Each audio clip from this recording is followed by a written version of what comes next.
them screaming, they screaming my name. We be up on the fame. We be all of the power, we reign.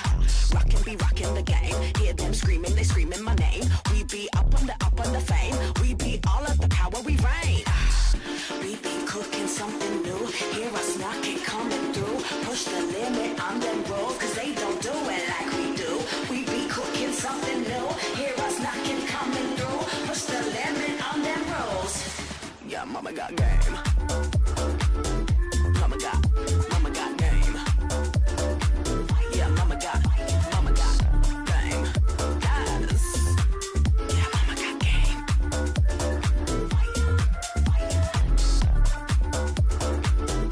Mama got game. Yeah, mama got game. Yes. Yeah, mama got game.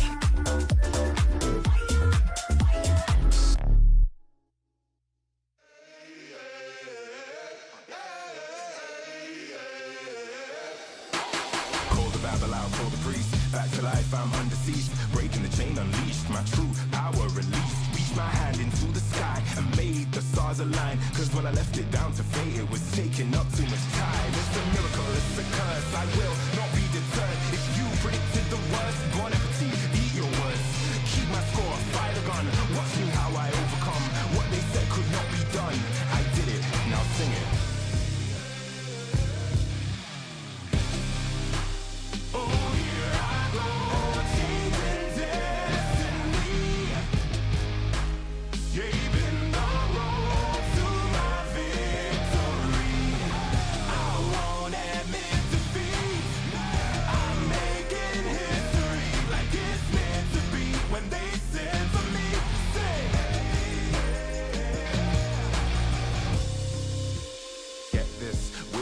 The birth of a legend, the past tried to trap me too bad. My future beckoned, I crashed, and yes, I burned. Hardest lesson that I learned was how to take a fall and crawl back out the dirt. Now I'm back from the grave, revived. Time after time, they tried to take my life, and still I wouldn't die. Survive, now come salute him. No man can dispute him. Back and I am biting, street fighting, Ryu Hadouken. What they said could not be done, I did it, now sing it.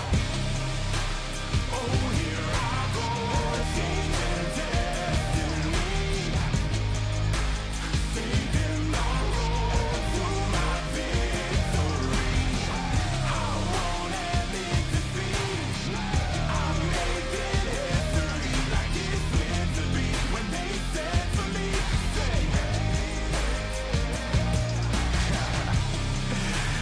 no man can dispute him. Might as well salute him. What is written isn't done. Watch me how I overcome.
feel the same way. No, you're never gonna leave my side. Doing this together and ain't nobody better. Yeah, I really wanna get this right. I'm taller, you make me love harder. You make it all easier. You know that I need you here. Always gonna be on top. Together we can make this pop. Keep it going, just don't stop. Keep it going, just don't stop. Tonight, gonna be on top. Together we can make this pop. Keep it going, just don't stop. Keep it going, just don't stop. Tonight.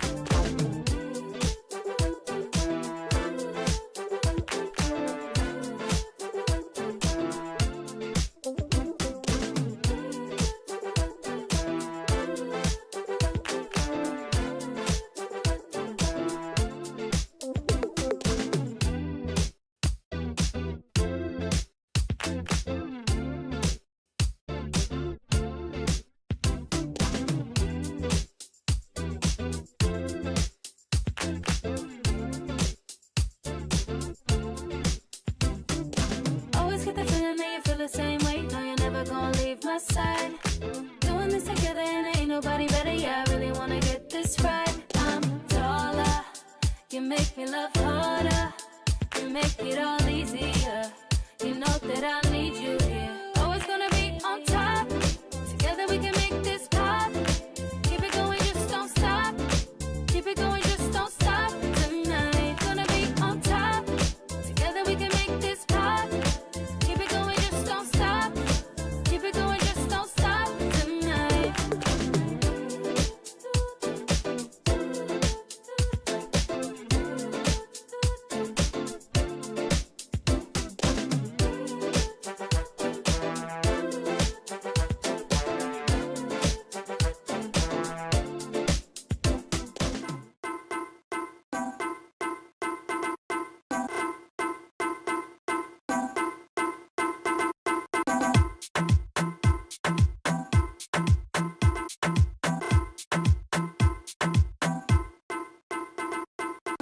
Number one in the street, so that wanna bang bang. Everybody touch a road, everybody bang bang. Then I wanna so neat, everybody bang bang, bang bang, bang bang. This I wanna so good, this I wanna bang bang. This I wanna so wicked, everybody bang bang. Sun a shining, everybody bang bang. This a bang bang bang, bang bang, bang bang, bang bang, bang bang, bang bang. Bang, bang, bang, bang, bang, bang, bang, bang, bang. Number one in the streets, so that wanna bang bang. Everybody touch a road, everybody bang bang. Then I wanna so neat, everybody bang bang, bang bang, bang bang. This I wanna so good, this I wanna bang bang. This I wanna so wicked, everybody bang bang. Sun a shining, everybody bang bang. This a bang, bang, bang.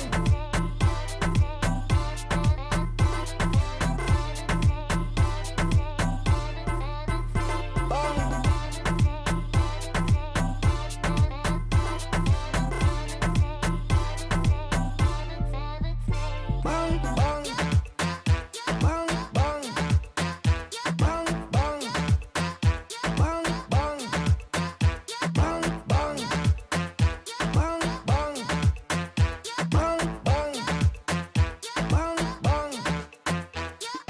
bang.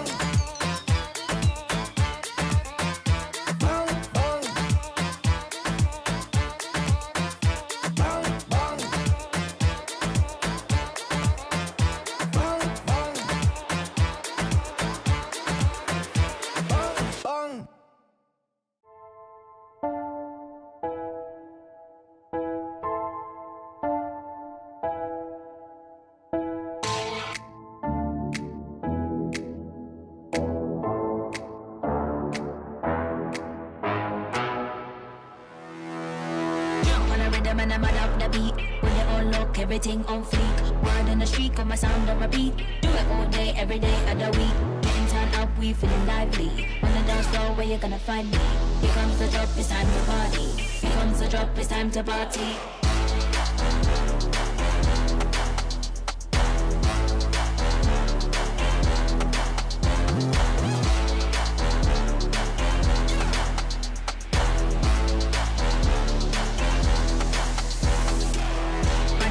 Up the beat, with body on lock. Everything on fleek. Do it all day, every day. Mad up the beat. Body on lock. Everything on fleek. Do it all day, every day.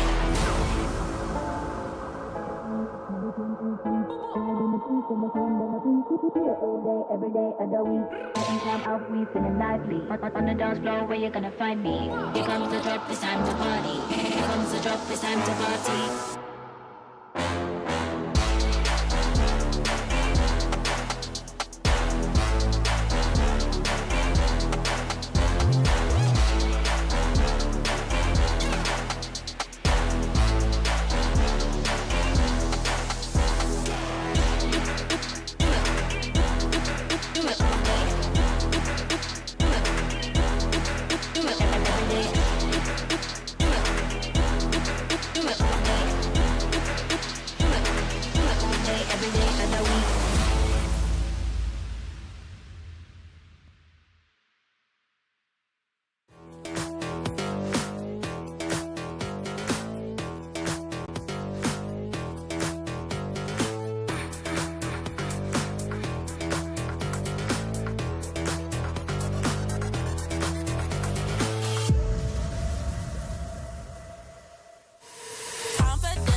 Don't give him any sugar, he suckers me all his money. Wanna live lavish, you need a clue. Then look to me, I'll tell you what to do. Repeat after me. Confidence is key, and my keys all jingling. I can open any door, serving body, face, and more. Confidence is key, and my keys all jingling. I can open any safe, serving body, hair, and face. Now bring it out, it's your time to glow. You all the baddest, put on a show. Don't be afraid, let everyone know. Don't be shy, just lose all control and work it. Go hit a full split, tear up the floor. Go ahead, snatch those whips. Repeat after me. I am the vixen, I am the stallion. I don't need fixing, but I do need all your attention. All these diamonds.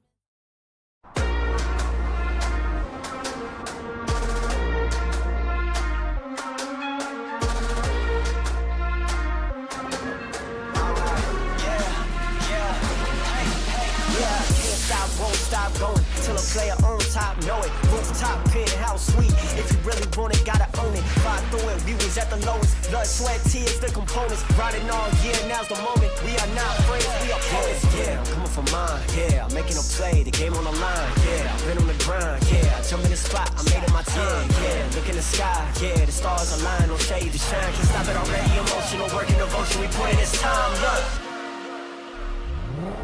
You won't stop.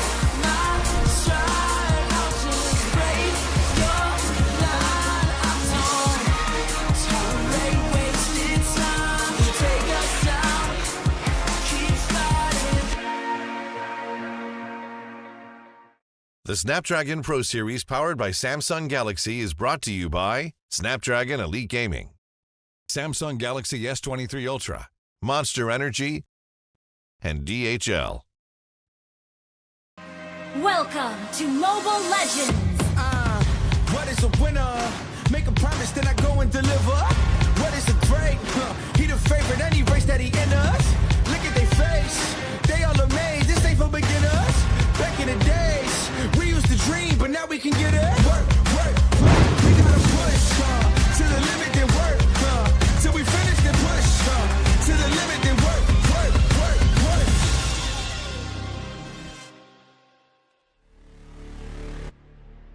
Welcome to Mobile Legends!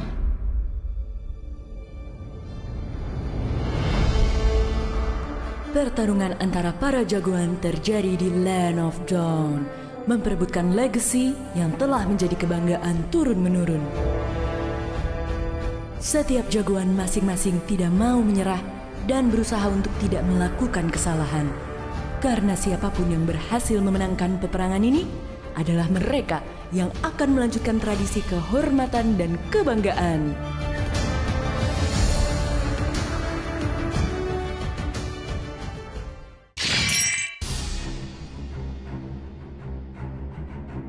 Sial, ini posisi yang tidak menguntungkan bagiku. Kalau sendirian seperti ini, aku tidak akan bisa mengimbangi dia.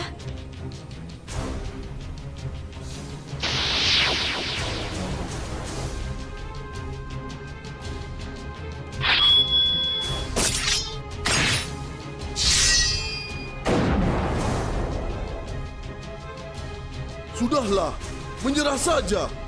Kau tidak akan bisa menang melawanku. Tidak ada kata menyerah dalam kamusku. Maju kalau berani.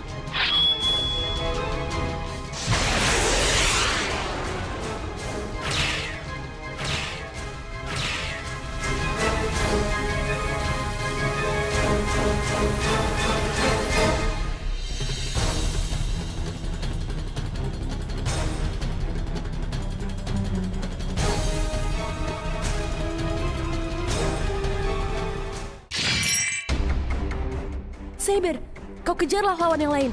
Biar aku yang mengurus Layla. Cih, baiklah kalau itu maumu. Jangan sampai kalah. Percayalah padaku. Akan kubuktikan siapa marksman terbaik di kelasnya. Percaya dirimu boleh juga. Tidak usah banyak bicara. Sekarang, mari kita buktikan siapa marksman yang terkuat. Baiklah, let's do it.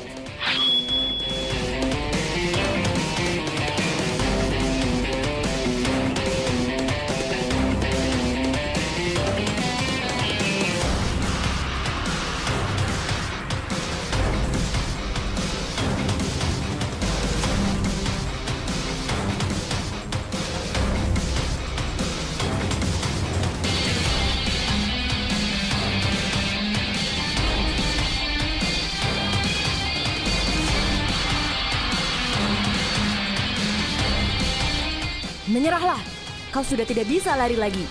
Kemenangan ini akan menjadi milik kami. Kage no Ogi.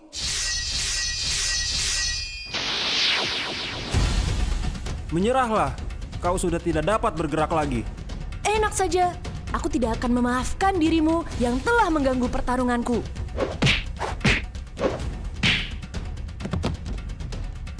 Sih, beraninya keroyokan. Andai kau tidak datang, Layla sudah pasti kuhabisi. Jangan lupa, ini adalah arena peperangan, bukan ring tinju. Terima kasih Hayabusa. Sekarang, mari kita habisi dia. Rasakan ini. Yeah!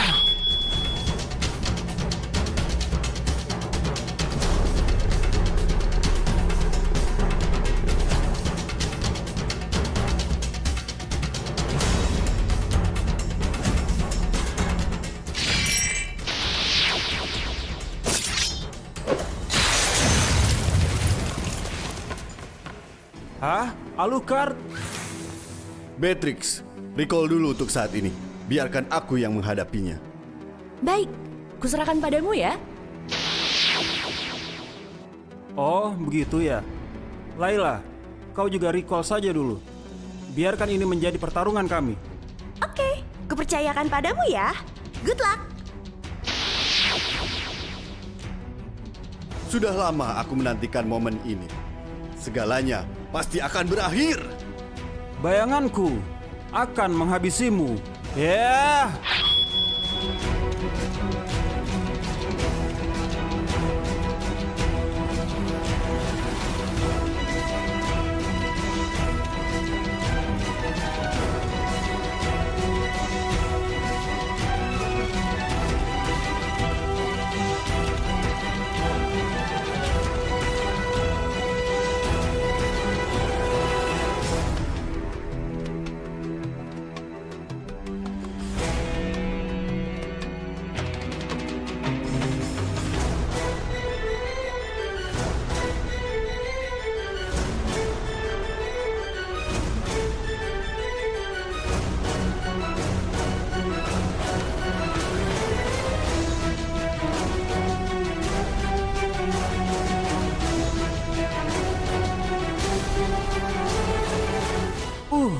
Sial, dalam keadaan seperti ini, lifestyle-nya memang tidak tertandingi.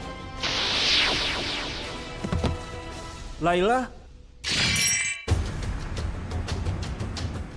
Selama 10 tahun, aku telah mengasah pedangku untuk saat ini. Winner chicken. Ya, kamu mengerti maksudku. Tidak ada yang dapat menghentikanku jika aku telah mengeluarkan pedangku. Sekarang, mari kita habisi mereka.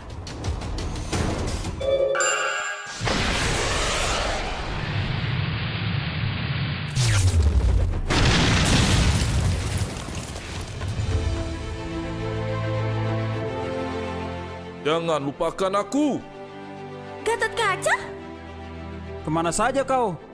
Akhirnya datang juga. Hampir saja kita kalah. Legenda tidak pernah menyerah. Yeah!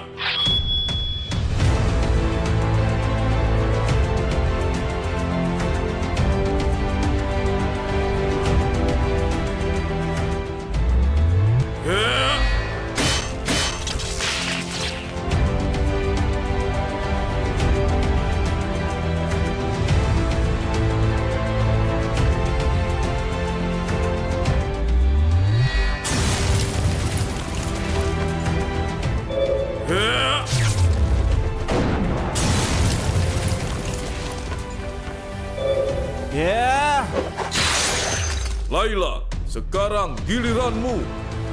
Waktunya bersinar.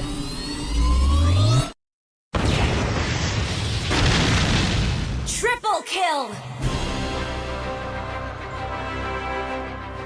mantap. Mereka tidak akan bangkit dalam waktu yang cukup lama. Kalau begitu, inilah saatnya kita menghancurkan markas mereka. Ayo, kita segera ke sana dan meraih kemenangan.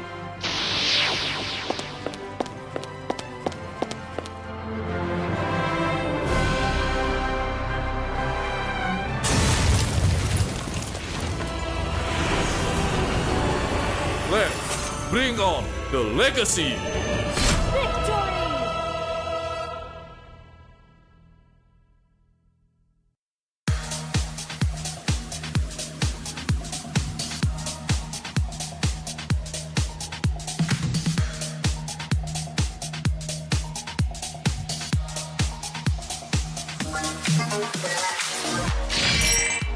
Alucard.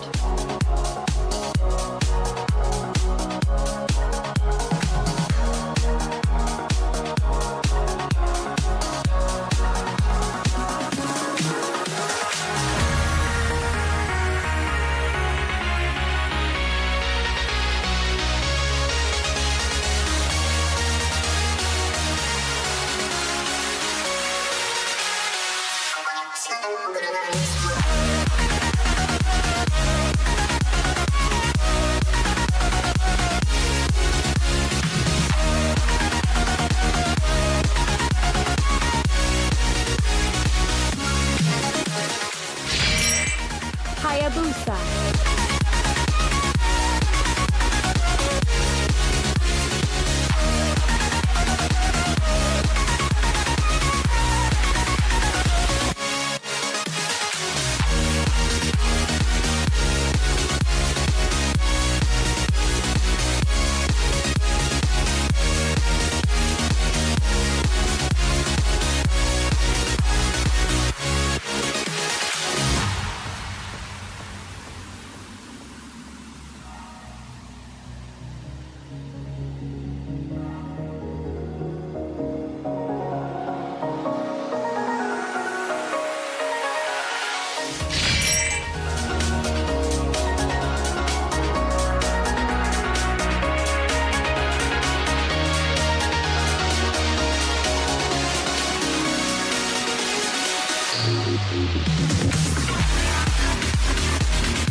Saber.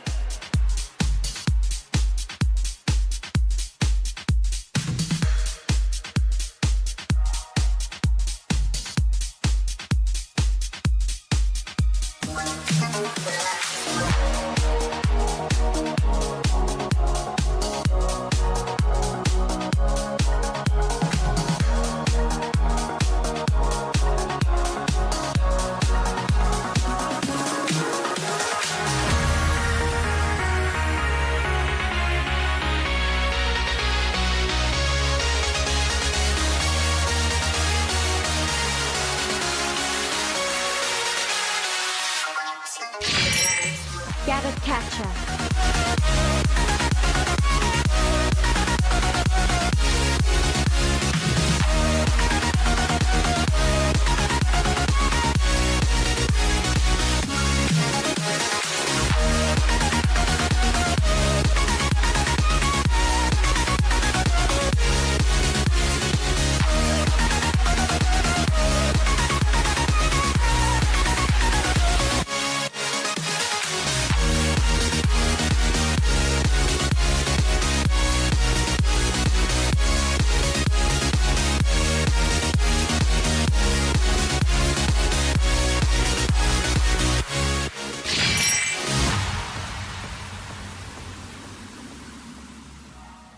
Legendary!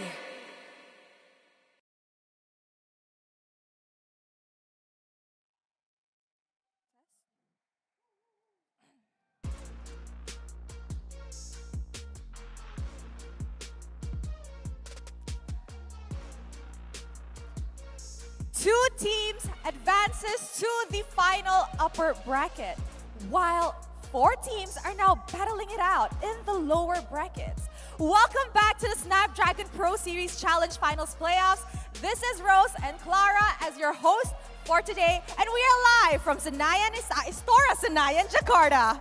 Masih berada dari Istora Senayan, Jakarta. Bude Kramostar dan juga Rose turut mengundang semuanya untuk hadir di sini. Tentu saja di Snapdragon Pro Series Final babak playoff. Di mana kita sudah melihat akan ada 2 tim yang beradu di final upper bracket dan tim Indonesia berada di sana bersama dengan tim Philippines. Dan di lower bracket masih ada 4 tim yang berjuang untuk nyawa terakhir mereka untuk bisa bertahan dan mungkin bisa lanjut untuk esok hari. Yes, exactly like what Clara said. In the upper bracket, we have AP Brand as well as Onyx. Meanwhile, in the lower brackets, we still have RSG Philippines. We still have Yudu Red Giants, Bigatron Alpha, as well as Echo. Yes, 3 countries still here. 3 negara masih berada di sini dan mereka masih berjuang dalam best of 3 series tentunya untuk lower bracket. Dan lagi, jika mereka kalah di lower bracket, nggak akan ada lagi nyawa tambahan untuk mereka. Ini adalah kesempatan satu-satunya untuk mereka untuk membalaskan dendam dan mengejar ketertinggalan dari upper bracket. Now, personally, I am really excited for our upper bracket final match because it's gonna be a revenge from the side of Onyx. But AP Brand said they're not gonna allow Onyx to take that win. Betul, dari Onyx dan juga AP Brand mereka punya histori yang menarik karena dari Onyx mereka akan membalaskan dendam saat group stage dan AP Brand mereka nggak akan membiarkan hal itu. Jadi dalam best of 5 series tentu saja upper bracket akan semakin menarik. Yes, but for our first match of the day, it will be against Echo and Yudu Red Giants. Oh, this one makes me conflicted because it's a Malaysian team and a Philippine team. Ya, ada tim Filipina dan juga Malaysia. Kita melihat bagaimana performa dari tim Malaysia pada saat group stage. Mereka berhasil untuk masuk ke babak playoff ini bukan untuk kalah. Pastinya mereka ingin menang dan begitu pula dengan tim Philippines yang sudah kita tahu dengan permainan makro mereka yang begitu luar biasa. Now, I agree. So how about we throw it over to our panelists so that they could break down what's going to be happening in the first match. So panelists, kindly take it away and break it down for us. Silakan panelists. Thank you very much, Rose, as well as Clara. First of all, before we even begin, I just gotta say that cosplay performance was heartwarming. It was cute, it was wholesome.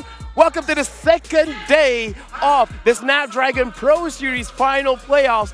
My name is Afel, and alongside with me are these guys. And again, welcome to the Snapdragon Pro Series powered by Samsung Galaxy. Guys, how are you guys feeling today? How did you guys enjoy the show? I enjoyed that show. Well, of course, we are enjoying the show because we are excited. We already see the cosplay, and later we're gonna have a hot match, 4 match today. Yeah, yesterday was a day of introductions. It was a day of getting to know our playoffs teams, but it's bittersweet because today is going to be a day of goodbyes. Lower bracket matches, of course, we know that's it for them if they lose it. Yeah, and here's the thing, starting off with Udo Red Giants going up against Echo, it's gonna be same, different coming in from yesterday, right? Yeah. Because this is instantly revenge match again. Yeah, they're meeting in their groups as well. Yeah. So Udo Red Giants and Echo. If I believe the last time these two saw each other was a 2-1 victory for Echo. Yeah. Yep. And Right. I think what we're going to be seeing is still pretty much the same of what they've shown so far, but the question of who's going to be playing for Udo. Yeah, in fact, right now, we gotta remind ourselves what happened yesterday.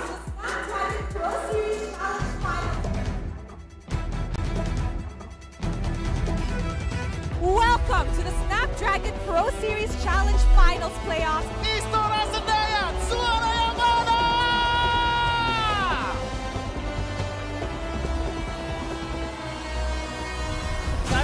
Bebas, telah bernyanyi Both Final Slash dan bakal diacak-acak. Kyrie baik time dilakukan, mencoba untuk edge game, fokus ke base-nya, tapi terlalu sakit untuk practice dan Onyx are absolute titans. Mereka juga terbilang tim baru tapi mainnya bagus. Supposedly I should feel sad, right? But I feel like satisfied because we give them at the second game hard games. We give them a hard time. So yeah.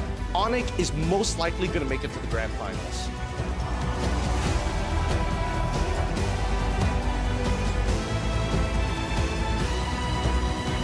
Untuk Eko, tembakan all play. So cepat memorinya memporak-porandakan para pasukan Piget Ronaldo. Di depan sana, kehilangan Sagitan dan tidak ada high defensive. Jika Hela, all play tertarik. Apa terjadi? Supercat versus everybody, Supercat catch him to win. Dan nampaknya kali ini PES menjadi pilihan utama. Echo is a very bombastic team. A little inconsistent, but the next generation of Echo looks good. Going against Bigatron is that easy because they are all mechanical gifted players. Game series lawan Echo ya itu game yang seru lah. Menurut gua kita harusnya bisa lebih better daripada itu buat pembelajaran kita di turnamen ini lagi.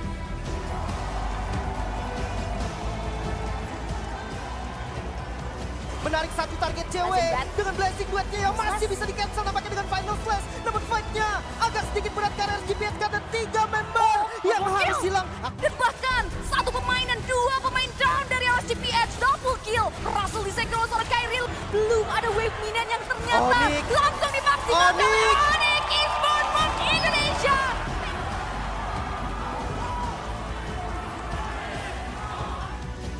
Yang pastinya ya kita senang banget, kita juga yakin sih dari match kali ini ntar bakal lebih keras lagi. I expected it to be a close game against Onyx. RGPH, they don't blink. Light doesn't blink either, but their drafts sometimes can be on and off. I think RGPH are a very inconsistent team.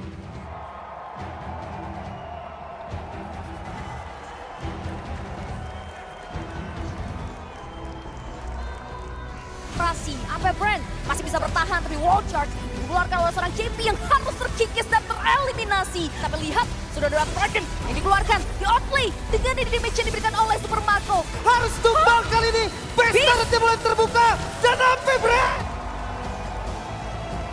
AP Bren are calm and collected. I feel so happy because we win and we face against Onyx. I think it's a draft problem, so we will just adjust our draft so we can bounce back. Definitely gonna be champions, so I don't have to wax my legs. Plan kita kalau buat ketemu AP Brand lagi ya kita mau revenge sih. Jadi kita mau balas dendam kekalahan kita di group stage kemarin di playoff kali ini. Well, based on what happened yesterday, I can't wait what's going to happen today. And what you guys are looking at right now are the top 3 plays from yesterday. And it looks like the biggest play was from Ogwen on that Minotaur.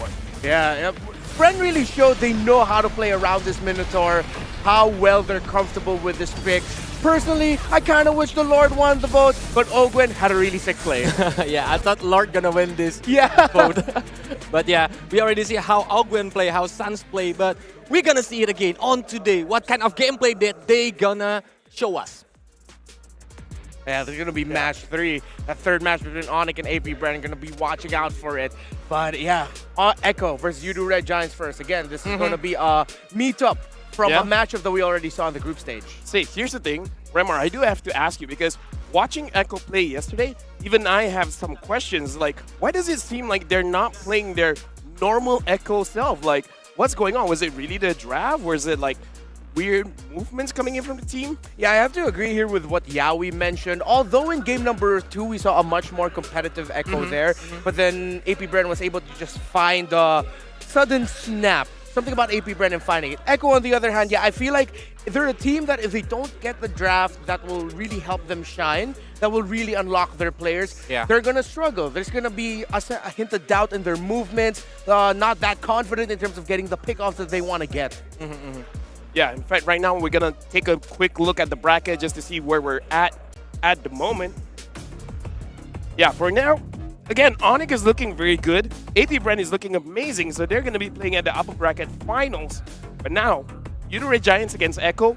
Winner goes on, losers go home. Same with BTR and RGPH. Yep, it's a best of 3 series game, and I think it's a revenge match for both of them. Are Udo Red Giant gonna improve, gonna adapt with what kind of gameplay that Echo gonna use? Maybe they are already watching yesterday how the Echo gonna lose from Bigatron. Yeah, meantime, BTR versus RSGPH is a matchup we didn't get to see.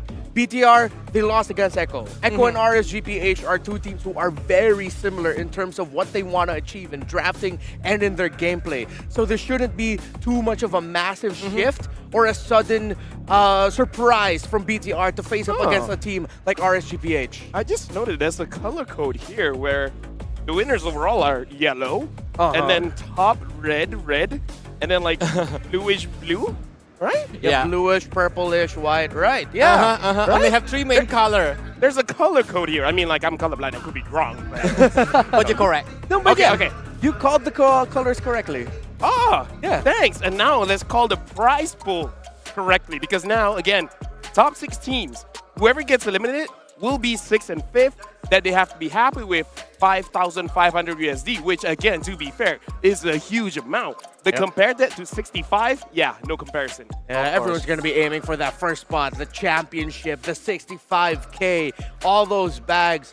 Yeah, whoever's going to be winning it, it's either going to be a very sweet win because you're winning it at home if you're an Indonesian team, or if you're a Filipino or a Malaysian team, it's going to be even sweeter because you're going to be silencing an entire home crowd. Yeah, and whoever loses this match gonna only have 5,500 USD. Yeah, and right now, let's actually look at the schedule because we got to talk about when things are going down because immediately after this, it is going to be Udo Red Giants going up against Echo.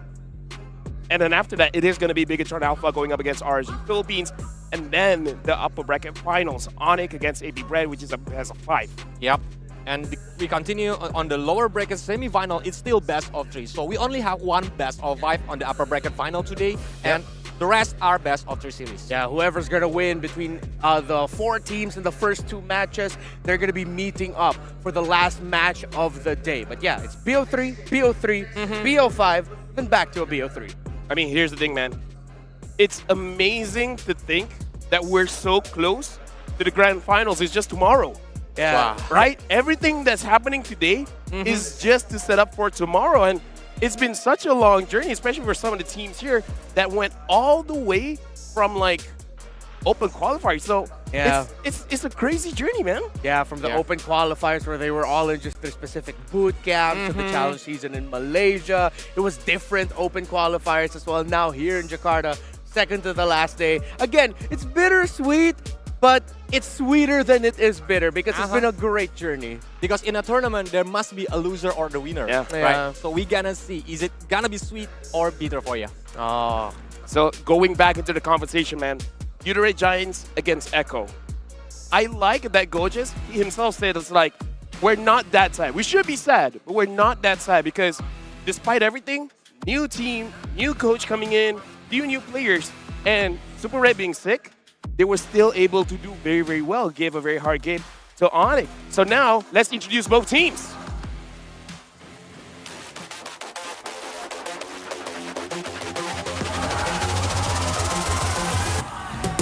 Snapdragon, we also on the low bracket. We also most disqualified.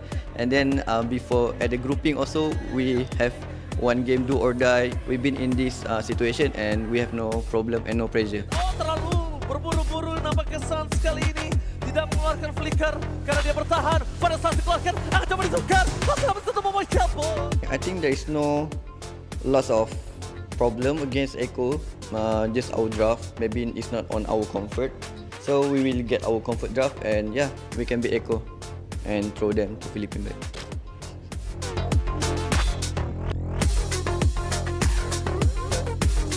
We're gonna be prepared for them, and our plan on New Red Giants is just the same on how we defeated them on group stage. You talk about the problem, but now this problem is on your doorstep. They've got divine justice, pulls back Sanjay, and it looks like Pancake, he's going to be killed. Zach is going to be killed as well. Zach is going in for this one. Going the way, Seki's no way to slow this down. We will have our revenge against Echo.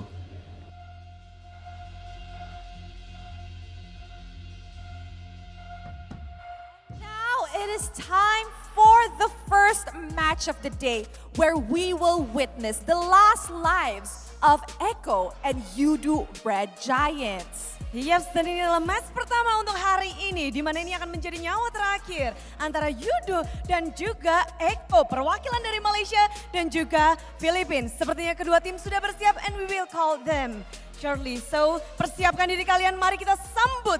Inilah dia, tim perwakilan dari Philippines, Echo!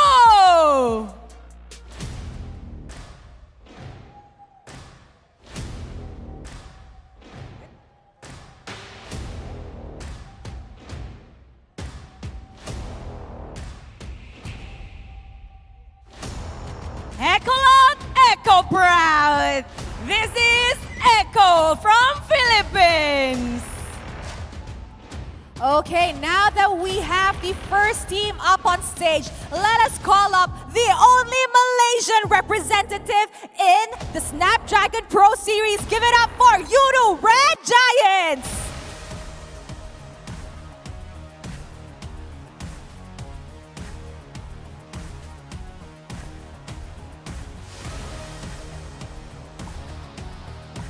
Waving the Malaysia flag, loud and pride.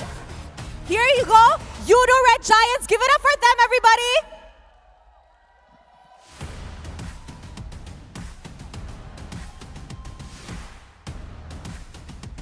Tatapan dari kedua tim seperti sangat tajam dan mereka benar-benar ingin mendapatkan satu sama lain.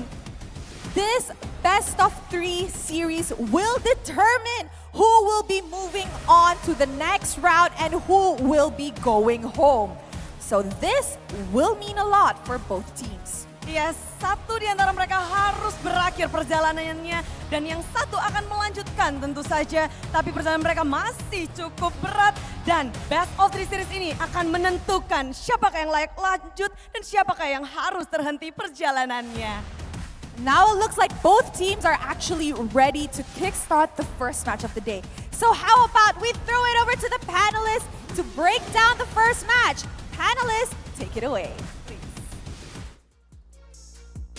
Thank you very much, Rose and Clara, and thank you very much, Reptar, for cheering for Red Giants for me because of... I got you. You're a bro, man. I got you. You're a bro. I really appreciate it. So now, we're diving straight into it because I really want to get your thoughts.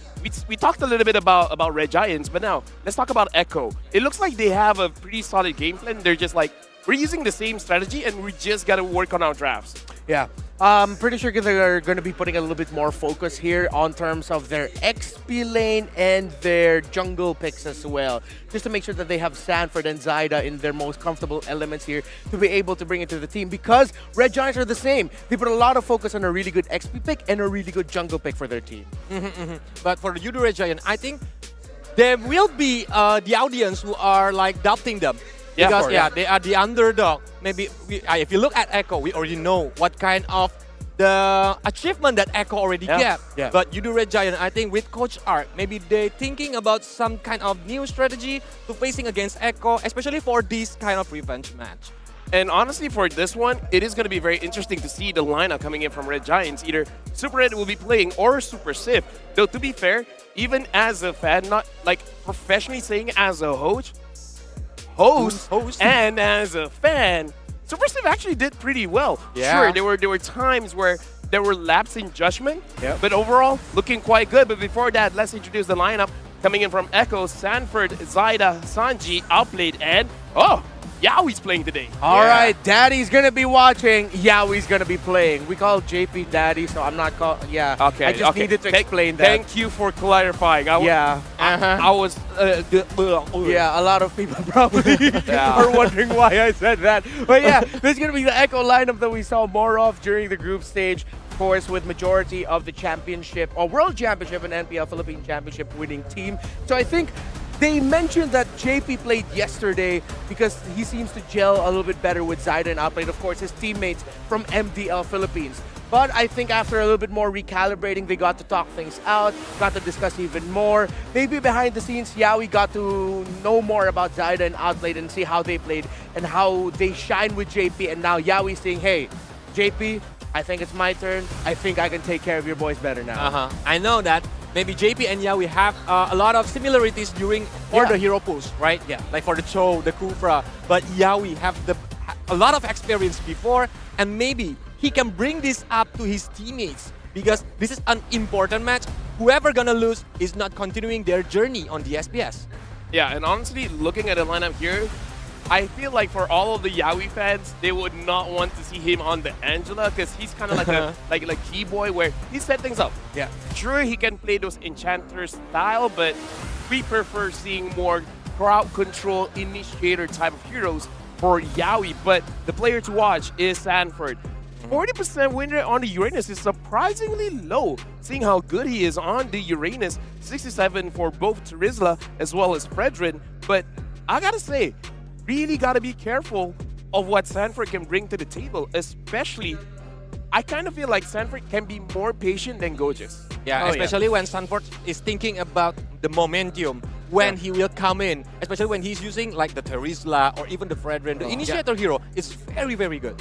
Yeah, along with those Fredrins and the Terizlas, we haven't seen a lot of it, but the Yuzong pick is a great one for Echo. It's usually their trump card. Actually, there was a phase during MPL Philippines Season 11 where teams that were going up against Echo pretty much just took out the Yuzong in the first phase. I don't think we're going to get back to that style of drafting, but that's something Red Giants has to watch out for. You mentioned it perfectly, Colius. The initiation timing of Sanford is definitely going to be key. I mean, if that's the situation, then I definitely see Echo just fanning out the Claw, doesn't matter who's playing. But now we gotta introduce it, and it's gorgeous. Sakai, Zakuti, Super Red will be playing, and Pancake. All right, Super Red is back. It seems like he's playing better, and I think he saw Super Stiff, and he's like, that was a little bit too good, Super Stiff. I don't want to lose my job. All right, coach, I'm ready. Bring me in. I'm feeling better. But yeah, Super Red, of course, has to play the game of his life here if you do Red Giants wants to go forward. Echo love focusing and playing against teams that put a lot of eggs onto the basket of their gold laner. They love to pressure the gold lane. Super Red has to watch out. But the question right now is, are Super Red gonna use Cloud? Or the enemy's gonna give Cloud to Super Red? Or is it gonna be banned? Yeah, I will be so surprised if Echo doesn't ban it. So surprised. You know, I wouldn't be surprised. You wouldn't be surprised? Yeah, because if they give the Claude to Super Red, that means they set up a lineup that is very pick-off heavy and will be disruptive against the Claude in the early game. Again, it's so interesting that Super Red, most played hero, Claude, who's the most iconic hero right now of Outplayed at the side of Echo, also the Claude. So both of them can use Claude. Even if we're looking at the heroes pool, I think the Pancake have the similar hero pool too with Yaoi. Yeah, that's why we gonna see. Is there any contest on picking on the heroes for the draft pick later? We were talking about Sanford, now we gotta talk about Goges here. 67-67, same numbers, different heroes. Arlet as well as Edith, and having a higher one, 70-something for the Fredrin. Yeah, 75% on that Fredrin. And it's interesting to see the difference in the hero pool for the top priorities for Sanford and Gojis? Because earlier you mentioned LaFell. Sanford just seems to be a little bit more patient than Gojis at times. The initiation timing that Colius brought up. Gojis just wants to fight, man. He'll find those setups out of nowhere. Even though it looks like, hey, Gojis, what are you doing? It's the right play. Yeah. There's something about Gojis and his understanding Yeah. of the game that Echo needs to watch out for. Yeah, he's a typical brawl man who Yeah. just got into the team fight. And if I'm not wrong, correct me if I'm wrong, that Edith, Gorgeous is the only player who used Edith during Yes. this SPS. He is. And the only one who can really shine with it. So really looking at the heroes, you got Uranus, Fredrin, Terizla. For Gojis, you've got Arlott, Fredrin, and the Edith. They have the Fredrin shared, but then the two other heroes, I think, paints the perfect picture in terms of how different these two players are. You know what I'm worried about? I'm worried that Gojis has very selective listening. How come? Imagine this. Imagine this. Super Red is telling the team, I'm 500 gold from completing my Demon Hunter sword. And he's like, did someone say go? It's like, no, I said gold. You go. And then you go. It's like, and then someone says like, hey, I'm gonna gank. Go, just be careful. What? Did you say go? Did you say go? And it's like, all right, I'm gonna go. It will be funny, yeah. So now looking at the team head-to-head here, actually, damage per minute is more towards Red Giants. Surprised about that. Well, I mean, we've talked about Red Giants a lot. They love to fight. I'm pretty sure a good amount of that damage per minute, that's from Gojis. Yeah, Gorgeous and Super Red, I think, if he's using the Cloud, right? Yeah. So a lot of damage gonna be come out from both of them because they love to fight, they love to initiate, even they don't care. If the enemy started first, we just gonna fight it back. Yeah. The most picked heroes for these two teams are what I find interesting. They both have the Claude as their most picked, but then in the mid-mage, it's a little bit different. On Echo, you've got the Eve. Meanwhile, for Red Giants, you've got the Valentina. Yeah. And I think that's why we ended up focusing on the EXP lane. Because when you have those heroes constantly getting picked up, then the XP lane changes the picture of your draft. If ever your XP lane has control or more sustainability or more damage. I mean, here's the thing. I gotta say, I hope that Red Giants, if they are first pick, either first pick the Claude or just first pick the Valentina, because we're talking about how everyone can contribute. But I gotta say, Zach Cutie, if he gets the Valentina, it almost doesn't matter if any lane gets pressured. He will find a way for him to deal out ridiculous amount of damage. Yeah, Zekete is very comfortable with his Valentina, especially when he's want to choosing like what kind of ultimate that he wants to copy with IMU. A lot of TikTok clips already. Yeah, that's something Echo needs to consider. What kind of ultimates are going to be leaving available if ever Zacuity does get the Valentina on Red Giants. And for you guys at home, especially watching at Twitch, make sure you guys tell us your prediction. Who do you guys think is going to win? Because on paper, we should be seeing a lot going on the side of Echo. But if any of you are Red Giant fans, we want to hear it as well. So write down your predictions down in the comments, and we'll be seeing our prediction as well. Here's the thing. Okay. I'm just going to be very honest. Throughout this entire day, I'm going to try to curse the entire prediction, but at the same time, less likely to happen today. All right, so disclaimer for LaFell's predictions. But hey, 2-1 from me. I'm giving Red Giants a shot. You think this is going to be a straight up 2-0 for Echo? Yeah, because I'm thinking is about the experience gap between Echo and Red Giant. But I'm still respecting Red Giant. That's why I said that maybe Coach Art thinking about new things or new strategy to facing against Echo. But still, you cannot lie to experience. Yeah. And that experience that Echo brings to the table isn't just like MDL, MPL in recency. Zyda and Outplayed, they've had their fair share of experience as well in the MPL. More outplayed than Zyda from other teams. JP, the experience he brings to the table, he's one of the first ever two-time MPL Philippines champions during the old Sun Sparks era. He's also a world champion because he was part of the roster with Echo. So, yeah, experience, I agree with you on there. That's what Echo trumps our Red Giant in. I mean, here's the thing.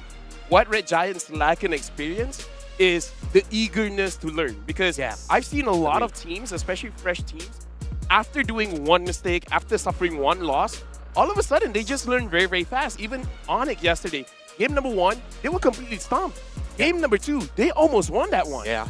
So they learn very quickly. Yeah, that's true. I'm not discounting Red Giants here, man. They've shown all throughout SPS so far that, they learn very quickly and they adapt really quickly. But the problem is, if they get pressured by Echo, is it gonna be domino effect? Where they are thinking just keep going down for all of the game. Yeah, and that's what hurts about being in a lower bracket, and it's not a best of 5. Yeah. It's a best of 3. You lose the first game, and immediately you're already, oh my goodness, what are we gonna do? No here? more life. Yeah, no more life. Like no more second chances there. Hey, you know what? That's very depressing. You know, that's very sad. So let's give a little bit of spice of cheerfulness. We're gonna bring up and see in terms of the casters being right. Oh, you and Leo. Coolest at 10. Yo, Leo's watching from home right now. Look at us, bro. Look at us, bro. 11 and 11. But yeah, yo, Cole, you're close. You're close. Yeah, we only have one difference in points. Yeah. Dude, I'm so good. I'm not even on the leaderboard. No, I think we need to have a reverse talent prediction leaderboard. That's where you're gonna win. Dude, Mirko's been trying to be wrong the entire time, and he almost is at the same pace as you and Leo. Yeah, man. Feels good. Mirko, step down. I mean, he lost his curse. Step up if you want him to do better. Oh, I'm at 7. Okay, so you're almost there. No, I don't Almost want there, to be Rafael. there. Oh, you don't? Okay, here's the thing. Imagine, right? I want to be wrong. I'm so wrong, I'm not even on the leaderboard. That shows how smart I am. Yeah. I'm second. Who's the last? I'm second last? Wait, if you're second to the last, maybe it's Who's Turtle's one who's is the last? Who's the last one then, if that's the case? All right, Okay, we're waiting for the okay. word from our producers here. I can't believe I'm second. There's This is someone so funny. dumber than me. The timing, because like you saying all of that, like, oh, I'm smart because blah, blah, blah, blah, blah. Then our producer comes in, oh, LaFell, you're second last. Yeah. What? That just hurts. No! I worked hard for this. I studied. Oh, dude, it's so sad. You know what's even sadder? I had a talk with Rose. There was a time. Our predictions were the same number as well. Yeah. She was so sad. I was like, why are you so sad? Like, we're the same. And then I started thinking about it. It's like, wait, I've been trying to be wrong. You've been trying to be right. Why are you the same as me? Are you trying to copy my Prediction? my answers? I don't know, maybe some Malaysian bond type of thing, right? We just like try to cheating, like, oh, Renmar just answered this. I'm gonna use Renmar answer. Yeah, just slight adjustment so it's not obvious. Wait, so are you and Leo? Oh no, we don't talk about it, man. Oh, you're working together? No, we're not. We're just, I don't know, it's a mind link we don't have to work on, I guess. Okay. All right, Echo, you do Red Giants. Yeah. What do you want to talk about? Honestly, for this one, if Echo stays the same as yesterday, I have hope for you to Red Giants. Oh yeah. That's all I want to say. But in terms of what Colias has brought up, maybe there's something new that Coach Arcadia wants to bring up. Now, even though I said they learn very fast, I'm not so sure if they can learn that fast. So if they do that, I'll be more impressed. But now, we're jumping straight into the drafts, and looks like Echo will be first pick, banning out Uranus as well as Diggy. The Diggy is very interesting. Red Giants banning out Kadita as well as the E. I think I know why they are banning Diggy right now, because a lot of Yaoi hero are CC hero. Right. Yeah. Right. He doesn't want like being disturbed by the time journey from Diggy, and they can just use the counter setup strategy. Yeah. That's true. And then at the same time, if ever Echo want to consider picking up a Novaria for themselves, even though that's something they don't usually pick up, then yeah, the Uranus would be great. But at the same time, it could really just be so much respect for Gojus. Yeah. We saw how well Gojus is baiting out his opponents when he's on that Uranus. And if you're not careful and if you overlook Gojus on the Uranus, it's not going to be a good time for you. All right, so now Angela has been banned out. The Red Giants, they got a lot to think about here, because if they don't ban the Valentina, perhaps Sanji want to pick it up for himself, or they want to test it out and see if Valentina is open. Do they want to prioritize something else, like a Joy, like an Arlet? Fredrin gets banned, so yeah, I kind of feel like Red Giants, they just want to see what type of hero does Echo really want to prioritize, and looks like, yep, they still want the Valentina. Of course. But the others away, Red Giant gonna get the Claude. Yeah. And I think the other one is if they want to contesting with Valentina, maybe they can pick the jungler first, because we see Vanny is free. Yeah. Ling is free. Even without Angela, I think Ling is still dangerous. Yeah, and you mentioned the Claude, and there's the Arlot for Gojus. So Gojus get someone who can be active and make the plays on his own. Meanwhile, Echo here, the card just available for them. If they really want to lean on picking up on an Angela for Yawi, they can at this point. But Echo's been looking at the games of not just only Red Giants, because Pancake also does well on the Minotaur, but the games of Bren. Yeah. And it's like Echo saying, hey, we see the power of this Minotaur and how good it is against teams that love to initiate. Red Giants, they're sort of like that team too. Let's try it out for ourselves. Honestly, I kind of feel like Minotaur is one of those heroes that's way stronger in tournament setting compared to normal ranked games. Because in tournament settings, everyone is so disciplined about the team fight. Their positioning is almost, how do I say this without, very predictable. They're gonna be clumped up. Yeah. So you will have maximum value with this Minotaur. So yeah, that Minotaur and that Terizla, I'm already not liking the team fight for Red Giants right now. Yeah, so disruptive for a team fight. That No Red Giants want wonder to bring the to Digi table. ban. Yeah, they just want to overload and control. That's so much control abilities already for Echo. But they need to do the counter setup things, I think, for the Red Giant. Yeah, I'm agree with you, Lava. If they are playing like 5 versus 5 with Minotaur, with Terizla, everything kind of be messed up for the Red Giant itself. So they need to thinking about what kind of hero that they can use to playing against maybe a counter setup or the split push strategy. Yes, I agree. They should build a split push setup here. I completely agree. They can pick up the Ling here if that's the case. But no, they're going to be going for the Farsa. That was in the back of my head. It was like saying, oh, this is going to be a Farsa pickup. But then at the same time, I was thinking, no, I don't want it to be a Farsa pickup. No, I mean, like, imagine if the Farsa gets banned. Yeah. Then what other option does Zach really have, right? Well, in terms of his options, still has a lot. I mean, the Kirita has been banned, the Eve has been banned. He could have picked up the Theramis if he wanted Oh, to. yeah. But then all the abilities of Echo just takes it out. Yeah, they just needed to pick up the Farsa. Plus, I think it's just in case if they get punished early game, and then their base is exposed, they gotta find a way to make sure that the Echo cannot end it. Yeah, that's true. Plus the wave clear that a Farsa brings to the table makes it easier to split. Yeah. If ever they want to play macro. This doesn't necessarily have to be a team fighting Farsa. Just clear the waves while the Claude and whoever else is split pushing can split push. Or maybe Red Giant can use Bane as their jungler. Is it a very good counter setup heroes? Yeah. With the deadly catch, it can be like messing the tempo from the Echo when the team fights happens.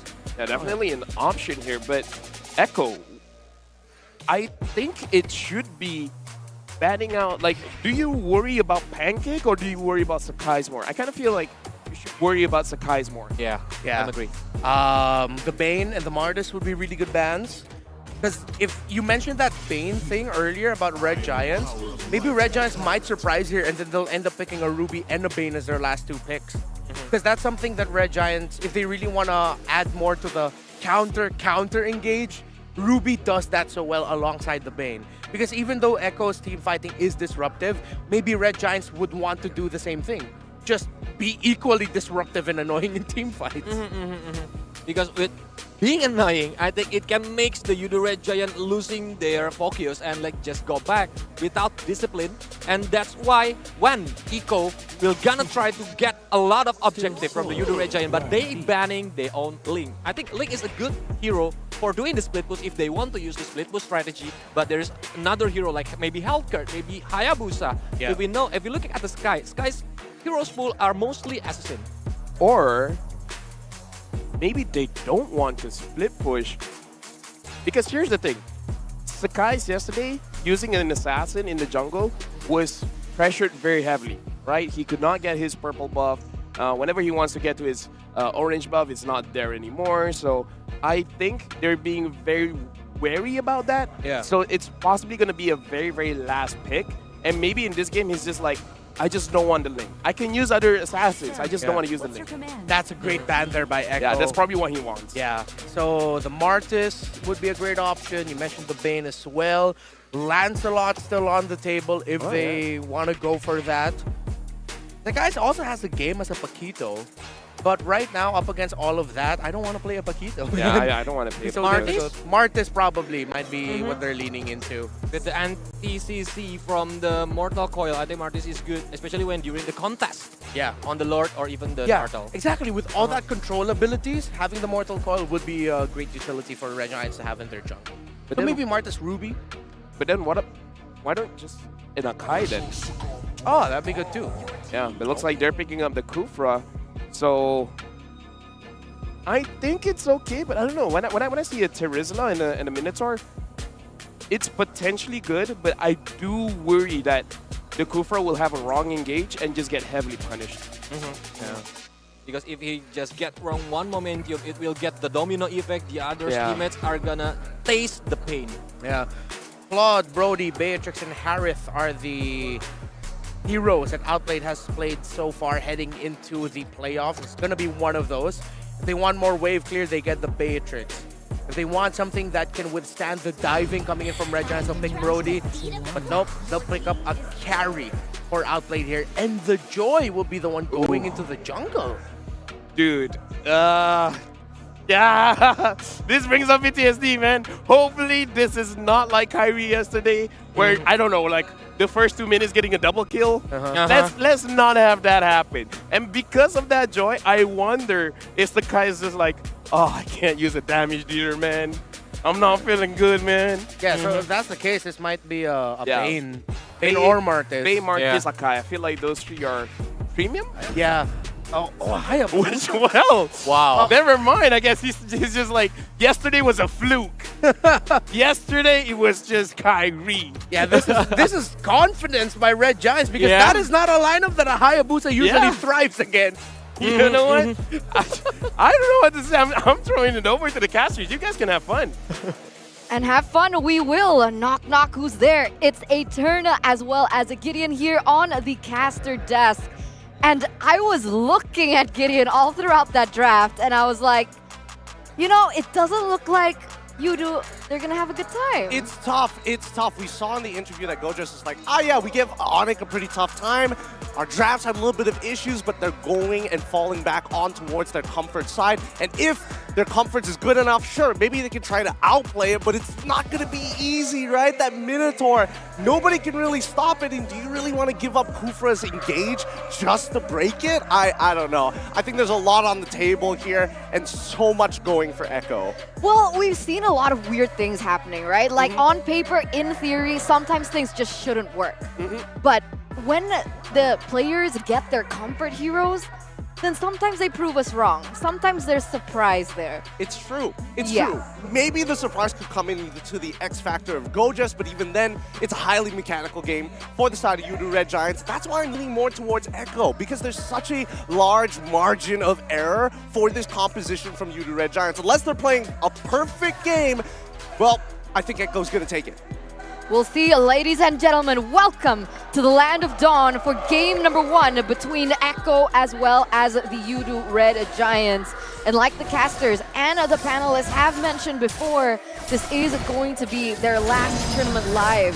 So this best of 3, it's even more important than ever here. They want to continue their journey at SPS.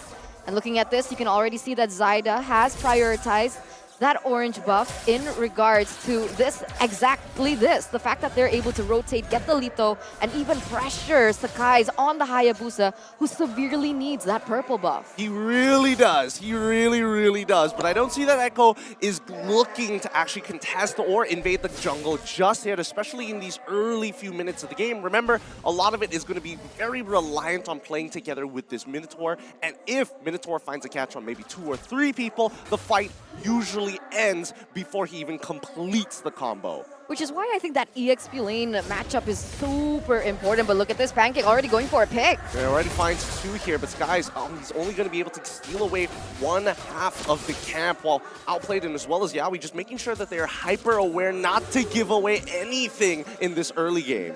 Yeah, we need to note the fact that Outplayed actually picked up the Purify, right? So they're really respecting the, I would say, just lockdown coming in from the Yudu Red Giants, especially for Pancake in particular. In terms of the emblems as well as talents, things look quite standard, but it looks like here that the Valentina is going to be prioritizing that Impure Rage a little bit more in order to do exactly this, to be able to rotate a lot quicker. They can spam that abilities a lot more as well because of that extra mana that the Impure Rage does give. Yeah, and it's a little different because ZachQT opted to go for Weapon Master. He also opted to go for Rupture as well, just to make sure that he scales a little harder towards the later stages of the game when he gets that extra bit of stats, the more items that he builds. Now, if you see the rotations across the map, it seems very passive from both sides. They're not really interacting with each other, and they all know that, especially for you, the Red Giants, they're going to need some gold before they make the hard decisions. Definitely. There's definitely a mid-game power spike coming in from the Udu Red Giants that they're waiting for. They don't want to be a little over-aggressive. They don't want to make mistakes. They don't want to get punished here. And you can see Echo now with the fact that they kind of banked on the early game with Sanji's choice of emblems as well as talents, and the fact that Yawi already level 4 as well. So in case Udu Red Giants wants to go for a big engage, they already have tools to dance around it. But all right, that's actually going to be still Zyda picking up that Lethal Wanderer. Skies, he's trying with everything he has to try and get ahead in the EXP.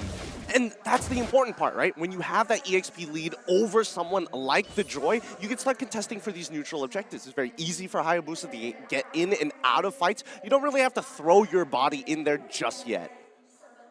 Let's see what happens here. You can see that both teams, they're starting to collide. Nothing too fancy just yet. You're right. Like, they're playing it really passive. I mean, on the other side, Outplay definitely needs those items, but for the side of Super Red, the same can go.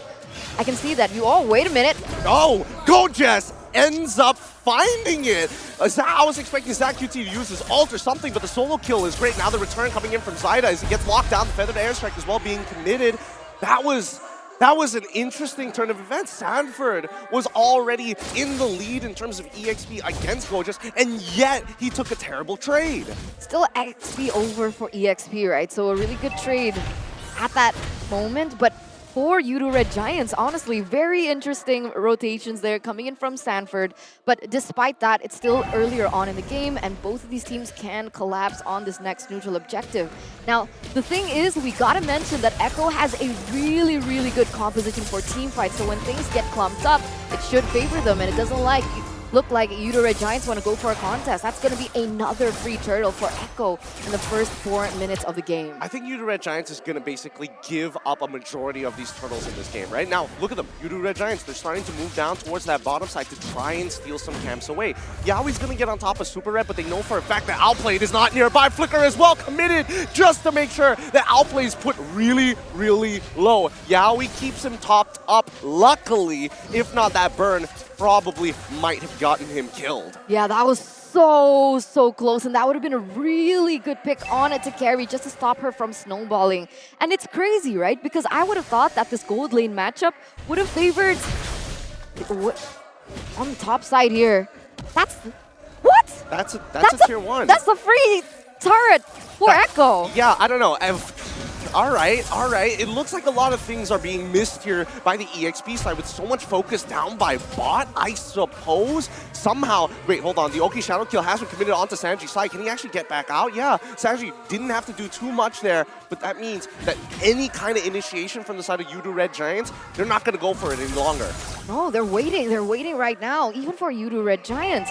And what I really wanted to talk about earlier on was that gold lane matchup. The fact that Super Red was given a really good lane against Outplayed, but even then, they're so equal in terms of gold. There's barely a difference here.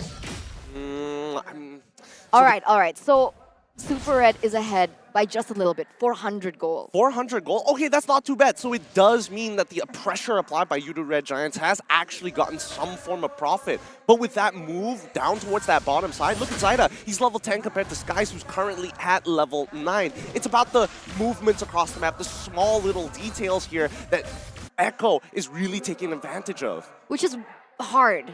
It's difficult, right? Because what do you want to bank on if you're Udu Red Giants? In this case, you can't go for neutral objectives with that disparity in the EXP. But it looks like with the way that Udu Red Giants are collapsing here, they might want to go for a contest. Yep, they're going to make an attempt. They know Minotaur's down on the bottom side. His penalty zone is already being used. Sanford in danger, ends up dying to the final slash regardless. Electrifying Beast looking for anybody. Gojess is low. He's stunning it up. Flickers away. Yaoi jumps on top of him. Gojess tries to buy a little bit more time and pulls the rest of Echo towards the turtle to keep the rest of Udu Red Giants alive. I don't know if Skies can get this. Yaoi's positioning for it, but no. Zyda is the one walking away with the turtle. Yeah, still predictable, right? Like we mentioned before, Echo definitely has an advantage in terms of these neutral objectives because of that level lead.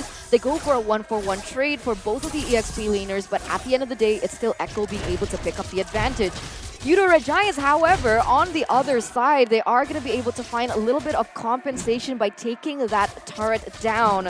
So they're trying their best to be like, okay, so we haven't reached our power spikes just yet, but wait a minute. They've already found two. The Minoan Fury catches Pancake, and as well as Gojas, who's trying to actually extend this fight. The final slash to keep them up together. Penalty zone as well from Sanford as he makes an attempt. They find one. Gojas goes down. The Oki Shadow kill was good, but they don't find anything else. A 2-for-1 trade in favor of Echo. Yeah, that was a little difficult because we talked about this, right? If Yudo Red Giants want to be extremely aggressive and go for the initiation in these team fights, then there's always going to be that lingering presence of Yaoi to go for that counter setup.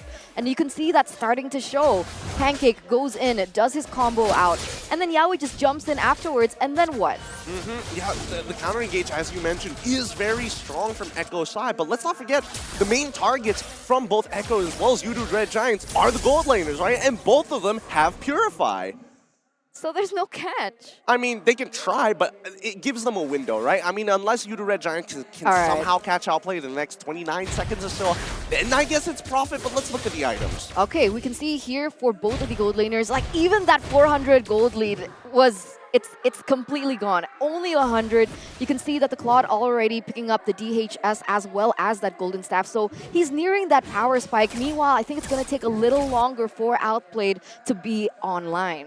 Yeah, let's look at the coverage here, right? Because Yudo Red Giants want to find some compensation on that top side. They're willing to sacrifice these tier 1s. Like, both of these teams have very similar ideas, but a fight breaks out in towards that mid lane. Sanji finds the kill on towards his Gojas' side, but Sky is able to not only clear the way, but manages to save the tier 1. But look how this all just collapses, right? Because they picked Gojas out right before that Lord take, and it feels like, oh, wait a minute, okay.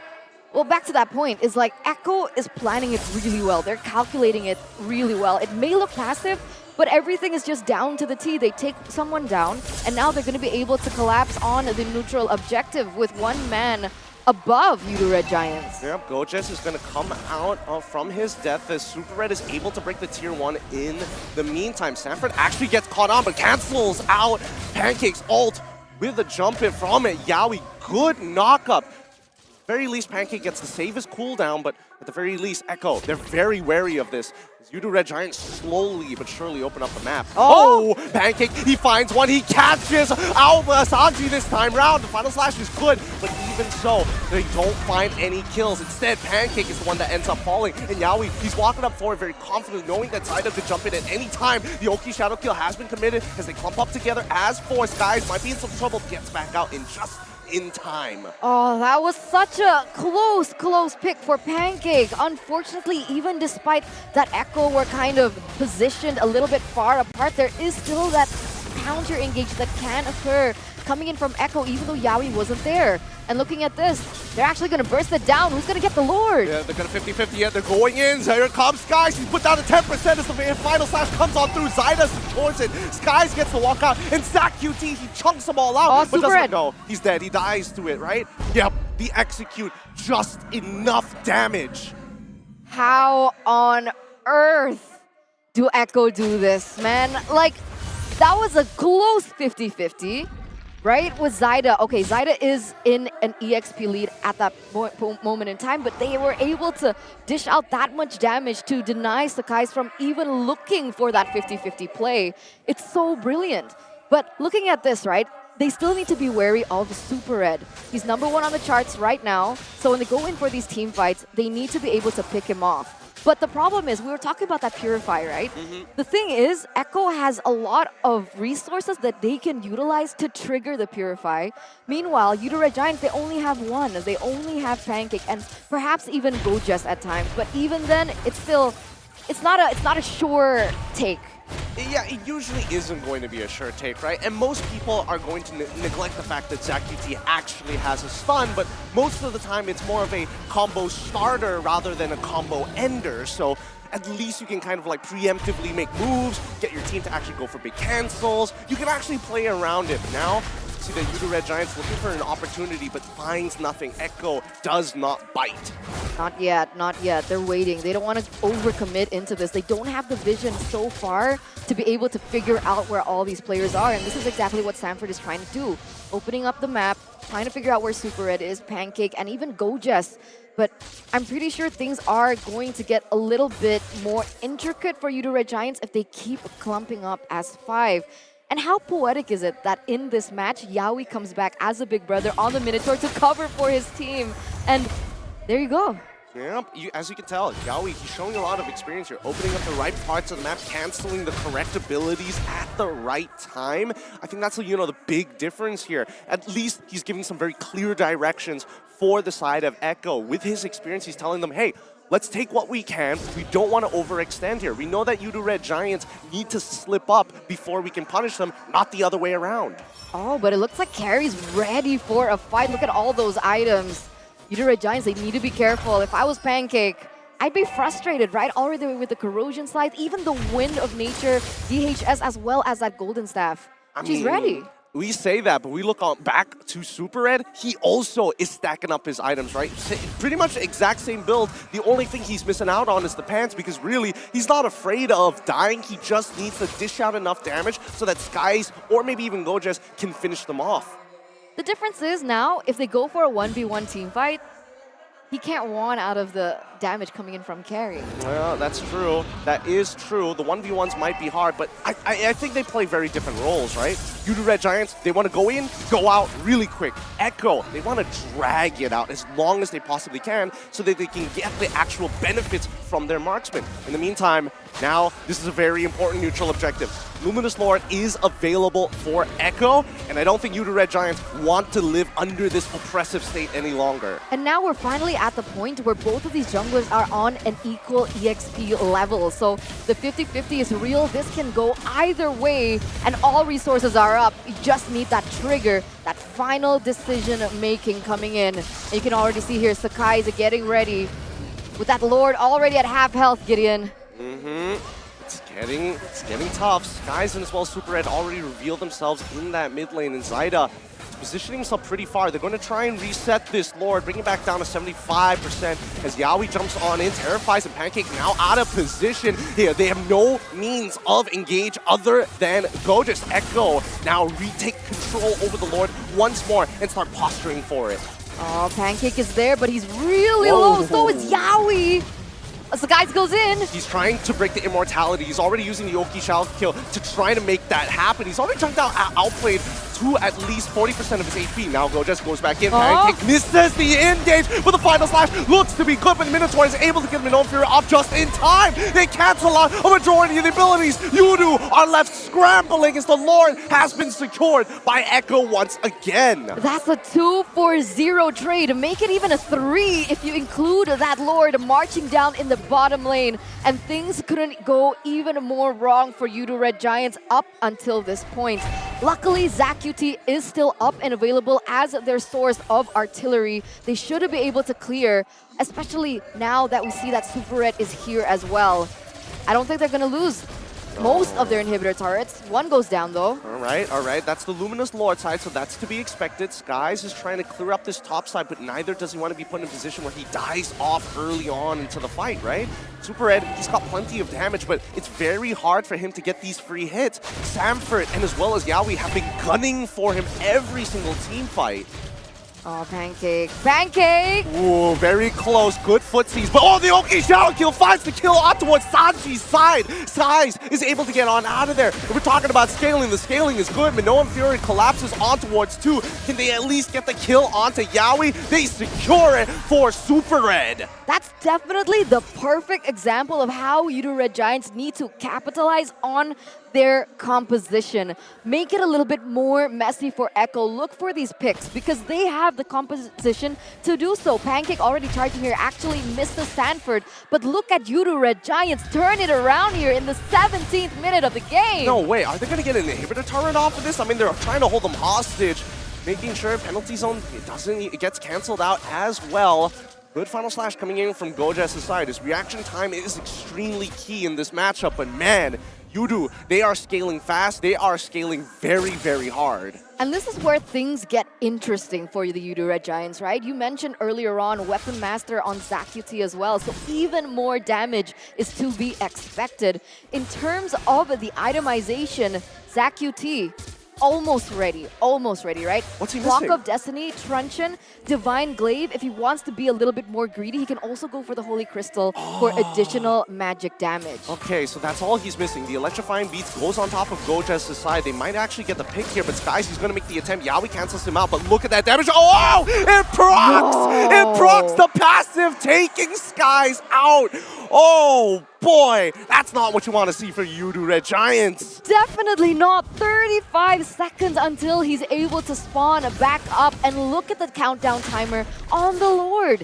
If Echo can actually blitz this Lord, that's going to be free for them without any say coming in from the Yudu Red Giants. I think they're absolutely going to do it. Man, Yawi is so sharp. He has been punishing Skies time after time and still gunning for Super Red. Big brothers coming out to play. Sanford as well as Yawi here really proving what it means to have that sense of experience. And here it is. The blitz happens. Yudu Red Giants, absolutely no contest. Another free Lord take for Echo. And that pushes them to how many gold is that? 8,000 gold? Man, yeah, that is an 8,000 gold lead here. Soon it's not going to matter, but right after this Lord, so Echo, they need to put, either they close out this game or they look for as much punishment as possible onto Yudu Red Giants. And so far, Echo have been playing extremely clean, and Yudu Red Giants have been slightly on the back foot, but they've been trying to keep it toe-to-toe with Echo. It's so tough. That Lord is going to be marching there in that bottom side. Well, I guess, again, they do still have wave clear, right? Oh. They do... He finds outplayed! He finds outplayed, takes his purple, and now he's on the run. He has to commit to this. Skies, he's doing everything that he possibly can without a marksman and no jungler. Now it's up to the 4v4 by Yudu Red Giants. They have to clear the waves. The Feathered Airstrike will protect that top side, but however, they're taking their time with the Lord down bot. They know they can stall it for a good amount of time.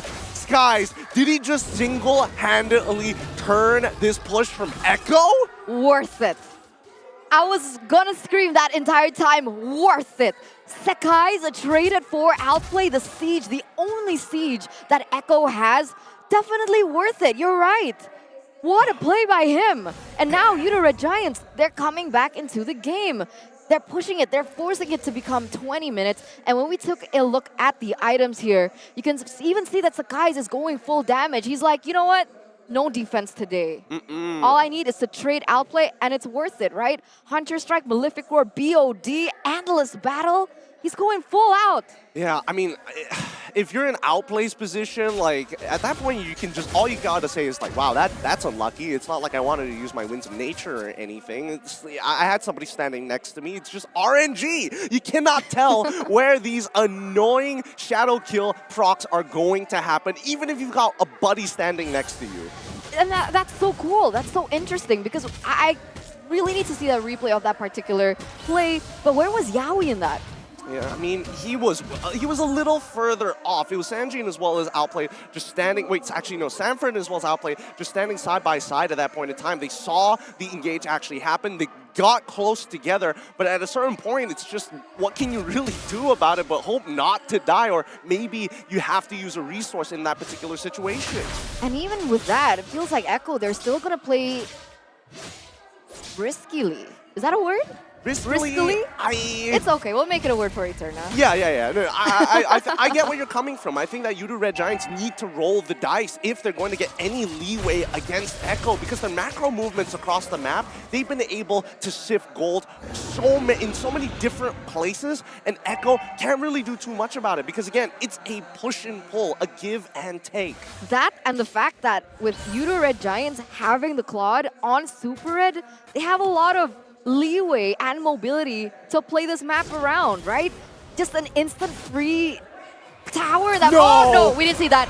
He absolutely whiffed it, and now the penalty zone comes in from Sanford, but no, look, the Winter Truncheon coming in from Sanji, he ends up dying regardless, they still get a pick despite it all! And now Zaida, he's thinking about it, he's looking for that initial back line, but no, he gets No, he is not able to find it. The Winter trying to protect Zach QT. The Minoan Fury almost good with a final slash. Even better. Super Red gets the free hit. Every single target. Winds of Nature's being traded, but the stats have been stolen. Art of Thievery fully stacked by Super Red. No way. 4 members traded for 2.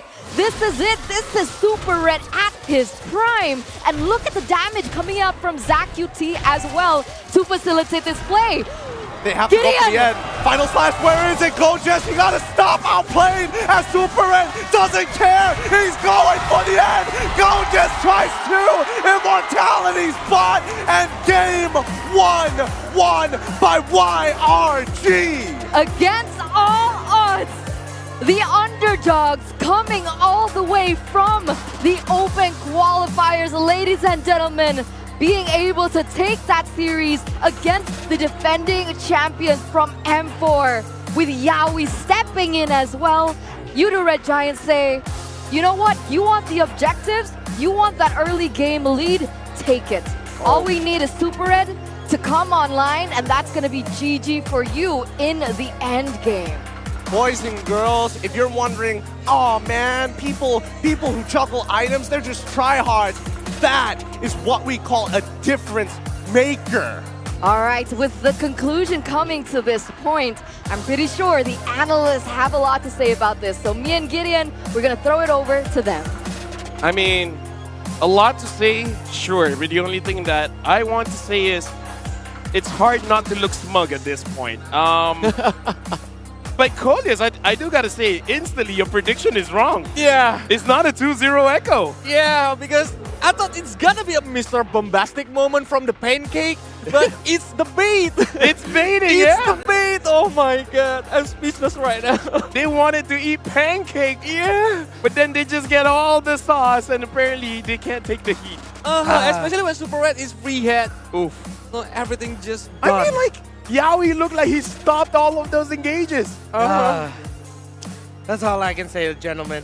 Red Giants, they keep finding a way. What did we paint? The picture we painted about Red Giants yesterday. They are a team so good at baiting out those 50-50s that look like 50-50s, but turns out it's just a Red Giants fight to win. Yeah. I love how Yudu Red Giant is moving, because they are like creating the momentum other than like they are just standing by himself. But look at the damage dealt. I think it's more on the Yudu Red Giant side because of the Zekiti and the Super Red. Can I just say, Reptar even said, if Sakai has a good Hayabusa game, your kid's name will be Sakai's Annihilator. He did more damage than Super Red. Now, to be fair, MVP is still Super Red, but still, Super Red did 3,001. Not just normal 3,000, 3,001 damage per minute, and Sakai's did more than that. Yeah, Red Giants was able to, Colius, you were telling me, as long as it gets to the late game, Red Giants will have a way to find a turnaround, to turn this game around. And their turnaround was just one snap. It led to a win immediately.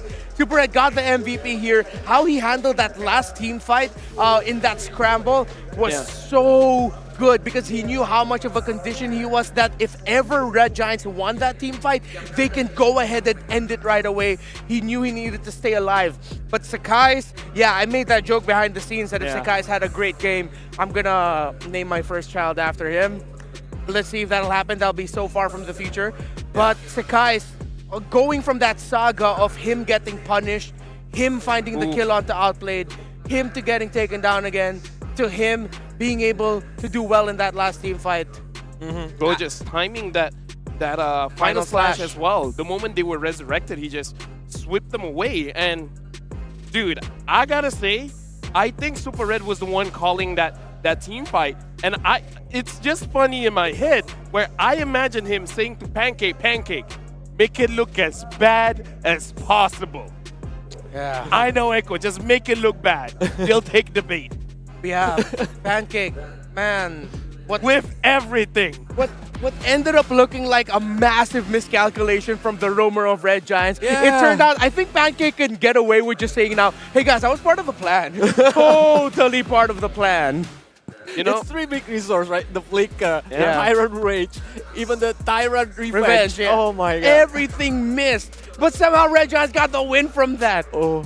I don't know how to feel other than Red Giants. I'm not even surprised anymore. They just seem to always find ways like these. I mean, congratulations to Red Giant, but for all of you at home, you guys can take this as a life lesson.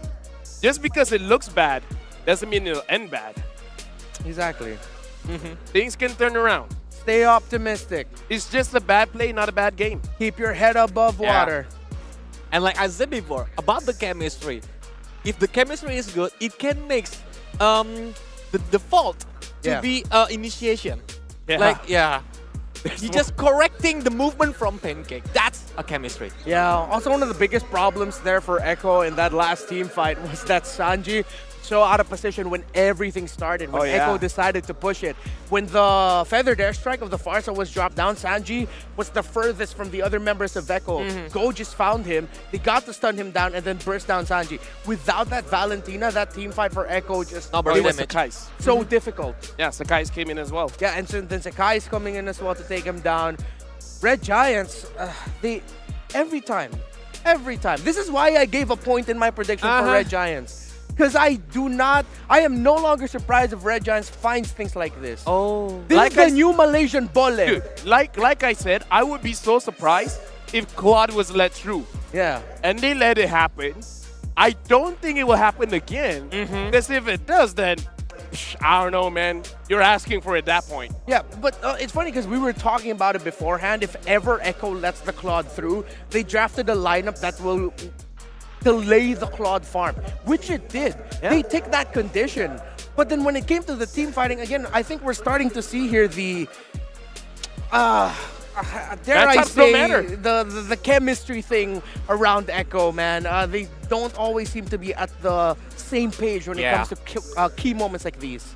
Now, here's the thing. I just got to say, the Snapdragon Pro Series is made possible by our amazing partner, Snapdragon Elite Gaming. And here's the thing. They're not just helping out for the event. They're helping out the players, giving them the absolute best gaming performance in the smartphone devices that they're using on stage. If you guys want to experience it for yourself, make sure you guys get the chipset, Snapdragon Elite Gaming chipset, because it's amazing. Gives like what, 144 FPS. Yes, that's the one. Yeah. Kind of experience. So thank you very much. It's a great, because of that, I get to see Red Giants win against Echo. In fact, shout out to the Malaysians that did not trust in them. He's so happy. Yeah. Look at LaFell. No, look at that. Take a quick look at the camera. Here's the thing. Is it weird for him to say, I'm not happy because they win? I'm happy because of how Pancake botched absolutely everything. Yeah. And it still worked out. That's why if you are talking to me like, what is the winning points from the Yudu Red Giant? I think it's not because of the strategy. I think it's because the goddess of fortune are behind them. The goddess of fortune. Yeah. Thank God. Is there a Malaysian or Indonesian goddess of fortune? I mean, like, Muslim, we only believe in one God, so no. Oh, that's true. That's true. Yeah. Yeah. Anyways, I do agree. It's kind of lucky. But here's the thing. If you do it twice, it's no longer lucky, man. Yeah. You generate that for yourself. But can they do it again? Because you know Echo. Yeah. Will Echo let that happen again?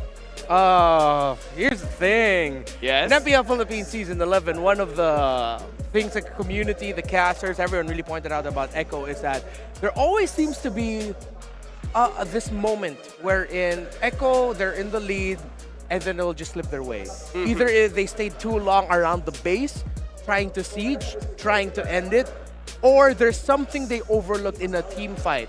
We saw both of those things in one game. Now, Echo, they are a team that can learn from their mistakes.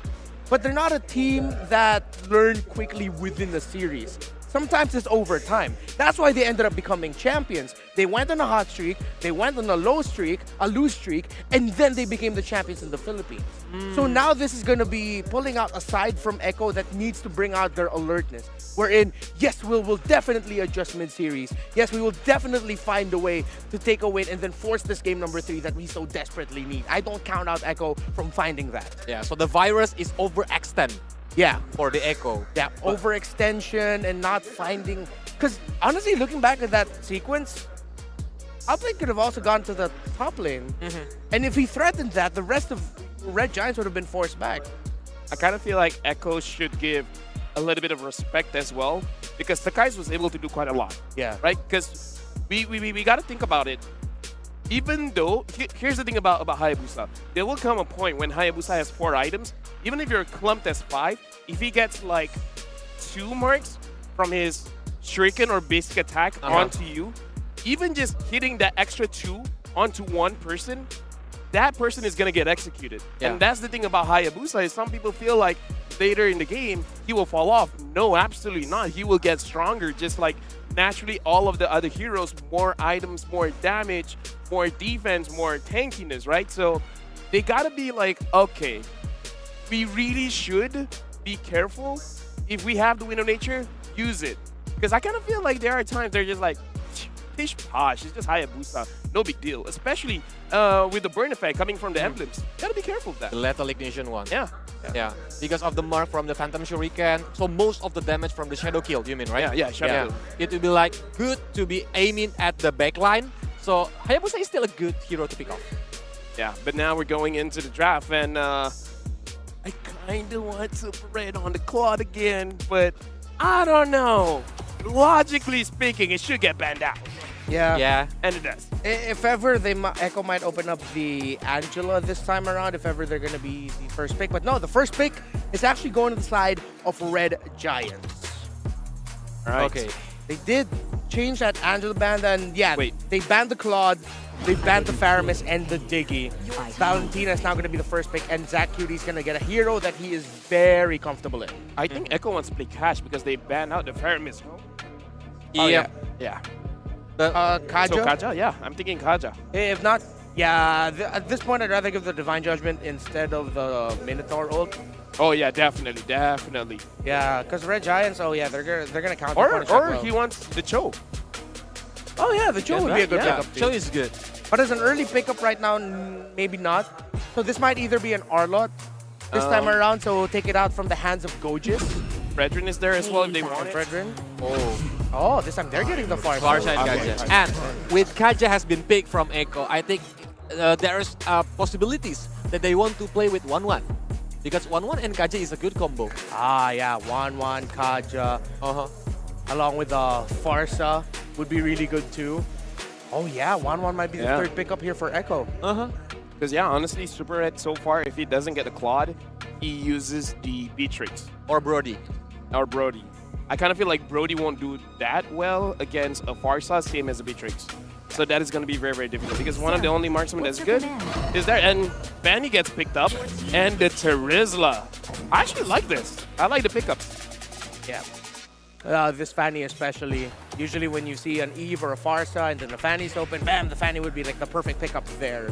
So Echo, whoever they're going to pick up here has to be something that can mess up the tempo of the Fanny. I'm okay with them picking up a Brody in this scenario already, just so that you can get that stun coming in to keep the Brody safe. And then not even just the Brody, you can also keep the Farsa safe. If Outplay gets the time to stun well and the Fanny swooping in, the Fanny might actually be at risk of taking in a lot of damage from the Farsa and the Brody.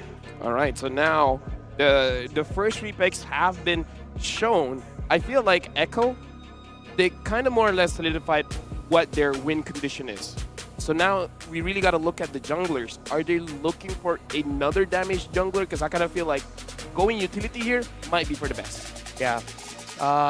They might even consider picking up an Akai later on for Zyda. Akai or Fredrin? Yeah, Akai or Fredrin. Akai or Fredrin jungler, or if they want to like fight rock with rocks, that maybe the assassin's gonna come out from Echo. But I think it's gonna be a small probability since if you look at the Kaja or Brody or even the Kaja, Parsia, Kaja, and Brody is like not a sustainable hero. It can be bad when facing against Vanny if they want to use another assassin jungler. Yeah. So if ever the lineup here for Echo will have an XP laner, that's gonna be high damage, not high damage, or high control, high sustainability, and then the jungler will be the same. Because this Kaja can't just be the only frontline option. You're gonna need more options here that can hold the front line and also dish out a lot of crowd control abilities. I wonder here, is Paquito okay? For which Echo. as their XP laner? Jungler, you mean, right, Lofel? Honestly, either, because I kind of feel like if the Fanny goes in and then the knockout strike can interrupt the steel cables, I think it's gonna be good enough. Because other than that, what do you want going up against a Terizla? Because if you want to win the lane, Dairoff, but if you have Dairoff, you're not solving your team's problem. Yeah. You need someone to open up the map. So yeah, I don't know. What do you want to go for? Oh. Is it possible Hilda EXP? No. Right? No, right? No. That's why Paquito and Akai seems like it's a very good option for Echo right now. But it depends on their strategy. Maybe they want to fight rock with rocks. So they want to play the quick early game since they have Kaja and Parsia who can use the mobility on the early game very well. Yeah. Looking at the hero pool of Sanford, this might end up becoming a Lapu-Lapu pickup in their XP lane. Although the Paquito that you mentioned makes sense, you can dish out the control abilities a little bit more. Yeah, because that's kind of what they need. They don't only need a frontline tank, but you also kind of need a little bit of crowd control there because you want to open up the map for Kaja. Yeah. If ever they can go Grok. But okay, Fredrin. I think this Fredrin jungle. Honestly, even Fredrin EXP might not be bad. On the hands of Sanford, not that I don't trust his ability, just more of I don't. XP Fredrin has not had the best time recently. I mean, he has 71% win rate. Oh yeah, on Sanford. Wait, 71, 75, around there. Oh, they make it work. If that's the case, then yeah. You know what? Yeah, I won't turn off the idea of an XP lane Fred. They can choose it later because they need to see the two heroes that Yudu Red Giant gonna pick right now. Yeah. Oh, it's Carry. Oh, that's very brave. Very brave. Yes, Yeah, I because agree. Very brave. Echo have Kaja, Echo have Parsia. It's the nemesis from Carry. Yeah. I like your word choices there, and I agree. I'm gonna stick with that one. So, what is the last pick here?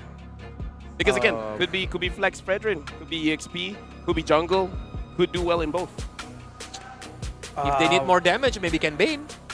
Deadly Catch can stop Vanny when using the steel cable. Yeah. I'm leaning more towards Martis here. Or Bane. Yeah, Martis or Bane. I'm okay with either. They need something that could potentially balance out the... Either ways, we're looking for a fighter here. Yeah, fighter, crowd control, burst.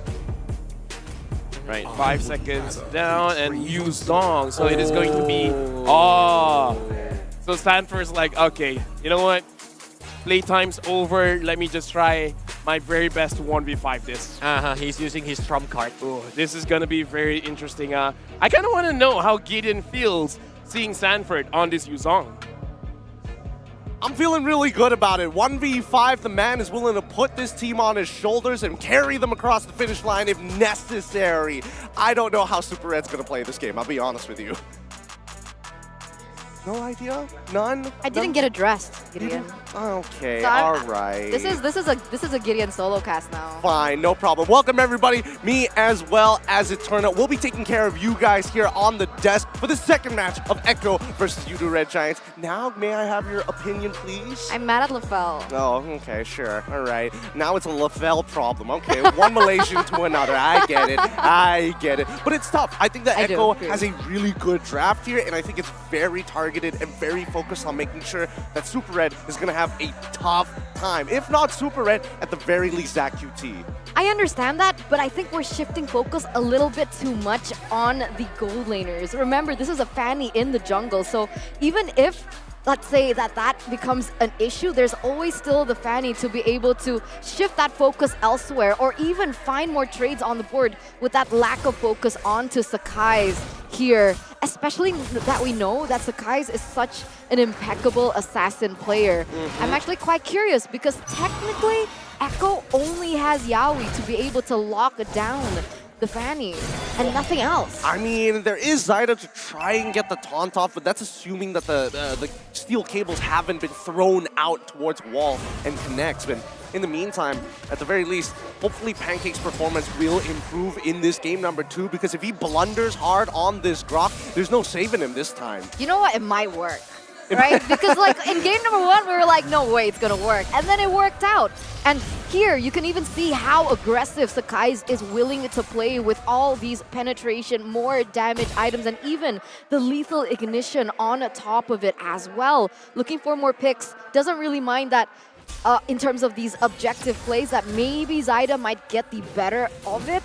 But we'll see how this pans out, and let's see if Echo is willing to give up these pickoffs away and to the Yudu Red Giants. Yeah, I mean, Yudu Red Giants were willing to make sure that, hey, we want to be able to win the draft overall, but the lane matchups can get a little difficult, especially by this gold lane side, right? Outplayed, he's not going for tenacity this time around as they look for the dive on towards Sanford's side. Oh, they find it! Instant execute. Sanford trying to get the Petrify off his skies, but it just didn't matter. And that's the benefit of getting penetration as one of your first talents coming in, right? That damage that you can have, that pressure, and that killing potential coming in. And look here, it's going for it again. Yaoi actually forced to retreat there as both of these heroes, they want to collapse onto the next neutral objective, but I don't think Zyda is actually going to let this slide.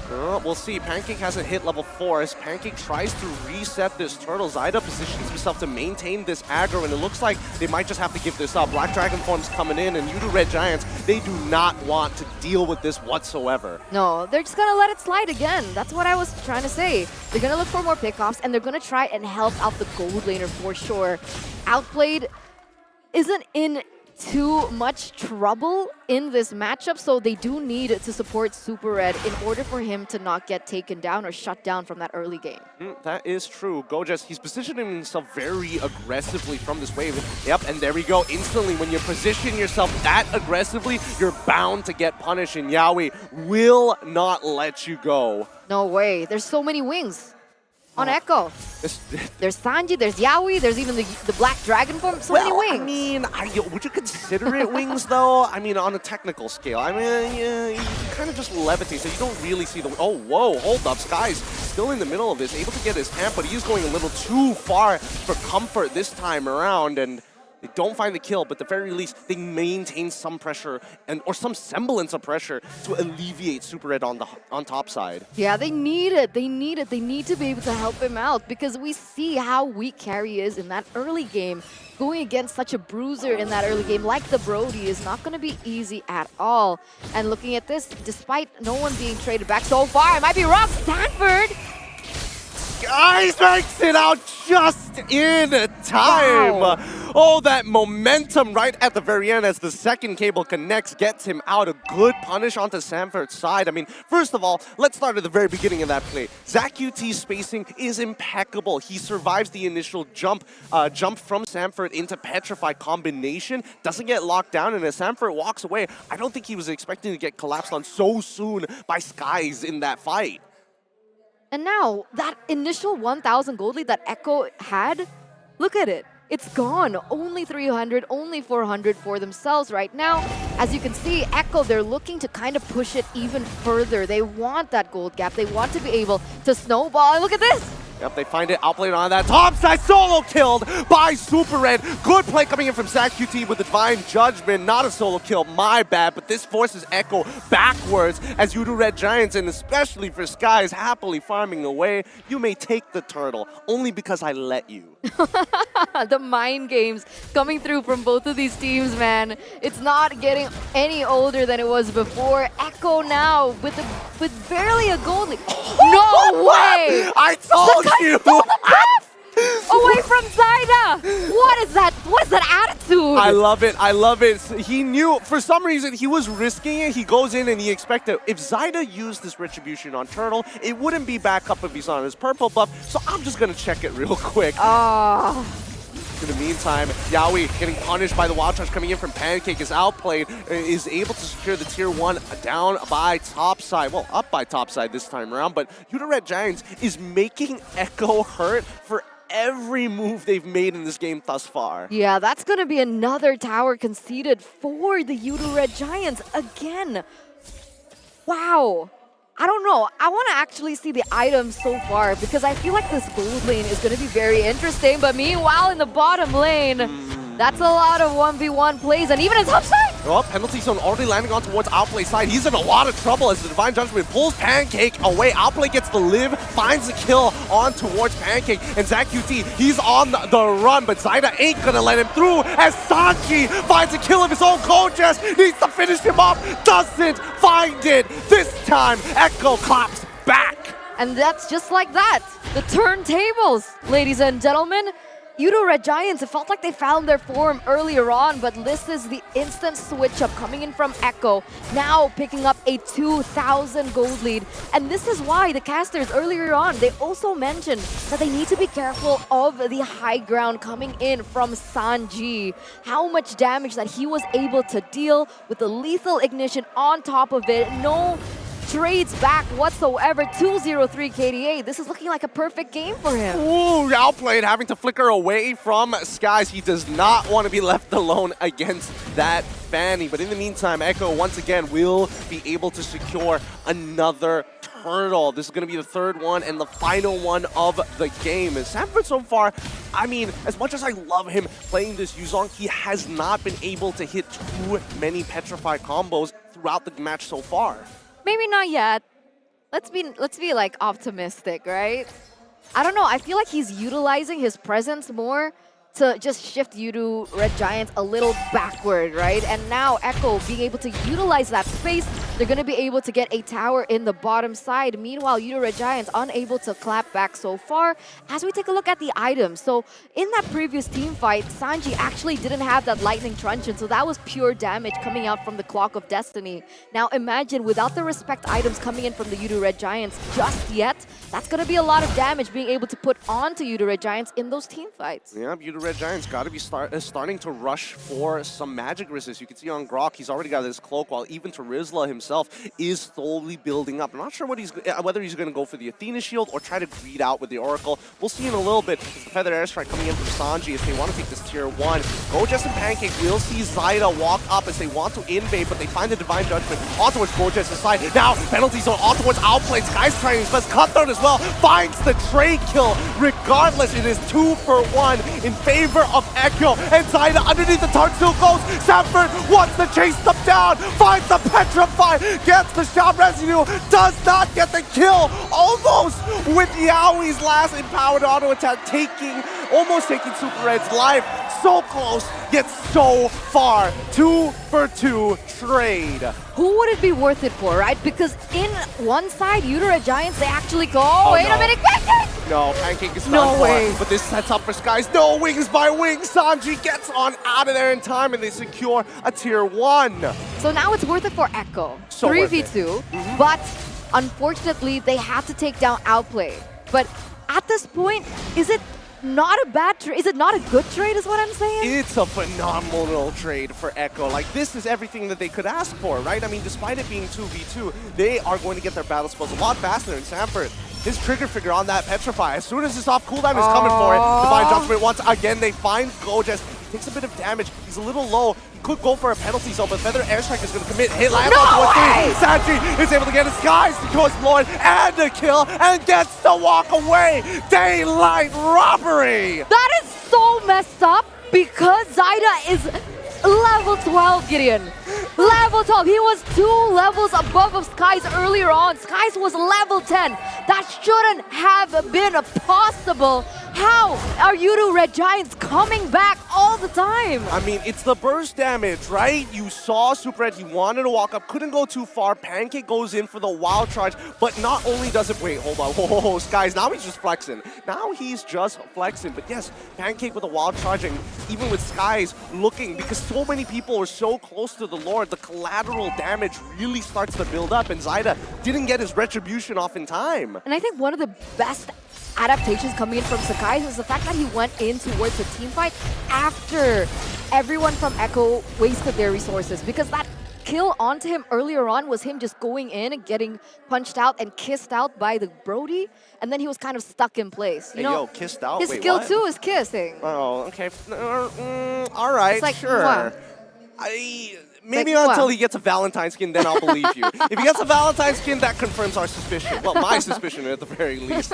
But I think, in this case, you're absolutely right. Because Echo, if they're going to continue this on with that momentum, they're going to need a spearhead. And if it's not through Lord, these fights are starting to become really clear that both sides kind of want to do the same thing. I agree. And it's getting a little bit scarier now for Echo because that gold lead shifted. Super Red, look at him on the gold earned leaderboard #1 at 8,800 on a carry. And that's not exactly the picture that you would want to be able to portray if you were Echo. I think worst of all is for Outplay, who was like, guys, I was winning my lane. Come on, work with me here. Give me something. Daddy needs his milk too. Oh, man. And the frustration just must be building on because Super Red already has the corrosion scythe. He has even legs, like, oh, okay, pants is what Leo likes to say. He has pants on, so a little bit more sustain. Golden Staff, DHS as well. So he's down, he's ready to tango. Let's see how this dance is going to go, right? Because in the next 36 seconds, let's see the setup from both sides. Echo need to start getting some pushing waves, but it's like Super Red and as well as Pancake posturing themselves to punish anybody who dares check or walk up to the bottom side. Yeah, and they do have the lockdown to go for it, right? Skies just needs to go in, put that damage in, and it could even be finished off with anybody else.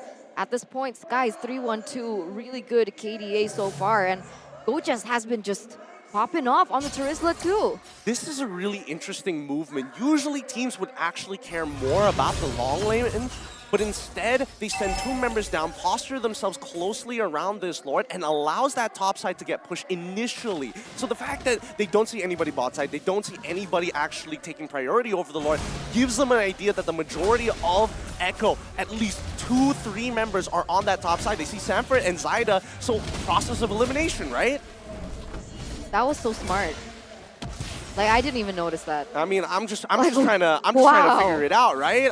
It's a weird movement to see at this level of play because so many people understand the fundamentals of the Lord Dance. Push out that long lane so you don't have to keep sending people there, and then you have to go at a disadvantage in terms of the team fights 4v5. I mean, me being simple-brained, I was just like, okay, they're gonna prioritize the bottom lane because Sakai's can just goes up and he can like slow push that top lane. Oh, to be fair, that's actually a much better explanation.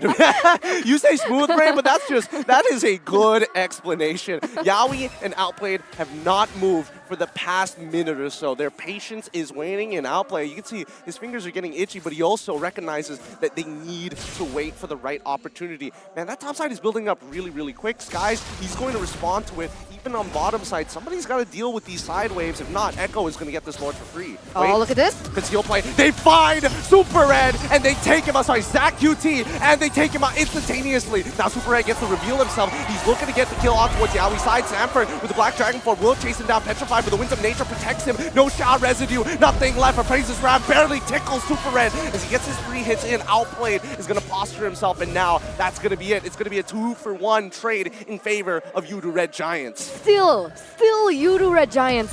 You would have thought that, all right, a good pick onto Zach QT, that's one problem solved, but Super Red was just free hitting from the back, being able to just push these members down in terms of that HP, and now with 2 members gone, this should be a win for Yudu Red Giants. We'll see. It's a 50-50, level 15, penalty zone onto Zyda. They're going to commit on towards this kill, but Super Red, oh wait, no, Skies, he's in trouble. Outplay manages to get the flag. Yaoi's down. Outplay needs to be able to clean these up. He flickers forward. Oh my goodness, almost gets the triple. He tried 8,800 damage, but still, wait, no, go, just don't die here. Okay, 8,800 damage and almost turning the fight a triple for Yudu Red Giants. The idea was there from Echo. It truly was, and Yaoi was able to secure the Lord, so both of the junglers actually missed there with so much CC happening. But it does give Echo a little bit more breathing room, despite that they had to lose 3 members in the process.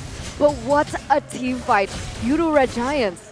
This is a different Yudu Red Giants than what we saw yesterday, Gideon. They're looking super scary. And remember, if Yudu Red Giants can take this point away from Echo, that's the M4 champions taken out of the SPS run as a whole. Well, I wouldn't put them as M4 champions because this is not the main lineup. I would say that this is going to be preparation for the next generation of Echo. And don't get me wrong, I love Echo as an overall team. I love their organization so far. And the next generation, they look good. But in terms of prep, Yudu Red Giants have done an insane amount of preparation for this matchup. It's clear in their macro movements. They understand, well, not only understand, it feels like they already know what Echo's habits are. I wanted to say it like that because it sounds cool. It does sound cool. I know, I agree with you. It's not as accurate, but it sounded cool, man. Look, if my goat ain't there, it's not the same. All right, that's fair, that's fair. But taking a look at the damage leaderboard here, Sakai's and Super Red, and you start to question why. Why do these two players always have the largest output of damage? It's because they remain untouched in these team fights, and the same can be said for Sanji.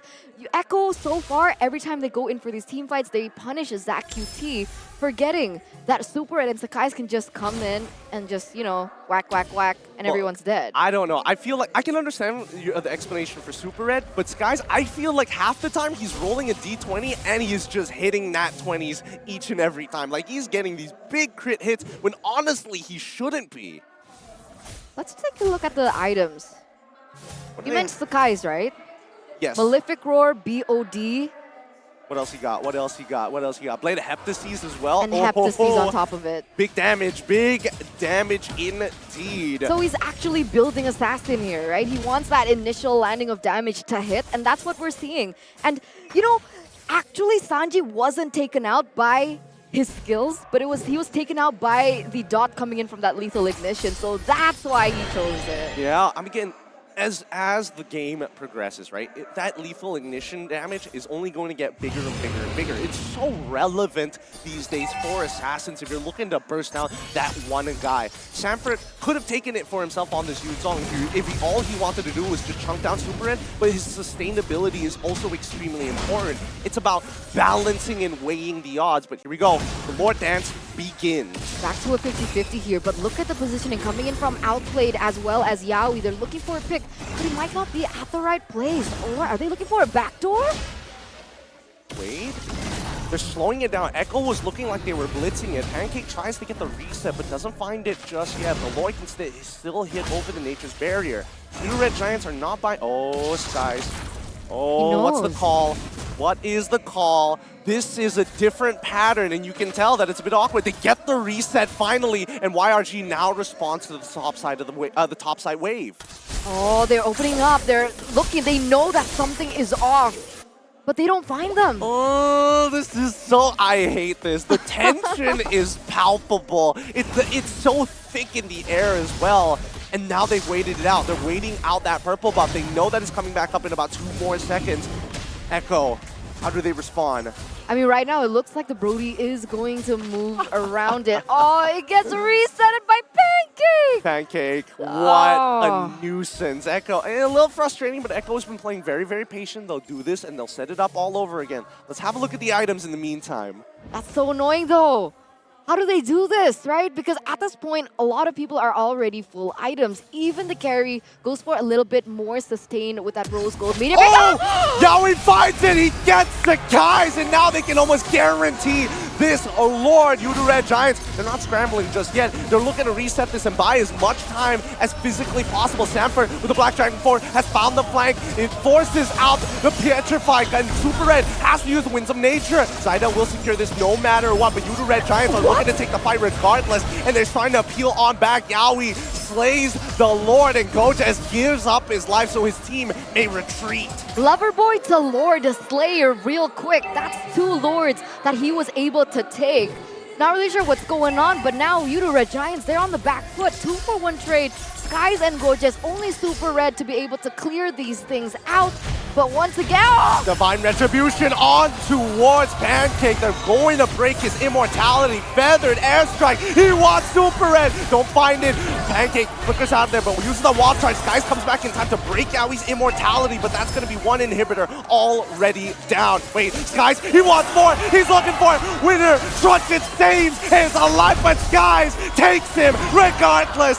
One head on a spike, can't finish off the rest. Oh man, he only takes Sanji down in the process. Super Red trying his best to clear out that lane in that mid, but remember, a Lord is still marching there in the top side. Meanwhile, Echo, they're gonna use this time to be able to take that buff away, but this is 30 seconds left for Sakai's to come in and break the bounds.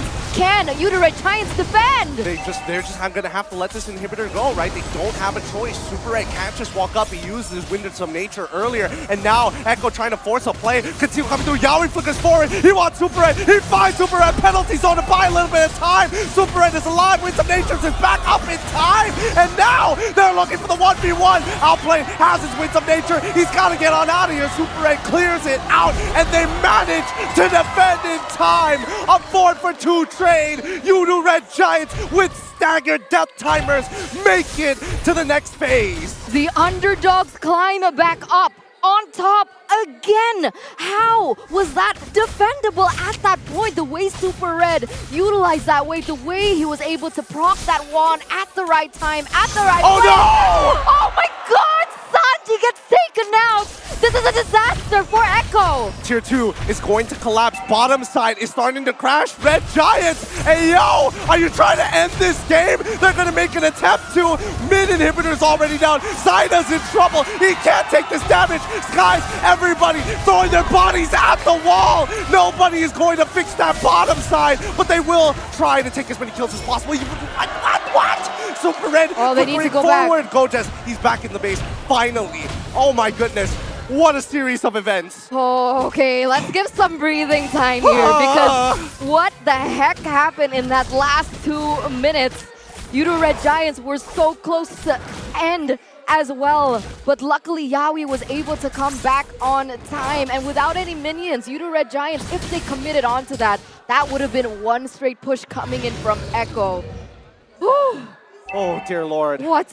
What a series of events. Like, it was already unlucky enough that Sanji had one more tick to wait. Yaoi, Divine Retribution. It lands perfectly onto Super Red. Stanford takes him out. The backline gets attacked, but the Winter Truncheon has already been popped by Sanji's side. Skies, he's got no more energy to work with. He's trying to get on out of here, and Stanford chases him. Gojes breaks the immortality as Zach UT loses his own. Outplay finds a kill. That's 3 for nothing, and this might just be GG unless Gojes can do something about it. Solo, no more.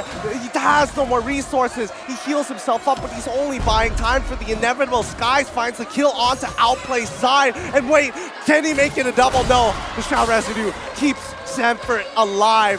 4-for-1 trade. Echo and Yudu Red Giants in the octagon, ready to duke it out. Bare knuckles. Sakai's trying to do his best, man. He's trying to clear that lane in that mid side, but with him only standing with 10 seconds, he can buy some time. 6 seconds for Super Red. Will he be able to make it? No, the waves are too big. If Super Red comes back up, there's just too many things that he needs to do. Divine Retribution is already out. Skies manages to pull through. Super Red is back in, and Echo respected. They're walking away. They're not gonna commit. That's another defense taken. Successful by Yudu Red Giants. Gideon, I did not expect this kind of play from both of these teams, but this is what we're being given. This is one hell of a match right now, and Yudu Red Giants, I don't know. I think they call for a defense. Why? Don't step out of your base right now. You gotta clear those waves. And Echo, they are playing really well at the same time. I really don't know who's going to win this match now. I mean, at this point, Echo, they have more to work with, right? With only one inhibitor turret down, those lanes are going to be crashing in favor of them in that top and that bottom lane. So there's more housekeeping that Yudu Red Giants needs to do before they commit onto this Lord. In the meantime, Lord Dance has started again. Pancake trying to reset it. All 3 waves pushing into Yudu Red Giants. They have very small windows, and like we saw the last time, Echo is very good at abusing these timings. Wait, if they open that sentry, do they see Yaoi in that bush? No, they don't see him in that bush, but oh no. Not gonna spot him out. And Pancake, he's too busy trying to reset this Lord that he can't open up maps. So the only other person who can do it is Gojes. You're right. But even that, they will have enough damage to shut him down. I mean, at this point, right, outplayed. Even Brody, I know they say Brody falls off late game, but he actually went for Weapon Master as well this time around. So he is going to scale a little bit better than Brody that we're more accustomed to. Oh, here we go. Conceal play. Gojes, he spots it out. He sees Yawi, and now he starts posturing aggressively. He doesn't mind it dying for it as long as Super Red is alive. They might be able to turn this 4v5. Pancaking Gojes, spearheads of Yudu Red Giants posturing themselves. Feathered Airstrike coming out towards Zach QT's side. He gets on out of there. That's one down. Black Dragon Form is trying to zone out the rest. This guy tries to go for the steal. Yawi locks him down with the Divine Judgment just in time. Gojes in the middle of all 4 members. They might just call for the fight. So far, Super Red gets a couple of auto attacks in, but not enough. Immortality bought by Gojes keeps him alive. Now it's on the defense for the side of Yudu Red Giants. All right, that's going to be another Lord secured by Echo. And I felt like that whole animation was kind of funny. Because like, Sakai's is like, okay, I'm coming. And then Yaoi's like, nope. And pulls him in. Literally stops him in his tracks. Yeah, he was literally flying there. All right, but this is the situation that we're dealt with. Echo already has a Lord marching down there in that mid side, but oh no, not like this. Yeah, Skies is trying to proxy and stagger the waves as much as he possibly can, and then recall back to the base. He still needs to be with his team. He still needs the gun out for outplayed. This is so nerve-wracking, man.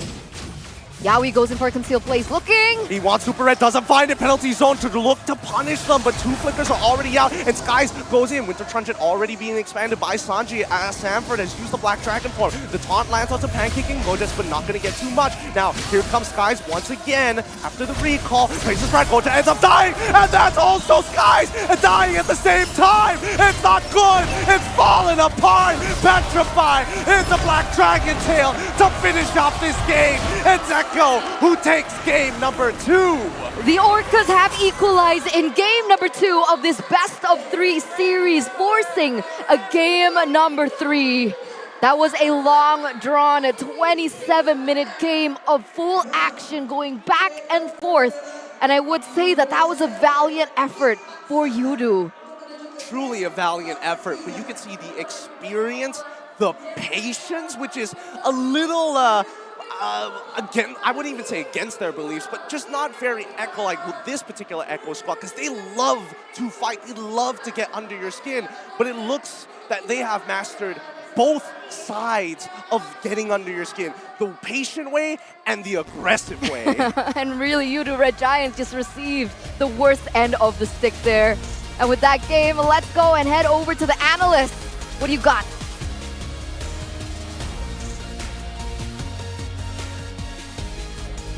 With the first best of 3 going to 3 games, the first 2 games are already legit.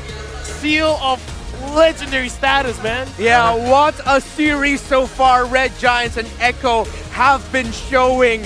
And Red Giants, yeah, they're the underdogs going to this. They're the ones on the Cinderella run. But they are standing toe-to-toe with Echo, and it has been a fantastic series so far. It's a really tight net because both of them, they don't want to lose. Because lose means they go home. They cannot continue in their journey, and look at that series, man. That's what's happened when you have the spirit. Dude, honestly, like, there's a lot of players to highlight, man. Gojes on this Terizla. Wow. Sakai's, it doesn't even look like he's using cables. He's just legit flying. Yeah. And then Yawi. Yawi is what taking the Lord twice. Twice. 2 Lord secures by Yawi, because Zaida was put under an intense amount of pressure every Lord fight. And somehow, whether it would be the enhanced basic attack or the first skill, Yawi would help secure Lords, but his pickoffs with the Divine Judgments have been on point. His synergy with Sanji and Outplayed or Sanji, Zaida, or whoever in Echo to set them up to get the target down would be great. And Red Giants, you see them buying Winter Truncheons, getting immortalities, knowing that they had to watch out here for Yawi's Kaja. What a game! But the question for the second game is, are Yawi too good? That makes Yawi got 2 Lord, or the Zaida didn't do his job? I mean, like, it could go either ways, right? Especially, because come on. Yawi is using Kaja. Kaja is the short name of it. Do you know that there's a full name for the Kaja? Oh, what is it? Ka, just follow me, I'll get you a kill. Ka, just follow me and I'll get you a kill. I like that. The Ka is just the bird. Get Ka. Oh, because he's a bird. Yeah. Ka, just follow me. Oh, I like it. Yeah. I don't, but all right. I try my best, okay? Yeah, no wonder why Yawi is our MVP of the game. He was the man of the hour here for Echo. This Kaja performance. Half an hour. The man of half an hour. This is an almost 30-minute game that we saw. And considering it was so difficult for him to find Zach Cutie or Super Red at times, Super Red's positioning, he is showcasing his peak. Why he is now one of the highly touted marksmen in the world because of his performance here in the Snapdragon Pro Series for Udo Red Giants. Super Red, a fantastic performance there. And Echo, yeah, there's so many times, so many fights Echo could have won, but since Super Red just stayed alive, and this is another collection of Yawi getting Lords, Echo, they were brought to the limit. But I think it's tough to be Yawi because the focus on Yawi is like not just on Super Red, but it's for Skies too. He needs to cover the Vanny when the Vanny came in. Yeah, it even got to the point where it seemed like Echo adjusted their play and say, yeah, we're watching out for Sakai's, but Sanji has the Winter Truncheon or the Immortality anyway. So they just left him and said, we'll just fight forward. Because every time they reacted to Sakai's always going to the back, that's when Super Red and the rest of Udo Red Giants would go forward and punish Echo. But then Echo said, we can just leave it. Let's put our focus onto taking down Gojis or Sakai or Super Red and then Zach Cutie. And then that's how they were able to eventually end the game with their Lord push. I gotta say, for anyone watching, either here in the stadium or at home, if they're watching and they're not fans of Echo or Red Giants, I gotta say, they were shouting for a lot of that. Echo, mate, please. Red Giants, mate, please. They're just like, because we're here, and then the crowd is here. They were reacting to everything. Every moment. Everything was good for them. Yeah, non-stop. You'd hear one crowd, shout when someone gets something wrong or right, wherever. I think right now the crowd here in the Stories tonight are just appreciating the fantastic MLBB action that we're seeing. Exactly. They're eSports fans at heart. Wow. That's why if you are still at home, especially when you stay at Jakarta, please come here. Please join us. Yeah. Come on down. Come on down. Still so many seats available. Yeah. Seems like all the other people who bought tickets are just waiting for the last day. But no, the second day already is an amazing start. An amazing series. Dude, this is a best of 3. Imagine if it was a best of 5. Oh, man. We're going home at 3 a.m. tomorrow. Well, now game recap here. I gotta say, after watching that game, I don't think draft is the problem. Everyone utilized everything well. Yeah. Everyone utilized everything well. The timings, there were errors on both sides, but less errors, more just highlight plays. You mentioned Gojis earlier. His entries with the Terizla is one of the reasons why Zaida had such a difficult time retrieving. Because the timing of Gojis, he maximized that knockup time and time again. Yep. You can't retry when you stun. Because of that, both of the teams are it's a waiting game. They don't want to like doing some gamble movement and make the team loses. Yeah, waiting game was the right. It got to the point where they were just waiting for key abilities. Is the feathered airstrike up? It's the way of the dragon. Dragon Wave. Black Dragon form. There we go. We have 2 dragon abilities here, all right. So that's messing me up. And then, of course, you have to watch out for the Fanny, the Valentina, and everything. I feel like, though, out of everyone here, Zach Cutie had the most difficult game. Definitely, Because despite everything that was going on for Udo, he had the lowest KDA across Udo members. Yeah, because every single time he wants to go into the fight, he has to be wary of the Kaja. And sometimes I kind of feel like he has to be waiting at the wings just in case if something goes wrong, right? And sometimes when we look at the KDA, it's just either Sakai's goes in, try to get a 1v1 kill somewhere, or Super is just kiting around and then just eventually getting those kills. Yeah. All the tools that Echo had for collapse team fighting, every time Zach Cutie was just like, oh, man, what am I going to do now? Yeah. They just confused. Yeah. You know what? No time for confusion, more time for preparation. We're going for a short break, but after this is going to be the 3rd game between Echo against Udo Red Giants. See you then.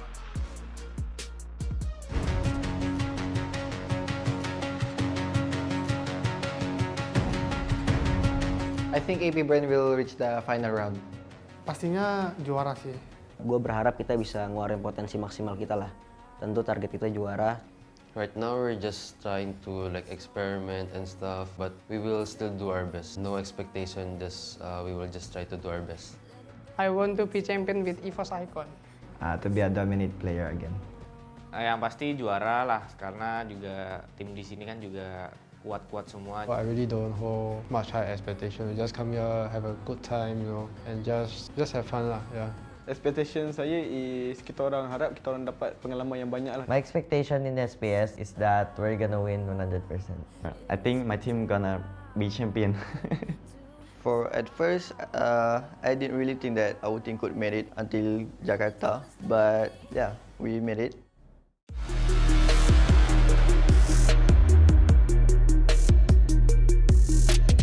Don't mind the enemy, and also don't mind that if you make a mistake, they will bash you. I'm just thinking about bouncing back and getting stronger and learning more. I think the tip that I can give is that don't focus on your performance in the scrims or in the other games. Just focus on the game itself. I will feel disappointed with myself, but after a while, you always look back and all these disappointments, it will make you to a better person. You should never stay in the past, but you should learn from it. Always know that there's always a next game. Selalu ingat aja tujuan kita buat main turnamen itu apa. Jadi kayak nggak terdistract hal-hal lain. Jadi fokus ke in-game, tujuan kita buat menang. Jadi selalu tanemin mindset itu aja sih.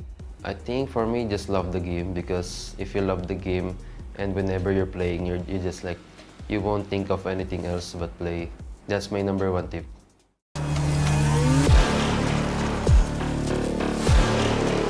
I think it's the passion of every player. I think the chemistry. Buat tim kuat itu ya chemistry dan kerjasamanya sih. I would say it's the amount of confidence each member have in each other. First, you should have patience with your team. You should build strong bonds. The mindset. Dorang perlu set mindset yang sama lah untuk 5 orang kan. Komunikasi chemistry itu benar-benar penting buat di game ini. Teamwork. Only Indonesia is the most strongest team. I think it's still Philippines. Buat tim sekarang ya yang paling kuat jelas Onyx. I will still consider Philippines to be the strongest region, but the strongest team is definitely Onyx right now. And team yang saya rasa cukup kuat, Echo dan Blacklist lah. Region yang paling kuat ya masih Filipina sama Indonesia lah buat sekarang. I think everybody knows it's Indonesia and Philippines.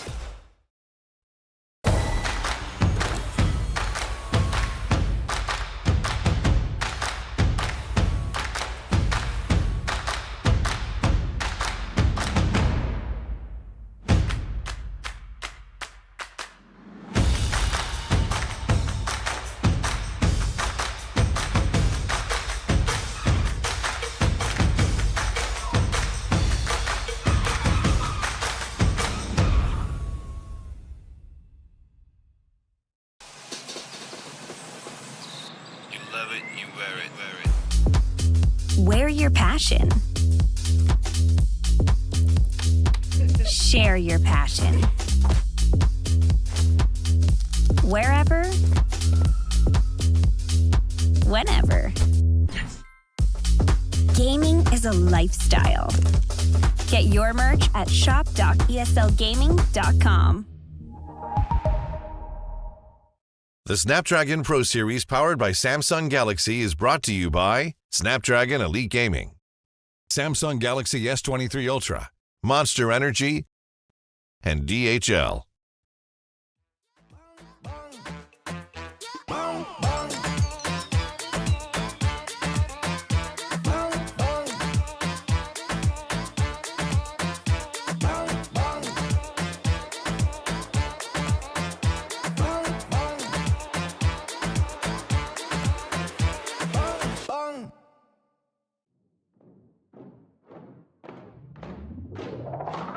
Lace up my shoes, time to get it.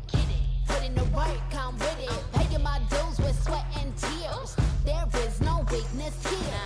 I ain't new to this, I'm a veteran. Wear my battle scars like a letterman. I done crawled through the mud full speed, so I wouldn't underestimate me. That's That's a rookie move. Homeboy, I got nothing to prove. Team player, but I'm still self-made. I'm in it for the passion, not the parade. I don't need the lights or the cameras, just me and my opponent. All the work that I put in has led up to this moment. Let's go. You go hard, I go harder. You leap, I leap farther. You cannot match my speed. Cause I'm out of your league. I'm out of your league. I'm out of your league. Everybody wanna get like me, better reach for the stars, cause I'm out of your league. Game time, let's go. I hit that mark weeks ago. I'm about to laugh you up. Tell me, have you had enough? You would think I had a PhD in psychology. The way I get in your head, there is no escape. Like I said, I'm out of your league. I play fair, but show no mercy. Only give my time if it's worthy. Cause I keep my mind. We gotta push to the limit and work till we finish then push to the limit and work.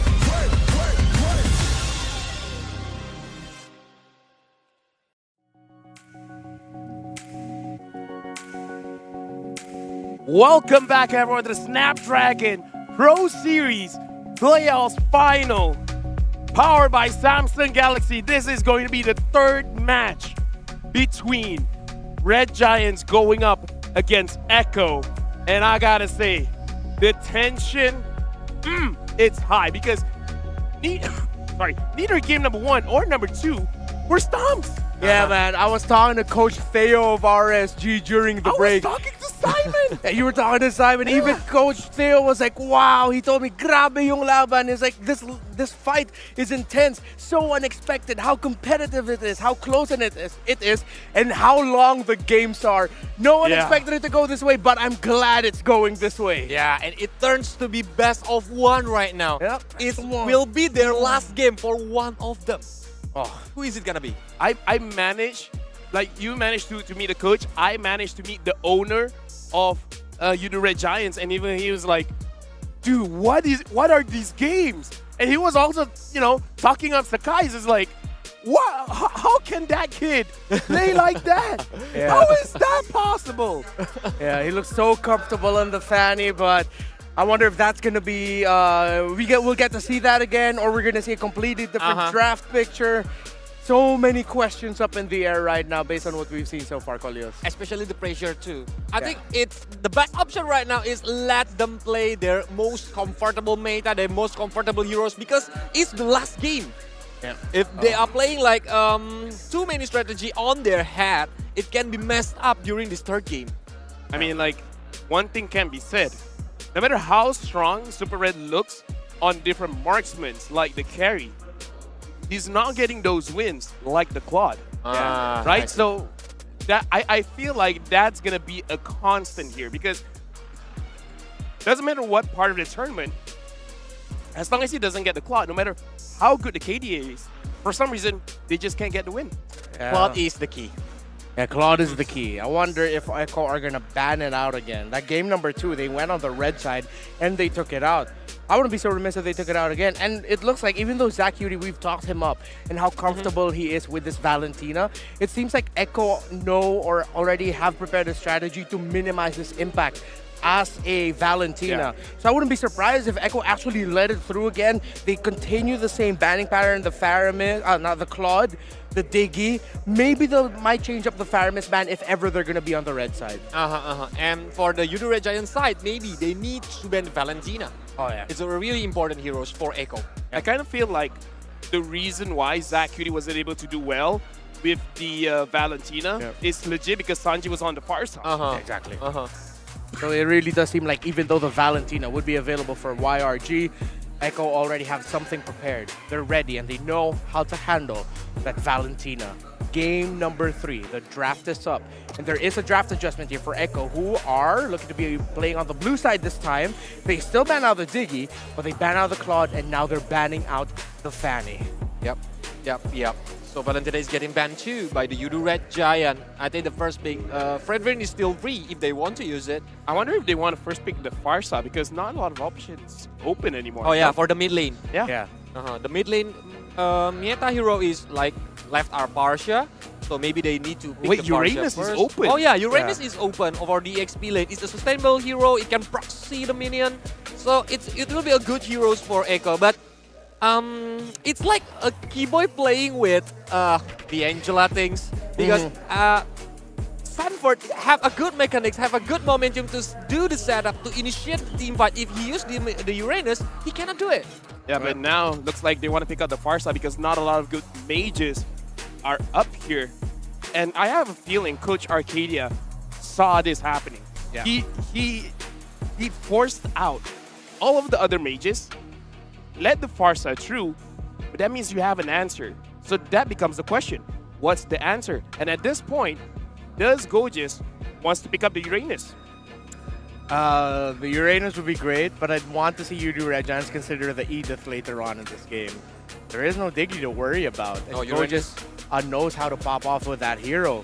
But if ever... Wait, Ling Angela? Yep. Ling Angela. Uranus Ling Angela. I want to talk about Angela. it. Yeah, the Ling would be a great pickup too. Because Farsha can easily get killed by Ling, and see, it's Ling and Kaja. Yeah. They take it away from the hands of Yaoi. They are anticipating like what kind of any gold laner that Echo gonna use. With Kaja, at least they need to think about the positioning twice. Yeah. On the team fights. I'd want to see Echo consider picking up the Arlot now. Actually, I kind of feel like Terizla too. Oh yeah, that makes sense. The entries. If ever that's gonna make it make the life of the Farsha a bit easier. They can save the EXP laner later on. They can pick up a jungler right now. Martis, Fredrin might still be available here for Echo. There could be a Fredrin and a marksman. If ever. Okay. Oh, they're going in with the Kufra first. If they want to use Angela, it's the time to pick it. Because if not, I think Echo gonna ban it on the second banning phase. Yeah. Yeah, it's gonna be very interesting if Zach does use the Angela in the mid. But then, I mean, yeah, I'm thinking they need a very tanky EXP. Yeah. I wonder if Edith really can be that. Can be. Oh no, it's still gonna be the Terizla though. Gojis has been tremendous on it so far. That's gonna be the pickup. At the same time, it could mess up the entries of the Kufra. It could give Zyda a difficult time I mean, to be fair, being able to retry. Already quite a beefy front line. Maybe not the best for the Edith. Yeah. Because if you go in and then you don't finish them off by the time your ult finishes, kind of a sitting duck. Yeah. Even considering the Farsha too. Yeah. Because sometimes there'd be Farsha players who really save their ultimates just for when the Edith comes out of the mech. The Primal Rat. But yeah, so it's the Fredrin is still versatile. It can be on the XP lane or even the jungler. It depends on Echo what kind of gameplay that they want to use. If they want to fight rocks with rocks, maybe assassins like Lancelot can do, because Lancelot is a good hero to dive into the backline. So the Udu Red Giant later, the mid lane or even the gold laner needs to think about it.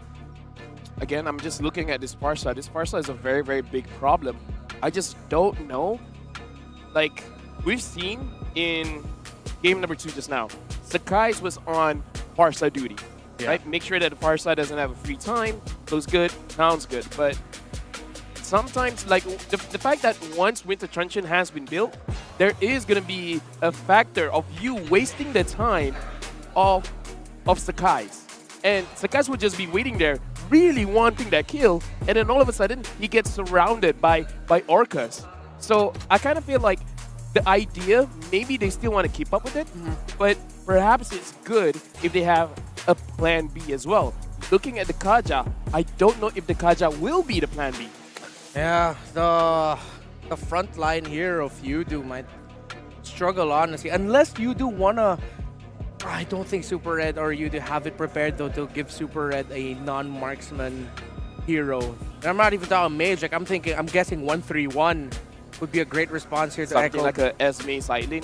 Yeah, Esme side lane, Yeah. Bane side lane, but I'm not sure if Red Giants have that prepared for them.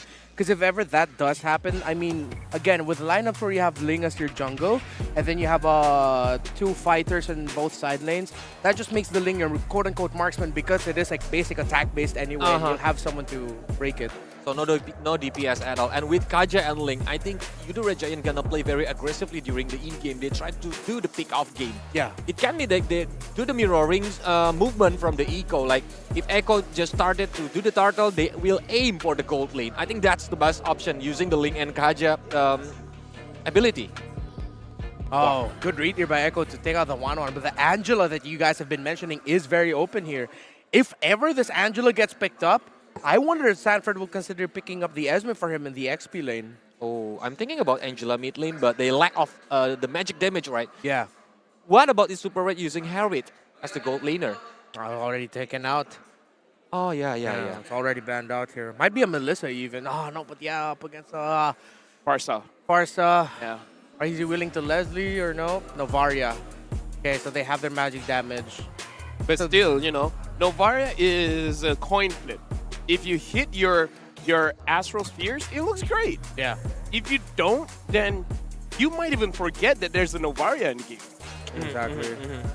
Bingo. Because Novaria need the map control, need the tempo for his teammates to lead the game. Yeah. If not, Novaria gonna facing a hard time. Because there's Novaria, are they going for a Beatrix?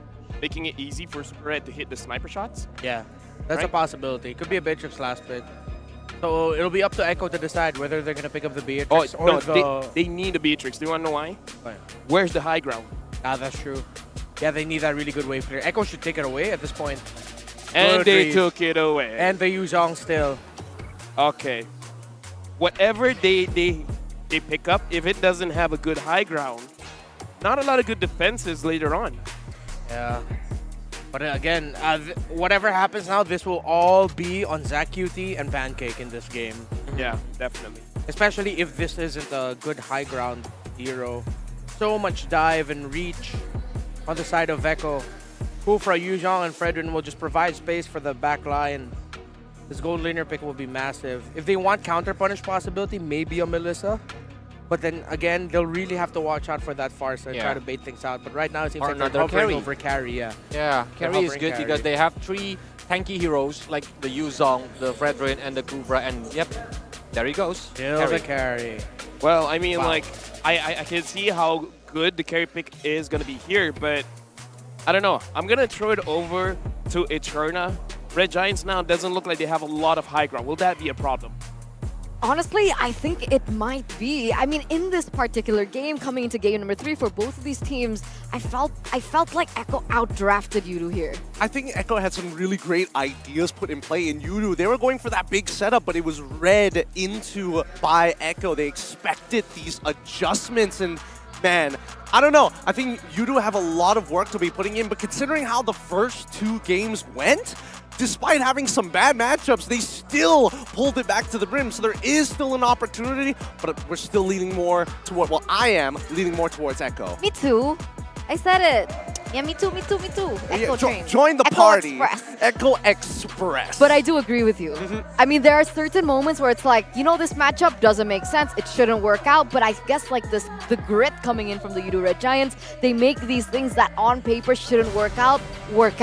But ladies and gentlemen, remember the stakes are super, super duper high, if not the final boss fight here for both of these teams, because whoever loses this one is going to have to go home and their tournament lives end here. And with that, let's welcome you to the 3rd game of this best of 3, back to a best of 1, Echo and the Yudu Red Giants. Get ready for the death match here between these 2 teams. Only one of them is going to make it through and the other goes home. Is it going to be Echo or is it going to be the Red Giants? In the meantime, at least we can talk about this jungle matchup, because this time round, Skies, he's not going for those utility jungles throughout these past few games. All he's been doing is making sure that he is being a deadly assassin. It looks like they went for a double EXP start here, with the EXP laners and as well as the mid laners actually rushing for level 2. Yeah, and I believe that that's kind of his style, right? As you were talking about Sakai's, the fact that he has that extra oomph when he goes in for the assassins, but Pancake He manages to flicker on the opposite side of the bouncing ball, which is really good. At the very least, he's not going to give first blood over. He's not going to need his flicker anytime soon until level 4, but that's going to happen in a while. And so does level 4 for all the other teams and the players as well, right? You can see Sanji here needs that level 4 as soon as possible, already trying to go through that EX relay. Meanwhile, yep, the gank on top side towards Sampras. The shot residue has been proc. The execute is going to guarantee this kill. Gojes finds first blood. so in this instant, now we already see a shift in focus coming in from the Udo Red Giants. They understood that Sanford was a huge issue in game number 2, and so they're trying to prioritize that lane definitely for Gojes to pop off. And, you know, the gold lane, they're just having their good time, you know, that 1v1 situation going through, especially now that the turtle is going to spawn top side. Not too much focus on them just yet. Yep, both supports are trying to rush their level 4 as well. It's really important that they actually hit it this time, but I don't think Udo Red Giants really want to posture themselves for this first turtle. Maybe in the coming times, sure, but for now, it doesn't really matter. Echo's level 4 is way stronger. It looks like he gets on top of Zach QT. He might actually guarantee the kill with a shot residue. Sanford finds it. That's what I was so concerned about for the Udo Red Giants, the fact that they went for a really strong backline in Zach QT. And the fact is, Sanford, Way of Dragon, goes to the backline, uses his abilities, and then he just gets taken out. So now Zach QT has a little bit more homework to deal with as Sky's here, trying to delay that buff take. Zyda, will he be able to get it? I don't know. Gojes is kind of low on mana here. I don't think he's going to have everything. He's going to go for the penalty zone. Skies is still able to secure that purple buff, but Gojes, he can't follow up on this damage because he doesn't have the mana. Not you, yeah. It's tough, right? He went in for more sustainability from the talents as well as his emblem choices, especially with the Brave Smite as well. So of course that is going to be a little bit more difficult when he loses that mana up. But meanwhile here in the bottom lane, now there's focus. Now Super Red is caught in a tough position as Yawi already looking to get that trade on. Yeah, they're posturing for the dive. They want to see if Super Red is going to get caught lacking here. Top side, however, once again, Jungler is nearby, but Gojes, he's got to be extremely careful. If he gives any more kills over to Sanford, he might not be able to play the game for at least 8 minutes or so. But for now, we're seeing that the map is being opened up by Zach QT. They don't want to sacrifice members. They'd rather cooldowns for the time being. But remember, if we take a look at the disparity in that gold lane, Super Red is pretty behind of the Beatrix, who just needs 1 or 2 items to be able to dish out the damage and come online. So definitely there is still an issue for Udo Red Giants in this first few minutes of the game, where they haven't been able to help out Super Red here in the early game. Exactly. They're trying to open up the map as much as they can, and even Sky can't seem to find an opening. He spots out Sanford, but this turtle really isn't their priority. They don't really care about it at all. It's all about getting their jungler ahead so they can use that momentum to maybe push up or at least elevate one of the side laners. And at this point, you can already see Zyda already with a level ahead of Sakai's, And with that, that should be a free turtle here for Echo, pushing them to 2,000. Yawi! Yep, he finds Pancake, he falls into the Bandit's Rage. Well, the flicker is just in time, but Sanford's here to turn it around instantly, finding another kill. Zach QT doesn't have the damage just yet. He is more of just a surveillance drone more than anything else. But I mean, at this point, that's already huge damage, seeing as he's only completed 1 item so far. Not even an item, actually. Only the Elegant Gem.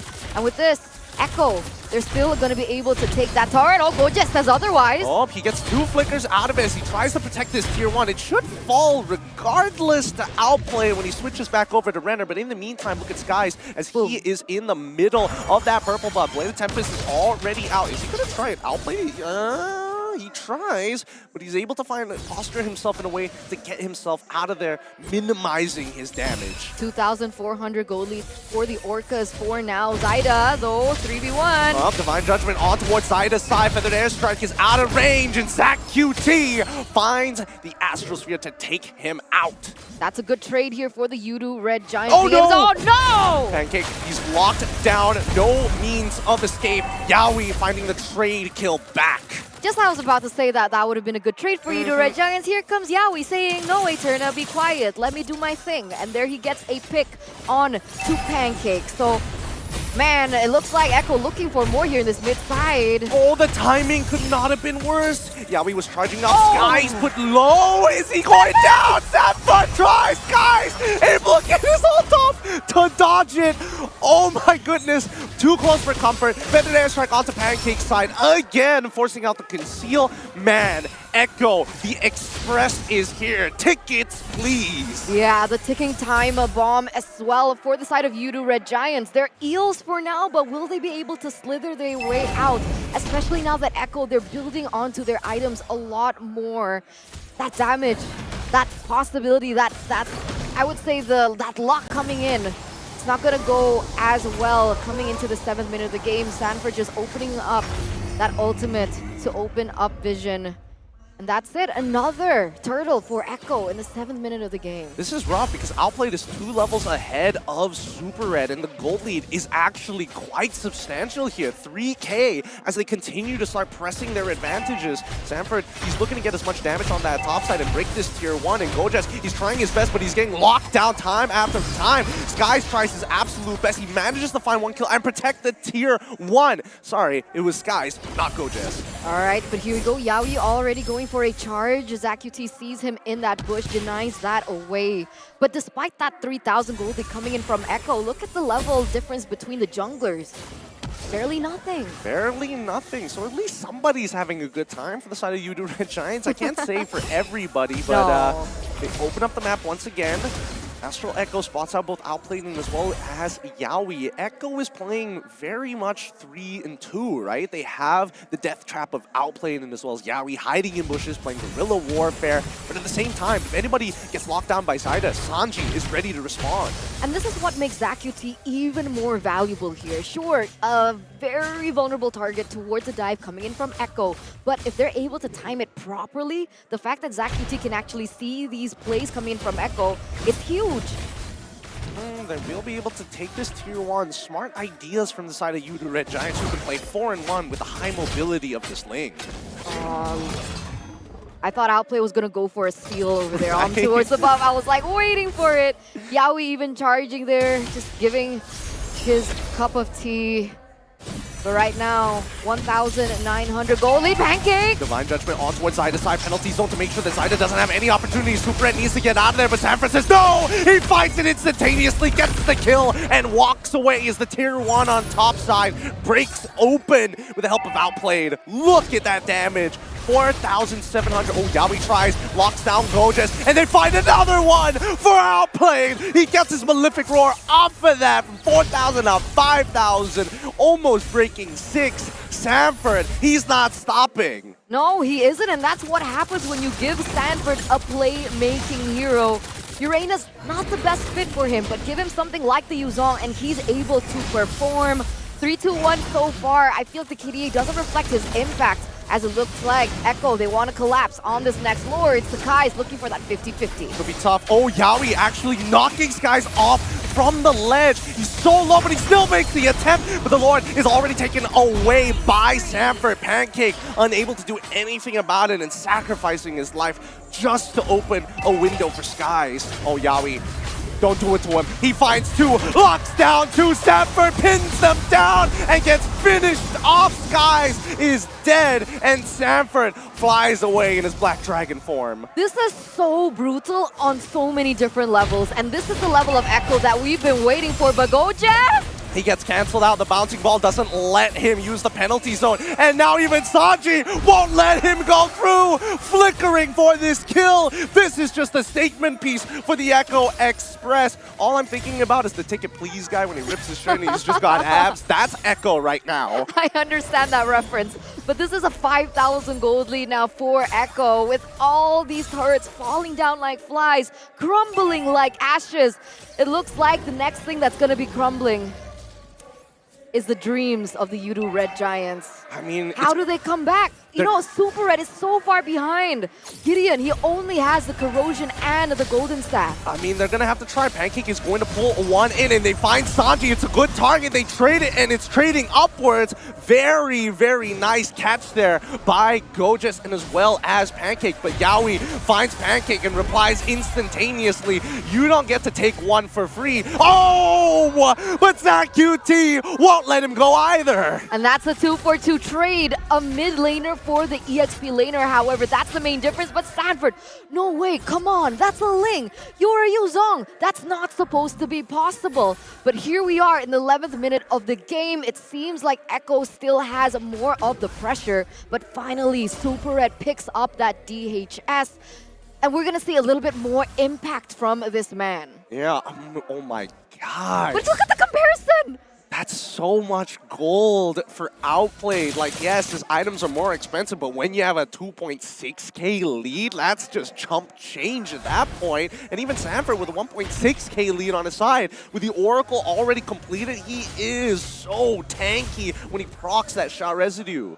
Well, I mean, at this point, if he's going for that, now the carry is there, especially that the DHS is already built up as well. So, Sanford needs to be more careful when he goes in for these engages. Yaoi needs to be able to utilize his kit to take down Super Red, and then the follow-up happens. Otherwise, then that would just be Super Red free hitting from the back, and Sanford would just melt away. Yeah, and right now, Udu Red Giants, if there's any way for them to defend, it's just utilizing the mobility of Skies, because he's the only person who can actually do it. Now they're trying to deny him that purple buff, and Skies doesn't even secure it for himself. No purple buff. With no purple. Zyda, yeah. Wait, did he use Retribution for that? Yes, he did use Retribution for that. So now they're just going to wait it out, right? 25 seconds, hold on to the Lord. No big deal. Or Udu Red Giants goes for the Lord. Let's find out, because Echo, they're all positioning around that purple buff. They expect Skies to show up. This could be a death trap. Oh no, they're reading his rotations.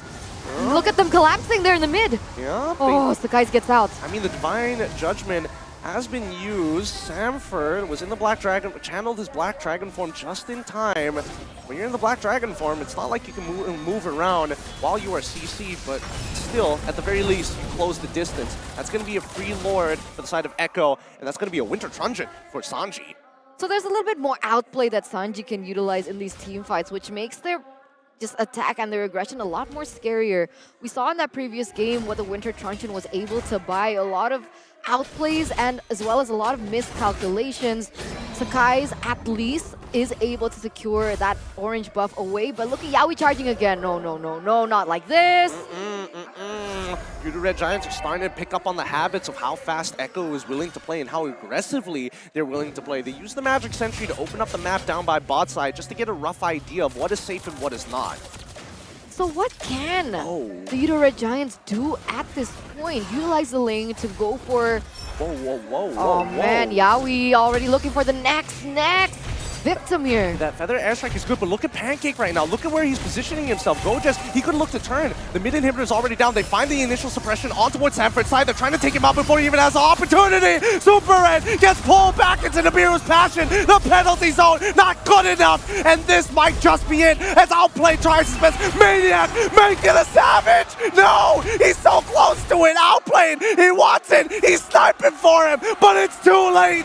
GG, well played. 2-1, Echo, move on. Take in the situation, ladies and gentlemen. This just in, the Udu Red Giants have officially been eliminated from the Snapdragon Pro Series. The Killer Whales, the Apex Predators reign supreme today, but that was a close one. I'm pretty sure LaFell has a lot to say about that. I mean, I'm sure he has a lot to say from that, but these winners here, Echo, well done to them. GG, well played. If you're not on the Echo Express, you're against it. And these guys continue to show that they have a multitude of play styles. As long as it's aggression, they'll master every aspect of it. Yeah, for sure. Still, though, Echo is going to be showing sportsmanship hovering over their fellow men there. But what a game. Oh, I'm sweating so much. What a series. It was so close for the Eudora Giants in game number 2. And then Echo was like, we've had enough. Yeah, they literally decided to pump the brakes on whatever momentum that YRG was building up and closed it out in quick fashion here in game number 3. I mean, Echo, they look great. YRG, they've had an impressive run, an almost Cinderella performance. Once again, our respects go out to the Malaysian representatives. But well done once again to Echo as they continue to move on. And let's see how far they make it throughout this tournament. I'm very happy. You know what? With the performance of the Red Giants, I'm very excited for Season 12. Me too, because I don't think anyone really expected this out of them coming this far into the tournament, despite how they had to lose. But they lost 2-1. Remember, they put up a good fight. You can see the potential there. Everything just needs a little bit more time to really prep down. I mean, they're such young players, and I think Eudora Red Giants, they have scouted out some phenomenal talents, and now that they've given a place for both Pancake and as well as, you know, Super Red to actually come together, this team will only go up. The potential, the roof, the ceiling, I don't know where it is right now. It seems to be shooting up to the stars, but as Echo move on, they're going to be standing on the shoulders of Giants as they continue on in their competition. I can't wait to see. I'm not actually sure. I'm trying to get a sneak peek of who they're getting for the interview. It looks like it's Yaoi, if I see correctly. The Lord Boy. The Lord Boy. I mean, at this point, like, anyone could secure Lord. I mean, Sanford is able to secure Lord, so they're all just Lord Boys. Maybe that's their entry point, right? That's how they get into Echo. It's like, can you secure the Lord without retribution? No problem. Can you? Can you? I'm actually really excited what Yaoi has to say about this. So with that, let's throw it over to the host. Let's check it out. Yes, dan inilah dia pemenang yang akan melanjutkan perjalanan mereka. Ada Echo dari Philippines. Dan Yaoi sudah berada di tengah-tengah kita, Rose. Yes, so Echo won that first match of the day. And now we have Yaoi over here because, you know, just now when we were at backstage deciding on who we were going to interview, I could hear the crowd screaming Yaoi's name. And I think, what better way to celebrate their win than, of course, interviewing the one and only Yaoi. Ya, banyak banget fans di Indonesia di sini yang juga langsung berteriak, Yaoi! Can you hear them? Are you happy that your friends all over this place, Yaoi? Yes, I love to play with so many fans. Wow. Dia senang ada kalian, banyak yang dukung tuh happy. Jadi dukung terus ya. Okay, so Yaoi, first question. Yesterday, I asked Outplayed why you weren't playing. And then today, you guys were at the lower bracket and Yaoi came out. Is Yaoi the secret weapon of Echo? I think no, because my team is strong. And I just got carried by them. Oh, wow. Oh, dia bilang apakah Yaoi adalah senjata rahasia dari Echo? Kata dia, enggak. Dia di-carry sama teman-temannya. Apakah benar? Enggak dong, karena everyone is super good. Especially you. You make the things is you turn the table with your momentum heroes like Kaija and then also Kuvra, and your hero is always perfect on the moment. How do you manage to do that in this pressure in the lower bracket, Yaoi? I just focus and give all that I can because this is a do or die match. So I said to my teammates that I will do my best. Okay. Cuma ingin memberikan yang terbaik dan pokoknya karena ini adalah match antara hidup atau mati. Dia memberikan segalanya dan yang terbaik berfokus saja, itulah Yaoi. Okay, we know that now that you guys won your first match of the day, right? You guys will be advancing further and will be meeting either RSG Philippines or Bigatron Alpha. Later, it will be which will be decided later. So who do you actually want to meet more and why? I think RSGPH, so that PH versus PH. Oh. Dia lebih memilih Filipin lawan Filipin untuk nanti. Jadi dia berpikir RSGPH bakal dia lawan. Best of the series. Yes, yes. Okay, I actually have one more question for Yaoi. Now that you guys, okay, 6 teams, Red Giants is going home. Unfortunately, I am sad, but the show has to go on. With 5 teams left, which team do you want to meet in the grand finals if Echo is advancing further? Onyx, because I want to face Kiboy again. Oh, this is spicy. Kepengen ketemu Kiboy lagi. Jadi di Grand Final, Onyx dan Eko akankah terjadi? That's gonna be very interesting and very spicy. It's like the battle of the roamers. Betul, betul, betul. Ini akan menjadi pertarungan dua roam yang suka memberikan momentum mereka. Dan satu momen aja bisa membalikan keadaan. And you got a lot of fans here. Do you have any words maybe in Indonesia for your fans over here, Yawi? Oh, they scream already. Okay, Yawi, please. Terima kasih to all of you. Terima kasih. Alright, how about to the Filipino fans that are watching back home? Sa mga fans namin sa Pinas, patuloy nyo lang kami supportahan. Gagawin namin best namin. He said to all the fans that are supporting back home and technically everywhere around the world, just continue supporting Echo and they will do their best. Okay, ingin memberikan yang terbaik pokoknya dari Philippines juga dukungannya begitu luar biasa. Pokoknya di sini Eko ingin memberikan yang terbaik. Yes, okay, so we are gonna let Yawi go and have a short break because they have another match later on. So let us throw it to our panelists to break down what happened in this best of 3. Panelists, take it away. Thank you very much. And honestly, if he gets his wish, Kiboy Yawi again, I wouldn't complain, but we got to talk about this game first. Echo against Yudu Red Giants. This time, it is more of a stomp. It's more one-sided. But, analysts, what's the reason? Oh, well, for me, it was just the roaming three. Yawi, Sanji, and Zaida took control of this map and took control of the river really well.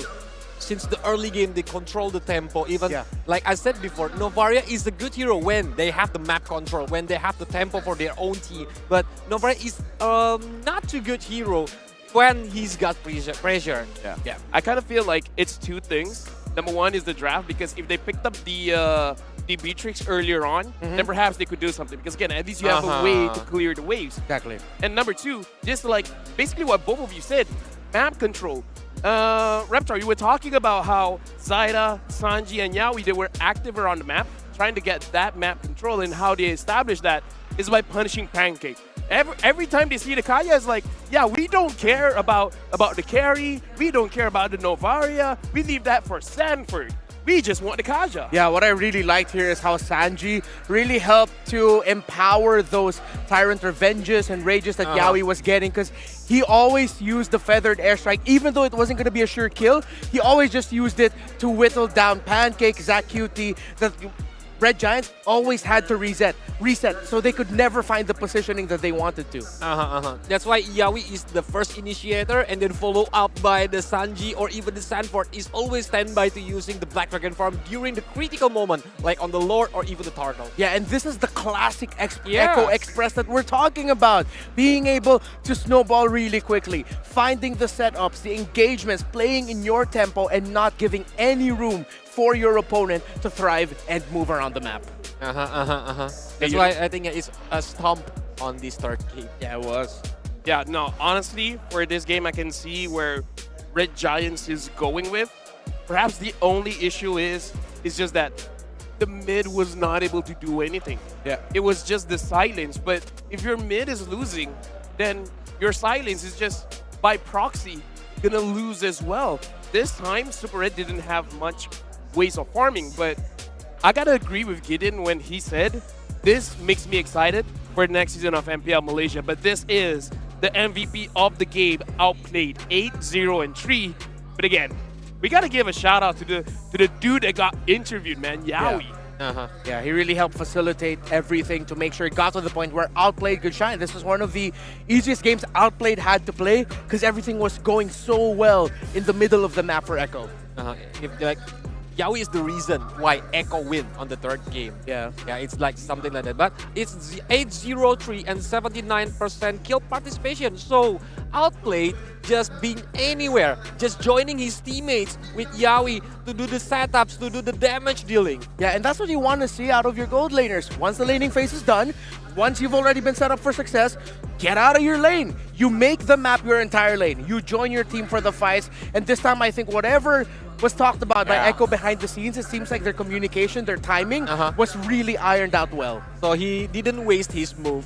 And yeah, on the early game, usually the Link user wants to get the snowballing moment, but Sakai didn't have it on this third game because Yawi is everywhere. Yawi is keep punishing Sakai everywhere when Sakai shows up. Dude, MVP performances. Again, gotta shout out Yawi, gotta shout out Sanford. Quite a lot of times, Sanford has a lot of good catches himself. Yeah. And actually getting those kills as well. Yeah, he got the Maniac there at the end, though. Did outplay. Again, this is a lot of the highlights here are going to be Yawi, but outplayed, really positioned himself well in this game. Didn't allow himself to get caught. No deaths on the marksman for Echo. And this push right here was what sealed the deal for Echo. Because on this last moment, even Yawi got 2 heroes and they just got in one by one. Yeah, man. Yeah, Echo just eat them. Yeah, the Nibiru's passion coming in from outplayed was perfect. It's like he already knew where Yawi wanted to send them. Yawi flew in, Tyrant's Rage, but then as the animation of the Kufa ultimate was going, outplayed was already using the ultimate of the Beatrix with the Nibiru's passion. That looked near picturesque and picture perfect. It's like I was watching Benny QT and Yawi play together. And it's almost savage. Yeah, almost a savage. So close. But he didn't get greedy. He said, you know what, Maniac's okay. A little bit too dangerous if I go forward. I'll settle with the 4K. As long as they won the game. Yeah, they won the game. Yeah, congratulations to Echo 2-1. And again, I would say congrats to you Red Giants as well. Oh, definitely.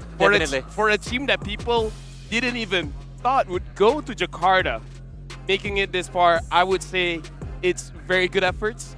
Good game number 1, good game number 2, but Echo, they've been here like I don't know how many times now. So game number 2, they're just like, yeah, we know what's up. We know what we're gonna do, and we're just gonna end it. So congratulations to Echo, and best of luck to you, the Red Giants, and best of luck to the next team that's gonna fight against Echo as well later today. Yeah, and that's gonna be decided by our next match. But yeah, hopefully you do Red Giants got a lot of fans from the Snapdragon Pro Series. And a lot Series. of experience. And they a lot of need experience. it for the MPL later. Yeah, and just like what Gideon said, you're saying it, I'm piggybacking on it. I'm excited to watch MPL Malaysia Season 12 now. It's still crazy. They're technically still considered as a new team. Yeah, but it's crazy. They've made it this far already. Wow, they just only 1 month, right? Since the challenge season group stage until right now. Oh Dude, my do you God. still remember the first game they had in the challenge season? We were already like, yeah, no, it's not gonna happen. Yeah. They got stomped so bad. And then suddenly, here they are. They lost today, but they made it to this stage. And they took Echo to their limits, man. Wow. Dude, I kind of feel like even Echo is proud of themselves for that one because they're like, yo, guys, we did it. We're moving on. They're already securing a bit more than 5,500 USD. I can't remember what was the second passing of it. But either way, after this, if you guys thought that game was intense, we got more for you guys because after this is another best of 3 and then a best of 5 and then ended the day with the best of 3. Dude, so many games for today. So excited to see all the match because yeah, it will determine a lot of things, especially the final upper bracket and who's going to the final lower bracket. Yeah, and we're gonna need to say goodbye to how many teams today? Say goodbye to 3 teams today. Yes, 3.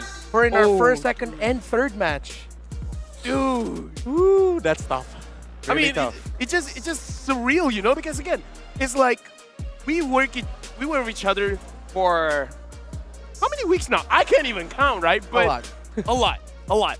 And it's just gonna end by tomorrow. So for all of you guys watching, especially if you're in Jakarta, make sure you come here and enjoy the show because there's not a lot of time for you guys left. Speaking of time, we need some time. We're going for a short break because after this, it's gonna get sweatier. See you guys.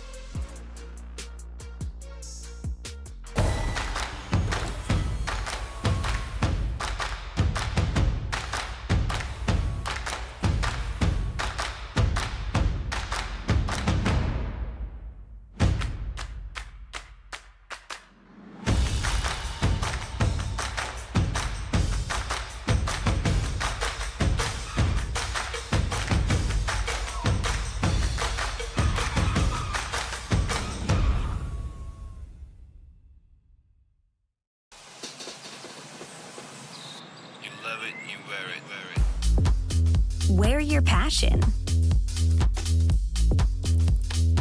Share your passion. Wherever, whenever. Gaming is a lifestyle. Get your merch at shop.eslgaming.com. The Snapdragon Pro Series powered by Samsung Galaxy is brought to you by Snapdragon Elite Gaming, Samsung Galaxy S23 Ultra, Monster Energy, and DHL. Lo que quiero, dale bueno, dale, dale bueno. Ya tú sabes, baby, lo que bueno, lo que bueno, lo que bueno. Dale bueno, dale bueno.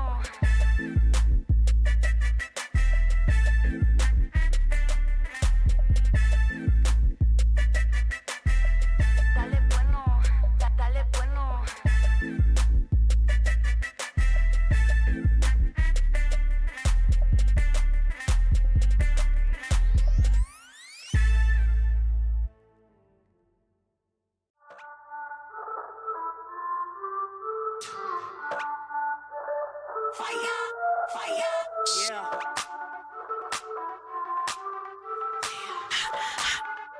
Yeah. We be hot, mama got game. Check my team, we like the flame. We be bougie, y'all sound the same. We be, mama got game. We be hot, mama got game. Check my team, we like the flame. We be bougie, y'all sound the same. We be, mama got game. Yeah.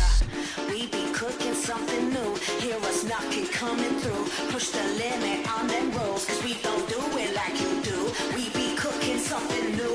Hear us knocking, coming through. Push the limit on them rolls. Yeah, mama got game.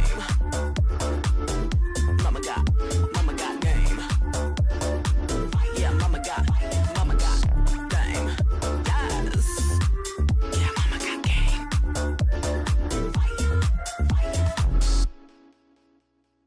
Rockin' be rockin' the game. Hear them screaming, they screaming my name. We be up on the fame. We be all of the power, we reign.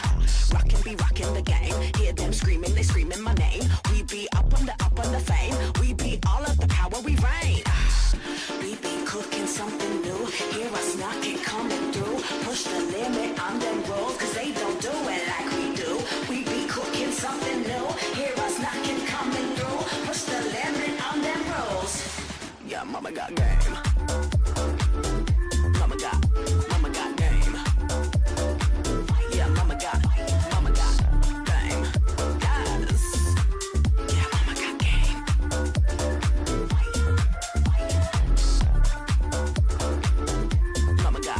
Mama got game.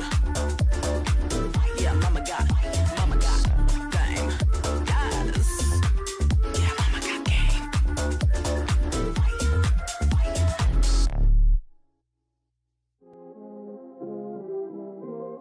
You already know what time it is, right? It's your boy Eclipse Darkness. I do this for my people. How I like that. I'm a black strong man, they can't tell me nothing. What I represent, they try to keep it from me. I done turn a lot of nothing into something. And I'm still out here pushing all they buttons. They can't hold me down yet for nothing. So I'ma stand up. They can't hold me down yet for nothing. What's this?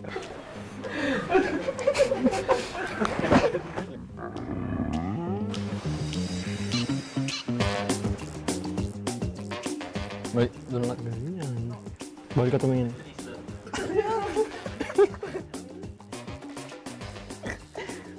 Hey, don't look. Don't peek, bro.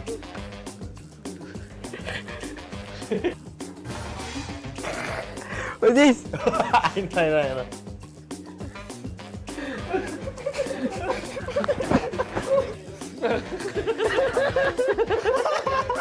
Ano yan, gag?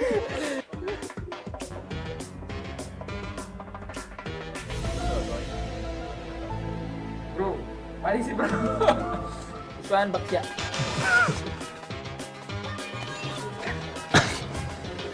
Buset. Ini ya? Cyclops. Oh my god. Balik. Don't know. Luna? Wow, it's correct. Lunok sa mga Lunok ba yan? Hindi ko alam yung drawing na lunok eh. Ano ba yung We gotta push to the limit and work till we finish then push to the limit and work.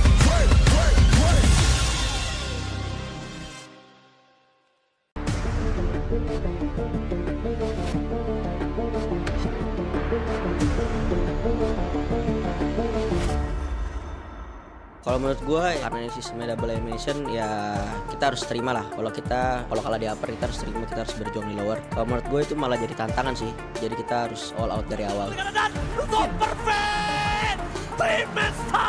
Membalikan kembali keadaan 4 orang hilang. Piket Alpha. Kalau menurut gue game series on Echo itu game yang seru lah. Tapi menurut gue kita harusnya bisa lebih better daripada itu. Cuma kita tetap bersyukur dengan hasilnya buat pembelajaran kita di turnamen ini lagi. Kita nggak bermain seperti biasanya sih. Ya, hari ini jauh lebih baik daripada kita. Jadi ya itu salah satu alasan kita kalah. Sakit karena sosok dari sanjangan coba dimakan untuk saja. Soriso ada di depan sana. Kehilangan sakitan dengan tidak ada hand defensive.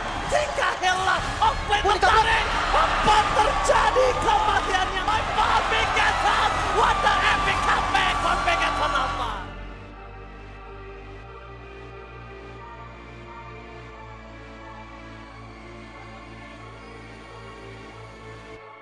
I expected it to be a close game against Onyx. I think the problem is our first turtle. We got demolished so hard, especially in the early game when we died against Kyrie. Ada seorang Kyrie, satu pemain down, dan bahkan blessing juga dibuka begitu saja ada seorang cewek mengarah ke arah backline yang dimiliki oleh RGPN. Dan lihat dua pemain dari RGPN harus tewas ketika dengan ada divine judgment yang on point coming from Keyboy. Looking for more karena lihat pembalasan setup dari RSG3. Siap nampaknya cewek masih bisa terkena stun juga dan Nuts yang I think just 6 early game decision and just the turtle communication. And I think we'll be good to fight against Bigetron Alpha. Yang pastinya kita bakal kasih yang terbaik juga lah. Walaupun nanti lawan RSG, kita bakal analisa mereka segala macam, kita bakal main lebih bagus daripada hari ini.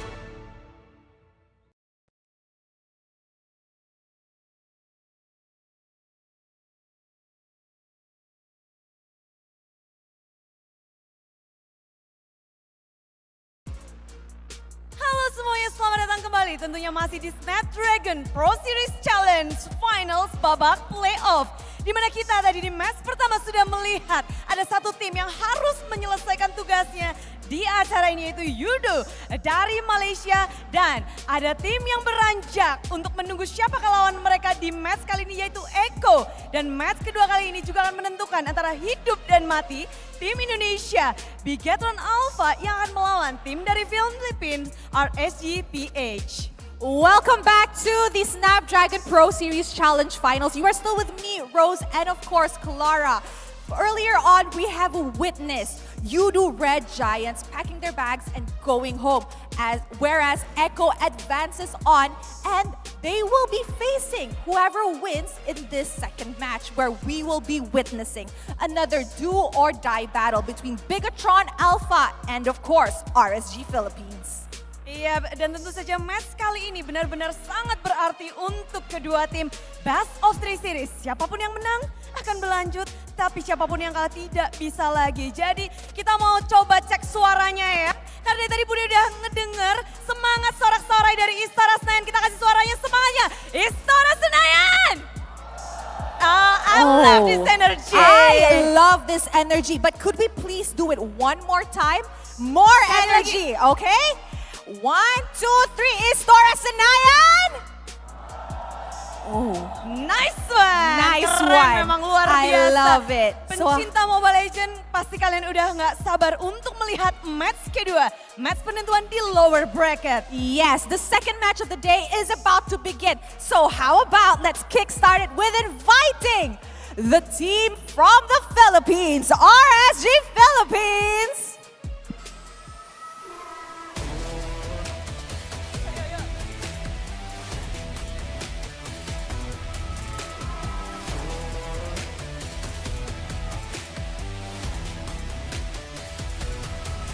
There we have it, our boys from the Philippines. So everybody, Istora Senayan, once again, RSG Philippines.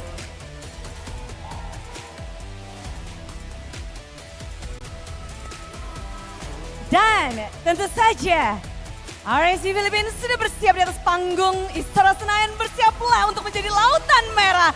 Mari kita panggil sang robot dari Indonesia, Bigetron Alpha.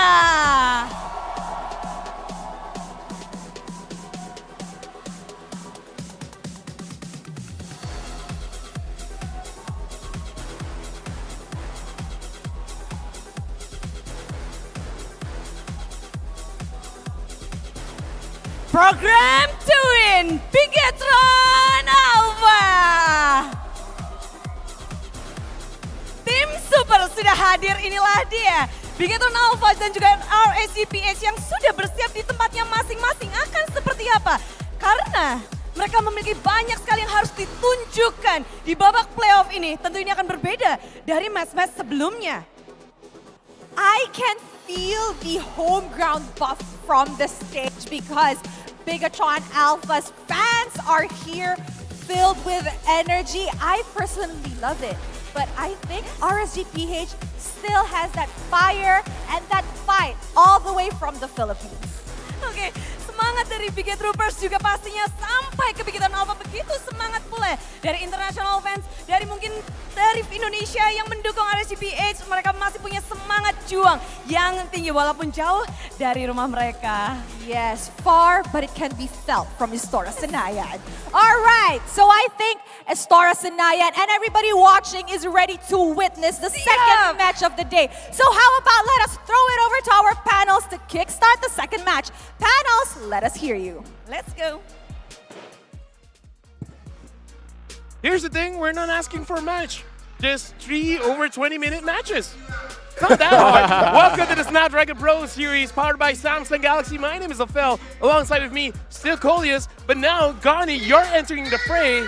How are you feeling, Bigetron, going up against RSG Philippines? You know what, first of all, I gotta say, what a crazy first match. But we are going to enter to another exciting match here. Bigetron as well as RSG. One more team will go home. Yep, but both of them are keep going crazy because we know the capability between the RSG and the Bigetron itself. Dude, I mean, like, Light doesn't need to blink. Bigetron as robots don't need to blink. So I'm looking at both teams. They are full at attention. Now, speaking of full at attention, it's not that both teams have been flawless yesterday. We've seen mistakes coming in from both of them. Now we have to see whether today either they fixed the mistakes or was it really just them saying yesterday was kind of a fluke. Because backstage, I don't know, man. RSG looks like they're having fun, but sometimes on stage they look a bit nervous. I don't know why. You know what, especially if we're talking about the roamer Light. Yeah. It seems like his performance yesterday wasn't enough here, Colios, to grab that win going up against Onyx. Again, Onyx, a #1 contender. But is the same mistake will happen again today? Will Bigetron Alpha exploit the same mistake? I think it's because of the pressure of the audience here in Istora Senayan are really crazy. That's why they are feeling nervous, but look at this. Yeah, now we gotta introduce the lineup. Nats, Dimankai, Aqua, Eman, as well as Light. Now here's the thing. This roster is stacked. But again, I agree with what Cody is saying. Perhaps the pressure coming in from the audience is starting to get to them just a little bit. But again, we got to see today because this is the second time they're on stage. Maybe now they're just like, yeah, legit, we don't care anymore. Yeah, they are already adapting with the audience in here. But Bigetron Alpha, I can say that there are several cards that maybe the coach Aldo didn't use it yesterday because it's their last option to be staying on the SPS Challenge Final. I think they need to use all they have. You know what, I think you're right, Colius.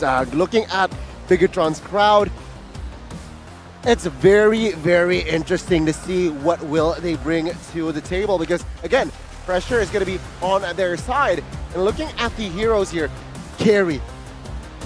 What do you think? The carry itself, it depends on what kind of heroes that Bigetron want to use. If we see on the first match, there's a lot of sustainable heroes that maybe carry can be shining. But looking at the drop itself, carry must be careful if they use the big off hero.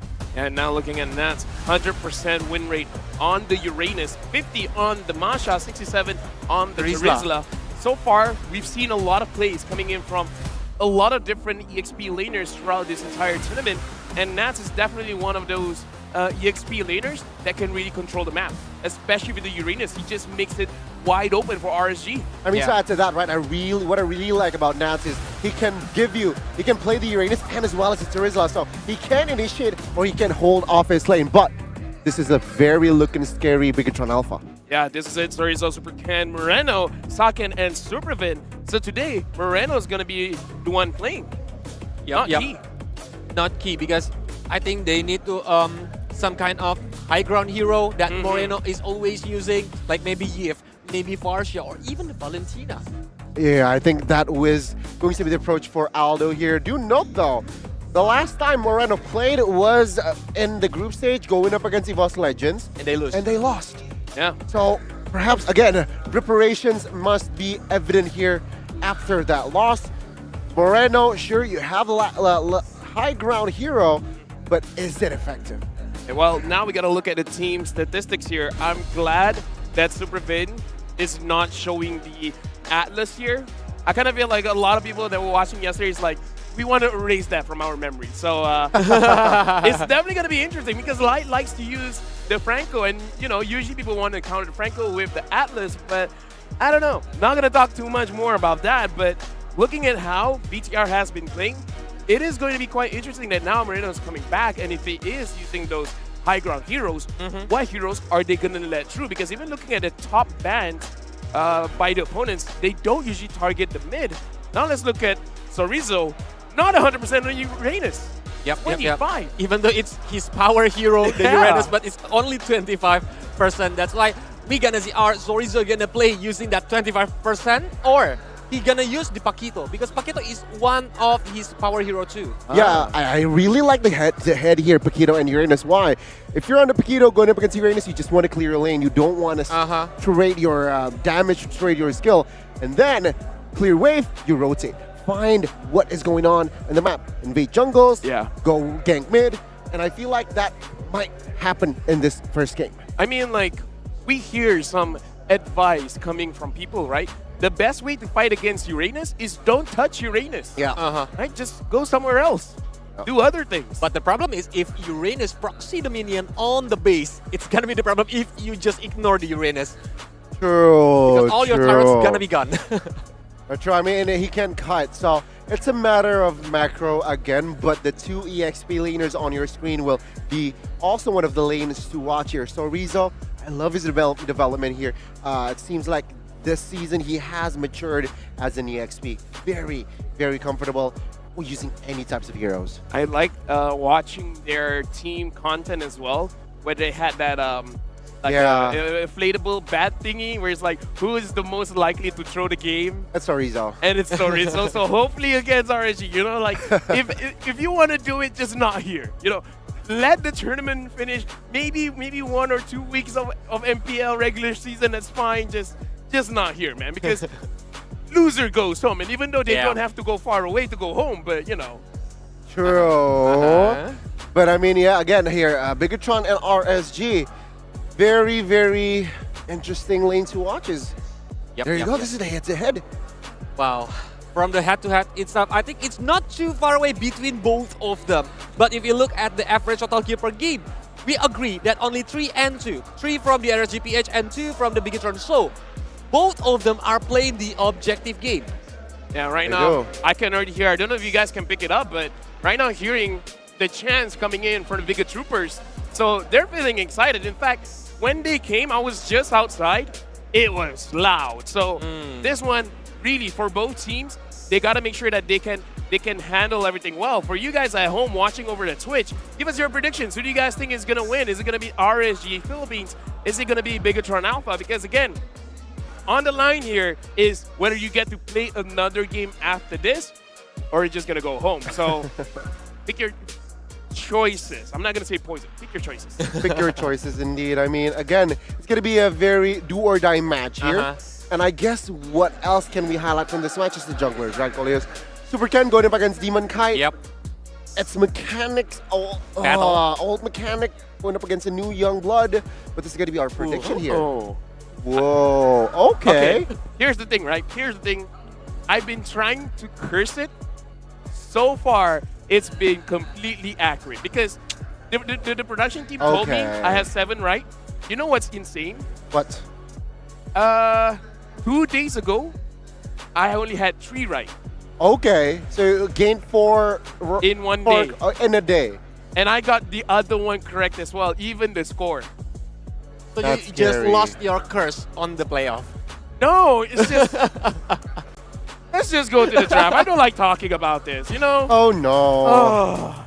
That's bad. I mean, like, to be fair, it's not an educated choice. It's me trying to curse it. It's just that, yeah, there's no way. Just by your hunch, right? Who's gonna win or who's gonna lose? But we are going into the draft and we're gonna see what kind of hero that they gonna pick or ban. Well, let's see here, right? I mean, RSG on the blue side, what usually they like is perhaps they can pick up the Valentina, right? Securing a hero for Aqua, taking it away from the hands of Moreno as well. But it's just Ling here. Perhaps another Assassin Fanny might come through. Ling, Vanny, Lancelot, maybe. 3 of that are the Super Ken most favorite hero. That maybe if they want to just shut down the Super Ken. But so far, Lancelot has been led through and no one wants to pick it up anymore. I'm Why? kind of sad. You know what? I think Lancelot is a hero that is tier is a hero. A. All right. True. I think tier A here, right? I mean, sure, it's reliable, but it's very situational. Because nowadays, a lot of heroes can really catch that Lancelot, i.e. Cho, i.e. Kufra. So a lot of counters towards his mobility, and I feel like that is why teams or players does not really prioritize that Lancelot. But there you go, the Uranus ban comes through from the side of Bigatron Alpha. They didn't want to give the Uranus freely for the RSGPH, but we gonna see are Fanny gonna be close from the RSGPH or they gonna open it and use Fanny on the first pick. Wow. I mean, let me think about it. Let me think about it. If Saken so far, we've only seen him using a Bruiser Gold lane is Bane, right? Because if RSG they pick out the Fanny first pick, then they could do a EX fighter. Yeah, basically double fighter side lane, right? So I kind of feel like that is an option that makes it so that even if they do want the Fanny, it might be the 3rd pick or just the 4th pick. But Super Ken, he should be comfortable on the Fanny too, right? Okay. That's why both of them can use Vanny. Yeah. It's gotta be a contest if looking at the draft, at the first pick draft, especially on the first pick and the first and second pick for the Bigatron Alpha. And here's the thing. If they don't ban the Valentina, they ban out the Martis, so perhaps it's gonna be a Valentina. And if they want the the Fanny, maybe secure something else like Arlet. Arlet, I really like that. I really like that approach if Bigatron does really commit that. Because again, Aqua plays really well the Valentina here. Perhaps if not the Valentina, there is a Joy, but then again, there's Kaja to respond. Very risky. And so I guess Valentina is just a solid pick here. But RSC, what I really love from their first phase ban is that Melissa ban, right? Really understands that Saken is a very, very good Melissa player. But no, they didn't not went for the Valentina. I guess they're just really confident with the Joy. But with Joy, I think Kaja is still open. Are Bigatron Alpha gonna pick Kaja and Fredrin maybe? The question as well, where is this Joy gonna go? Right? Is it going to go to the jungle? Is it going to go to the EXP? Either way, I think RSG they're trying to bait something out. Do you guys want the Valentina now? Because you guys can pick it up. Because as we saw from the previous series, Farsa can handle the Valentina very, very well. But if Bigatron Alpha, they themselves pick up the Farsa, they're going to have problems with the Joy. For sure. For sure. So, again, RSG understood what you said, Lafel. So this is a very good chess game here from side of RSG, but it's not going to be Valentina nor Arlet here. It's going to be two physical heroes, Claude, AoE, DPS, and a burst physical from side of Paquito. I think it's a wise option from Bigatron Alpha since Cloud playstyle is just diving into the team fight itself. So it doesn't make Joy any space to go into the back line. And Paquito is one of the counter of Joy. And because of the burst damage. I gotta say, worst comes to worst, the clock can split as well. He clears the lane very, very fast. He goes around the map very, very fast. So it's gonna be pretty safe for him to maneuver. So now RSG a lot of the power picks that we were talking about, they could even probably get the Kaja here if they want, and they did get the Kaja and the Beatrix. Okay. So it's still a flex here for the Joy, right? Jungler or EXP. But then again, on the other side, you have the Paquito that can also be flex, Jungler or EXP. So I think both teams, what they're trying to do is just taking their time. A good third pick here is, I feel like, a Mage here. Again, Valentina is still open. Farsa is still open as well. They can limit that. Kadita is Mage. still open. Kadita also is still open. Very interesting. Even Kadita can aim for the Beatrix on the backline, but Valentina can stealing the IMU from the Divine Judgment, but Franco, they want the secure one. They want like having a suppress ability to stop Joy wherever come. It's Super Vince Franco as well. Yeah. Yeah, so we can expect quite a lot here. So it looks like game number 1, they really just want to use their best heroes and then try to finish off the draft as nicely as possible. So I kind of feel like both coaches are having the same kind of mindset. Yeah, it's both of the coaches here having a straightforward kind of draft where it's somehow pick-offy, but from the side of Bigatron, it has more EOE, it has more mobility as well if you really compare it towards the side of RSG, where I feel like they will fix that in that second phase. Let's see, Arlet ban here, a very good ban, I suppose, so will they commit to another EXP potentially to force this Joy on that EXP? Maybe for the Terizla. Maybe. Yeah, Terizla, the penalty zone, it can cancel Cloud Blazing Duet since it's a knock-up evac. And when facing against Paquito, on the early game, I think Paquito gonna have waiting for all of the skill resource from Terizla got out. Yeah, honestly, I feel like it's safe to force the Joy to go to the EXP because at this point, if Joy goes to the jungle, might be a little bit easier for Bigatron Alpha to deal with it just because you don't have the Vengeance. So if Vin uses the Bloody Hunt on the Joy, there's no way that the Joy can survive. It's going to be an insta-kill right here. So approach from side of Bigatron, very straightforward as well. 4 heroes towards the side of Nats, right? Uranus, Martis, Arlet, and as well as Esmeralda. So they're targeting Nats here in this first game. Will it work or not? Because Nats, what is left? Terizla. They can pick it up because they have the first pick in that second phase. Yep. Because if they pick Terizla, I think it will be a good AoE hero too to stop DRS GPH from the team fight. But we gonna see our Terizla are their option right now. Oh, it's Valentina. Whoa. So they're still hiding where this Paquito is going. Yeah, they really want to exploit that last pick and saying, yeah, sure, Nats, we banned your heroes. We're going to force you into that Terizla pick because what else hero is there on the table? And they're opening Joy, up, maybe, yeah. They're opening up Farsa still here. True. Right, because they don't ban any mages. RSG themselves banned out the Kadita. So what else? What else? What else here, right? The best option right now. Because to be fair, Farsa is not happy going up against the Claude. So that's the reason why they don't ban out the Farsa. Paramis? Oh, it was banned out. Yeah. It's best banned out. Oh. I think the last option, if they want to play the high ground defense with Cyclops. No, I'm Farsha. just kidding. No. Maybe Lilia, if they want to play it's the Farsa. the tricky one. But yeah, it's still Farsha and Fredrin. Okay, but I still don't know the question. Yeah, still don't know. The draft finish for RSG was like, okay, but no, seriously, guys, which one's jungle? Which one's EXP?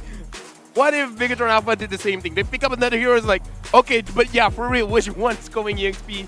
Which one's going jungle? I mean, Yeah, and it's a kind of habit, right, from Aldo when he's like drafting, because he's like to picking a very flexible hero on the first pick and then just let the enemy guess what role that the hero's gonna play. Well, I feel like the enemy now because I'm trying to guess and I have no idea. They're high-fiving each other, just like, yeah, guys, we won the draft.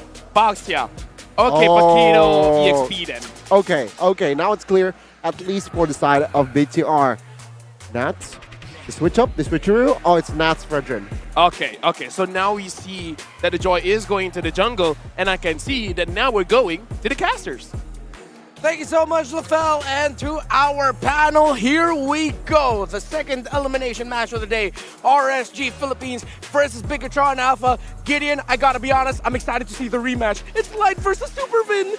It is. It's going to be a tough matchup, but more importantly, whether or not I wouldn't even say they have learned from their mistakes, but more importantly so, whether or not they have learned, man, I can't do the blink thing. I've immediately blinked like 3 times. We're right in front of the air conditioning. We didn't think this through. We didn't think this through. Our entire bit was just destroyed, hoping that we can compete with compete with light. Not even close. But yeah, the draft is not easy coming in. I feel like in so many positions, Bigatron might actually be in a position where they could look for counter engages, but even so, the flexibility is nice to have. Yeah, they're gonna have to watch out for the, how do I say this? Potential sudden scaled snowball coming from RSG. They have a Joy with them, they have a Farsa with them, and of course the Beatrix doesn't take too long.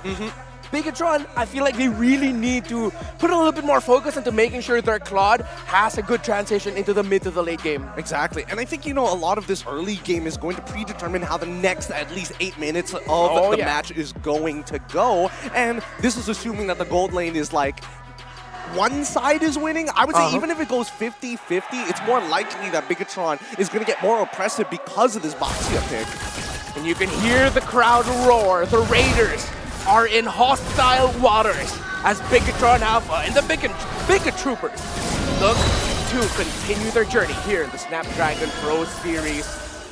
An orange start, actually, for Demon Kai. Both junglers starting the orange buff, so we might see a, let's say, this opposite side rotation for both junglers. There's a hook coming in from Supervin, but won't be able to reset that, so no delay here onto the farm. The Boxer, though, just a little bit faster right now. Yeah, just a wee bit faster. Demon Kai walks on backwards, knowing and expecting Superken to actually go and make an attempt for this steal, or at least try to get ahead in EXP, forcing Demon Kai to use an early retribution. Yeah, he gets to seal it in. Oh, but Light might be, dangerous waters here for him. And once again, Superken just being super annoying right in the face of Demon Kai. Just like, you got no retribution. I'm going to try and take as many camps and steal it away from you. Yeah. Let's take a look at the emblems right now. Weapons Master for the Farsa and the Beatrix. Actually, penetration is what the Farsa is going to be going for. So they know that they can snowball. And at the same time, they really don't want to... Oh! Superman, that was smooth. Very nice Iron Hook, but here comes Superken to try and finish off this kill to make sure that Mike gets punished by the voice boy. Sans Moreno finds first blood into this game, but even Demon Kai doesn't have enough damage to take out Supervin. The Electrifying Beats chunks out 50% of their HP, but no kill secure. Man, Supervin didn't need the Flicker Hook. He just used the Cyclone Eye hook. And that's gonna be Bigatron Alpha getting the first turtle of the game. What a start there by Supervin. And of course, we mentioned a rematch because we gotta go way back to last year when Supervin was still with RRQ. It was Light versus Vin. And we all know who got the last laugh there. I think Supervin's been waiting for this for quite some time, and kind of poetic that that's how we started off this game. Revenge might just be sweet for Bigatron Alpha, but let's see, because yesterday RSGPH, especially against their, especially when they dropped their match, it didn't look very RSGPH at all. Like Leo mentioned it many times, and I think hopefully Bigatron Alpha can start picking up on those mistakes. Yeah, they continue. Ooh, a smooth drive-by steal by Superken, and that is a purpleless Joy on the side of RSGPH. GTP, Grand Theft Purple, as Leo would call it, and this is not going to be good for the next sequence here for RSGPH, because it seems like Bigatron Alpha are reading the rotations of RSG well. They might be able to stop any next major sequence RSGPH wants to pull off. Yeah, Supervin actually trying to make an attempt earlier, utilize his flicker very early on, so you won't have it for the upcoming neutral objective, but that's totally fine, right? Because at the end of the day, it's about the pressure that he can apply. Does Bigatron start walking in? He lands the Iron Hook. Didn't need the flicker for that one. Superken secures the kill. Bigatron Alpha are in the zone right now. RSGPH looks like they still haven't shaken off the cobwebs from yesterday's matchup. Light almost getting hooked there, but yeah, comfortably in the zone is Bigatron Alpha. With Demon Kite's resources getting taken away from him, I think now RSGPH are just looking for a not so disturbing transition into the late game. They're just trying to minimize the damage. Cerezo diving him, popping the sprint to chase him down and to make sure that he didn't have to close too much distance to actually secure the kill. Nicely done by Cerezo. Cerezo has massive arms in real life, so that deals double the damage. Physical in-game, emotional IRL as Bigatron Alpha will focus on to getting the second turtle. Sorry, I can't deal with that. The camera doesn't do him justice to show how big his biceps actually are. But now, once again, SuperKen being impressive as ever, 2 levels ahead of Demon Kite so far, making sure that his presence is known. Bigatron, let's see what their next major sequence will be as they have now secured the first 2 major objectives of the game.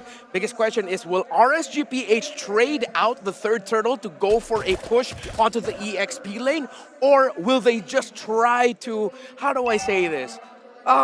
Brute force it into potentially taking that turtle, because I feel like if they heavily contest the third turtle, it might not go well for RSGPH. I suppose, but then, like, when is the drop-off point for Bigatron Alpha? Because the way that I look at it, I'm looking at Saken, the fact that he's going for Brave's Might, he wants to live. But wait, hold on. Let's see how the interaction up top side is. Electrifying Beats is going to chunk down Cerezo. Nat's trying to go for the kill, but Cerezo using the knockout strike, actually, instead of the second jab. He's going to get punished for that. Nat's not going to let him go away. Bigatron Alpha will lose their EXP laner, but in the bottom lane, Saken is going to be able to finish off that tower. Oh, just one more hit, Saken. It's like he was just like, you know what, that's fine. I want that one more minion wave. But yeah, third turtle scenario doesn't look that great here for RSGPH, but they are still trying to find wins elsewhere. That was a great play by Naps and Demon Kite to take down Cerezo. Purple buff going to be spawning in 13, and I think they're going to do everything they can to make sure Demon Kite gets that. Yeah, they're trying to slow down up on the top side of the map, but RSGPH are now starting to clump together, expecting SuperKen to actually go for the invade. If they can punish this, that would be ideal. As Superman gets forward, locks down Aqua. He's gone. He's done for. The Blazing Duet to follow it up. Nats down past 50% of his HP, and even the purple buff being taken away by Demon Kite. But now, at least with the Divine Judgment, pulling SuperKen out of the way, and able to secure the kill as well. Superfin as well. Again, Superfin is taking a little too many kills here as he finds it on Aqua and as well as Nats. Oh, Vin's been waiting for this, man, with a flick of the wrist, that flicker, and that hook. But RSGPH got to turn it around. Great call by Light to go for that Divine Judgment, and that's going to be Cerezo going straight to the back. RSGPH heavy contest for this third turtle. Cerezo can secure this kill on towards Demon Kite side. That champion stance, don't disrespect it in the early game as top tier 1 breaks under the weight of Saken. Bigatron Alpha right now just look way too heavy for RSGPH. They lose towers on the sides. They lose the third turtle. The Bigot Troopers' coding of non-stop aggression continues. RSGPH, what else can they find in a game where little by little they're running out of options? Again, they're just trying to starve out Demon Kite right now, making sure that his jungle is not his own. With the tier 1s already broken on all sides for the side of RSGPH, they have full access to the enemy jungle.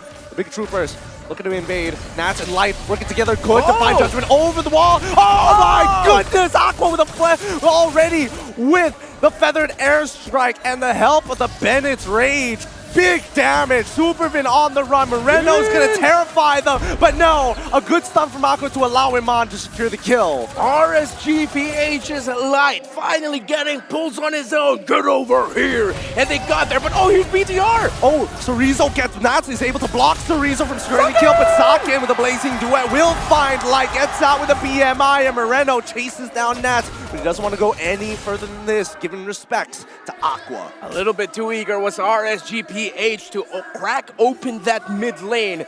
As we now look at the items, let's compare the progress of the 2 EXP laners, the ones who was focused going into this game. Defensive is the route here for Nats. He is playing up with a Kaja roam, so no surprises there. Meanwhile, Cerezo can afford to build damage as his first item, and then I think he's going to go into the Hunter Strike eventually after he builds up that Oracle to really maximize the regen that he would get. Now, for the Marksman, on the other hand, despite everything that happened, not that massive a lead just yet for Saken, but that is 2 items over 1 compared to Eman. That's true. That's a lot. Let's make it 2 already. Oh, okay. He's catching up, right? He's catching up. 800 gold lead, not going to mean too much for now until the next item, Power Spike. But more importantly, I'm seeing that Moreno, he hasn't died a single time yet. He's actually outscaling Aqua as of right now with already an Enchanted Talisman and a Lightning Truncheon. Keep that in mind. Not everybody has magic resist. Yep, and RSGPH know that they cannot contest this Lord. A free one for the Bigot Troopers, but RSGPH will crack open the top unless BTR, can they smell something here? Oh, Demon Kai so close to Vin, but Demon Kai said, no, I'm getting out of here. Man, Bigatron Alpha rotates so very fast, but Right? at least with RSGPH, they are making sure that they're not wasting time. Wait, hold on, the hook is good. They find that, he's gone. Cerezo finds the kill. They contest for that purple buff side, and Bigatron Alpha will take it away.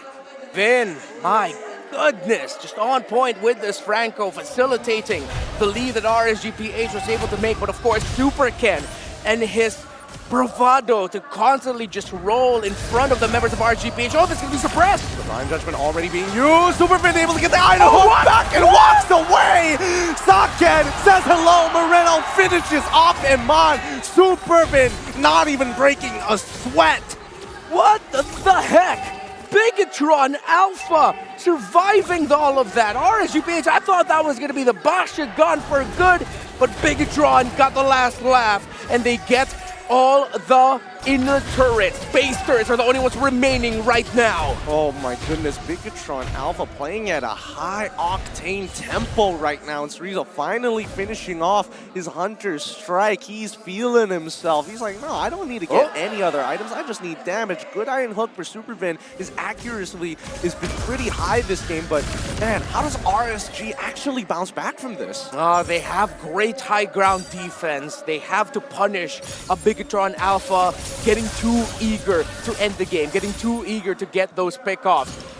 Oh, that was close. I felt that in my bones. RSGPH, they're going to be waiting for that defense. Unless Light can get a really good pickoff onto that Kaja, but even more so, they're going to look to get those pickoffs closer to their base than being so far from out of it. Way too risky right now for RSGPH to even get out of safety of turret range. Oh man, Supervin has been trying many times. I mean, it has been successful in the past, but so far, with these flicker iron hooks, RSGPH are starting to adjust from it.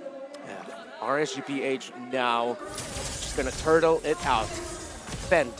Well, Bigatron Alpha will just continue to get all the resources they can while still managing the minion waves that they have. Falcon has been set up for success. A 2-level lead over Emma and already has the Wind of Nature. Emma not close to that yet.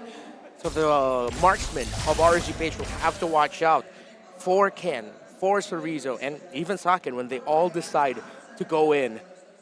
Well, I think for Bigatron Alpha, I mean, with the 5K to 6K goal lead that they have right now, ideally they would want to be closer to 10K just to make sure that they can close out the game with the next upcoming Lord. But with Lord turning luminous here, this is where RSGPH, do they 50-50 this? Are they willing to walk out of the base, or are they just going to continue with their high ground? It seems like high ground is going to be the play. They might try to get a pick off. Not a heavy contest. Just maybe if they can find Vin or maybe Cerezo, but the positioning of Bigatron Alpha are way too good right now, and Bigatron senses it. They know RSGPH is just going to focus on the high ground, will focus on the defense. You mentioned something earlier, closer to 10K of a gold lead for Bigatron Alpha would be great. Because even though this lead of Bigatron Alpha is getting close to around 7,000 gold lead, there is still a chance, potentially. What? Aqua. There's still a chance potentially for RSGPH to hold on here. Without that feathered airstrike, they might lose some base turrets now. Well, let's see. Let's double check the items. How much cooldown does he actually working with? Oh man, he's only got 2 items as of yet. The classic Clock of Destiny's into Lightning Truncheon, so not a lot. Only 10% cooldown reduction on him right now. Yeah, he's not gonna have that feathered airstrike up in time as the first inhibitor turret will fall to this Luminous Lord.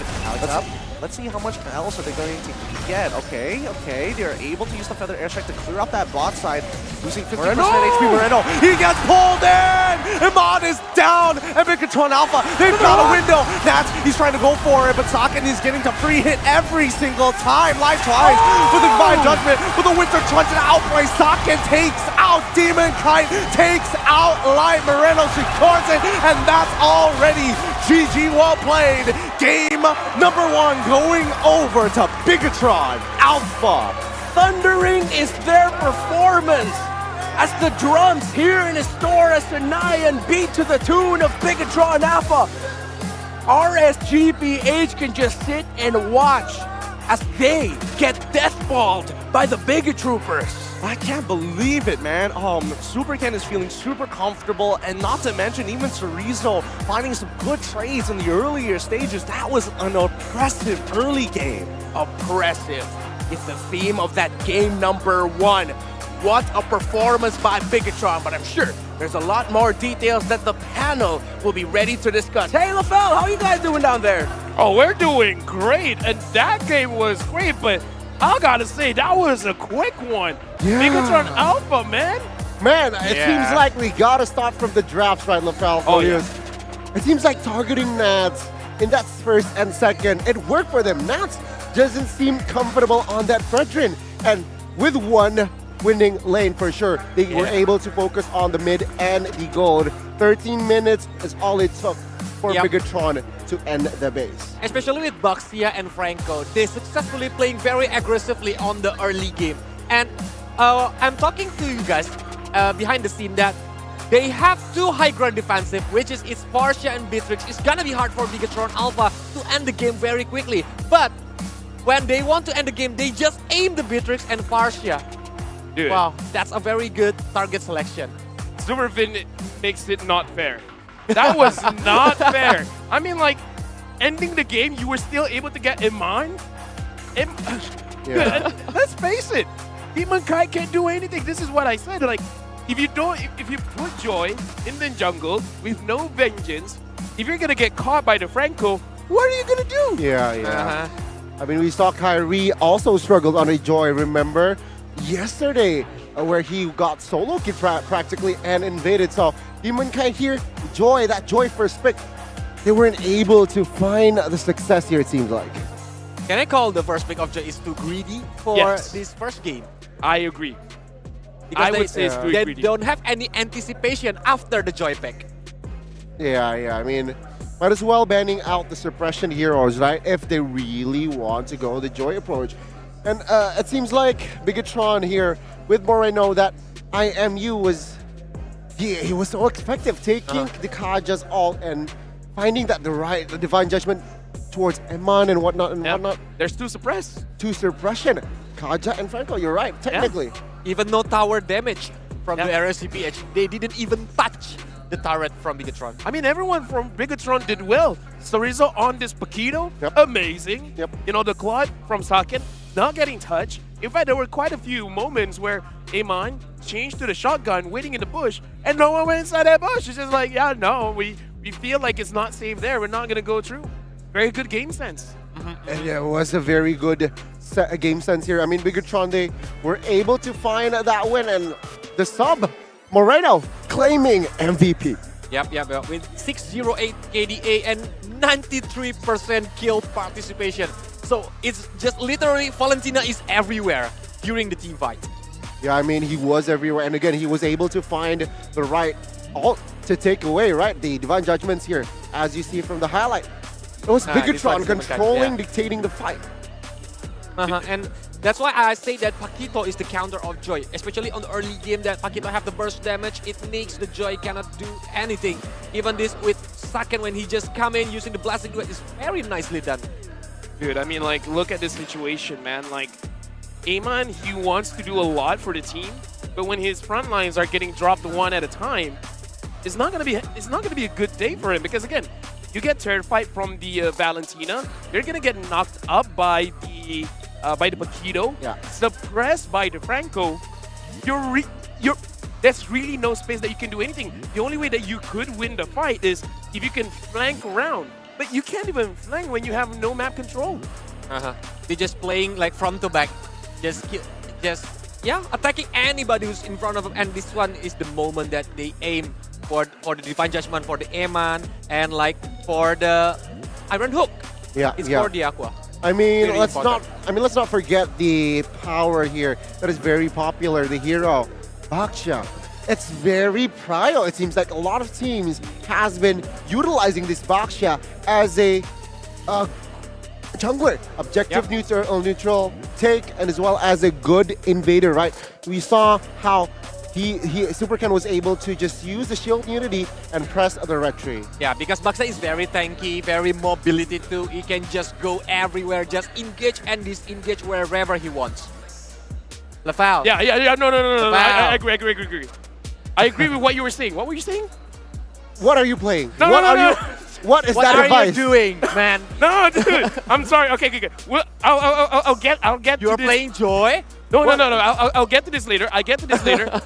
That was a good game, wasn't it? No, I thought you were showing off your device. Yeah. do we want? Because okay, here's the thing. Here's the thing. I want to say thank you very much to our presenting partner, Samsung, because these guys, man, they're not gonna give me the chance of day. But honestly, watching Cerezo play, I am on that. See, like I almost killed the dude.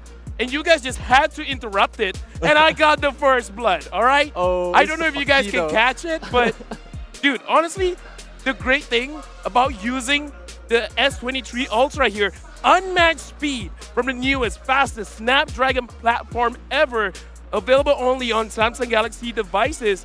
And here's the thing, I can play everything on Ultra settings.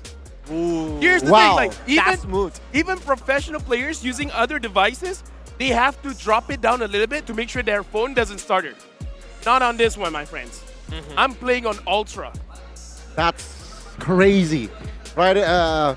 Usually when your phone is on the Refresh rate Ultra, graphics. Everything Ultra. Right. Like you guys can't see it, but everything's on max. Yeah, I don't know if you guys can see it. Everything is on max. Yep. On the right side. yeah, far right. And usually Oh, I died? What? Okay, that's not the phone's fault, Lafel. That's your fault. Yeah. Not because I'm talking to you guys. Okay. That's Thanks. fair. Okay, fine. That's fair. Going back into the game though, what can RSG do? Because it does feel like a draft diff kind of situation. I think first of all is about the draft. They need to think about it very carefully to like facing against Bigatron. They are very tricky for the draft itself because we know Aldo is the mad scientist. He have a lot of cards to be played on this match, especially it's a lower bracket match. And then secondly, I think you need to make a lot of comfort hero comes out for the RSGPS because you know it's their last life. If they lose on the second game, they're gonna go home. Yeah, I mean, it's just Bigatron match point. And again, from the drafts, what do they need to do? I expected not the Fredrin last pick earlier. I feel Charizla maybe is the hero that can be an impact, especially in the hands of Nats. Sure, right? Going up against a hero that is as tanky. You said it yourself, Golios, penalty zone can cancel the Blazing Duet. So I feel like that Fredrin pick was kind of iffy, and it was towards that late stage of the draft. So they weren't able to exploit that fact. And also, the Baxia pick. I just hate seeing a Baxia nowadays. Why? It's so good. It's so hard to counter. Yeah. It's so hard to counter. I like because when Baxia just came out, for me it does really feel good. And honestly, yeah, I've been looking at the draft for way too long. And honestly, I think the best way to describe it, it is very, very greedy because everyone is very squishy, including the Kaja. The only one that is tanky is the Fredrin. So we saw in the early stages of the game, they made sure that the Fredrin does not have a good day. Does not have a good day. So once the Fredrin cannot do much, everyone will get melted so fast, especially when Cerezo, first item, sure, being a little bit sustainability, but if he built more damage, Moreno as well could deal quite a lot of damage. I feel they need to make sure that their draft doesn't have a very big point of weakness that Bigatron can exploit. Because I feel like that Franco really disrupted them way too much. The Joy could not be played at all. Yeah, I mean, it's evident, right? And to add to that, you mentioned the Valentina can take the Divine Judgment. So that's two suppression that the Joy needs to hinder. And in fact, in that game, it was very hard for Joy to find his rhythm. So no rhythm I of see Joy. what you did there, yeah. But yeah, and Joy jungler, usually he's not building the tanky items, right? All out damage that makes the Joy easily get captured by the enemies. Dude, like, oh my god. Losing that way, game number 1, that should really impact their morale, their momentum. Because again, we were talking about how the crowd can really impact how the players feel on stage. Now here's the thing, ladies and gentlemen. whenever we interview the players, we ask, they're just like, yeah, it doesn't impact us at all, blah, blah, blah. But here's the thing. When the cameras are off and you ask the players honestly, they be like, yeah, no, actually it does. It does do quite a bit. Especially it's the Bigatron home base, right? Yeah. The venue is on Jakarta, so there's a lot of Biga troopers here. Yeah, I mean, you can see the stadium. It's really packed. And you saw how the game, the momentum that was built by the side of Bigatron in that game, it was very fast tempo, right? Boom, boom, boom, boom. And suddenly, you're at the base defending. And I feel like that is what Bigatron should do second game here without being overzealous. But then again, RSG, they need, I guess maybe, they need to find a hero for Nats in the first pick to withstand. Is that the right approach? Oh, no, I really feel like that is the right approach because they need the playmakers to do well, right? That's the most important thing. And now we're going into the draft where, again, we got to see if RSG Philippines, they're able to draft their playmakers, heroes that can actually make a play. Yep. Because all of the playmakers things are they really need to do on this second game, especially against Bigatron. The one who are like always creating the momentum, and when they got the aggressiveness in the early game, they successfully get the snowballing point. It's gonna be dangerous for the opponent. It is gonna be very interesting indeed here. What is going to be the draft? So it seems like, they're gonna switch side. Bigatron will have the blue side. Yeah, and let's see. Oh, never mind. RSG blue side. Yeah, there's not a lot of changes here except that Joy this time has been banned out. Uranus, Eve, Ling as well as Melissa still off the table. The Paquito are still on if they want to want to use it later because Arlot now is their target ban on the third ban. Well, asking a big question towards the side of RSG, are you going to pick up the Paquito? Are you going to pick up the potentially Valentina here? So it's a good approach from the side of Bigatron here, banning out that Arlot, leaving two heroes that is good on the table. Knowing that Aqua is the Valentina user too, why not picking the Valentina as the first pick because it's so versatile? It makes the enemies think twice when they want to pick a big resource of the ultimate that can be stolen by IMU, but they pick Cloud this time. Wow. Oh my god. It's neither.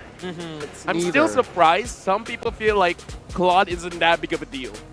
Wow. When you see pro players even first picking it, can you really say Claude is like, it's just a normal hero? But Bigatron, they're not changing their drafts too much. Still picking out a Paquito as well as the Valentina. I mean, that's expected, right?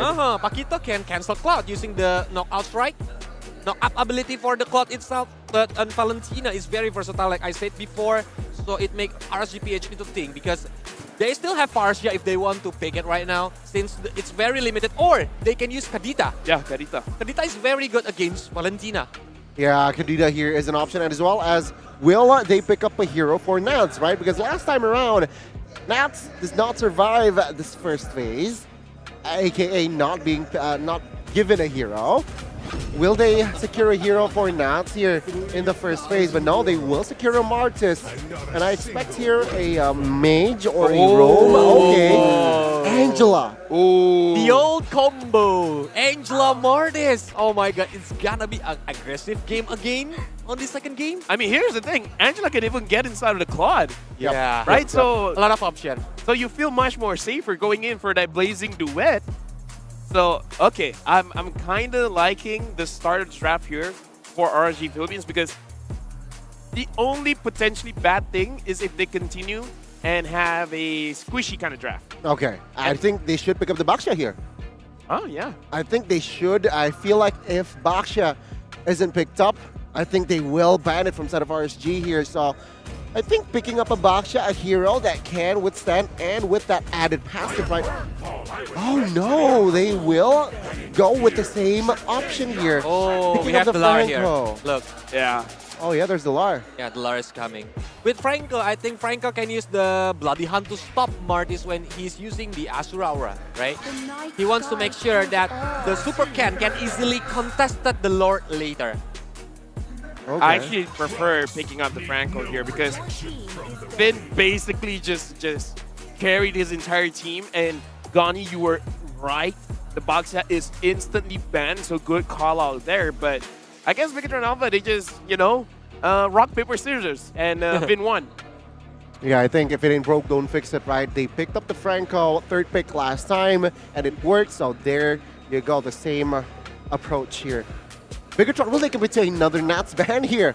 It seems like same strategy. First game for Heroes towards Nats. Second game, potentially for Heroes ban towards Nats. Yep. All Nats hero. He didn't want to make that Nats have this comfortable hero. That's why. Yeah, they still can use the Terizla things if it's not getting banned by Bigatron and they don't pick it. Oh. So Yeah. Beatrix? Beatrix. Right. Beatrix signifying a hero that is quite vulnerable. Beatrix is an option here. Mirko is there, OG Yeah. is there, Hui is there. Supporting Bigatron Alpha here. Big fanboy. So after seeing the Masha ban, do they want to ban the marksman here? Or they're just like, we'll just deal with it. Like, doesn't matter at this point.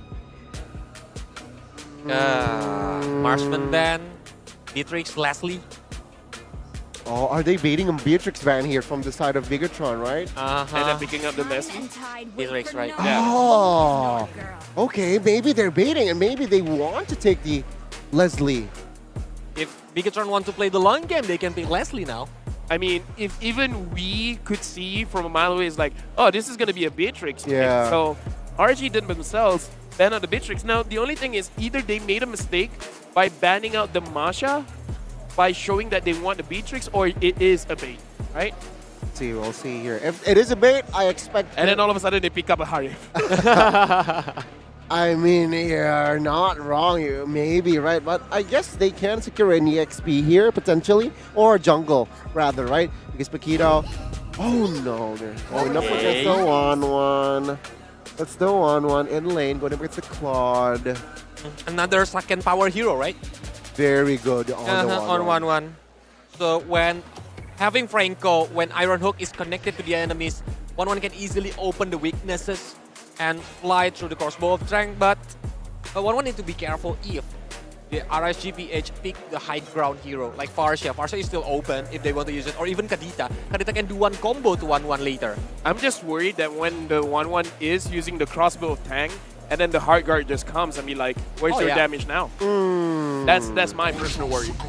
Okay. The Terizla and Cooper comes through. I mean, they really need CC, right? So with that penalty zone, bouncing ball, and as well as Rage and Revenge, it will add a lot of crowd control in their comp. Okay, I think this is a much better draft coming in from RSG Philippines. Again, slightly worried about the 1-1, but if it's anything like game number 1, I guess it shouldn't really matter. They will just snowball out of control. Yeah. Here, what's a good jungle?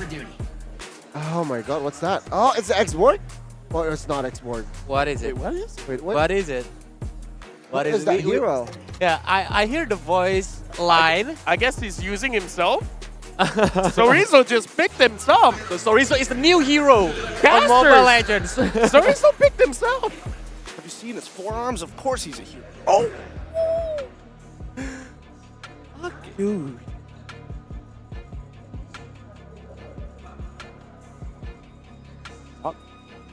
Well, it looks like Sorizo himself is coming into the land of Dawn, but we just want to give you guys some confirmation. It is, and you are right, it is the X-Borg this time round coming in, making a debut at the land of Dawn. It has been quite some time, and I personally like the X-Borg, but man, after how many patches and nerfs, it's kind of bad. So, walk me through this. How exactly is this supposed to be utilized? Well, I think one of the things we're going to watch out for is definitely the objective takes. Now they're going to have to worry about the last insanity. I'm so glad I still remember the name of his ultimate. It's been that long. And again, because it's been so long, I think now we're really going to be learning alongside you just to see how this interaction between the Terizla and the X-Borg will be going on within the laning matchup itself. So it will be very interesting. It's been quite some time. Is it still going to be the same X-Borg rushing the immortality? Will he be doing something else? What's going to happen here? So many questions. Let's find out what the answers will be. RSGPH, Bigatron Alpha, game number 2. It's Taurus and Nyan. They feel it, but can Bigatron Alpha deliver it? All right, let's jump right in towards this match here as a quick level 2 rush down by the EXP side. Rizzo and as well as Supervin are looking to proxy that wave. However, we do see that D'Angela is actually getting some good damage in. Hopefully First Blood doesn't actually walk through as Nats, he should be topped up with the help of Aqua's side. So Rizzo hasn't lost. Oh, the Iron Hook from Supervin is going to be able to save that. Nope, still not able to save the Beetle form. Now, here's the interesting thing. In the EXP lane, as soon as you lose that Firaga armor, there's a lot of problems because then you have the extra range. That sounds like a good idea, but then you're so susceptible to die because your base health is so low. Yeah, this time around RSGPH, though, they seem to be a little bit more comfortable with the rotations of Demon Kite. They don't need to worry about being constantly invaded. Actually, right now, there's a slight lead for Demon Kite, a little bit faster in terms of the clearing. So yeah, it's been a while. So we're going to be seeing the Terizla X-Borg matchup. So from time to time, watch the upper left corner of your screen. Eman gets hooked. A good hook. However, Superken doesn't actually have any of his abilities back up. Ooh, the bouncing ball is stopping Superken from actually closing the distance on towards Iman's side. He's forced to move in towards that mid lane, but he still hasn't hit level 4. Demon Kite with a substantial EXP lead. All right, Light put in a dire situation, needs to get away. Already forced the Flicker out. But you see the X-Borg struggling up top. The help that RSGPH is giving Nats, they know they cannot allow Cerezo to have a comfortable time with the laning phase. And because the first turtle is going to be up already, that's going to be -1 on the side of Bigatron Alpha. In terms of positioning, it's going to be RSG there first, but Kenan Moreno will be able to contest it. Yep. I mean, if Demon Kite wants to, he could just back off, reset this, hit level 5, and guarantee is secure. But it looks like Supercan, he's decided not to actually go for this, knowing that Cerezo won't be able to participate for too long in these fights, and especially in the early stages of the game. It's just not worth the risk. All right, so we see actually, again, the name, Koshado, mad scientist, experimenting with this X-Borg pick, not going their way as of now. But RSGPH, yeah, definitely much more comfortable this game, getting their objectives, being able to contest. And it's not going to be a repeat of that game number 1. So they're in a much better position to be able to hold this game out, or even, if they can, find a chain of decimations from their Martis. Yeah, but Light missing out, and still everybody has adjusted and started to adapt to how Supervin actually throws out his hooks. He likes to throw it just a little bit more towards the left side, so everyone is kiting towards the right or sidestepping towards the right just to make sure that they don't get hit by those iron hooks. We'll see how those 50-50s go out later on, but right now, look at this matchup, right? I mean, it doesn't feel like he's getting punished at all by this export, so again, we'll see whether or not Cerezo is really going to come online during team fights. Yeah, I have another theory. Maybe Bigatron Alpha drafted this X-Borg so that, well, he's not necessarily winning against Nats, but Nats isn't as active in the map. Here's Supercan with a double combo. Yep, he gets hit by the Asura's Aura. Demon Kite, you can see that the Heart Guard is being targeted on top of him, but no pull of the trigger just yet. Going back to my thought there, actually, it's Nats having a much better time in the extra lane against Cerezo. But yeah, Nats isn't as active in the map. He's pretty much stuck in lane, just there. I don't think he needs to really do anything at this point because, again, a lot of the spearheading is going to be done by Demon Kite. And pretty much by himself, right? Because no matter who makes a mistake, Aqua can kind of save them with that Heart Guard. My issue is that Cerezo, he's losing this Firaga armor so very often, but at least he's sustaining very, very well off of this lane with the help of the Brave Smite. Oh, no, he's not going for Brave Smite. He went for Impure Rage, but at least he took the Festival of Blood. Yeah. And now Bigatron Alpha, haven't found the hook just yet, but remember, that's something that you have to worry about when you're up against a Franco. One hook can change the picture of an entire game. Purple Buff is still getting focused by Supercan as RSG already started the second turtle of the game. Will Bigatron Alpha be able to contest, or will the Raiders get another one? Yeah, but here comes Last Insanity on top of Nats' side, and even okay, stolen away, penalty zone going to be committed as well. Nats really, really low, and Cerezo is still dead despite it all. Demon Kite shows up, but again, man, interesting interactions overall. Yeah, I just realized now they also have another classic combo, Bigatron Alpha. They can have the Angela X-Borg for themselves. It's not the full power Angela X-Borg, but at least it's an X-Borg with an Heart Guard. Yep, here comes the Blazing Duet already. A good attempt coming in from Light's side, but now we see that Sakin goes up in towards the air. They trade 1 for 1 once more.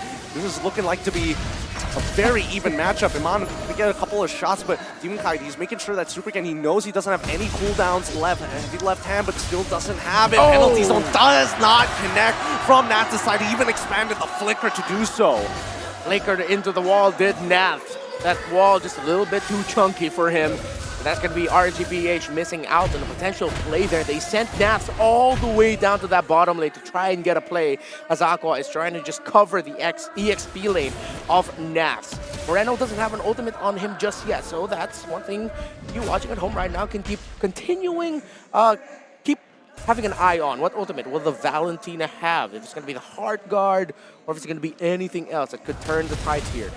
Much different game number 2 here. RSGPH a little bit more in the zone, but Bigatron Alpha, if RSGPH don't get the fights they want to get, Bigatron Alpha have a huge turnaround potential on them. Yeah, but here comes Cerezo once again. Oh, the Frogger armor breaks. He's not going to have blast in hand. He has to flicker out of there before he gets collapsed on by Demon Kite or even getting caught by the penalty zone. Good game sense coming in from Cerezo. Yeah, great game sense. If he got caught there, that would have been it for him. And that would have been an even bigger win for RGPH. But it looks like they'll be able to get that turret up top. Down bottom, there's action. Blazing to it already. Wait, Superman actually going for the opposite end of that BMI. Moreno shows himself. A little too late there, but yeah, this game is becoming a lot more even. You can see that the gold lead is just bouncing back and forth between RSG and Bigatron Alpha. Demon Kite seeing an opportunity to maybe punish Cerezo here, but guess what? He's got the Ice Queen's wand already built. Look at him just kiting it out, and once those stacks build up, the true damage is relevant. Yeah, and with Demon Kite set back, and here comes BTR. RGPH, will they still contest this? Because that's 4 of Bigatron on the third turtle. They get it. They back away. The Raiders can't do much about this. They just have to let it go to Bigatron Alpha's side. Now with a slight EXP lead, it's not really going to change the state of the game, but more importantly so, I don't know how exactly Bigatron Alpha is supposed to spearhead RSGPH. Yeah, I think Bigatron Alpha are just waiting at this moment. If it's not going to be coming from a hook or a Bloody Khan coming in from Supervin, it's just going to be them countering an RSGPH engagement. And RSGPH at the same time haven't found a major engagement that they want to go for. These two teams haven't really been clumping up as much as they potentially could have at this point. It's all just been, it feels like an extended laning phase is what we're getting in this game number 2. It really does, because again, both sides need a scale. Like Supergan, like yeah, he's got some early game damage, but it's not like he's gonna get any kind of picks, especially if Aqua is attentive to his team members across the map, and more so, the communication has been clean from either side. But here we go, Superman making the attempt. He's now caught out, forced to flicker away. Heart Guard expanded by Demon Kite. He's looking for the destination, but now the Bloody Hunt is going to lock him down light. It picks up the kill onto Supercan. Bigatron Alpha forced to back away. Okay, Vin down, Heart Guard gone. Demon Kite couldn't get that decimation onto the roamer of Bigatron Alpha, but look at that, RSG is continuing down here in the bottom lane. Blazing Duet already being expanded, and Saken super low, forced to get out of the lane as Moreno will cover, but in the meantime, they find the initial pick on towards Cerezo, losing the Faraga armor, and as well flickering away to create just enough distance. Nats comes in, he's got no more mana, but it's more than enough for him to pick up the kill onto Cerezo. Okay, and that is RSGPH. Oh, the Iron Hook misses. But RSG have picked up the tempo, but Supercan has been split pushing up top. Will he be able to get this inner turret? The fists are strong enough and fast enough for 2 towers up top to go down, while RSGPH gets one down bottom alongside a kill. But despite all of that, Bigatron Alpha still has a bit of a lead. Aqua's items though already has the fleeting time and already has the Ice Queen wand as well. So Bigatron will have to watch out for a Heart Guard empowered member of RSGPH. If they don't get their initiation, similar to what RSGPH wants, RSGPH can also counter themselves. Let's not forget that Saken recently purchasing the Winds of Nature. It's going to help him out for that big burst. Cerezo trying his best, but they found the initial pick that they wanted, and Supervin is already down. Demon Kite wants more, but Nats already finds 2 with the penalty zone. Cerezo trying to run, but it's a little too late. They're all so low! Saken with the Winds of Nature stays alive! A double for Super Ken! A little bit too greedy was RSGPH. Ken wants more. No. Can he actually get him? No way. He can! And he's got it! 1-2 punch! 4 for 1 in favor of Bigatron Alpha. Ken showing why there's a super to his name. in just like that. We've been talking about it, the counter engage, the counter play. Both these teams have it in their kits, and it's Bigatron Alpha who finds it first, punishing an overextension by RSGPH. I'm now seeing the value of this export. It takes so long to deal with him because he's slowing everybody down, and then you still have to wait for the animation time of his barrel roll after he loses the Firaga armor. That's more than enough time for Bigatron to kind of set this up for the counter engage. Yeah, they set things up for their 1-1. They set things up for Super Ken. And for Count Moreno in there as well. Bigatron Alpha with the first Lord of the game, and the map is turning red. Now RSGPH, what can they pull out of the bag here? It has to come from an engagement from Light, a counter play, big play, concealed down bottom by BTR. Ooh, Supervin, he tries once more. Light looking for an engage anywhere, anybody. But Bigatron Alpha don't give him anything to work with. Tier 2 start to collapse, and Lord still walking from top side. Yeah, Bigatron, how fast were they in taking complete control of this game? Getting close to a 6-7 KOD. Here comes Light. Light, he fights two. Super Ken is going to knock them out, but here comes Nash with a penalty zone to slow them down. The bloody hot demand is good, but it's too late. The damage is done. They chase them down. Moreno comes back with his own penalty zone, and there goes the inhibitors from the side of RSGPH. What a counter engage. Moreno wants more. He's going to take Aqua's life just for fun. Light finally locks down to Rizzo, loses out on his immortality, but Moreno, when he wants something, he gets it. And he got the kill. Light against Bigatron. He can only watch. Can RSGPH get in time to clear the minion waves? Nats is back, Nats is back. He's going to clear out the waves by himself, or try his best to do so with everybody coming out from spawn. This could be another attempt, but no, RSGPH, they're just gonna wait it out, right? Bottom inhibitor under threat, but they can't just walk up forward. Super King could easily push them away. Rizzo finds it with the Fire Stokes. The waves, no inhibitors, off the very first load, but they find the Iron Hook of a lifetime. Demon Kite is locked out, penalty zone on the socket, who purifies out of it naturally. Is he gonna take to the skies? Crossbow of Tang. Firaga armor broken, last insanity done for, 2 for 3. Bigatron Alpha, when is it gonna stop? Aqua and Eman, this duo staring down 3 members of Bigatron. Do they have it in them to hold on? Oh, they are, and Super Ken, he wants it. They're going straight for the base. 10-game goal lead! What a game! The Bigatron Express have defended against the Raiders, ending their saga here at the Snapdragon Pro Series. Blink, and you'll miss it. Bigatron Alpha. Supervin gets his revenge. The pride of Indonesia swells.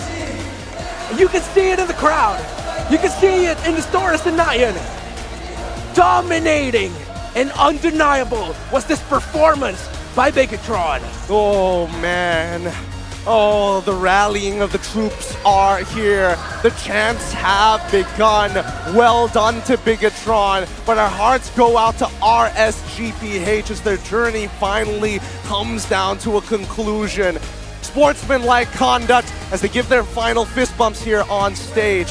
What a match. I can't believe it. Rizzo on an export, winning it out here. What has the meta become? Oh, the mad scientist that is Coach Aldo. And everyone in Bigatron Alpha made it work. It was a surprise. It was like a magic trick. Look at this hand, look at this, look at bang. There's the export. But it was actually still back here. Everything set up for Socket's 1-1. It's not just the 1-1, it's the fact that Moreno kind of, I wouldn't even say bandaged the situation, it's the fact that Moreno was capitalizing on so many of these moments. He's like, I can take whatever ult I want. He was cherry picking whenever he felt like it, and he got tired of getting caught by Nat, so he decided, you know what, I'm going to take your ult and I'm going to do it better this time. And Moreno again had a fantastic game. There were so many times there where RSGPH would jump onto the line of Bigatron Alpha and they would all collapse onto Bigatron, but Clutch terrifies coming in from Moreno's Valentina, stopping the momentum of RSGPH. Yeah, and you could see that Claude was struggling as much as he wanted to go in towards these fights. He's just terrified every single time. Yeah. Goes even further. Oh no, he gets knocked up every single time by Superkin. So again, so many momentum stoppers from Bigatron. Yeah, and you get why RSGPH wanted to draft this Angela into their lineup. But near the end there, when RSGPH were getting those nice counter engages or initiations, Light, well, Nats with his penalty zones immediately just started hitting like 3 or 4 in a row. That could have been game-changing, but they didn't have the hero to follow up with AoE damage. The Claude was still catching up in the farm, and of course their Angela isn't that type of hero. Angela ain't gonna save you, but man, let's go throw it over to the interview. Bigatron Alpha! Moreno sudah berada di tengah-tengah kita dengan kemenangan yang sangat cepat, sangat memukau, 2-0. Yes, we now have a winner for the second match, sending RSG Philippines back home. But Istora Senayan, give it up for Bigatron Alpha! Okay, I love the energy. Okay, hello. This is actually my first time interviewing Bigatron Alpha because in the group stage, I didn't really get the chance to. Most of their games were in stream B and C. Betul, mereka ada di grup C. Jadi Rose baru bisa untuk menginterview Bigatron Alpha di sini di babak playoff special stage. Special, very, very special stage. Okay, so let me just ask you. You are sending, or you have sent RSG Philippines home, but later on, Bigatron Alpha will be going up with another Philippine team, which is Echo. Can they do the same?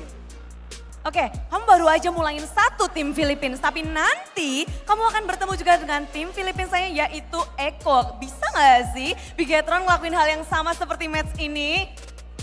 Wait. Bisa sih kayaknya, kan ntar kita lawan Eko, terus pas menang mungkin ntar lawan Brand, pokoknya kita bantai semua PH sih. Wait, I understood that. Soalnya kita udah ada sempet janji gitu sama Onyx, Grand Final full Indo. Okay, can I translate that? You know that? I understood that, so I'm gonna translate that because that's spicy. I like it. Okay, so what he said was, they just sent RSG Philippines home. They said they will be meeting Echo later on. They will be sending Echo home. They will also be sending AP Brand home because they want it to be a Indo Grand Finals against Onyx. Was that correct? That's correct. Suaranya mana dong Indonesia? Oh, luar biasa. Tapi bermain di babak playoff ini, apakah berbeda dengan Bigatron pada saat di grup stage? Karena kelihatan banget di sini kalian bisa cepet banget untuk beradaptasi. Mungkinkah ada sesuatu yang kalian lakukan sebelum babak playoff ini, Moreno? Paling dinasihatin sama kayak staff-staff gitu, kita main lepas aja di playoff ini. Supaya kita bisa kayak buktiin gitu lah. Oh, so they want to prove it. They have to play with all they have because they have something and they prove it. Yeah, they do have something to prove, and I think they're doing a really good job because there was a clean sweep of 2-0, but we're far from over because they have another game later on. Yes, masih ada game selanjutnya. Dan kalau boleh dilihat, Moreno, apa yang kamu lihat dari tim Philippines di turnamen ini, Moreno? 3 tim Philippines, 2 Indonesia. Bagaimana dengan 3 tim Philippines itu di babak playoff ini? Ya, Filipina kan dari dulu-dulu kayak kelihatannya paling kuat gitu. Tapi sekarang di SL ini kayak Indo pengen buktiin kualitas sebenarnya aja sih. Sekarang kayak gimana? Oh, it's so scary. He said that, he want to prove that. Usually it's Philippines above all. But right now, Indonesia wants to prove that Indonesia is the best now. They have something as well. Not only Philippines, but Indonesia have too. Yeah, I can see that. Okay, so I have one question for you. You said just now you wanted to be a Indo Grand Finals. But between Echo and AP Brand, if you're going to meet AP Brand, who do you want to meet more and who's scarier to fight? Ya Pak, siapa yang bakal kamu lawan kira-kira nih? AP Brand or Echo? Eko sih kayaknya soalnya pengen ngelawan Sanji, soalnya kemarin kan aku nggak main. Siapa tahu main, ntar mau lawan Sanji. He wants to play against Echo because of Sanji. He haven't met yet because he didn't play last time. Right now, he wants to face them and get a revenge match. Okay? Oh, betul? revenge Ingin- match. Okay. Revenge. Okay. All right, guys. So I think we will be letting Moreno go get some rest because they have another game later on against Yeah. Echo. Any words to So, say to any your words? friends or your next opponent? Mau ada kata-kata buat lawanmu selanjutnya atau fans Big Troopers yang dari tadi tuh udah woohoo, seru banget. Thank you Big Troopers, pokoknya dukung kita terus aja di ESL ini. Semoga kita bisa ngasih yang terbaik, bisa masuk final. Dan buat next opponent, good luck, have fun. Okay. For Echo. Good luck, have fun. Yes, good luck, have fun for Echo. Okay. All right, guys, so we will be throwing it over to the panelists to break down the second game, our best of 3 series, to find out what BTR did right to get that clean sweep. So panelists, kindly take it away. Well, I gotta say, it's a very quick series. Yeah. Second game, 13 minutes. Barely 13 minutes. I mean, it was a 12-minute or 13-minute in the first game as well. So overall, 26 minutes for both series. RSGPH. What happened there, Colliers? Mid-game, it was actually back and forth, right? We saw a very low kill count, but once Bigatron finds the right team fight, it's just very hard for them to stop. One to be moment stopped. changed it all, I Yes. think. RSGPH dived in too deep that Bigatron got a lot of kill points, a lot of objective after that. RSGPH cannot crawl back to wherever they was. I feel like the moment Super Ken, he already got like a double kill and it was like, oh, I see a Claude here. Claude is very hard to catch. I wonder if I can catch him. And the moment he was able to catch him, it's like, okay, you know what, guys? It's over. It's over. We can end it right now. The kill score is 7-13. And we got to talk about Moreno as well. Yep. He did the interview. He was amazing on game. And he's showing up by saying, yesterday I wasn't playing. Today, oh, I want my revenge. Yep. But today I just want to kill.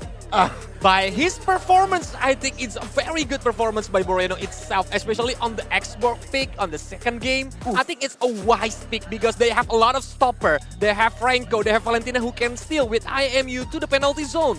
That's why it's very, very painful less insanity. And I really like this export pick because it somehow equals the level of playing field, right? Aqua can slow you down, but then again, Torizo, Export can and will build the Ice Queen 1. So during team fights, both of the teams will have that slow effect to deal. And again, stop giving Moreno Valentina. Yeah, that's all I can say. Just want to add a little bit more on the export. I gotta say, I've been hearing a lot from the community as well. After the changes in the emblem setup, yeah, export becomes very good because it's much more, because the problem with export before is that you do a lot of true damage. The problem is you die as quickly. This time, you're much more tankier, but the MVP for this game is Saked 6-0-4, making sure that he get all those kills before Angela can really do anything about it.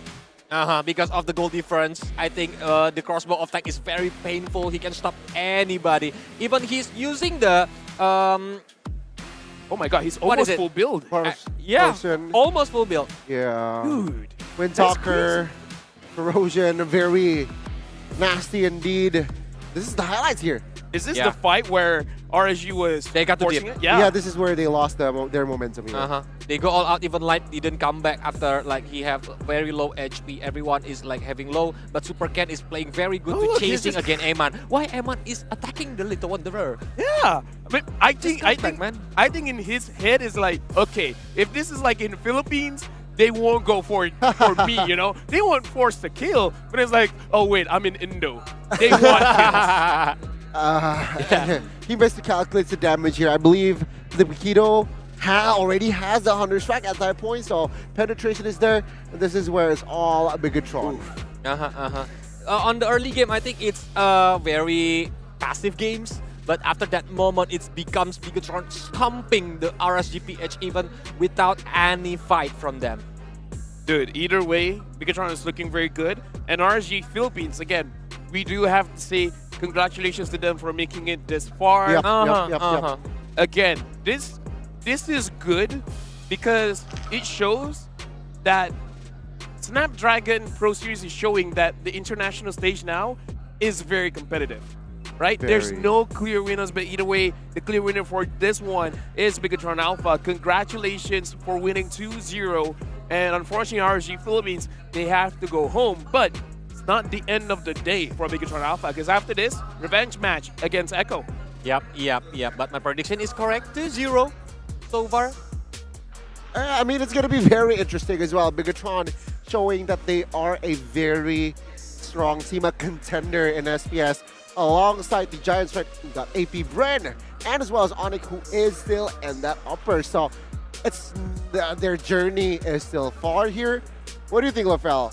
Bigatron, their odds, do you like their odds? I really like their odds. I feel like with the way that they're playing right now, I think they can definitely take down Echo. But the next match, it is going to be between Onyx going up against AP Bren, where both teams are in yellow and both teams have shown a very oppressive playstyle, making sure that from minute number 1, they're winning the game, they're winning the map, and then they're ending it as quickly as possible. So when both styles are more or less the same, we gotta see when an unstoppable force and an unstoppable force clash together, what kind of explosion that will be made in the best of 5. Yep, especially if they're fighting for the ticket to go to the grand final. I think it's very important match, so don't miss it, guys, please. Yeah, I mean, the team that wins this match will advance to the grand finals tomorrow. Meanwhile, the loser, they will not go home. Of course, they will, though, stay and go to the lower bracket who, well, they will wait who their opponent will be. Yeah, because after the best of 5 will be a best of 3 between Bigatron Alpha going up against Echo. So loser goes home, winner fights against the loser of the best of 5. So a lot is going on. It's just that it's incredible to see the best of 5. If it goes all 5 games, that'll be a dream. Especially because I'm not on for that best of 5, baby, so I can rest. I can just chill in the talent room and be like, oh, great game. Yeah, you can be the supporter, right? Yeah, I'm just be like, you know what? I don't have too much emotional attachment to either team, so I'm just like, yeah, good play there, good play there. Whoopee! Neutral ground indeed. Meanwhile, it's going to be a tough, well, it's not going to be tough. It's going to be a very interesting match to see here. Golius, Indo, going up against PH. Classic. Because they are monster, Goni, monster. Yeah. Both of them. Speaking of which, you guys want to play as awesome as that Monster Energy drink. Grab more energy. Unleash the beast with Monster Energy. Thank you very much for supporting Snapdragon Pro Series. Because so far, again, the plays have been electrifying. Oh my green. God. Oh my god, that's cool. I love the lighting show, man. Oh yeah, definitely. Yeah. The production team, you guys are on fire. If you guys Not still at literally. home, yeah, please come. See the lighting show, see all the mats, see the vibes in here. Oh my god, it's very good. It is actually very good. And match 1, 2-1. Match 2, the first sweep today. Best of 5, what will happen here? Prediction scorelines, perhaps? Oh, whenever I'm doing predictions, I'm always all the way. 2-1, 3-2, 4-3. Okay. Okay, it's going to be a 3-2 for you, Lafel. Honestly, it really does depend on the first 2 games. In the first 2 games, is a sweep that, oh my god, dude, that does, I don't know. For either team. First 2 games, if it's a sweep, it might be a 3-0. Because I don't know how you're gonna recover from getting swept twice in a row. But it's gonna be a different story if it's a tight match, right? Oh yeah, definitely. It's gonna be 5-game all game. At that point, it's all about the mental stamina. Oh yeah. Right? I'm agree with you. So now, honestly, we're going to the crowd for the interview. Kita berdeklarasi monster bersama dengan BTR Troopers. Mari kita bersorak bersama Bigatron. It's not win, but well, Rose. I don't know that. Can we do that again? Like this? All right, let's do it again, Clara. Let's go. Bigatron. Okay, that's cute. Hi, everybody. Welcome back. Right now, we are with the BTR Troopers because they were making a lot of noise just now. And you know what? Me and Clara thought we gotta pay them a visit. Yes, karena mereka begitu bersemangat, begitu bersorak-sorak, kita langsung lari ke sini dan langsung nemuin mereka dan menunjukkan ke dunia bagaimana semangat dari BTR Troopers. Kalian tuh semangat banget sih hari ini. Kalian udah mempersiapkan spesial kah? Ini kayaknya lebih banyak daripada pas MPL nih. Ya dong jelas dong, kita sudah mempersiapkan semuanya kayak dari semangat, juga kita siapin yel-yel semuanya, kumpulin semuanya juga sama. Oh, they gather around and they prepare for the chant and the spirit. They come together here. They for seem to be more Bigatron. energetic than MPL. Yeah, Right? That's right. The drums The here. drums, the cheers, the chants just now, it was crazy. I could hear it from the backstage. Heck, I could hear it from outside of the hall. It was that crazy. I love it. Ini sampai kemana-mana tau gak sih suara kalian? Sekeras itu suara kalian. Gimana sih kalian ngelihat Bigatron di turnamen ini? Wah seneng banget sih, bangga apalagi tadi bisa menang, semoga sih bisa lolos grand final ketemu Onyx. Oh, Davis, they are gonna meet Onyx in the grand final. They're proud. Okay, wait, hold on. Before anything else, why do we have a bunny? So why do we have a bunny here who has like makeup? Oh, the iconic here. Can you explain why you're a bunny? Kenapa ada kelinci di sini ya? Ya karena kita kan lagi kan hari kita mau bukti itu bukan sekedar percobaan. Yes, they want to prove that they are not at the bunnies that is in the, what is it called? Experiment bunny. Oh, they're not experimental bunnies. Experimental bunnies. They're not. They have something to prove and they're not bunny anymore. Oh, okay. Yeah. That's nice. What someone say something? Oh, okay. Apa dong? Bigat Troopers. Not experiment but experience. Oh, okay. They are not the experimental bunny, but they are the experienced bunny. Bukan percobaan, tapi sudah banyak yang mereka lalui sampai titik ini. Betul? Okay, so I want to ask, just now you guys heard on stage that Moreno said that BTR will be sending all the Filipino teams back home.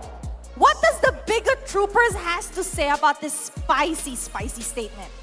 Kalian tahu kan tadi Moreno ngomong apa kan? Moreno bilang, Moreno ingin untuk memulangkan semua tim Philippines. Gimana kalian melihat hal itu? Melihat komentar Morena tadi yang pengen balikin Filipin sih keren sih. Saya setuju. Karena kita pengennya Indo Pride di grand final nanti. Soalnya negara tamu dilarang juara di sini. Mantap! So they won. The home team will be the winner. That's all. And they agree with Moreno. I agree with Moreno. Yeah, I mean, I'm pretty they sure like it's it. They love it. Indo Pride, it's the home ground buff. And I think we just proved that home ground buff does exist. Because if you notice, Onyx with the 2 zeros, Bigatrons with the 2 zeros. This is looking like it's a good sign actually. Betul, tim Indonesia lagi kuat-kuatnya nih di babak playoff ini. Tapi kalian di sini ada yang mau kalian sampaikan sesuatu nggak sih untuk mungkin Bigatron? Coba angkat tangannya mau ngomong tentang Bigatron. Siapa nih mau yang mau salam buat Bigatron nih?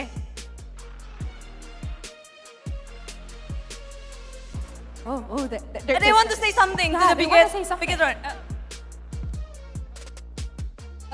Buat Bigatron, kalian semangat terus, jangan lupa bantai PH dan finalnya Indo lawan Indo. Jangan sampai PH yang juara. Oh, yeah! She said, if I'm not mistaken, she said they want Bigatron to do their best to ensure that Philippines will not walk home as champions for this ESL Pro Series. They hope it, they want it. Kamu katanya ngeliat Moreno tadi gimana? Something to say to Moreno? Bagus sih, semoga mainnya konsisten terus kayak tadi aja. Jangan under, pokoknya kan kayak tadi, semangat terus, jangan sampai blunder-blunder lagi. Oh, the consistency that they want in Moreno. Because Moreno is so shining right now. And we can see Moreno later against Sanji because they're looking forward to the mid lane battle, you know. I think that is really gonna be super duper fun. It's Echo, you know, the world champion going up against Moreno in the mid lane. They're gonna battle it out, see who has better skills, mechanics, micro, macro. I think that's gonna be really fun. Ya, karena apalagi kita melihat bahwa mikro mereka, makro mereka, permainan dari tim play, gameplay, semuanya akan diadu. Dan yang diadu nanti akan jadi rame banget. Yang diadu nggak cuma timnya, tapi fanbase-nya sih. Budek Lara Monster penasaran, kalian pede nggak sih suara kalian terkeras di sini? Pede dong, jelas pede. Is it the best crowd? Jelas. Oh, they believe that they are the best crowd as well with their voice and their chant. Okay, so how about before we go to break, let us hear their chants. Oh, Siap untuk ngasih yel-yel kalian? Okay, guys, make it loud, okay? Very loud, so that Bigatron can hear it from the back or from outside, okay? All right. 1, 2. Bigatron Esports Jaya, beraksi sampai mati. Oh Bigatron, oh Bigatron, kami datang mendukungmu. Selamanya. Yeah! Bigatron Esports Jaya, beraksi. Awas ya, aman gua. Aja tuh. Gua cari ya. Dapat aman guys. Empat orang ya. Lihat gua guys. Gua ready. Mati dia. Perang guys. Nice cuy. Fokus buff aman. Bisa saya salah coba bisa try mid. Gua dapat gua. Bawa aja. Dia tarik gua. Gua ada flicker tarik gua guys. Let's go guys. Gua mati. Apa? Bawa guys. Lihat. Waktunya gua. Sabar. Gua ada flicker. Gua bisa di cancel. Boleh. Dia ulti gua. Lihat Calvin. Ulti. Nice kan. Angela ulti. Flicker ya. Pelan guys. Ini aja Taizal dulu. Mati rata. Nice. Gua cancel kali. Ini. Mati. Ada ada ulti. Was. Nice guys. Fokus. Gua ada wait. Sen. Ditupit. Natin. Tore, pag na-hook mo sa Tore yan. Yan, mahirap yan. Nasa Red Bull Star. Pwede chill lang. Ako magdadip na mid. Ako lang mid. Out nga lang. Out lang tayo. Super Ken. 2 seconds. Super Ken. Ton. Okay lang. Super Ken. Wala ko dito. 4 seconds yung ano. Dito si Soriso sa top. Nice one. Wala si Soriso dyan. Oh, istan ko. Istan. Mid. Marib na. Tara ako, salib. Andaway ako. Saka ba? Steady rin ako, pre. Andaway ako, bot. Pinagat na ako. Ulti naman ha, ulti. Andaway ako, bot ha. Super Ken. Second.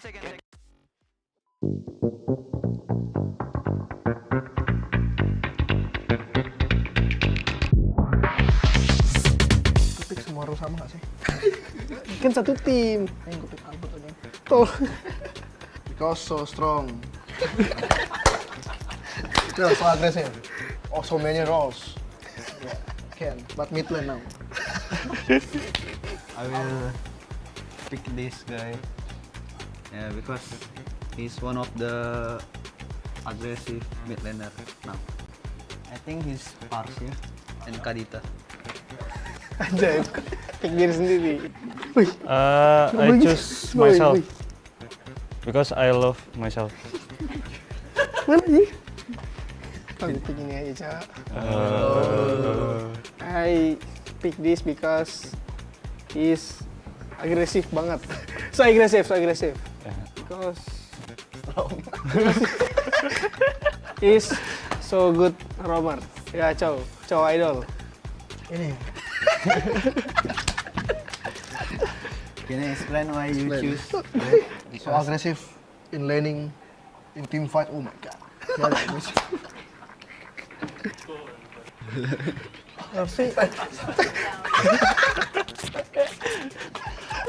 So this is our dream team.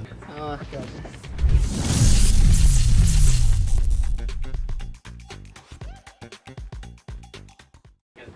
Easy.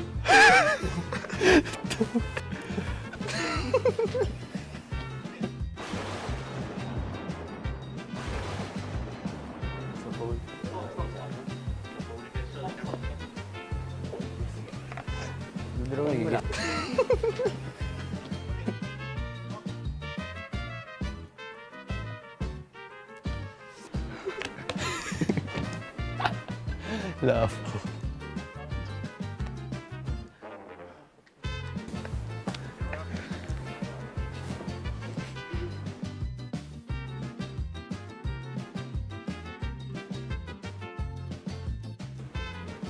Stop.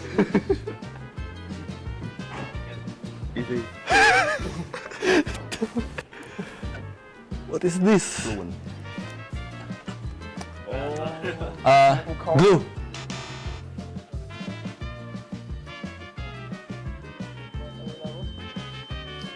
Tuh. Minotaur.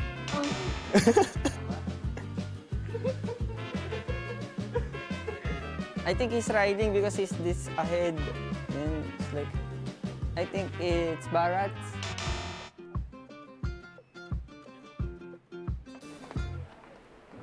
Yushun. Johead. Yeah! Mayroon din! Champion! What?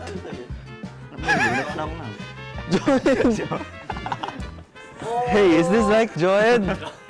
Joed?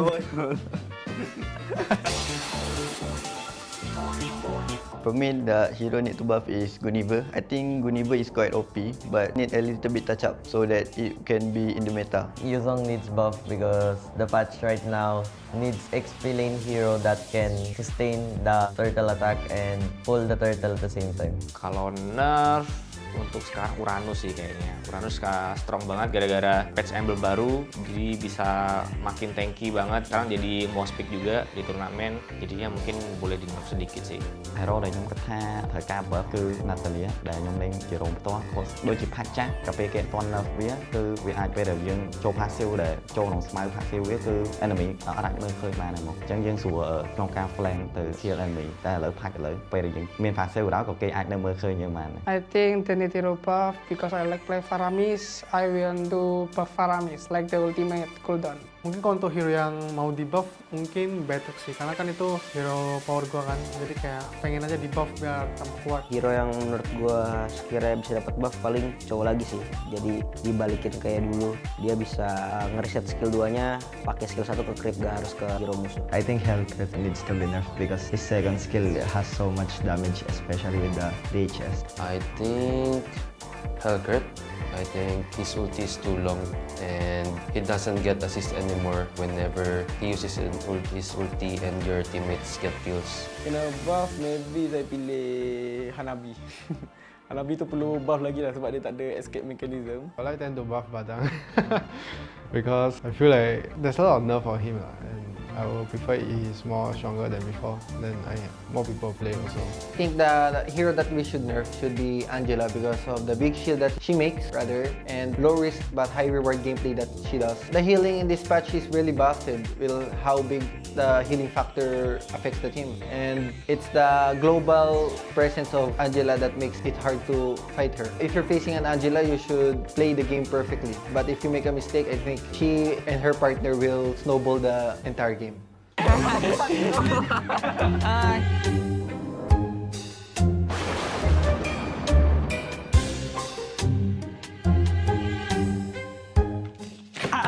Adi! It's the one, oversleep.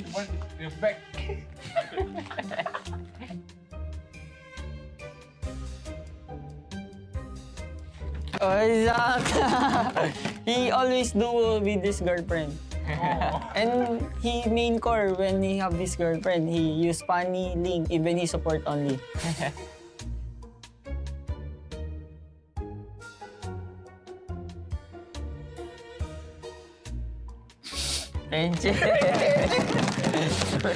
Because I'm always go to CR, so I misplace the hero when drafting.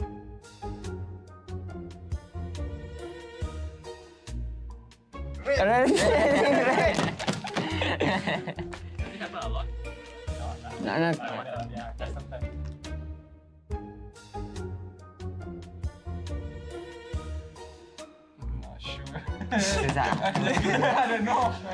I don't know.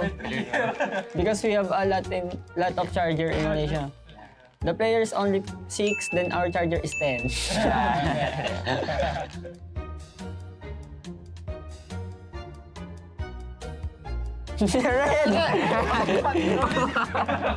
He used many hero in gold lane like Layla, Mia. Good like Rolly.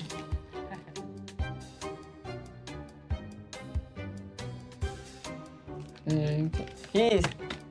The one in your back. Yeah, I think it's the one.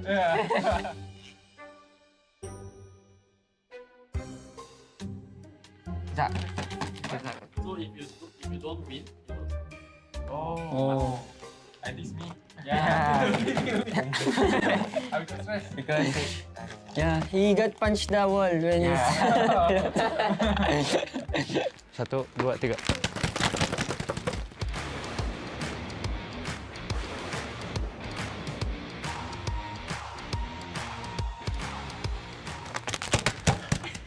So how often does it happen? Many times.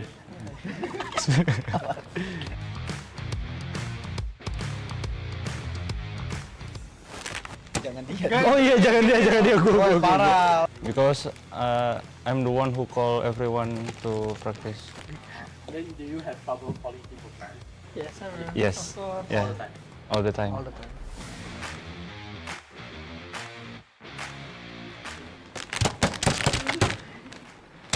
That has it happened a lot of times? Yeah. Not focus. Yeah, sometimes not focus. Kayak itu.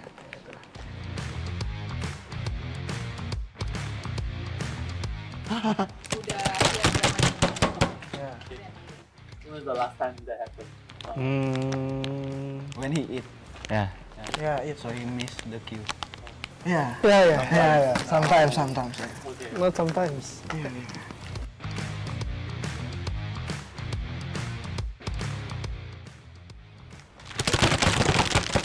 Sekali doang kan.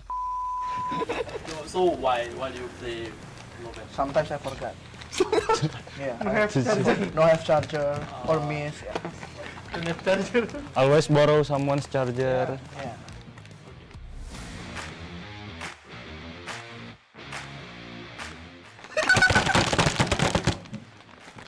So when's the last time you threw a game? Oh, so many. I forgot. So many. With them as well in the game. Yeah. Sometimes. Sometimes terus.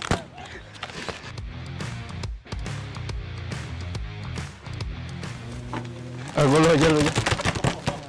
Because my passion, playing my hobby, Mobile Legends, bang.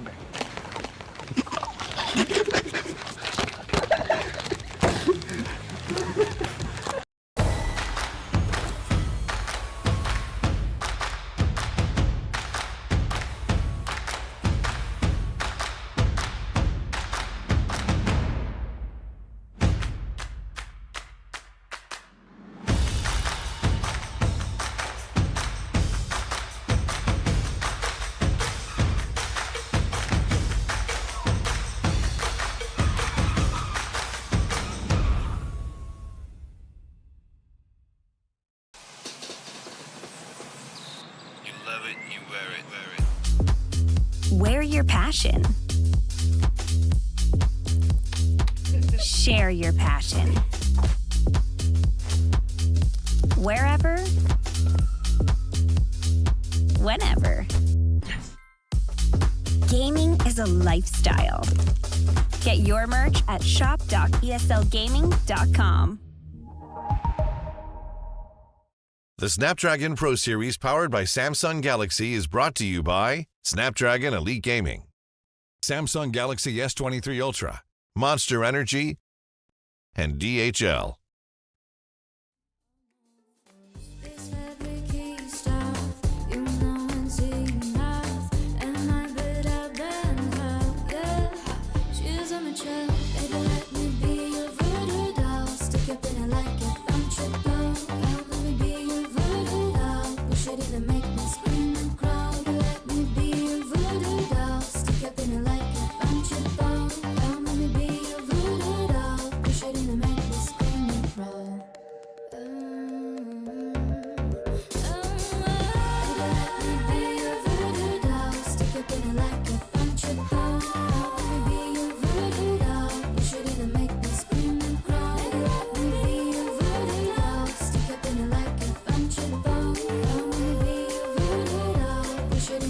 Scream and crawl. Dale bueno,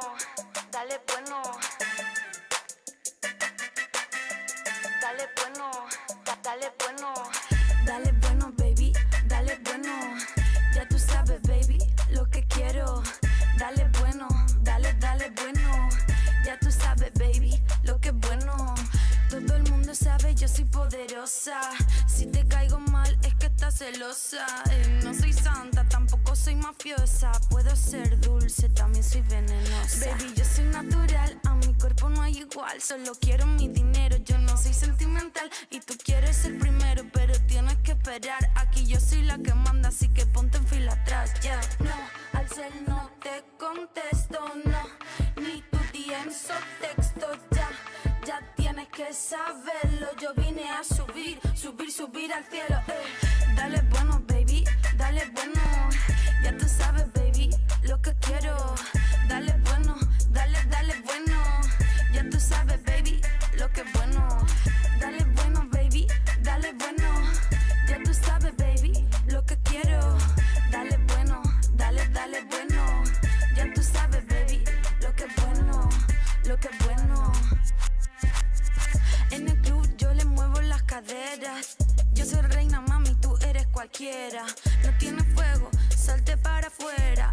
En este juego yo siempre soy la primera. Y los perros tienen sed, los atrapo en mi red. Y me dan toda su plata cuando juego mi papel. Los enredo en mi dedo y los tengo al revés. Y me baño en la riqueza porque yo soy la mujer. No, al cielo no te contesto, no. Ni tu DMs o textos, ya. Ya tienes que saberlo, yo vine a subir al cielo, Dale bueno, baby, dale bueno. Ya tú sabes, baby, lo que quiero. Dale bueno, dale bueno. Ya tú sabes, baby, lo que es bueno. Dale bueno, baby, dale bueno. Ya tú sabes, baby, lo que quiero. Dale bueno, dale bueno. Ya tú sabes, baby, lo que es bueno, lo que es bueno. Lo que es bueno. Dale bueno.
nobody better, yeah, I really wanna get this right. I'm taller, you make me love harder, you make it all easier, you know that I need you.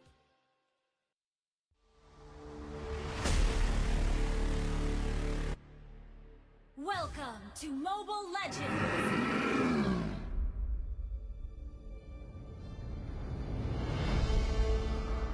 Pertarungan antara para jagoan terjadi di Land of Dawn, memperebutkan legacy yang telah menjadi kebanggaan turun-menurun.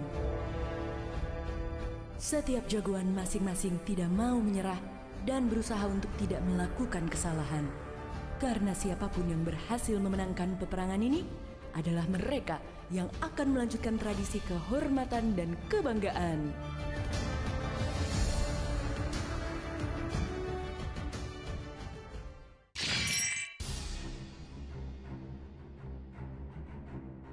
Sial, ini posisi yang tidak menguntungkan bagiku. Kalau sendirian seperti ini, aku tidak akan bisa mengimbangi dia.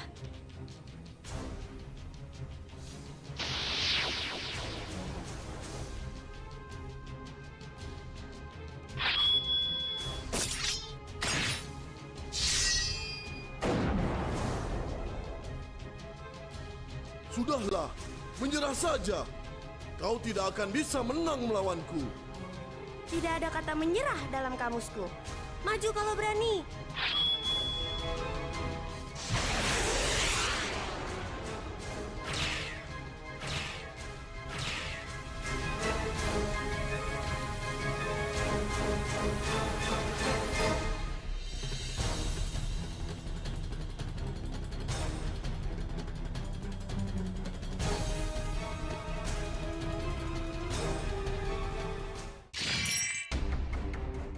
Saber, kau kejarlah lawan yang lain. Biar aku yang mengurus Layla. Cih, baiklah kalau itu maumu. Jangan sampai kalah. Percayalah padaku. Akan kubuktikan siapa marksman terbaik di kelasnya. Percaya dirimu boleh juga. Tidak usah banyak bicara. Sekarang, mari kita buktikan siapa marksman yang terkuat. Baiklah, let's do it.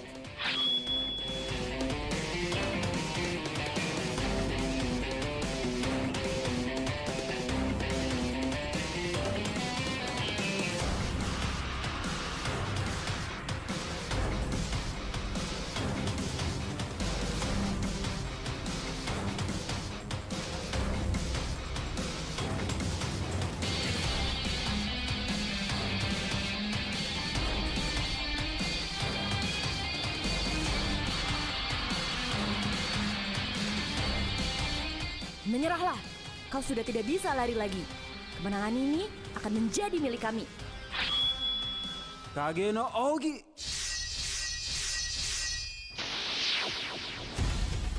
Menyerahlah, kau sudah tidak dapat bergerak lagi. Enak saja, aku tidak akan memaafkan dirimu yang telah mengganggu pertarunganku.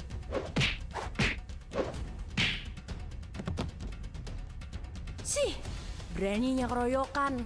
Andai kau tidak datang, Layla sudah pasti kuhabisi.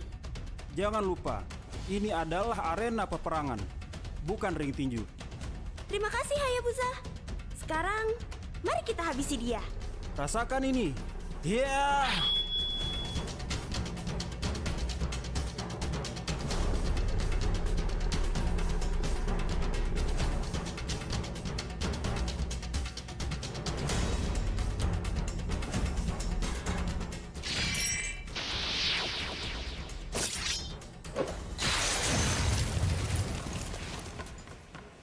Hah? Alucard? Beatrix, recall dulu untuk saat ini. Biarkan aku yang menghadapinya. Baik, kuserahkan padamu ya. Oh, begitu ya. Layla, kau juga recall saja dulu. Biarkan ini menjadi pertarungan kami. Oke, kupercayakan padamu ya. Good luck. Sudah lama aku menantikan momen ini. Segalanya pasti akan berakhir. Bayanganku akan menghabisimu. Yeah!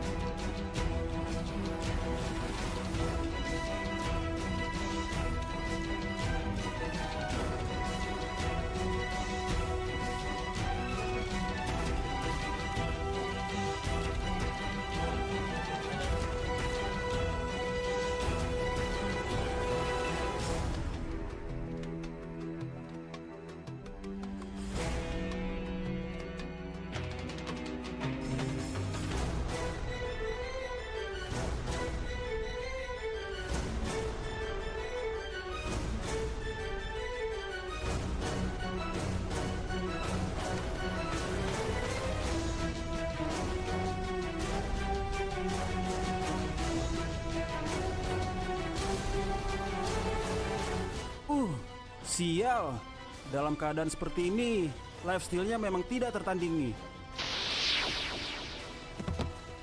Laila? Selama 10 tahun, aku telah mengasah pedangku untuk saat ini. Winner chicken. Ya, kamu mengerti maksudku. Tidak ada yang dapat menghentikanku jika aku telah mengeluarkan pedangku. Sekarang, mari kita habisi mereka.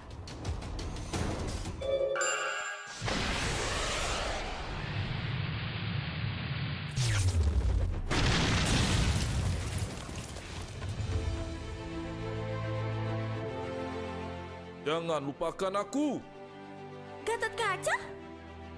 Kemana saja kau? Akhirnya datang juga. Hampir saja kita kalah. Legenda tidak pernah menyerah. Hea!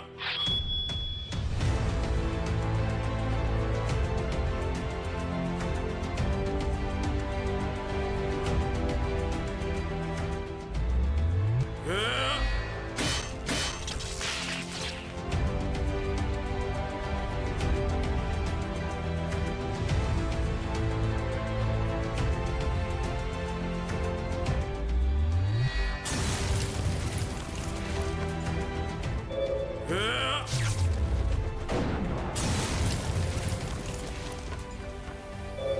Ya. Laila, sekarang giliranmu.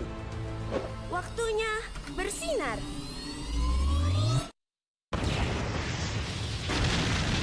Triple kill. Mantap. Mereka tidak akan bangkit dalam waktu yang cukup lama. Kalau begitu, inilah saatnya kita menghancurkan markas mereka. Ayo, kita segera ke sana dan meraih kemenangan.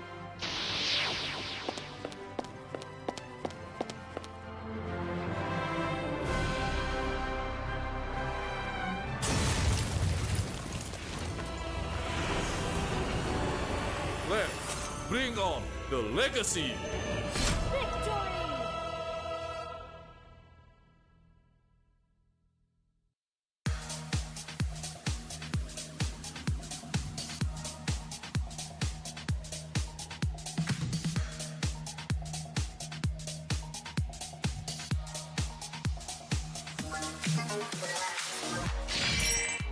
Alucard.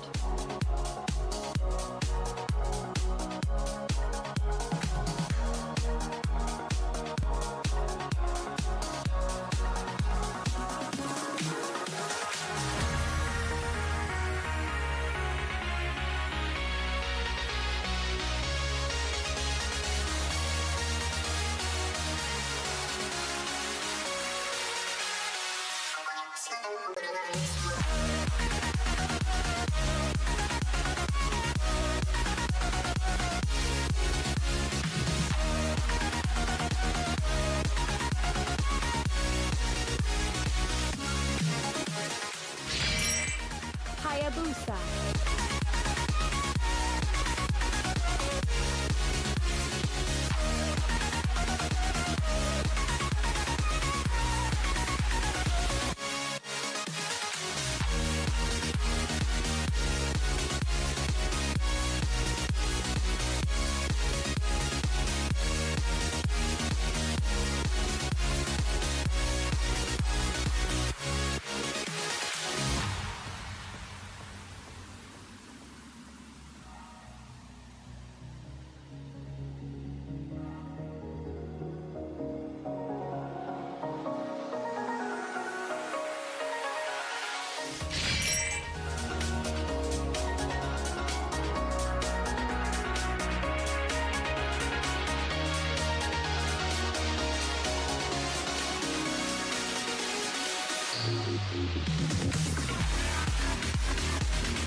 Gotta catch up.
money. Don't give him any sugar, he suckers me all his money. Wanna live lavish, you need a clue. Then look to me, I'll tell you what to do. Do. Repeat after me. Confidence is key, and my keys all jingling. I can open any door, serving body, face, and more. Confidence is key, and my keys all jingling. I can open any safe, serving body, hair, and face. Now bring it out, it's your time to glow. You all the baddest, put on a show. Don't be afraid, let everyone know. Don't be shy, just lose all control and work it. Go hit a full split, tear up the floor. Go ahead, snatch those whips. Repeat after me. I am the vixen, I am the stallion. I don't need fixin', but I do need all your attention. All these diamonds on me, they glisten. When I talk, yeah, everyone listens. Cause I'm somewhat of an addiction. Now work those hips and thighs. You're out here changing lives. It's time, so let's get wild, wild, wild, wild. And put in work. Work, work, work, work, work, work, work, work. Put in work. Work, okay. Work, work today. Work, work today. Work, work. Confidence is key, and my keys all jingling.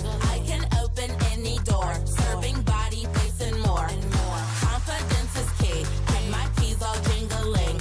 I can open any safe, serving body, hair, and face. Confidence is key, and my keys all jingling. I can open any door, serving body, face, and more. Confidence is key, and my keys all jingling. I can open any safe, serving body, hair, and face.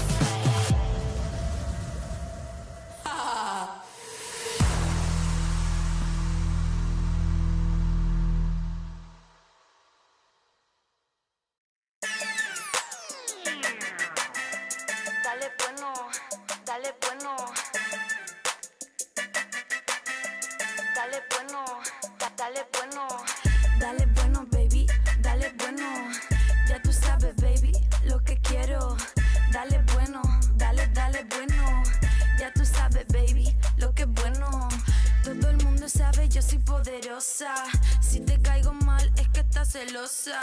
No soy santa, tampoco soy mafiosa. Puedo ser dulce, también soy venenosa. Baby, yo soy natural, a mi cuerpo no hay igual. Solo quiero mi dinero, yo no soy sentimental. Y tú quieres ser primero, pero tienes que esperar. Aquí yo soy la que manda, así que ponte en fila atrás, yeah. No, al cel no te contesto, no. Ni tu DMs o textos, ya. Ya tienes que saberlo, yo vine a subir, subir al cielo. Dale bueno, baby, dale bueno. Ya tú sabes, baby, lo que quiero. Dale bueno, dale bueno. Ya tú sabes, baby, lo que es bueno. Dale bueno, baby, dale bueno. Ya tú sabes, baby, lo que quiero. Dale bueno, dale bueno. Ya tú sabes, baby, lo que es bueno, lo que es bueno. En el club yo le muevo las caderas. Yo soy reina, mami, tú eres cualquiera. No tienes fuego, salte para afuera. En este juego yo siempre soy la primera. Y los perros tienen sed, los atrapo en mi red. Y me dan todas sus plata cuando juego mi papel. Los enredo en mi dedo y los tengo al revés. Y me baño en la riqueza porque yo soy la mujer. No, al cel no te contesto, no. Ni tu DMs o textos, ya. Ya tienes que saberlo, yo vine a subir al cielo. Dale bueno, baby, dale bueno. Ya tú sabes, baby, lo que quiero. Dale bueno, dale bueno. Ya tú sabes, baby, lo que es bueno. Dale bueno, baby, dale bueno. Ya tú sabes, baby, lo que quiero. Dale bueno, dale bueno. Ya tú sabes, baby, lo que es bueno, lo que es bueno, lo que es bueno. Dale bueno, dale bueno.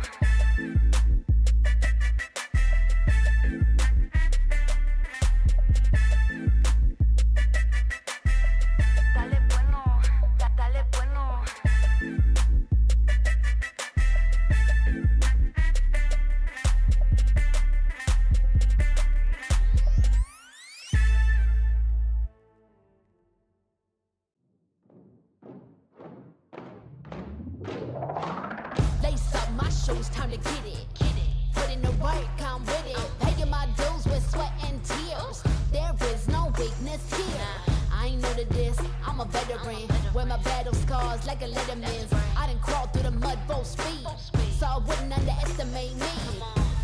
That's a rookie move. Homeboy, I got nothing to prove. Team player, but I'm still self-made. I'm in it for the passion, not the parade. I don't need the lights or the cameras, just me and my opponent. All the work that I put in has led up to this moment. Let's go. You go hard, I go harder. You beat, I beat farther. You cannot match my speed, cause I'm out of your league. I'm out of your league. I'm out of your league. Everybody wanna get like me, better reach for the stars, cause I'm out of your league. Game time, let's go. I hit that mark weeks ago. I'm about to laugh you up. Tell me, have you had enough? You would think I had a PhD in psychology. The way I get in your head, there is no escape. Like I said, I'm out of your league. I play fair, but show no mercy. Only give my time if it's worthy, cause I keep my mind on a mission, and you don't fit the vision. I ain't cocky, okay, a little bit. I call it confident, but they can handle it. Don't blame me, it's just my time. So move, cause you're blocking my shine. I'm out of your league. You better go with plan B. You taking the crown, that's a fantasy. You can't step to me. I'm out of your league. Better be from that defense.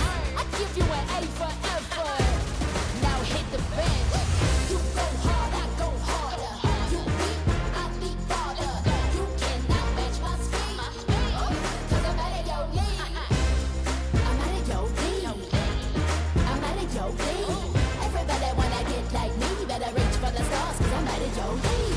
You go hard, I go harder. You beat, I beat farther. You cannot match my speed, cause I'm out of your league. I'm out of your league. I'm out of your league. Everybody wanna get like me, better reach for the stars, cause I'm out of your league.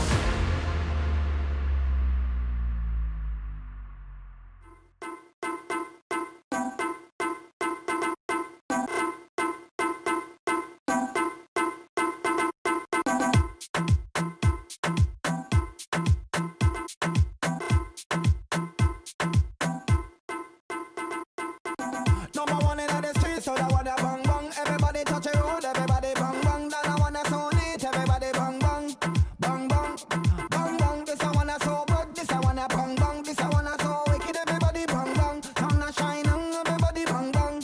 This a bang bang bang, bang bang, bang bang, bang bang,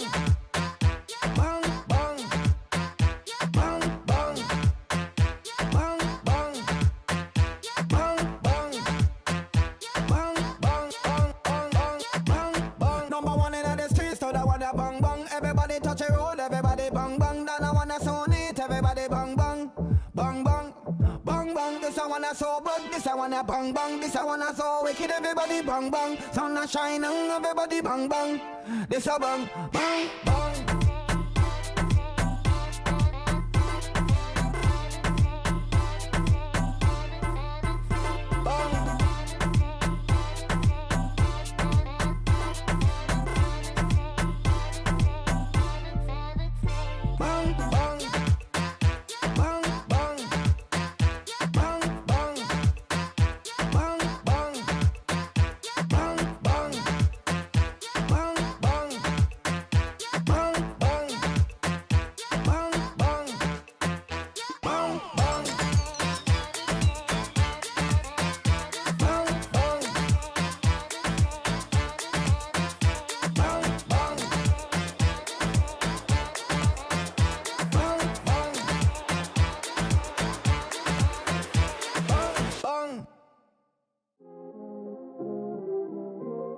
You already know what time it is, right?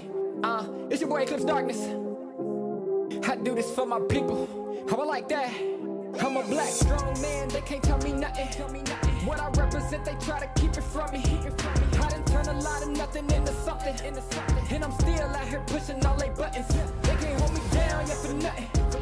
So I'ma stand up. They can't hold me down, yeah, for nothing. I'ma stand up, yeah, for something.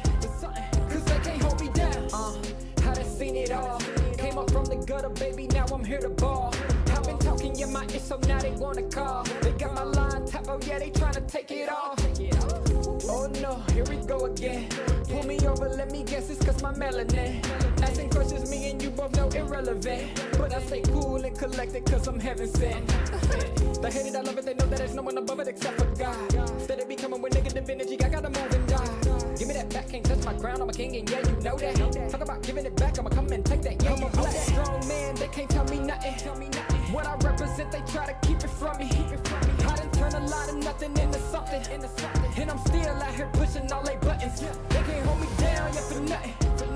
So I'ma stand up. They can't hold me down, yeah, for nothing. I'ma stand up, yeah, for something. Cause they can't hold me down. Yeah, they know I be about it. I don't do a lot of talking, come and see about it. They gon' try to keep it from you so you don't know about it. I'm a young pharaoh, pick it up and read about it. Here's your opportunity. Telling stories, yeah, to make sure they remember me. Can't hold me down, cause I leave behind a legacy. And don't believe them when they say they who they claim to be. They can't hold me down, yeah, for nothing. Stand tall. They can't hold me down, yeah, for nothing. Stand tall. I'm a black strong man, they can't tell me nothing. What I represent, they try to keep it from me. I done turn a lot of nothing into something. And I'm still out here pushing all they buttons. They can't hold me down, yeah, for nothing. So I'ma stand up. They can't hold me down, yeah, for nothing. I'ma stand up, yeah, for something. Cause they can't hold me down. I got a thorn in my side. You can run, but you can hide. Yeah, this is magic in a way, but no rabbit in the head. I mean, the way it hurts. Hold me tight while you inside. Rip my head for the holiday. We're gonna make it make sense of me. Baby, let me be your voodoo doll. Stick up in it like a bunch of dough.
them and I'm up the beat. When they all look, everything on fleek. Word on the street, got my sound on repeat. Do it all day, every day of the week. Getting turned up, we feeling lively. On the dance floor, where you gonna find me? Here comes the drop, it's time to party. Here comes the drop, it's time to party.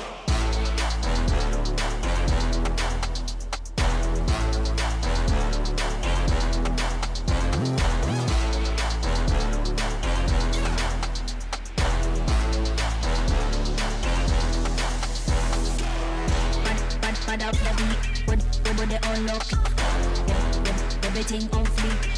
Do it all day, every day. Mad up the beat, when they all look, everything on fleek. Do it all day, every day.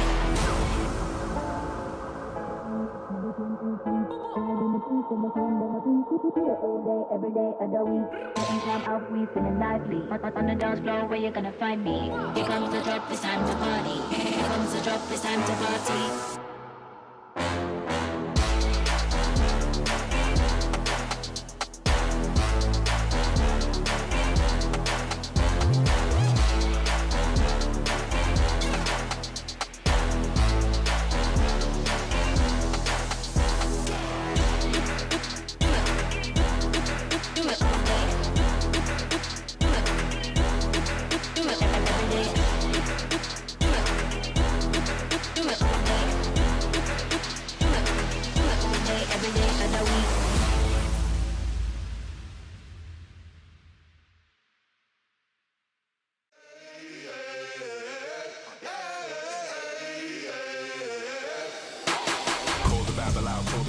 Back to life, I'm undeceased. Breaking the chain, unleashed. My true power released. Reached my hand into the sky and made the stars align. Cause when I left it down to fate, it was taking up too much time. It's a miracle, it's a curse. I will not be deterred. If you predicted the worst, bon appetit, eat your words.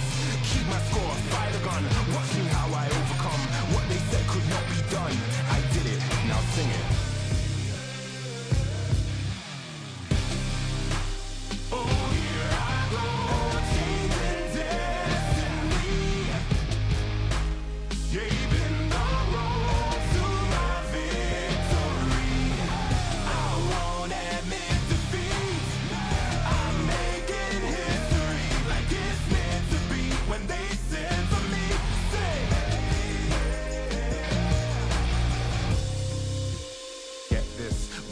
The birth of a legend, the past tried to trap me too bad. My future beckoned, I crashed, and yes, I burned. Hardest lesson that I learned was how to take a fall and crawl back out the dirt. Now I'm back from the grave, revived. Time after time, they tried to take my life, and still I wouldn't die. Survive, now come salute him. No man can dispute him. Back and I am biting, street fighting, Ryu Hadouken.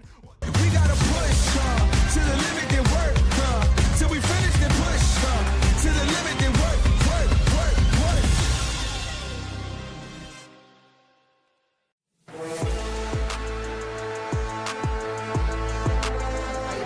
Yang masuk kali ini Kiboy menarik satu target cewek dengan blessing duetnya yang masih bisa di cancel nampaknya dengan final flash, namun fight-nya agak sedikit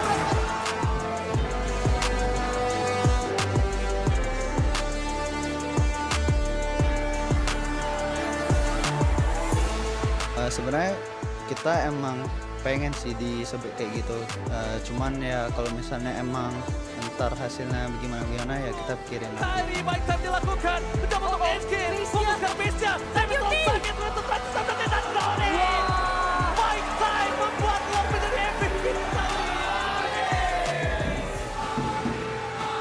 Plan kita kalau buat ketemu AP Brand lagi ya kita mau revenge sih. Jadi kita mau balas dendam kekalahan kita di group stage kemarin di playoff kali ini. Kalau mereka menang lawan itu.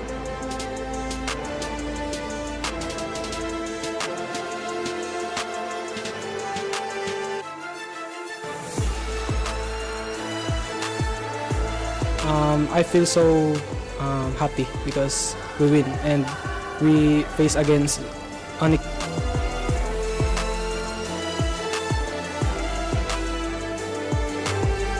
Nah, posisi dari AP Brand yang diutus adalah satu pemain yang cukup penting, tapi lihat sudah ada Dragon yang dikeluarkan. Yes, we are confident because they lose to us in group stage and I think we can beat them. If you win in the early game in Onyx Indo, I think you can win the game. Let's see tomorrow. Bisa bertahan dari wall charge dikeluarkan oleh seorang JP yang harus terkikis dan tereliminasi dan belum berhenti sampai di sana. Lihat tujuannya datang dari seorang Martin yang gabung.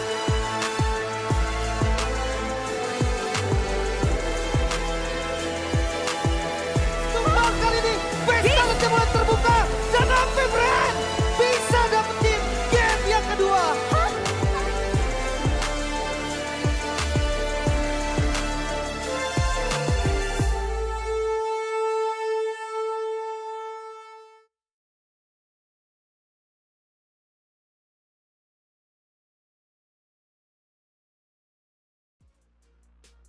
Welcome back to the Snapdragon Pro Series Challenge Finals Playoffs. You are still with me, Rose, as well as Clara.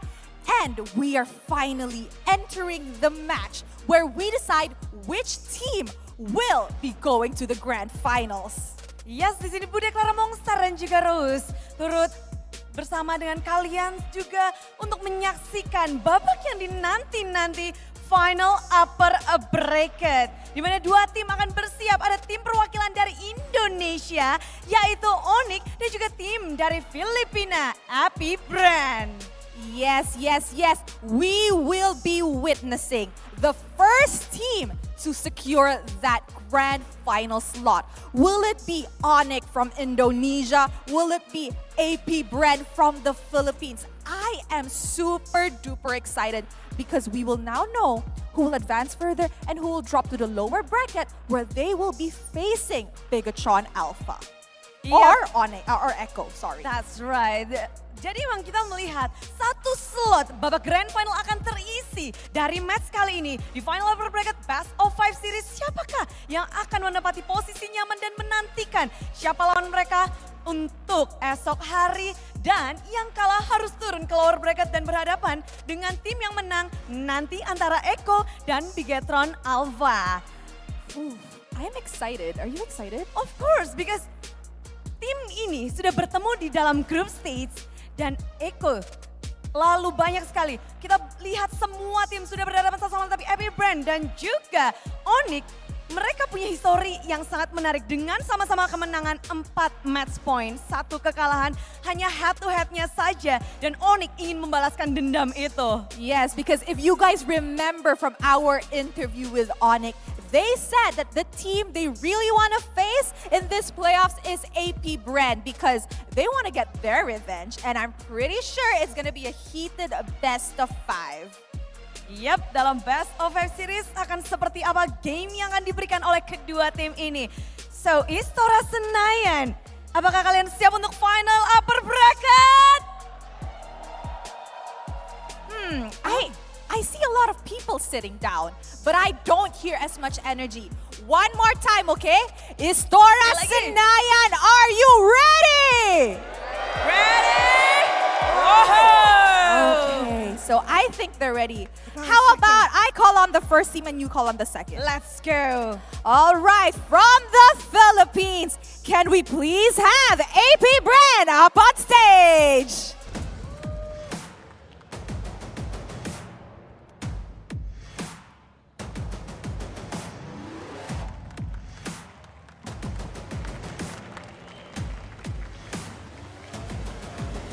These boys look dashing and they look ready to claim that first grand final slot. Give it up for AP Brand! AP Brand sudah hadir, mari kita bersama-sama menyambut tim perwakilan dari Indonesia. Inilah dia, Raja Langit, tim Onyx.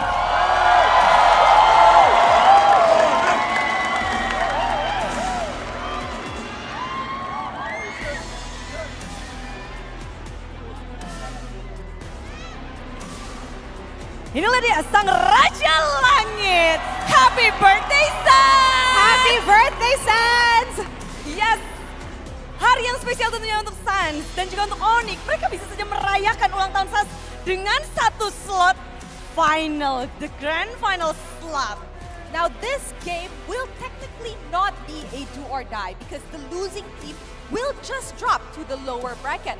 But let's be honest, I don't think anybody wants to face or wants to fight in the lower bracket with a do or die match. So both teams will definitely put out the best for this best of 5 series. Ya, ini adalah best of 5 series. Kita melihat mereka akan memberikan yang mereka punya karena satu slot menjadi taruhannya. Dan walaupun kalau mereka harus ke lower bracket dan menjalani perjalanan yang lebih panjang.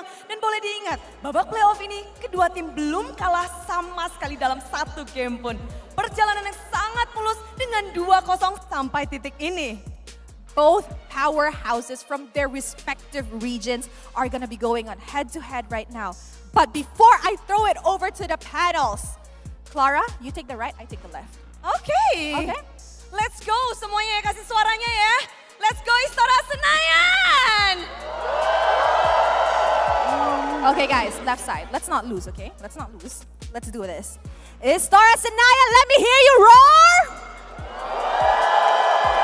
Let's go together bareng-bareng untuk match final upper bracket Istora Senayan! Oh, I love it! So, the energy is really amazing. So how about let's show it to our panelists to start the upper bracket final match. Panelists, please take it away.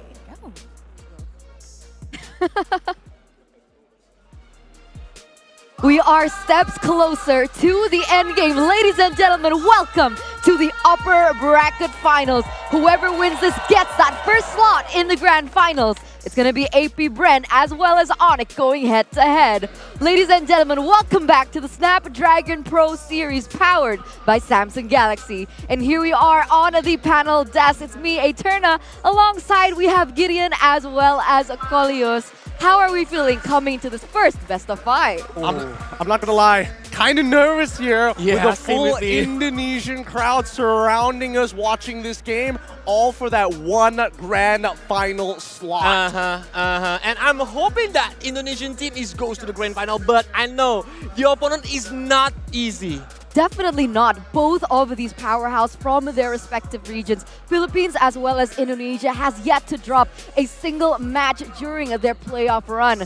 So finally, we get to see both of these giants collide. We gotta ask, what are we expecting from both of these? Especially since the last time that they did met, it was Onyx that had to lose 2-1 to Bren. Exactly. Personally, for me, I'm hoping just to simplify it and boil it down. I hope AP Bren takes it so I don't have to wax my legs. End of the story. That is my overall analysis. I want to keep my hairs on my legs where it belongs. Yep. But I know, last time Onyx is lose against AP Bren by 2-1. But it's a best of 3 series, not That's best of true. 5.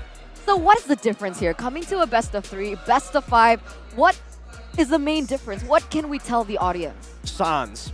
Keep your eyes on Sans. He's in good health and he hasn't really dropped his overall performance throughout the tournament so far. Ever since he came back, one day recovery, one day back to full health, and he continues to just power on.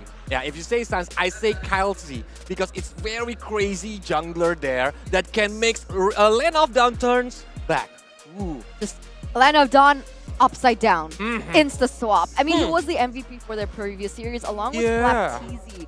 So there are definitely key players that we need to look out for.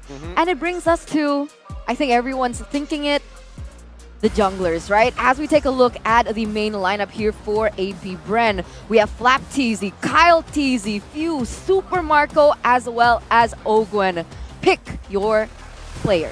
For me, I'm going to be looking very closely towards Ogwen's side because Keyboy has been quite the standout for the side of Onyx, and Ogwen needs to be able to kind of calm him down, put him in his place, and make sure that his line of defense is rock solid. But Kaltuzi is like the typical of player that can dive into the backline. It makes Keyboy confused. Are he gonna cover or are he gonna initiate the fight itself? That's why we gonna see later. For me, in particular, Ogwen. Will he be able to get his hands on his signature Minotaur? Because, you know, Onyx, they're a team that likes to be super aggressive. They're a team that likes to initiate. And with that Minotaur in the hands of Ogwen, that's going to be disastrous and it's going to be chaos. It could be a lot of chaos, but then again, this is just one side of Bren that we saw yesterday, right? We were expecting the drafts to be a lot more streamlined. We didn't see too many experiments until today, as well as yesterday, where we got a little bit of a taste of what flavor of team fights we were going to get. And if we're looking at the team statistic here, Jidan, I think the Terisla is the favorite hero for FlapZ, right? And it's the favorite hero on this SPS tournament too, because we know how Terisla can make the momentum, how Terisla can initiate the team fight. But we need to be careful against Valentina too. If they pick Terisla, but the Onyx got Valentina by Sans, ooh, it's gotta be nasty. That is, and that's on the hands of Captain Few himself. So definitely a hero that is going to be contested, and seeing their previous, I would say, attributes, it's tough. If we take a look at the roamers here, Ogwen, Minotaur 89%, Grok 100%, and these are just really brutal roamers that can be utilized to create momentum for his team. Yeah, exactly. And it's one of those roles that it's very difficult to flex around, right? We haven't seen teams really take advantage of that. So far, it's only been EXP and as well as jungle. But when you come down, once you show that support, you have a very good idea what type of composition you're walking into. Most probably it's gonna be the roamer, right? Because Minotaur on XP lane, yeah, we see it before the patch updates, but now it's not. Yeah, let's take a look at the official team lineup from the Yellow Porcupines Onyx. We have Boots, Kyrie, Sans, CW, as well as Keyboy. And ladies and gentlemen, looks like they're bringing out their big guns. They're looking to get their prize here, that upper bracket, that grand final slot, with bringing Sans as well as CW, so no Albert today. Yeah, I know it's like they have a second life if they lose on this match, but it's the pride, I think. They want to win this game. They want the ticket to the grand final. Yeah, they just want to fast track their way there. Personally, for me, I think in this particular match, this is a very early taste of what the grand finals should and is going to look like by the end of tomorrow. Personally, for me, my eyes immediately go to Boots. Yesterday, when he was playing Arlet, he was on absolute fire here, absolutely not only demolishing his lane, canceling the right abilities, but also an absolute menace as he sneaks out of the fights despite getting caught. That's why a playmaker like Boots, he requires heroes that can facilitate that, right? If he's being placed on a Uranus, like similar to Sanford, it's not much of an impact as you would expect that these players should have. But our main highlight here, comparison, Ogwen, and now we're going to take a look at Keyboy. Already you can see 100% win rates all across the board, and there's a little bit more variety to him. Kaja, Cho, Hilda, 3 of these heroes have different play styles. All very different play styles, and more importantly so, he's one of the few who actually is willing to play a very, I would say it's a very abusive role as the Hilda, because not only are you looking to annoy your opponent, but you're actively telling your teammates, I'm not going to be able to do too much later on into the game. I have a very strong limit. But that data means Keyboy can play any strategy that the coach want to play. They want to like playing the roamer that can invade the enemy's jungle. Hilda it is. They want to play the pick of roamer. Kaja it is. And anything else. Yeah, except Florin. 0% win rate so far.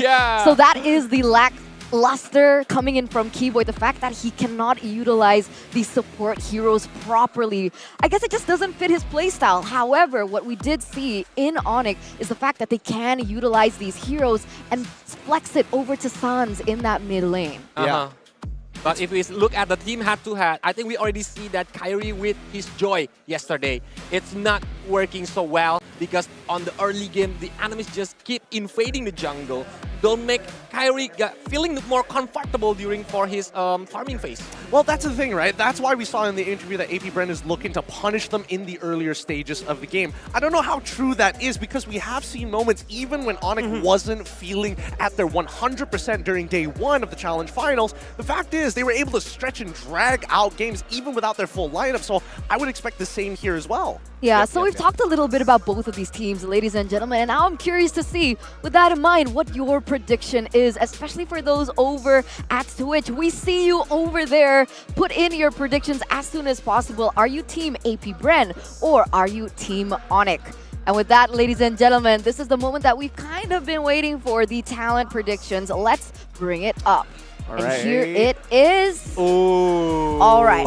Okay, so everyone expects this to go a full best of 5 but there are differences in the prediction. I'm going to call you out right here. Gideon Q, AP Bren. Yep, I'm going for AP Bren. I know for a fact that Onyx can go all the way to the grand finals and is honestly one of the most favorite teams to actually win the whole thing. I think if there's any team out there that might actually go toe-to-toe, it's got to be AP Bren, and I'm willing to bet my leg hairs on it. Okay, I mean, that's true, but what about you, Kolios? Will you went for Onyx? I think, honestly, it's a 50-50 match. Even me, myself, it's very hard to predict who is the winner from this match. But like Lavelle said before on the panelist desk, that it depends on the first game and the second game. If it's a stomp game, I think it's gonna be 3-0. So Whoever the winner. Do you think it's like a mental thing, momentum-based? All right, all right. It's true because, you know, Onyx, we've seen them once they're fired up, once they're juiced and gassed up, they can take it all the way. And it's very hard to stop them and get out of their pacing. I think that's something that AP Bren needs to be very wary of. If they can get some early momentum for themselves in this game one alone, this might just go the full series. All right, so there you go, ladies and gentlemen, the talent predictions right over there as we are going straight into the drafting phase. Drum roll, please. You can see AP Bren here already taking out the Kadita as well as the Ling. Meanwhile, once again here, Onyx going to respect the heck out of AP Bren, taking the Minotaur away. And interestingly enough, the Joy as well. I guess they don't want that option of a potential flex pick coming in for Flap TZ and even giving that over to Kyle TZ to a certain degree, right? Both sides can play the assassin style. Generally, Kyrie is like, I would rather an assassin over a utility style jungler, but that's not the same case for AP Bren. But yeah, don't forget, Kyrie's favorite hero on SPS, Vanny, is still open yet. Are AP Bren gonna ban it on the third ban? Or they just gonna ban the other heroes like Valentina is still open? Yeah, you're right. Oh, yes. I don't know because they are on blue side and they do have the option of first pick. So maybe just giving the Valentina over and then looking to maybe get the Fanny. But then again, Onyx could respond with Hilda.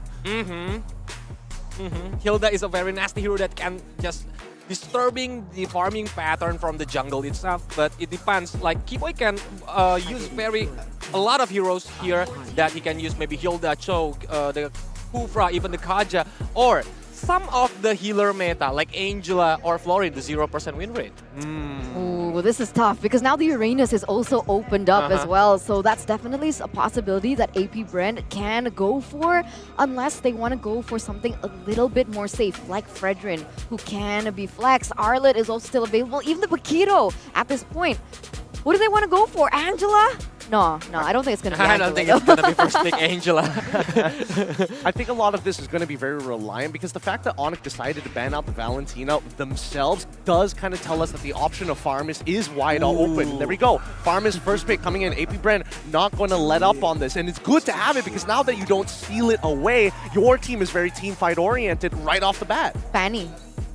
Yeah. Fanny. I'm feeling a Fanny game here. When facing against Faramis, usually Onyx is picking Fanny. That's the problem, I think. Are they gonna pick it on this first and second pick? And we'll see. They're gonna go for Claude first, secure that for CW. And it's gonna be paired up with the Fanny. There you go, ladies and gentlemen. Once again, a Fanny game from Kyrie. All right. The crowd is cheering. You gotta give him the signature, man. He's gotta show off to the Indonesian crowd. But more importantly, we are seeing that the win rates for both the Fanny as well as the Claude, both at 59%, which is above average so far. Okay, but here, they still have the option to pick the Fredrin or even the Terizla. It can be good for them if they want to pick a sustainable hero that can make Carry Vanny is not having a good time to picking the kill points. All right, I'm just gonna allow this time for my co-casters here to increase their volume real quick, okay? Yeah. Oh yeah. Because the crowd is loving it. They're loud and we can barely hear ourselves, and I'm sure those of you at home can hear it too. But here it is. I think this is a wise choice. Kaja as well as Paquito. Yeah. If ever the Fanny does go for a split push, if the Paquito is in the EXP lane, this Paquito is going to have a good time in that 1v1 situation. Unless, of course, the Paquito is so far behind, but I'm pretty sure it's not going to be. And now the Kaja. These are the two heroes that I believe is going to give the Fanny a hard time. And I'm assuming that AP Bren want to pick up something like the Brody next. I love how they choose the heroes, both of the heroes, I think. Paquito is the stopper for Cloud. The knockout strike can stop the blasting duet from Cloud. Even Vanny, when using the steel cable, if the knockout strike is connected, Vanny will stop at that moment.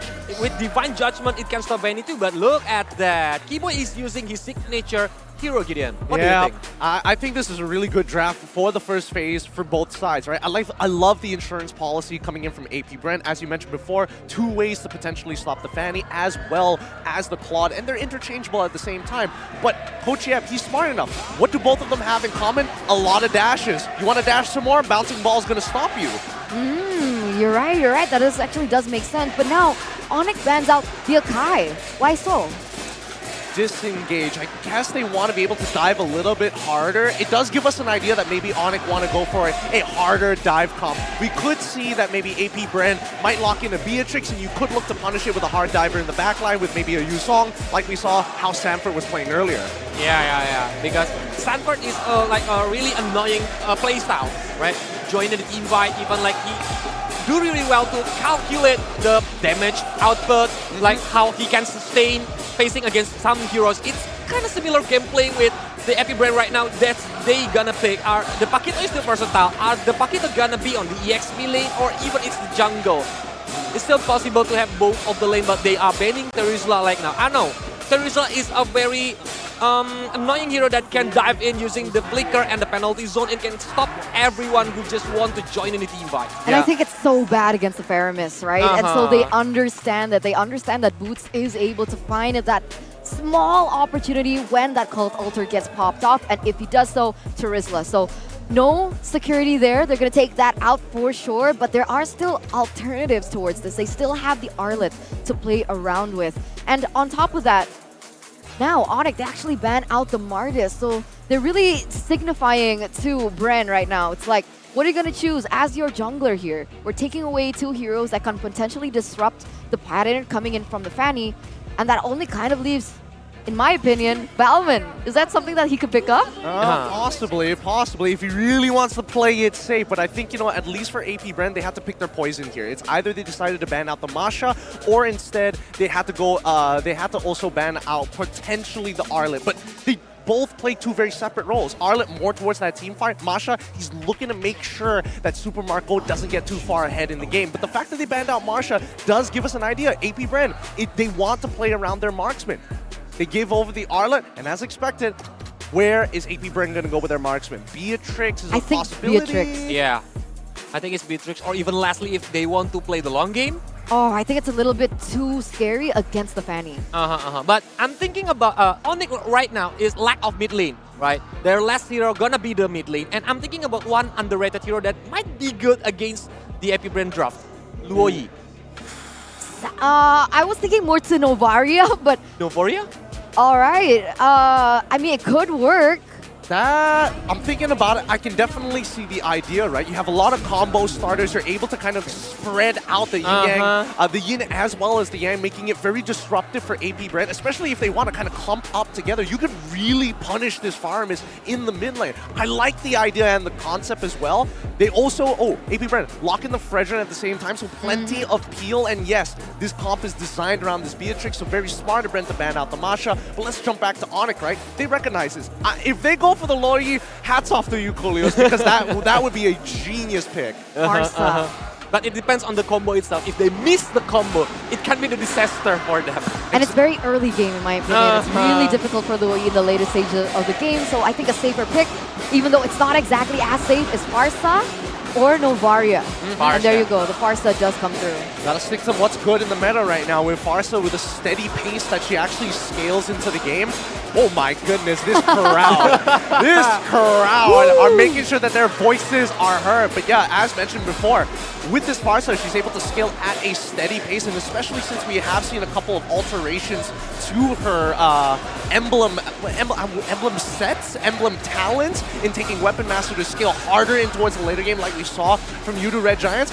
I think there's a couple of good pathways for them. All right, I mean, right now you can hear the crowd is loving it. Let's see if the casters are loving it too. More than just loving it, we live for this. Welcome to the desk. It's Leo and Mirko bringing you Game 1 in this best of 5. It's the upper bracket finals. And if you understand, That's exactly what's going on. It's AP Bren going up against Onyx. There you go. I mean, again, though, here, caster prediction, we saw on the desk Gideon was alone going for AP Bren.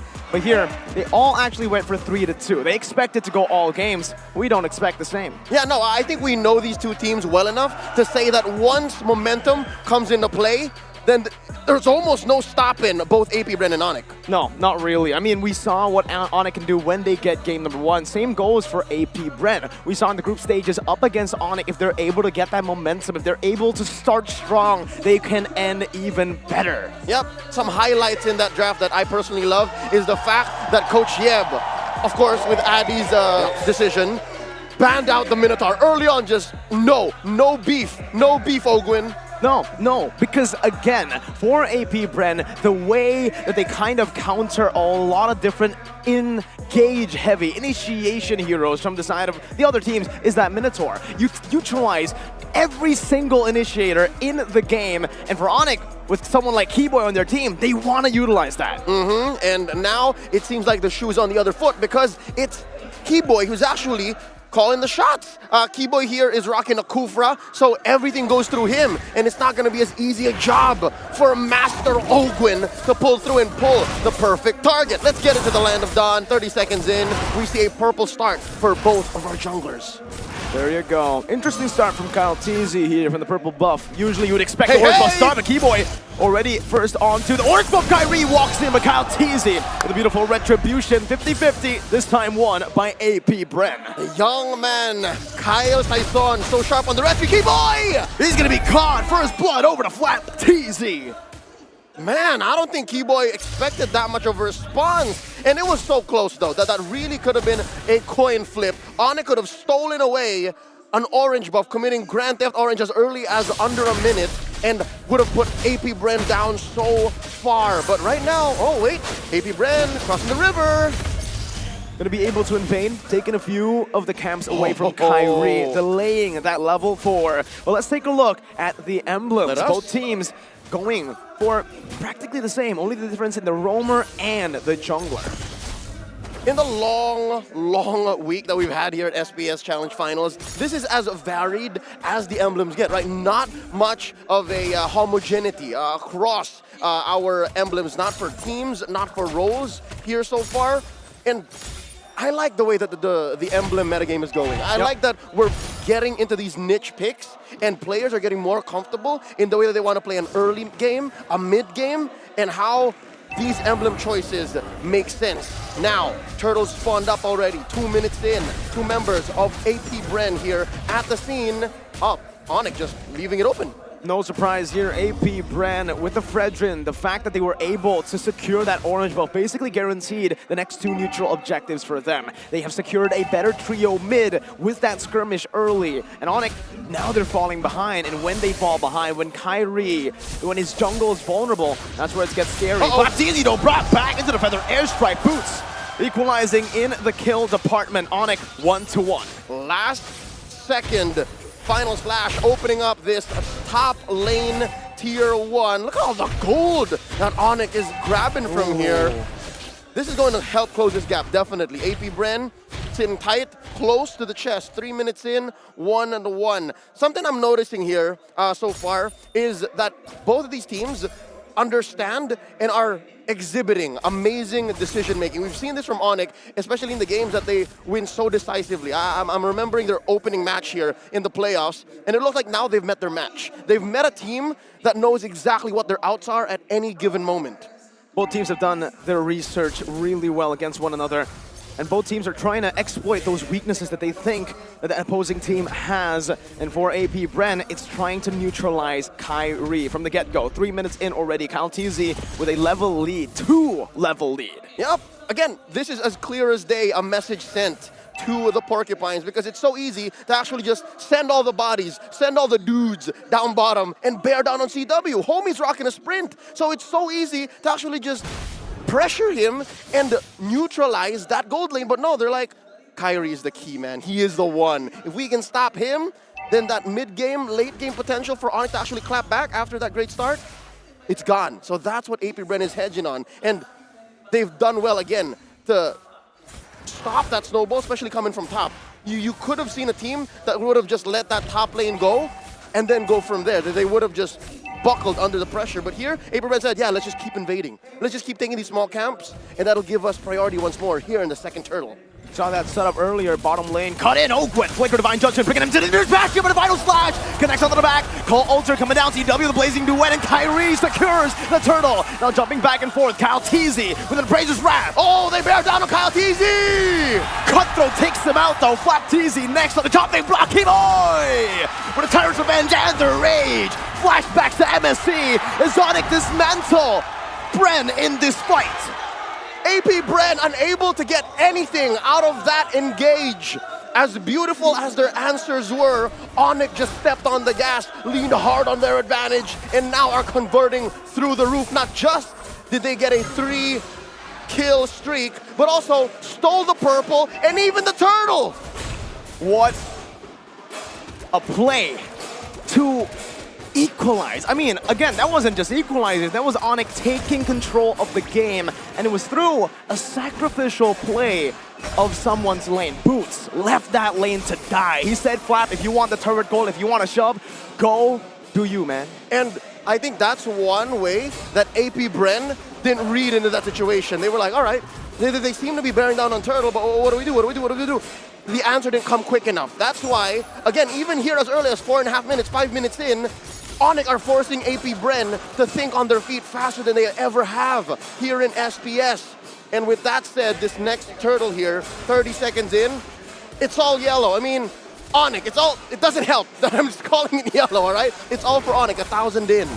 We've got to talk about Kyrie's decision here to go for a very unique emblem set. In a world where Fannies go Lethal Ignition, go Master Assassin, we're seeing Kyrie on a killing spree and a Festival of Blood. Just wanting to out-sustain AP Bren, understanding that that's been the reason that AP Bren has been able to win a lot of these skirmishes against Onyx and almost every other single team in the group stages. Oh, concealed play by Keyboy. Let's see, do they know that Kyrie is in their midst? Oh, wow. Look at the respect, and as well, just the awareness of Onyx to say, hey, they're not gonna fight us. CW, take it. I'm loving the approach here. What you just talked about, Miracle, is an offensive sustainability that Kyrie is presenting. And once he stacks up on these items, he's gonna get so much better. Final slash by Boots! Cole Ulter popped in, Keyboy! Tyrant's Revenge and the Rage! Into the Feather Airstrike, and even the Retribution goes to Kyrie! Now Flap Teasy dealing some damage right now. Divine Judgment locking him down. Kyrie taken out by few. And both teams disengage. Super Marco finds the flank and punishes, taking Kyrie along the way. So despite Onyx having, again, a clear victory on the map, that's AP Bren's efforts of actually getting some punches in, getting their licks in, so as to not lose completely here in the post-laning phase. Again, just to quickly check in on the item game, where are our players at exactly? As you can see, CW picks up his golden staff, and that's his second core item. Oh wait, Flap Teasy! Trying to force it out now, jumping back to the BMI, slowing Flap Teasy down. Feather Airstrike coming down, Kyrie with a cutthroat. Flap, 1-3-1. AP Bren don't stay quiet though. They look for a trade below, and they find success. They sacrificed him so that Super Marco can breathe a little easier, so that Super Marco can find farming space down bottom. Now Kyle Teasy, attempting to go for this purple buff. Oh, beautiful steal! Just like that, Kyle Teasy has brought back stability to AP Bren and what they want to fight for. Not just stability, the fact that it came at the cost of Kyrie's purple, all the more amplifies this up-and-coming clapback from AP Bren. Looking at the map, huge priority on top lane, and that's where the gold laners are going so far. CW needs a wee bit of items. He's up by just about 200 gold here, has a pair of pants. So I'd say here in this phase in the game, 8.5 minutes in, he has that advantage, not just because he's ahead and not just because Onyx is the winning, but wait!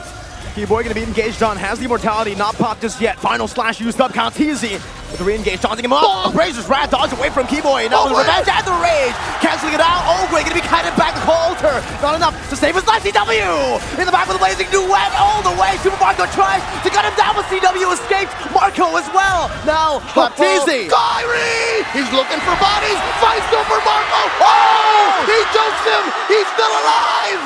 What a juke by Super Marco. Meanwhile, two-man on. Shadow Stampede bringing Kyrie back with airstrike. One drop to take them all, one last to take Fulo. Oh, a close call there, but just the same, Onyx still finds a big dub there. Ballooning on forward, 3,000 gold here, 9 minutes and a half as they go straight for the jugular, taking this Lord.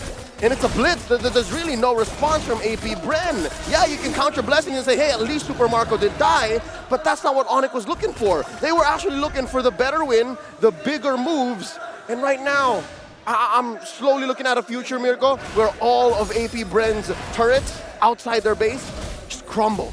Wow.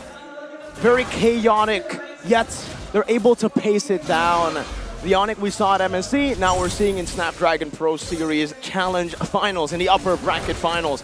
AP Bren, they still have these power spikes that have yet to hit. Super Marco is still waiting. No, he's already gotten the Melphic Roar, and this is the time where that mid-game power spike is going to be massive for AP Bren. They need to try to look for a cheeky little engage, a cheeky little pick-off here in the next siege coming from Onyx. And that's going to come in 2 ways, right? If Ogwin can actually get in there, pull CW, pull Sans, that's a check. Maybe even Kyrie, if he's lucky. Second is Few has to be ultra on point with his Cult Altar, right? If that happens, then maybe. So far, all of the Cult Altars have been maybe a second or two too late. Now, Onyx can't rely on the fact that maybe AP Bren is going to get caught sleeping, but here we go. The Siege and the Feathered Airstrike. Half HP, no, a quarter HP left for Super Marco. They're still able to deal with the Lord. Taken out, no tier 2s other than the top side has been taken down for Onyx.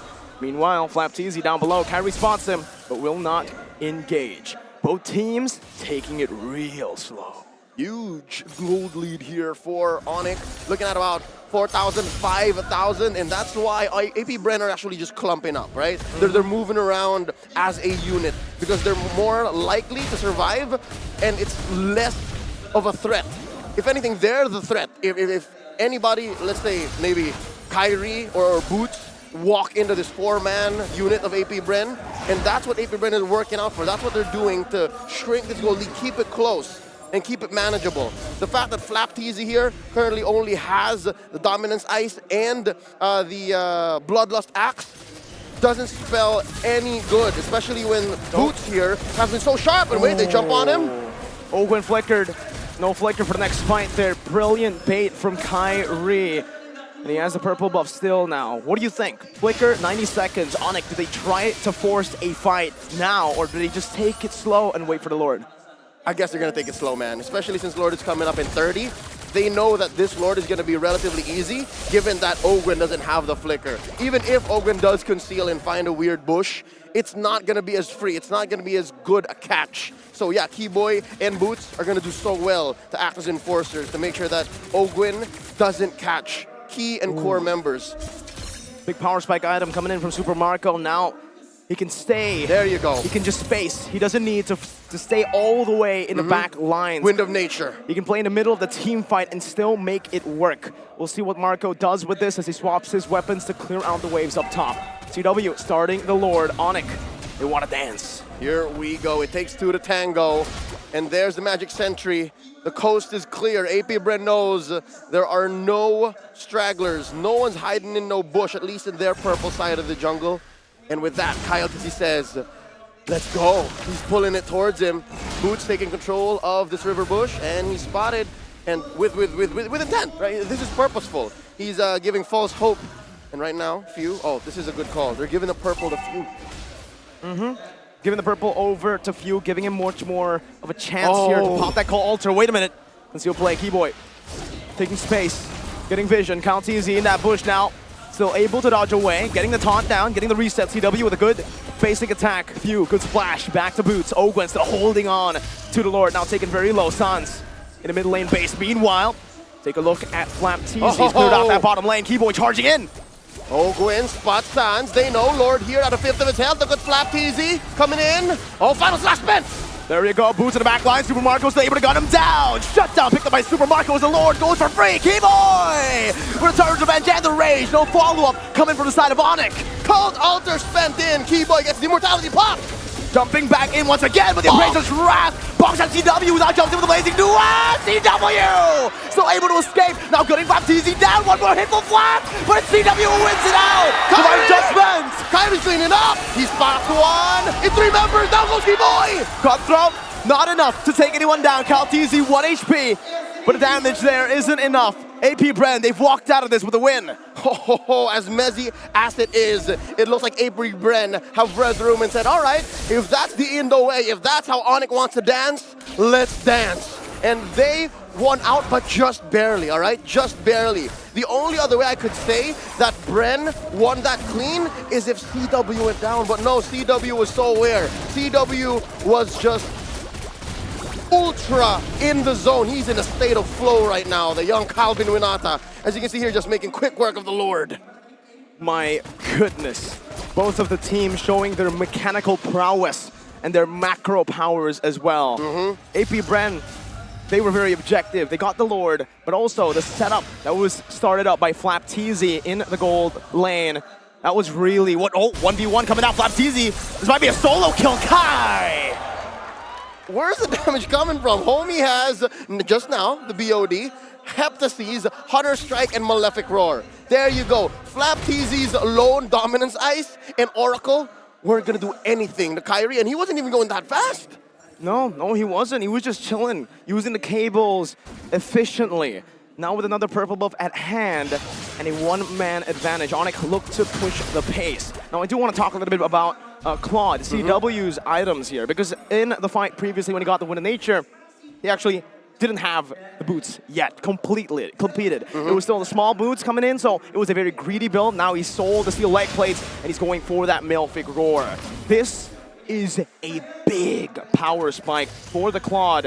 And for the Beatrix here, it's kind of the same. He's going for the Haas Claws next, I believe, here to give him a bit more sustain in these fights. And CW, he might be out-sustained when it comes down to the close skirmishes. Yep, and there you go. The aforementioned Malefic Roar and the Haas Claws for CW and Super Marco, respectively. Interesting to see that CW, clear threat, right? Super Marco is just but one of 2 clear threats. I'm waiting for Few to actually deal more damage here. He's not just a Cult Alter machine, folks. He's actually rocking now a COD, a Lightning Tranche, and the G-Dubs, Glowing Wand. I'm guessing maybe one more key item, and he's gonna be as feared as Sans. It's no question, right? Gila Sans, happy birthday, by the way. He's dealing so much damage. Every time Feathered Airstrike drops, you can watch AP Bren just Delta split, they disperse, right? So I'm waiting for that moment where it's AP Bren's turn, when Few comes on and says, hey, we're not gonna die here, they're gonna go. Both teams, I think, I would say, does the same thing. When Few walks up, Onyx split. When the Feather Airstrike gets popped, they split. Keyboy, conceal. Oh, the Lord knocks him up. That setup now gone. Top side pushed up. Render's happy, but almost able to spot Kyrie out. Yep, and I wonder if that was enough information, if there was enough of a map presence. Oh wait, they catch Kyrie! Divine Judgment coming in. That's gonna be the shutdown. Massive, look at the timer, 17 minutes in, 40 seconds. Keyboy with the rage, knocking Few down. And there's a Cult Alter coming in, final splash! Cult Alter gives Super Marco the space to take Boots down. And now Onyx are forced to run back, to fall back. Bren take the lead. 17 minutes, 40 seconds in, the first big win for AP Bren. This whole game 1, everything actually came in messy so far. Prior to this, oh wait, Sans. Super Black Hole! With a snipe from downtown! That bullet had his name on it, wrapped with a bow. Happy birthday, Gila Sans, he says. And all this while, they were pushing, they were taking Lord. 18 minutes in, I wonder if it came in just in time to be evolved, because AP Bren are now in a clear lead for the first time in game 1, seeing at a 2K advantage. And it's a big lead now, Leo. AP Bren, they've taken the enhanced Lord. 18 minutes in, Super Marco selling his boots. That's it. For the Rose Gold Meteor. Now even Sans will struggle to take him out, to poke him down in these team fights. AP Bren with 3 waves. And now it's come to this, Miracle. Even Few deals a lot of damage. He picked up the Divine Glaive. So yeah, here we go. Final slash coming in. Divine Judgment locking him down though. Keyboy now with the Time's Revenge, not able to find that range. Boots is down. Kyrie, no purple buff at hand. CW trying to clear the wave right now. backing up with the BMI. Kyrie.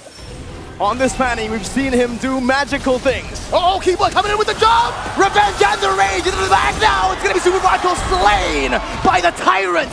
Sans in the midst of it all, jumping back, Baptiste gonna be cut down, but he's still able to dodge away from the cables. Now one more shot for the airstrike as Keyboy respawns back with immortality. Now in the midst of it all with a bouncing ball, but Kyle takes him out. 3 for 1 so far, the economy here in casualties as Kyrie clears the wave. All turrets have fallen for Onyx. AP Bren smell blood in the water.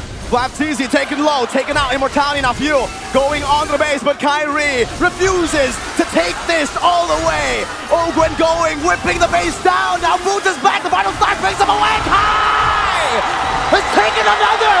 How did Onyx do it? Ogwen, the only survivor left, few respawns just in time via his passive. Onyx successfully defends the MSC 2023 champion, still breathing. What the hell is this game? It always happens, Leo. This is what we asked for. This is what the thousands of people here inside Istora Sanayan have came for. This is what the drums beat for.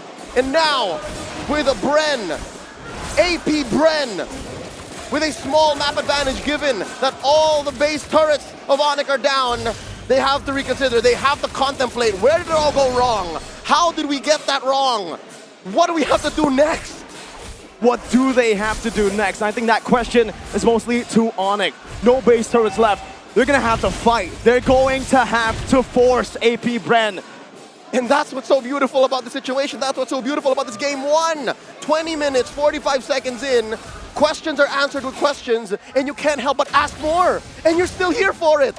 Oh, as you can see, folks, just a few seconds until the next Lord spawns. This is an evolved Lord. It'll continue scaling for just a few more minutes. But right now, Kyle says it's time to dance, guys. He pulls for it as Onyx takes control of the river bush. Both teams slowing it down a lot, way down. 21 minutes in, one mistake can cost them the game. Yep. The gold lead be damned. We are in TikTok timers territory, folks. This is not a spot you want to be in. Maybe save if you're Few. Few can actually play with his life here. Few can actually commit himself here to a bait play, but he's got to protect that cult altar. Ooh, whoa, whoa, whoa. Look at that damage on Kyle. Good damage, CW on the claw. This is what you can expect from the Malefic Roar and the 3 attack speed items. That DPS is definitely something that both teams will have to respect from both of the gold laners. CW and Marco, they're both barefoot, man. Yeah. They don't care. Choose. They understand that if I make the call, if I commit to this fight, this is the only thing I'm doing.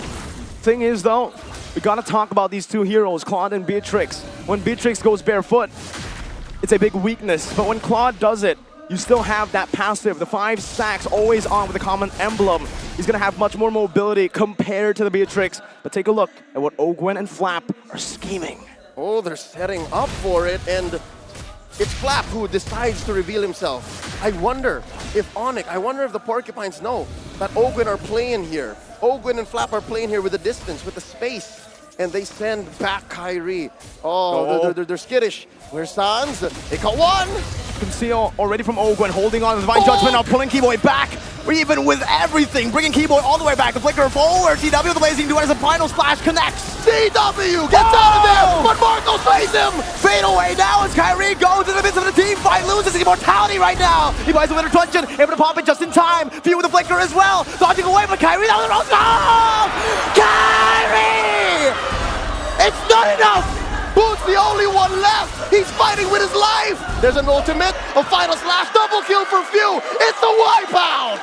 AP Bren, they've coin flipped to victory. Despite the rose gold, despite the juggle, the monsters from the Philippines. Inevitability. With a wipeout like that, no one's coming back from it. Game one goes to the newly minted AP Bren. Everyone needs a breather after that. That was just game one. That was game one in a best of 5. A best of 5 that a lot of people say is going 5 games. I'm ready. I am super ready, just like Super Marco. Hey, hey! What do y'all think? What do y'all think? Analysts, y'all see Super Marco, y'all see CW? Oh man, that's a tough one there, Leo. Miracle, thank you so much for casting that game. That was so intense, so close on so many levels. But at the end of the day, it was a brand being able to pick up that first game in this best of 5 series. What went wrong for Onyx? They controlled that game way up from that early game to, I think, the 18th minute, and they just lost everything. I think there was a lot of adjustments from AP Brand. From 725, they were already looking to play the map more because they realized that Onyx was holding them hostage by the neutral objectives. Because let's think about it, right? When you're looking at a composition like this, the engagers from Onyx are interchangeable. Boots, you can see, full tank. He doesn't care about the damage. He's looking for counter engage. And the same goes for Keyboy. But if you're looking at Brand, CalTZ has Retribution. He must sit by the neutrals while Ogwin is the one looking for the engagers during Lord timers. Yep. Sorry, can I butt in real quick? Super Marco picking up the endless battle? Is that real? That is some real stuff. That's for true damage, I think, yeah. And how I like how G mentioned before, behind the scene, that when he's talking with me before, that Ogwin is playing hide and seek. He never just shows up on the map waiting for Kai, waiting for the Suns to show up. And it was so huge. The fact that he was able to get that final pick on to Keyboy of all people. There's no engage left coming in from Onyx aside from Boots, who's already caught in the crossfires of Few and all the rest of the members. Exactly. This entire game was about how do you blunt your opponent's knife to minimize that damage, because we know that both sides had great engagers, right? Great moments for both Keyboy and as well as Ogwin. But when you take those away, who are the ones who come in next? That would have to be Boots and that would have to be Kyle, both of which are susceptible to CW and Super Marco, who are absolutely chunking them out. And with that kind of initiation, it have a big risk too. That's why they didn't want to gamble it. They just want to be patient, wait for the enemies where the position are, where the vision are, and here it is, the MVP. Yeah, and it's gonna be Few, 515 KDA on the Faramis, and you can see that he goes for a very aggressive build as well. Look at all that damage. Yep, I mean, you need that sort of damage to make sure that you stay relevant and scale hard into this game, but more importantly, that call altar was the big game changer here. Because if it goes into a complete 5v5, Onyx eSports, I would say 6 out of 10 times they lose just because of that one ult. Now, if that's the case, it's very interesting of the choice of talents that he actually picked up, right? There's no cooldown, there's no nothing. So, wow, just pure damage even on both of the talents. Because they know they need the magical damage on their draft. That's why if he pick the talent is cooldown, he will lack of magical damage and it will disturbing their team fight later on, especially on the late game. If you're looking for cooldowns, you're looking to stack yourself up as quickly as possible, and then you don't mind playing a little dangerous, you know? Oh, I die a couple of times, that's not a big deal. I just come back in 3 or 4 seconds. But oh man, on this moment, oof. This was such a beautiful base defense coming in from Onyx. They had staggered death timers, but good guy Boots, as always, saving the day. Yeah, not just Boots. I think Kai is playing like a bald eagle. Bald eagle trying to finding some kind of fish. Just always playing. Yeah. No, that's exactly it, right? Because again, if we're talking about Kyrie, he's the finisher. He is the one who puts the final nail in that coffin. And if AP Bren don't give it to him, or they're not chunked below 50% HP, they're not really that afraid because they have more than enough CC to actually catch him off guard. Exactly. It was so tough. I mean, even in the end, you can even see that despite Kyrie being level-headed throughout that entirety, the fact that he was single-handedly defending that base in that first push coming in from AP Brent up until the second and the third. That small error, I think, at the end of the day before everyone started dying off was kind of like how they were able to do that. And it was just the first game, guys. We still have 4 more games to go if the score gonna be 3-2. Yeah. And can you imagine if Onyx actually loses this one? Because every time AP Bread pull out something insane, I mean, props off to Super Marco on that Beatrix. But every time they did something insane, the venue is silent.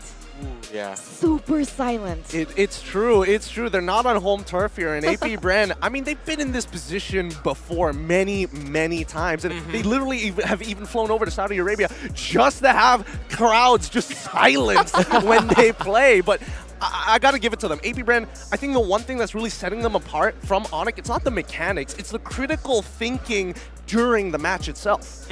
Especially the critical decision. Yes. That on the last moment is very important one, especially when they're trying to baiting on the Lord, they're trying to pick off the Kyrie and the other. I mean, at that point, it was so difficult for Onyx, right? Because they didn't have any inhibitor turrets left. So even in the Lord, the dances, when they start to tangle with one another, the fact that Bren already had an advantage because of the fact that they had their inhibitor turrets standing and the minions are pushing for them. It's so super difficult. But up until this point, I feel like performances have been delivering. And on that note, we would like to give a quick shout out to DHL, the worldwide courier service. If you guys need something around the globe, you in Saudi Arabia, you in Malaysia, you in Jakarta, no problem. DHL got your back all the time, anytime, 24/7. Absolutely. I mean, I've had stories of people having nightmare whereas, hey, my package, it's already crumpled, it's already broken. Oh no, it's coming in like a day, maybe even a month later. Never had that problem with DHL. Yep. Just use DHL and all of your problem is solved. Definitely. And of course, guys, don't forget to participate in the FBBot Dash Cup. I'm wondering if that's actually still up and available, because if it is, you know, after today, I'm gonna go grind some. 5,000 euros, man. I don't know. Your last high score wasn't very All right. impressive. I'm just going to say that. Well, broke it in like 2 days. You know, like all the good teams out here, we learn to adapt. We learn from our mistakes and we get better. But still, Onyx lost to AP Bren. Look, I think people need to calm down here because, first of all, it's not like it was a crushing defeat. It's not like, oh, there was a draft problem, oh, it was this and that. Yeah, it's a tight match. It was really, really tight, and it came down to the wire. I think there was a very good idea behind Onyx draft because, again, they weren't looking to take neutral objectives. They were trying to hold AP Bren hostage, right? Because, again, the engagers had such high priority, especially if you're holding Retribution. You're not supposed to be the first one to die. That's so important, so very important. But on the other hand, what does Onyx have to offer? Oh, you can take Boots, you can take Keyboy, all very low priority targets. And even if they die, they still have Kyrie with Retribution. Yeah, because they have cheaper life than Kyrie itself. Man, that's such a bad way of putting it, but it's so true. But yeah, it's so true, right? It's so true. Especially during the middle to late game. Exactly. It's really important when your jungler life is really on danger. You need to cover at all risk. I'm still going over the cheaper thing. I knew it. I can literally see it across put it your on face. quote. I put it on quote. Please. I'm like, guys, is that okay to say? In this context, yes. But Yeah, in this context. I think if we're talking about adaptability, right, I think that, you know, at least for Onyx, they need to start considering if they want to be able to go for these team fights again, they got to divert into something a little bit more straightforward rather than try to big brain this. Because, again, that Farmis was really hard to deal with. I like the idea of getting rid of the Valentina, but also getting rid of the Minotaur at the same time. It's like you got to give one or the other. It's a trifecta going on right now for counter engages. Because a lot of powerful heroes are open when you are Exactly. closing the Valentina and Minotaur at the same time on the first phase of banning phase. Yeah, and on top of that, it's just like the general rule that if you want to ban Valentina, you got to ban the Faramis out and vice versa. Usually.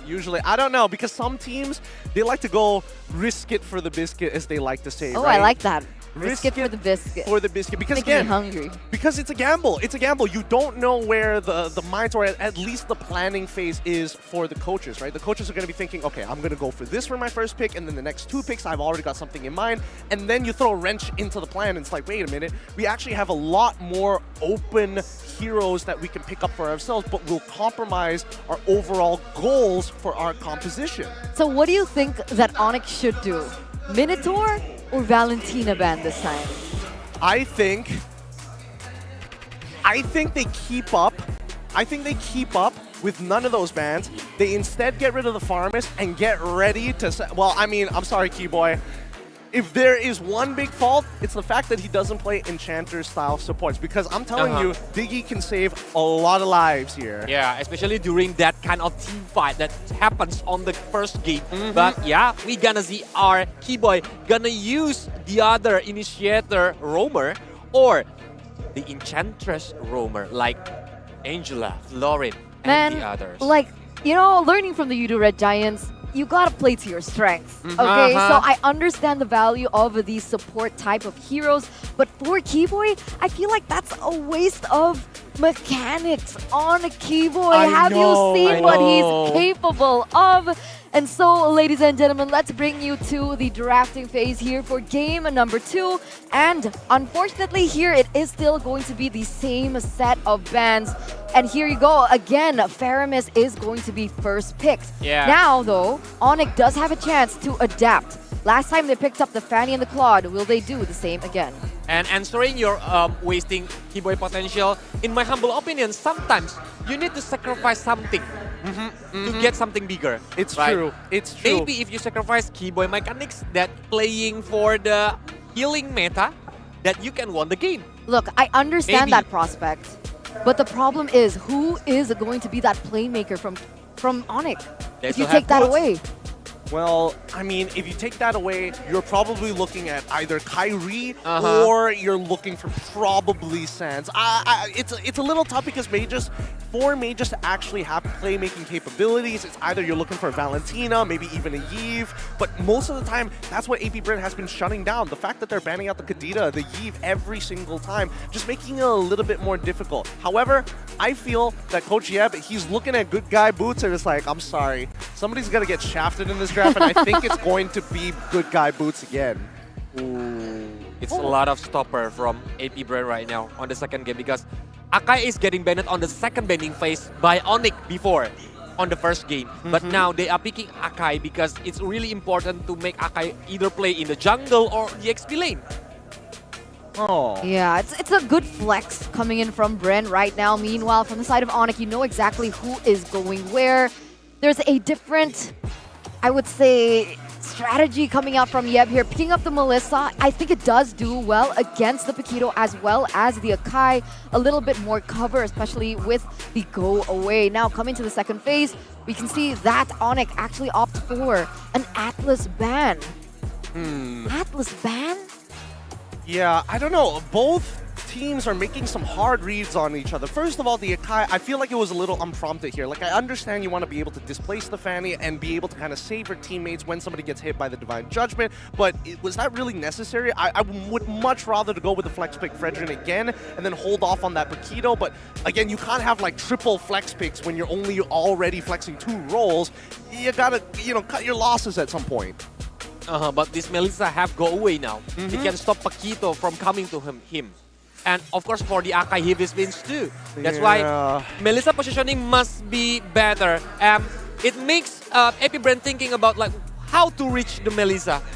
They don't have any burst damage except Oramis on the late game. I suppose. This is difficult, right? Because now Farsa is taken away, so Sans doesn't have that option anymore. If they want to pick up the Novari, that means that they have to really play the macro game. Utilize information to get around the map, avoid these really heavy engage heroes like the Akai, Faramis, and even the Paquito. But Onyx, they're gonna go for the Fredrin first. That's definitely an EXP laner. Is that a good matchup against either the Akai or the Paquito? Well, either the Akai or Paquito really doesn't matter because he's not going to lose the lane, but neither is he going to really win the lane at the same time, right? It's about sandbagging your opponent. It's kind of like the Uranus, except without the wave clear. More importantly... By the way, Uranus is still free too. Yeah, they want to use Paquito as the gold laner, maybe? It's so hard against a Melissa, though. It's super risky, though. I personally think that is extremely risky. My head can't wrap around what exactly was the call for Coach Ducky to go in for the Akai. Are they still thinking that maybe they want to go out of their comfort zone here? Yeah, okay, so EXP Grok, they're going to put the Akai into the roam position to make sure that there is instant impact. I could be wrong about this. They could switch it up at the very end. I think it's Akai jungle. Akai jungle? I understand what you're going for, but I feel like that's a comfort pick. We'll see. We'll see at the very end here, because I want to know where Onyx is leaning towards, because I feel like their comp is already strong enough, but then what does Sans actually play here? Lilia's still there. Oh, Lunox still there if they want to playing the burst damage, but Lunox is a very dangerous one. If they want to pick, they are very bravely because a lot of people can aim Lunox, but yeah, no Varia for Sans. Okay, They're gonna play the macro game. They are going to play the macro game. There's only one large burst. I mean, Navari will take some time to scale, but at least with Kyrie on this family, they should be able to make something happen if Keyboy does get that initial pick. Like, for some reason, the composition that Onyx are going for here, it doesn't compute in my brain. I don't know how it works. It doesn't feel like it synergizes as well as what Bren is going for here in the second game. But with that, we are going to throw to our casters real quick. What do you guys think about the drafts? Hit us. Hey, not too quick. We're just about to recover. Again, game one was intense, but with the way that AP Bren here has drafted, I'm expecting for fights to go very, very fast and furious, while for Onyx, they're going to try to play with space and the re-engage. That's where you talk, bro. Oh, dude, I'm sorry. I completely forgot. I was just still mind blown by that item swap.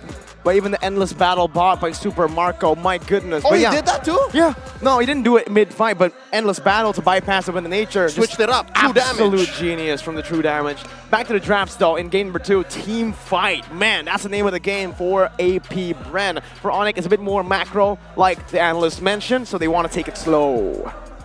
And when you want to go slow against a team that knows the outs to almost every single situation that they find themselves in, or worse, put themselves in, then you're really playing with fire. Let's get into game number 2 here, into the Land of Dawn.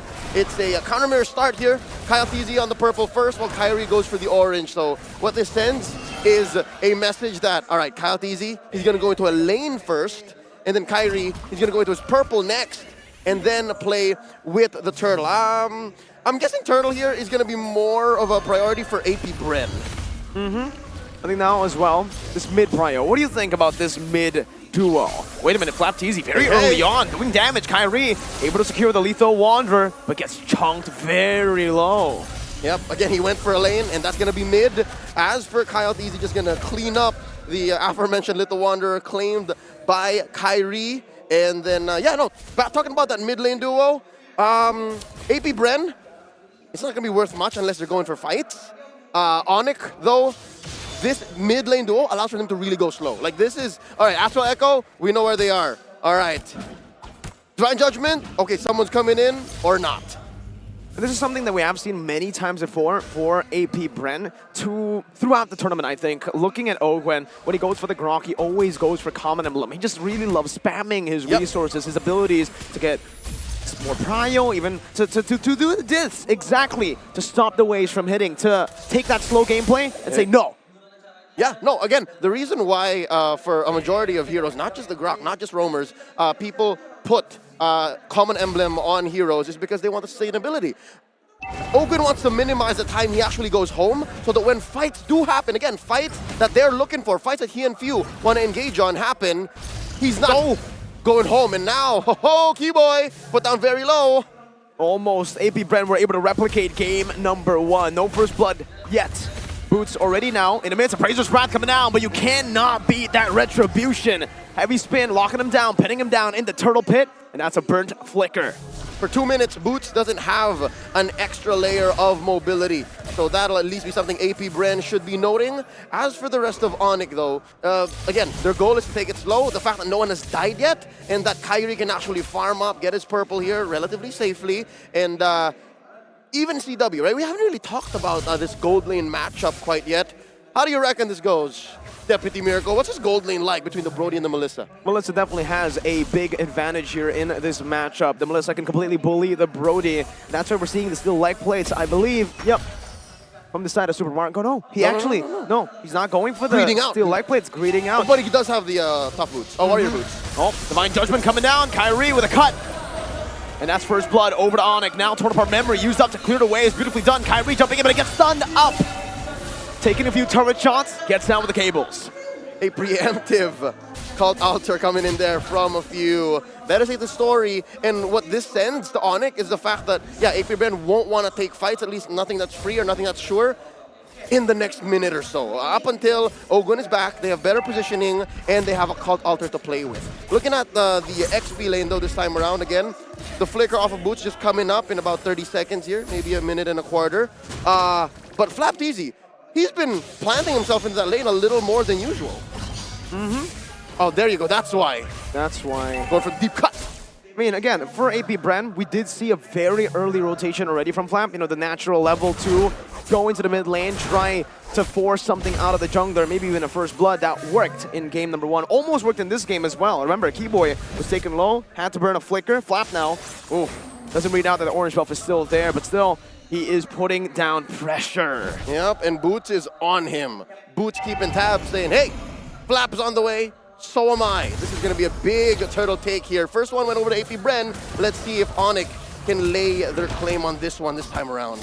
Kyle has that heavy spin. It all comes down to Keyboy if he's able to lock him down with a Divine Judgment. So let's see. What? Kyrie takes it out with Retribution. Boots, though, bringing all the way back in the wall. Beautifully placed. They changed his zip code. He's in way too deep. Wait, but what? wait, he's going to live. Boots. Oh, now Super Marco's in trouble! Oh, no way! Pinning him down with the go away. That's negative synergy right there. It's difficult when you want to get in, but just the same, getting in gets you in trouble. All right, something to note here.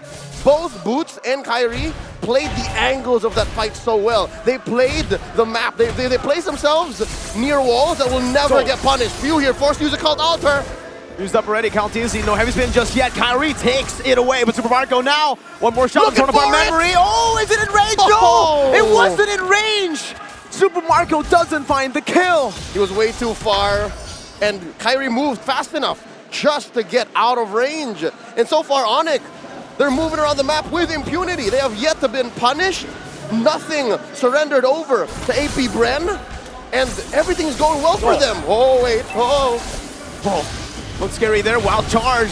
Go away plays down, they're not going to be able to pin him down just yet, but the thrown upon memory has come back from cooldown. And Kaltizi, the Panda, has taken the kill back. Now he's going to be taken very low. Sans there, still looking for the Astral Spear, dodged away. Kaltizi, fancy feet. Better than playing the angles, he just moved around very well. There was no interaction between the walls and him. If anything, they put up an extra wall just to make sure that no further aggression from Onyx would come through. But right now, Boots, oh, they're fine. They're good. Okay, so first kill for AP Bren. They put it right on Kaltizi, but wait, will Ogun survive? Good conceal, beautifully done by AP Bren. Kaltizi picks up the anti-Cuirass. Already the respect given over to Kyrie on this Fanny. And the turtle has spawned in. This is the third turtle of the game, but Kyrie is all the way in the top lane. Yep, again, with this lane switch up, it allows for Super Marco to breathe a wee bit more. Because again, it's clear that CW, as you mentioned, has been bullying him all throughout. So the fact that he needs this space now and is threatening a turret take, all the more allows for the rest of AP Bren to make better moves on the lower quarter of the map. Now Boots, been keeping tabs on this turtle, pulling it in and out, in and out. Oh wait. Kyrie spots Marco. Oh, even with the stun, the targeted stun, Kyrie was able to bait it out, leaving the space, the proper space, the timing necessary to take him out with a cutthroat. That's a Malefic Roar item, first built. Oh. You know what they say about early Malefic Roars, man? The pundits, the analysts, the critics online have done the math. The earlier you build it, the more it allows for a snowball. The damage is there, the math is there, it's sound. I've seen it. So it's great. And now Flapteezy in trouble! Even with the flicker! Keyboy, the timing, the spacing. My goodness, the calculations. But now Kaltizi is looking for a steal, looking for a contest. Kyrie versus Kyle. The battle of the K, the junglers, heavy spin coming down. What? It's Keyboy who gets it now. It's going to be Kaltizi engaged on. 3v5, wild charge. On to 3, but Kyrie jumps to the back. The call altar has been dealt with. Kaltizi hits the wall. CW wreaking havoc in the back is few. Now is running away. Good stampede, bring them back. But the wall doesn't get the right angle, and Kyrie is able to escape. Kaltizi was cornered like a wild animal tamed into submission. Muddles was placed perfectly there. He was hitting every angle. He was taken down. Kaltizi even before Kyle went down. Oh man, I've never seen this. but have thought about it. You know, 1-1, doesn't need the boots. Apparently, for CW in this game, he has enough peel, so he doesn't even need the boots. Corrosion, DHS, and that's why you're seeing the immense Golden Staff in 8. That is disgusting on a Melissa. And again, you have Quantum Charge. It's free, it's fair for you to think this way and enter engagement with this mindset. This works for CW so far, 1-5. Now, Kyrie and CW plus B-Boy! Even with the call alter, the go away is going to pin him down just enough. Knockout strike coming out, but Kyrie cuts him up. Now taking a few too many turret shots. A good shutdown by Few, but the turret will still fall. Meanwhile, Super Marco and Oakland, they don't stay quiet. They go to the bottom lane. The damage output of Onyx has hit a critical mass. Now Boots versus Ogren and Marco. Here comes Stan to the rescue as well. Turret falls, and they knock him up. Let's see. He does have a torn apart memory. Oh, all right, they're gonna back off. Good power of nature as well from Ogwen. Both teams trading equally in that department, but honestly, with the kill on Kyrie, we can say it's definitely worth it for AP Bren. Yep, it's a shutdown. So far, Kyrie has been sitting at 3-0. So from there's a little bit of a gold rubber band effect. Economy is going to be a little better for AP Bren. Shrink that 3K gold lead down to about 2,000. A manageable space. Now approaching the 10-minute mark, 2-7. Onyx have a better go at this Lord, but it's not as free, all right? Super Marco picks up his Blade of Despair. Okay, but something to note, he's down 1,000 away from CW. So still, firepower-wise, you have to respect Onyx. And I'm looking at CW now. He's built the Legion Sword. I think he's building it towards a Haas Claws, but he is prioritizing the boots first. We'll see what he goes for later on in the game. Kyrie again with the 1v1 against Flap. Flap, let's talk about him. In game number 1, let's. He was an absolute nuisance. He was the main reason, I would say, that kind of forced Onyx into these positions where they hesitated. Always in the side lanes, always just clearing out waves, and he's doing it again now with the help of Super Marco. Onyx, they decide to ignore it and go for the Lord, and it's not going to be contested. They'll just look for a trade on the other side of the map. Okay, so that's the call here. AP Brand says, yeah, there's no use fighting for the Lord this time around. Give it to Onyx, we'll find something else, and Onyx happy to take the Lord. Minion waves enhanced. It's going to be marching up through top, and that's something that AP Brand have to deal with. Now, Astral Echoes thrown out just to keep AP Brand at bay. Wait, Kyrie's here. Did he spot him? Beautiful stun reaction time. Turn upon memory. Boom! All the way fade away. Kyrie's still able to dodge away from it though. Flicker was burnt out from view. That was value. Yep, and he has a pair of pants to thank to save his life. He just built a pair of steel leg plates. Well, one steel leg plate, but you know, it's a pair of pants. Going back here so far, Lord up top, as you can see in the Lord cam, and all the other waves, yeah, no, cross the river, all across. Now, Onyx looking to take down huge objectives. Tier 2 instantly punished down. Remember, that wasn't just a flicker burn, it was a cult altar as well. 2 massive resources for Few. The 2 resources, that was the game changer for Bren in game 1. Now, Lord's here knocking on AP Bren's door. Watch out, Cult Altar is online. Flap easy clearing in mid. Model placement into that top side. They're looking to take it down, but it's still going to be defended. Good models again placed down. Caltizi, brought back for the Divine Judgment. Let's see if it's going to be enough. The wall charge goes to the back. Only knocks up 2. Doesn't hit connect on the wall. CW free hitting in the back. Heavy spin, picking him down. Kyrie waiting for the right moment right now to look for a cut through. Kyle who falls to the cables. Flap, flicker forward. Now 1v4. Kyrie picks a double. And it's 3 for none. AP Bren are reeling as Onyx, specifically Kyrie, tears him a new one. 5-1-3 here. It's as if the shutdown never happened. And if I know what's going on, if I've ever seen Onyx this way, they smell blood in the water. They want to finish. T-Boy waiting on that timer boost. Stuns him up, and now the base is wide open. No mini waves caught yet though. Ogwen looking for an opening. Sans and CW with a dash forward takes him out. Few Stampede, CW not brought far enough. Onyx, move, rotate back. Woo! This is best case scenario for Onyx. It was close, it looked dangerous. The punish could have come in, but the fact that Marco wasn't there, Few didn't make the call and said, you know, I'm gonna flicker, pull him in, and then y'all do the rest. The fact that didn't happen, allows for Onyx to reset, regroup, and maintain their massive lead. 6,000 gold ahead, 2-13. Folks, I'm sure a lot of you remember games that you played in ranked that look like this. Imagine how you would respond. Imagine what you would do if you were one of AP Bren's members right now. Exactly. You wouldn't know what to do because AP Bren, despite having played game one out of their minds, this is a situation they've never seen themselves in before. See? Oh wow, flap across the river too deep.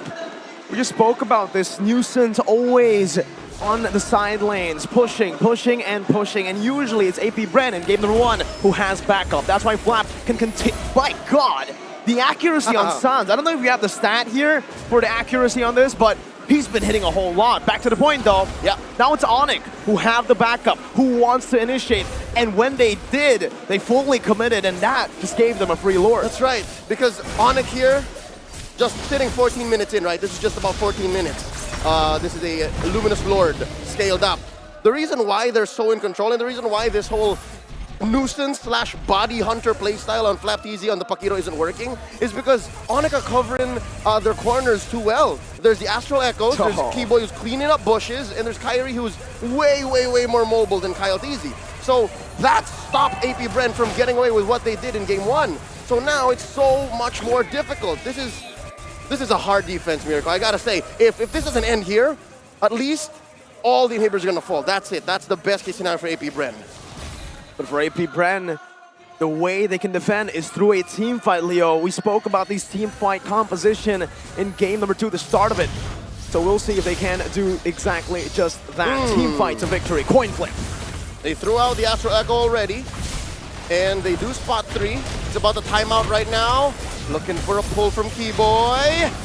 Holding on now. They know the Lord is still up and ready. Now it's cleared out. Now they might want to go for a pickoff. Sans in the back with the Astral Meteor spawning few out. Going back. Divine Judgment now locking down onto Ogo. The CW positions himself perfectly onto the back with the goal as well. Perfect PO coming down. With nature used up by Super Marco. Kyrie jumping back and forth. Picks up another. Keyboy is the one who takes the kill now. Astral Spiel coming down. Another Astral Echo making their hitboxes a little larger. Flap TZ flickers out. Able to escape with the flicker. Now Boots though chasing him down. Phew! Brings 2 members back. But CW is able to sustain back up. Lord of our memory for Super Marco. Takes Boots down. Kyrie back. Here he comes. Oh, falls out of just the same. Now AP Bren focusing on clearing the ways. Let's see now CW on the base. Equalizer Onyx 1-1. It's the birthday buff. It's the birthday buff. Sans died not once in this game. And he bought so much time and space all throughout mid, early, and late. And that's why we're looking at 1-1 here. 16 minutes, 5 seconds in for Onyx. I'm glad that we are seeing it go 1-1. I'm glad that the viewers back at home, the casters, the analysts, everyone here gets to witness more of this beautiful matchup. So far, AP Bren versus Onyx is coming up to expectations. You know when you walk into a movie, you're like, I expect this to be great. That's exactly what this series is. I think it has transcended our expectations. And here it is. I'd love to hear what our analysts think.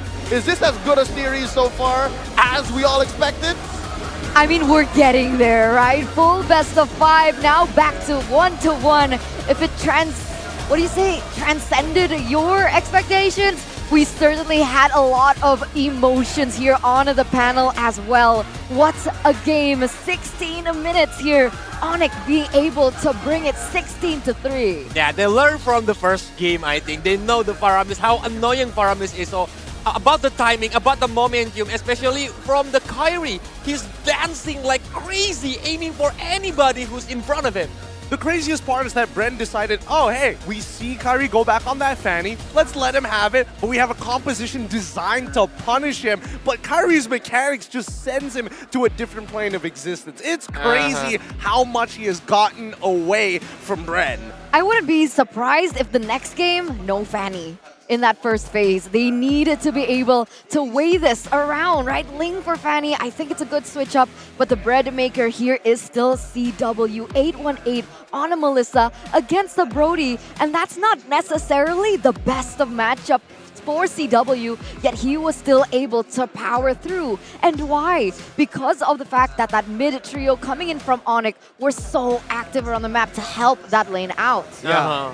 After forcing out mid-priority and then coming down to actually help out Mr. Kelvin Winata here, that flow state that Leo was talking about from this goal laner is a real thing. This man decided, I don't need no boots, just give me the Holy Trinity right now in my pocket so I can win every team fight for my team without breaking a sweat. So now it's the CW Dome, right? Yep. There you go. 616 KDA, 75% KP. And just like you mentioned, he didn't prioritize the boots because of the fact that he brought in that core talent. He's fast, he's quick, and he made sure to stay alive whenever necessary. He was very careful with his positioning, which I think is extremely key, and a lot of goal laners out there should take into consideration. I mean, look at these highlights. Yep, because it's quite hard to get the CW, especially he have the go away, and the models is really annoying because when you are using the Fire Emis, usually you are gonna stick together, and the models gonna connect to 5 heroes. That's why CW can do the damage output very, very big.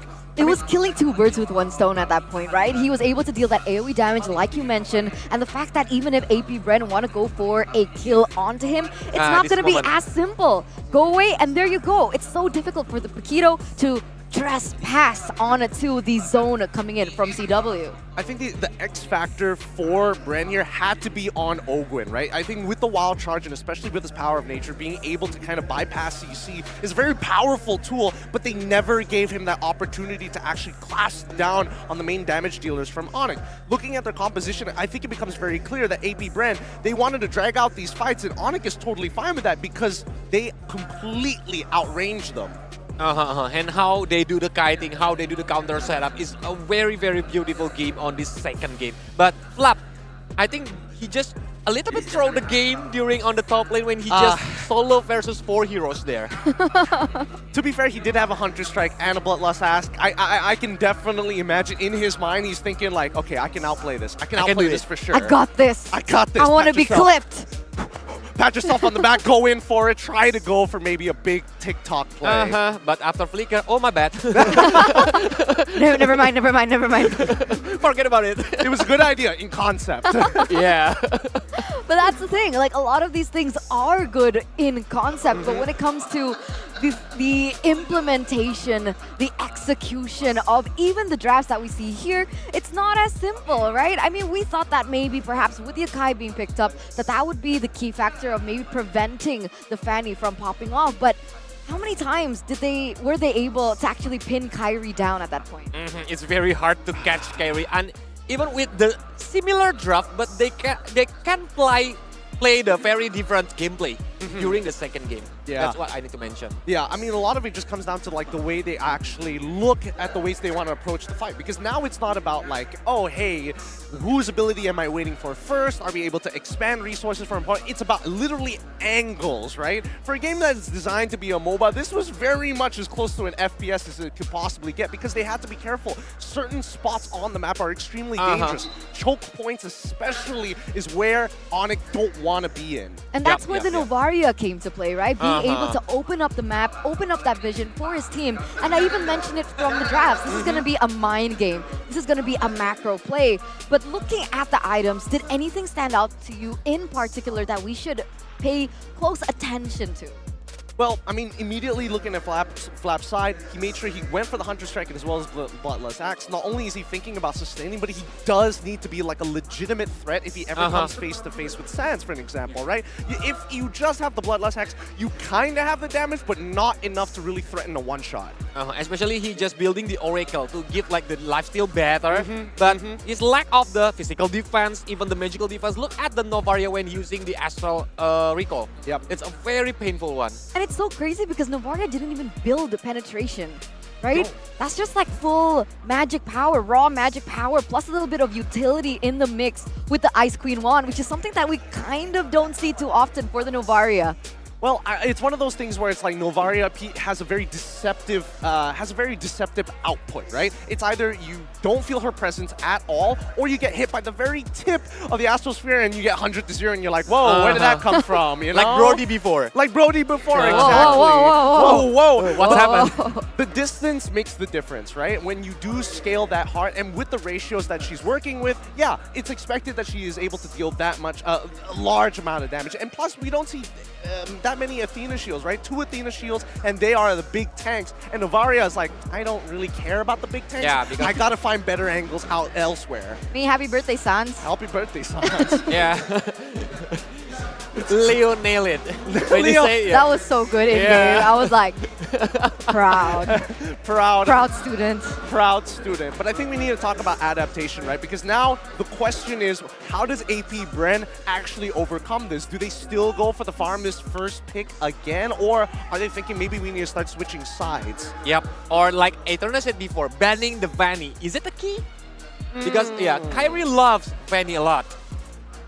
But let's think about this. Let's think about this. If they ban out the Fanny, who are they willing to let go? Let's take a look back at the drafts. They went for Kadita, Ling, and Yves. They could potentially open up the Yves, maybe. I think at this point, it's a little bit too much for that Fanny to be let go, especially looking at this heat map. He's basically everywhere. That looks like a map of the globe or something. Yeah. What is that?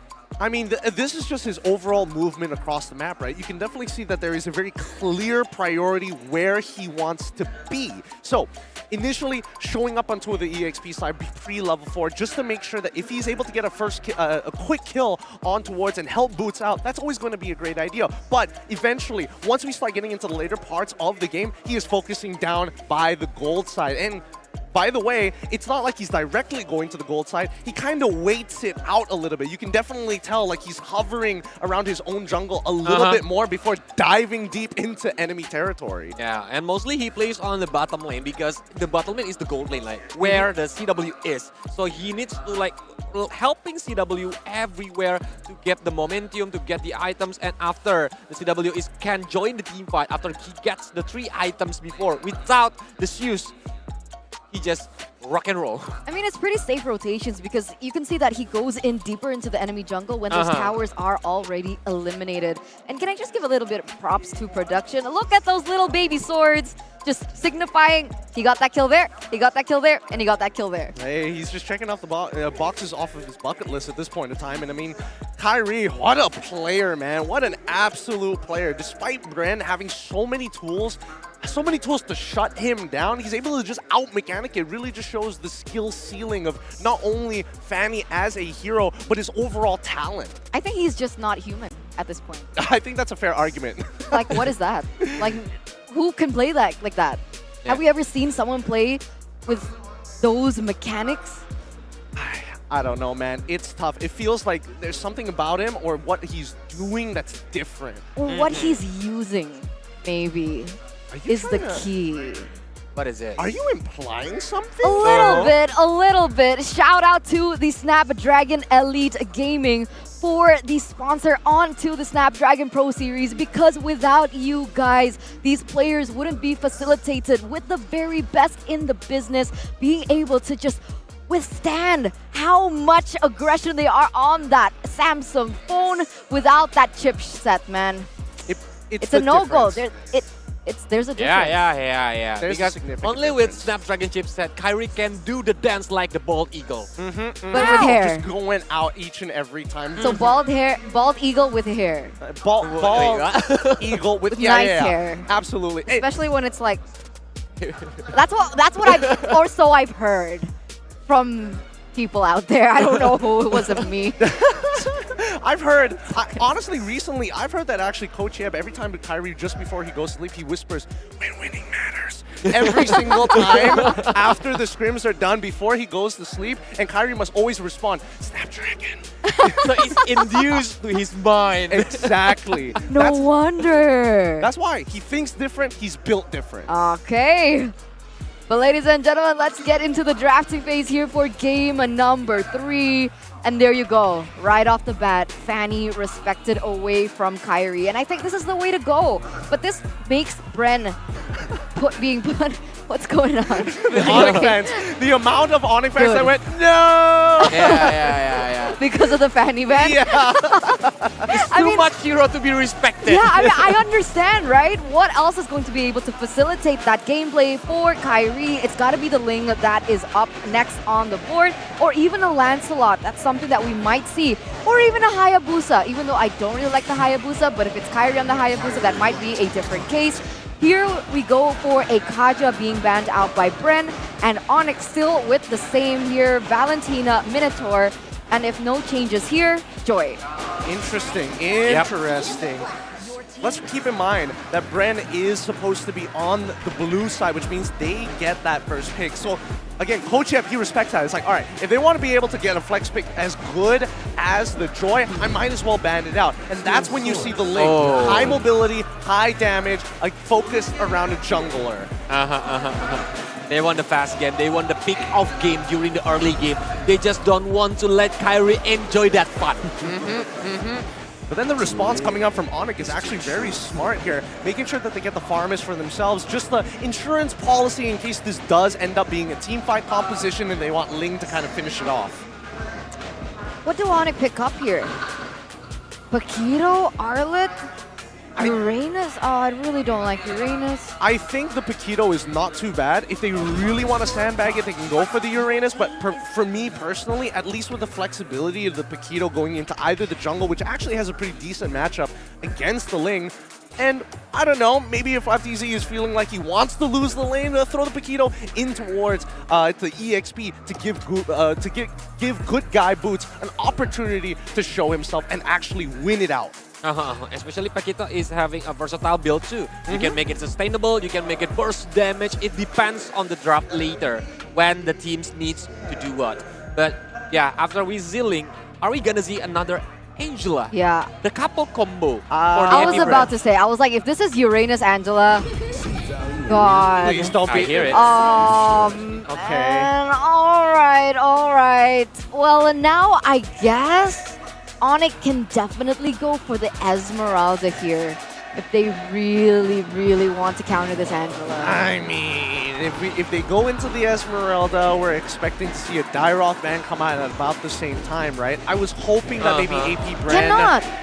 Fredrin! I mean, yeah, the Fredrin is already locked in. I get that, but I was hoping that they would actually go for the Arlet instead, because you know that they want to clump up. Hopefully, they're able to shut them down with this. Oh, the lights are coming out for Onyx. Yeah, it's really beautiful. But yeah, using again Esmeralda right now, maybe quick hasty one. Maybe they can pick it on the 4th pick or even the 5th pick if the Esmeralda's still there. But they need to be wait and look at that. Arlet, as you wish, G. As you wish. I was hoping the Arlet for AP Brand side, but instead Onyx themselves are able to take it up. And I think it's a good idea. It's a good way to kind of disengage the composition and also takes away the opportunity for AP Brand to even try some crazy stuff. But regardless, we start going into the 2nd phase, and I think we still have a number of problems. Number one, I'm expecting Melissa to somewhat get banned for the side of Onyx. We saw Onyx actually pick it up in game number 2 to punish the farmers, so it's only natural that they ban it out. Yeah, and there it is on cue there with the Melissa being taken out. And now it kind of limits the choices here for Onyx. Gold laner, I guess the only hero that they can go for that is reliable in that sense, Brody. If they want to go crazy for CW, even a Moskov can be picked up here. Brody is a good hero since it can stop Ling for a moment when Ling try to aim Brody later. But Moskov is a not bad option if they want to play the long game, because we know how Moskov capable of on the late game. And it's mobile enough to actually get that initial knockback, right? If they wanted to really delay and look for disengages. Oh, so they get rid of the Hilda as well. Respects and actually good research being done by AP Brand. Yeah, next Masha. Next Masha? I mean, they've been banning it out almost pretty much every single game as their final ban. Let's see if that's going to be correct here. Oh wait, they can't. They don't need to. I mean, already an Arlet and a Paquito. I don't know. Masha can be thrown into as a roamer, quote unquote. Yeah, Arlet as... Unless Arlet roam. Yeah, Arlet Because I don't think that Kiboy would pick up the Masha. Really? Yeah. I mean, he was willing to pick up the Hilda. Masha's not too far off. I'll do push-ups. I I've never seen her be so adamant. Keyboy will never. He would never. Not on my watch. But that push-up thing, I didn't see that coming. But so it comes back down to this last final Yep. ban coming in from Brand, seeing as Onyx have opted to take the Yves out of the board. And what's it gonna be? Fresh still there, Cho still there if they want like a single target lock hero to stop Link. I think Cho is not a bad ban in this particular position as Yep. well, right? Because, I mean, if you Kufra. are... Kufra is also not bad, but it's like pick your poison, right? Because at the end of the day, the main combination coming in from AP Brand, which has been revealed, is the Ling as well as the Angela. Oh, they ban out the Beatrix. Okay. Interesting. So, quite the limitation on the marksman side. Does that mean that AP Brand, or at the very least for Super Marco, is looking for Harith? Yeah, I think so, because they're limiting the CW heroes right now, and after all the marksman has been used or the lastly picked by the CW, maybe they gonna pick the magical damage gold laner. Bro. Like maybe the Harriet or maybe Yeah. the Lunox. We can see the debut of Lunox for That's gold the lane. thing. If CW picks up the Brody, Harith pick. All right. Let's see, because at the end of the day, Wait, red Claude's side, still open, sorry. yeah, that's the thing. Harriet, They locked do it in. first. Regardless, they get it. And now AP Brand, I don't even think they mind too much. Actually, wait, hold on. Let me think about this for a second. Arlet is already in. The Paquito is already in. Claude might not necessarily be the greatest, but you could technically outplay it still. Technically. But with Varamis, they stick together, no backline heroes. Claude Blazing Duet will be scattered. Atlas. Oh yeah, Atlas. Put Angela in mid lane, pick up an Atlas. Because now you really need some lockdown coming in. It could be Atlas, it could be Grok, it could be Kufra, but just please flex this Angela mid. And maybe they can play with Sicilian gold lane like Bang Sin before. If they need the magic damage. Look, if they're going to go that route, might as well put Esmeralda as well, right? Whoa! Whoa! It's clean debut now. Oh my god. Wait, Who's it's roaming? Rizla. Who? Huh? How? Where? Where are they going now? Fredrin Rome, I guess. Fredrin Rome? Fredrin mid? Fredrin. Oh my god, it's confusing. I am. I'm guessing about like there is like gonna be on the XP Pick, lane. yeah, for sure. Yeah, and the Fredrin gonna be the roam. Or are they gonna be the mid lane? I guess. I think that would be the best setup that you could ask Yeah, for, that's right? the best option right now. I'm that we can guess. Yeah, that we can possibly guess here. But oh man, I haven't seen Clint in a hot second here. I mean, the true damage is always going to be relevant, but more so, they probably could have gone for a more mobile marksman. Regardless, the Masha is going to get locked in for the side of Onyx. So both sides, and yeah. Who's in the roam position? Who's in the roam position? I told you! Come on! No push-ups for me, Gideon! So close! It was so close! I was like, no way. So I don't exactly understand this draft, but maybe the casters do. So with that being said, let's throw it over to Mirko and Leo. Kring, kring, kring, kring. Phone a friend. Hello, Mirko here, and yeah, I mean, we've seen this draft before, Bren. We've seen them play this. Actually, in the ISF Asian Championships, they were able to use the Angeling into the Fredrin. You remember that? Oh, Leo. Earth to Leo. They also Angeling. played the Clint, man. Sorry, I was spaced out. I was trying to analyze exactly how Bren are going to clap back because, again, momentum on Onyx side, and Onyx have done well to kind of adjust, right? Like, they're playing with fire as well. There's a lot of damage, and there's a lot of question marks for both of them. There's a lot, and I think there's more question marks to the side of Brent. Because sure, we have seen it before, but we haven't seen it a lot. We've seen like 2-3 games with this composition, with the Fredrin. Usually when you go Angela mid, you go for Cho Roam. So Fredrin Roam is definitely a new dynamic that, again, we have seen before, but will it work against Onyx? Yep, here we see that it's actually not the way it is. This is mid-lane Fredrin. Ooh. This was foreshadowed, or at least featured on MPL Philippines social media. Okay. They asked you, hey, what emblem set does a Fredrin need in mid so that he can perform? And this is exactly what it is. This was a little better, all right? This was a little better than what was seen at ISF. I like it. Just the same, still AP Bren. But one thing that I do like is the fact that AP Bren are showing us something new. They're showing us something new so that this puts Onyx on a weird footing, but wait. There's a reason why Clint's not part of the metagame. Yeah, that was the big question, right? I mean, there was a big question mark in the mid lane duo. How is it going to be played? Ogwen now, we have seen it. He has a roam boot, so he is going to be roaming. But yeah, I mean, Keyboy stepping in as well in this gold lane. Supermarco's going to lose a whole lot, and CW wants to completely just punish him down. What are your thoughts on this, Clint? Like, what? I understand. They want to create a just solid front-to-back comp, and a lot of these heroes have been already banned out, but yeah, I don't like Clint. It's weird. It's not a clean front to back. It's not the usual Beatrix or Melissa that kind of plumps himself down and, you know, goes ahead and then throws out the auto attack.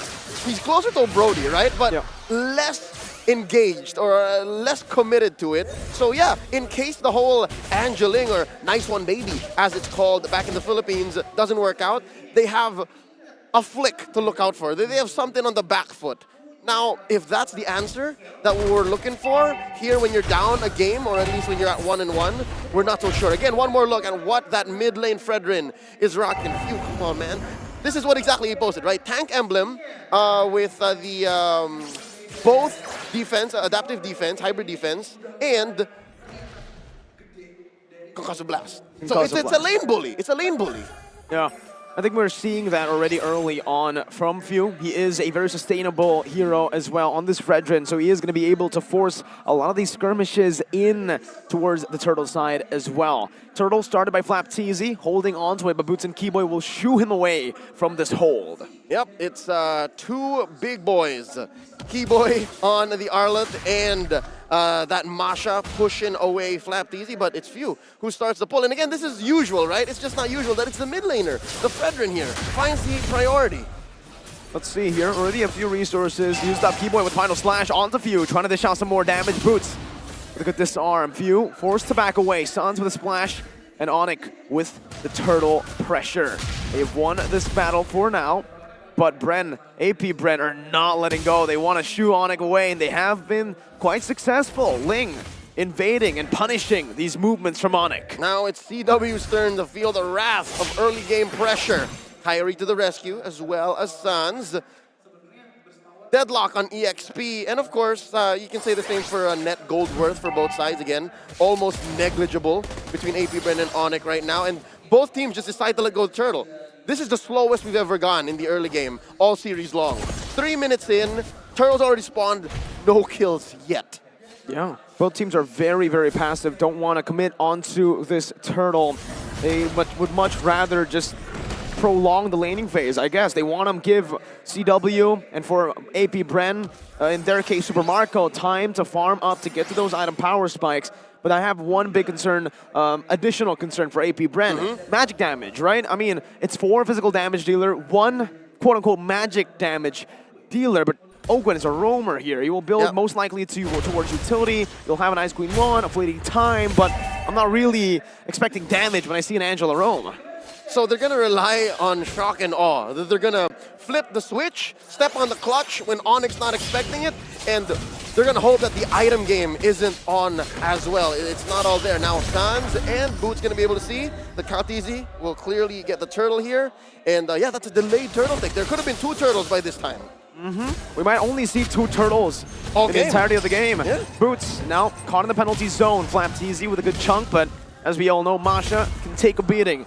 This goes back, Final Slash brings Few back onto Sans. Shadow Stampede now going to be used up, pulling him back with a hard card. Comes in clutch. Kyle TZ with a re-engage onto the back with a Cold Alter coming down. The silence takes them out of the Appraiser's Wrath. Now, 3-man taunts from Few, locking him down under the turret. Kyle gets clapped by Thunder. CW with his Amon Force taking a kill back in. Final Slash, bringing Ogwen and CW with 1 more hit. And Onyx somehow, they come out on top. 3 for 1. Kyrie for Few, Ogwen, and Kyle. But all this time, AP Bren had the follow-through. They understood that, yeah, we lost that trade in mid. Marco, just hold your ground, push that tier 1 down bottom. And in the end, it's not as evident just yet.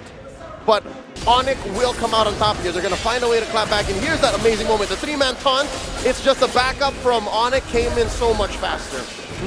That rotation, man, from the Harith. This is something that the Clint cannot do. And you're seeing it abused. This is the meta that we've seen in Season 7. MPL ID, MPL PH flap. Flicker.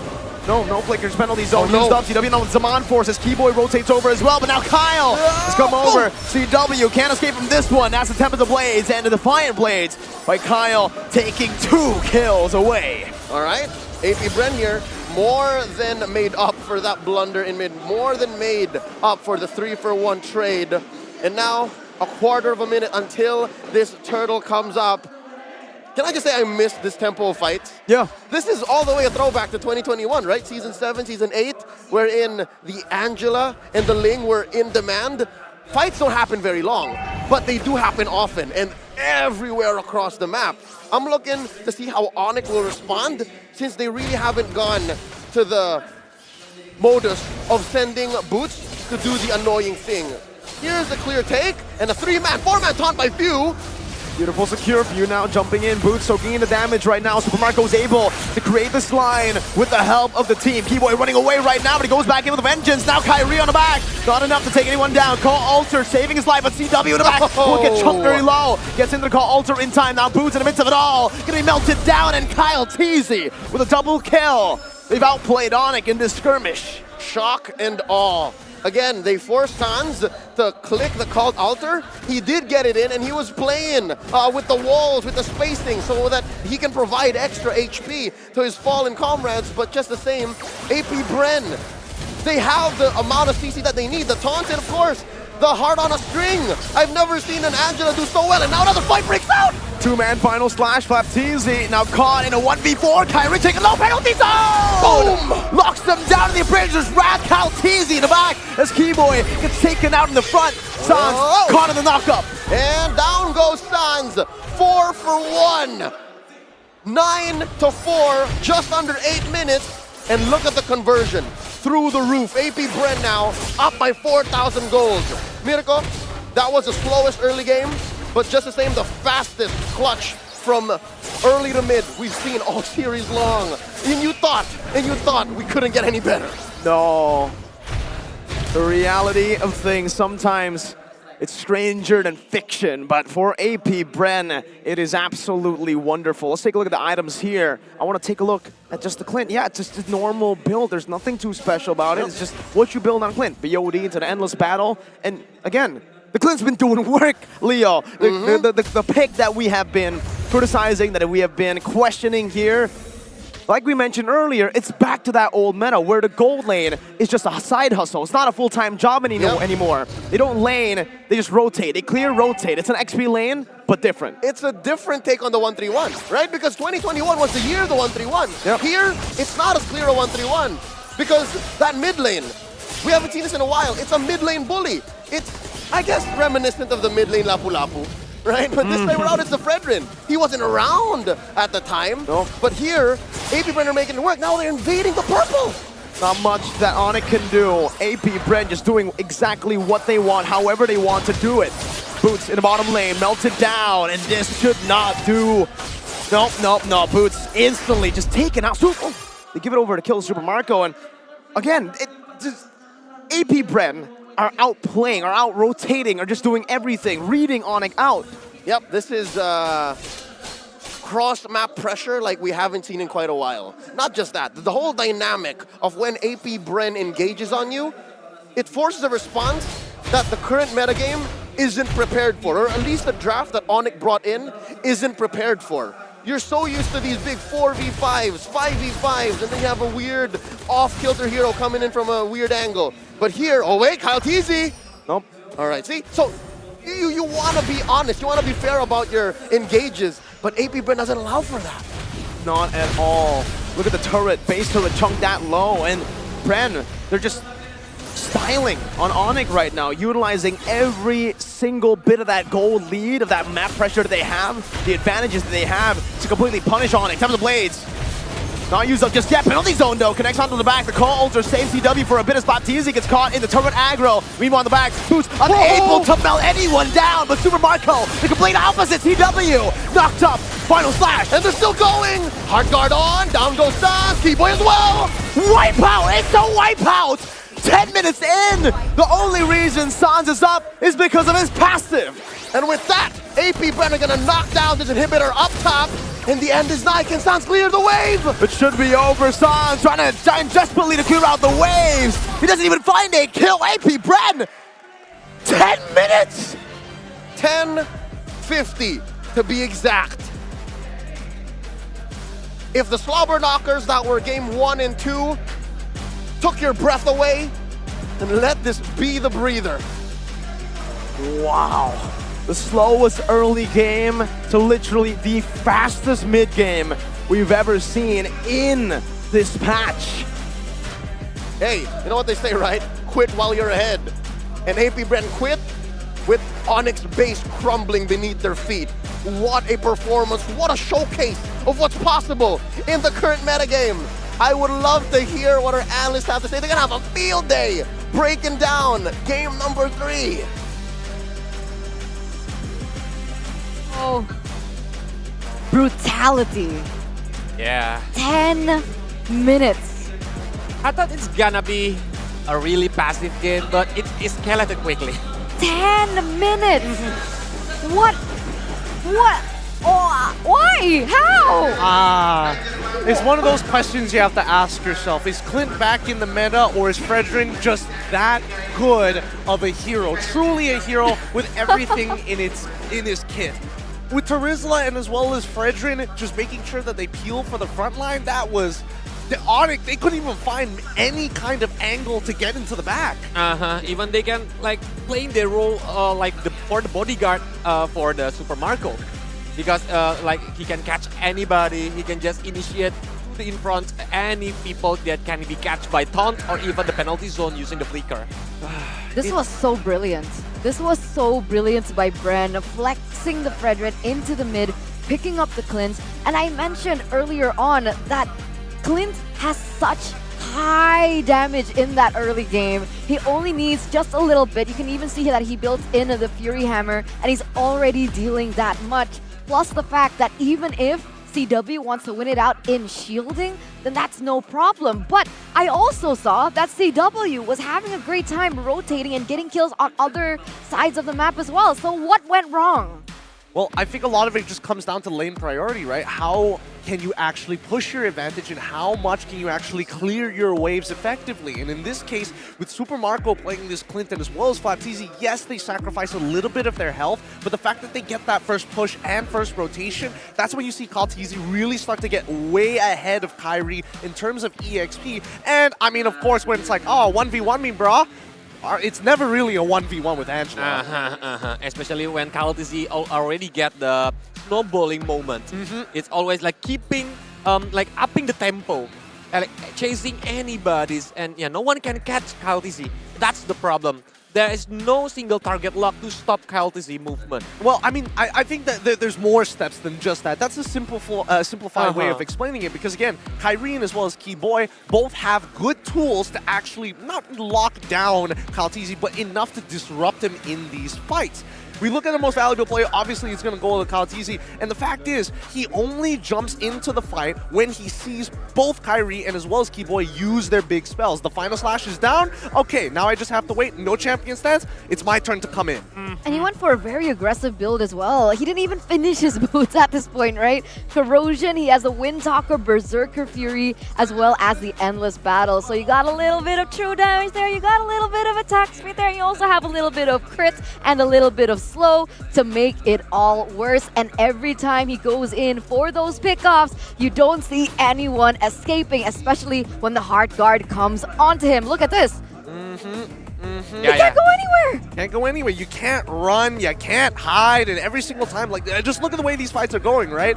As soon as Kyle is in that fight, he knows, all right, final slash, didn't hit me, perfect. I'm going to keep on going and push the tempo even further. Oh, CW, you're trying to run away? Not going to, especially with Ogren, with Puppet on the screen, just making sure that it slows him down just enough to make sure that he catches up.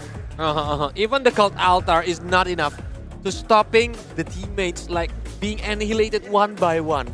It's where when the Super Marco get the free position and the Flatteezy always aim for the like the crispy one. Yeah, not the sustainable one. Yeah. I mean, even better yet, notice that all of these fights, right, they're all front to front. Every single time, which allows people like Super Marco, whenever he activates Clint's passive, every single time he uses one of his abilities, man, the piercing damage, the piercing true damage, in matter of fact, is hitting multiple targets almost every single time they get into these fights. The big tanks from the side, or supposed tanks for the side of Onyx, gets melted down so quick. Just Coach Ducky, man. What is this? Oh man, we're at match point now, ladies and gentlemen. If Bren is going to be able to get this next series, Onyx definitely pushed into a corner with such an eye-opening draft. I don't think anyone expected this layer of creativity coming in from Bren. Because we are never seeing this before, except maybe the teams already see it during the stream, but we don't know. And now the thing is, Gideon, as well as Colius, like, respect can only go far. Yeah. If you're respecting banning these heroes out for every single player, there's always just something that Bren has in their pockets to pull out. And let's take a look at the heat map from Kyle TZ, not on the Fanny, but actually on the Ling for the 4th up until that 10th minute mark. I mean, you know, it's a bit of meme here that, you know, high mobility characters are essentially Fanny at this point because, again, he's literally making the entire map red. He is literally all over the map as if he was a Fanny to begin with. And the way that he's utilizing his Ling, it's very obvious that he's looking to try and punish this Paquito whenever he has the opportunity. But notice that he only does it after. This is between the 4th to 10th minute, after he's already achieved that level 4, and Angela as well hits that level 4. So both of them can use the ultimate, can like annihilating the opponent very, very quickly. That's the combo happens. That's why the couple combo Angela Link is really works during this meta. I like how it used to be a meme.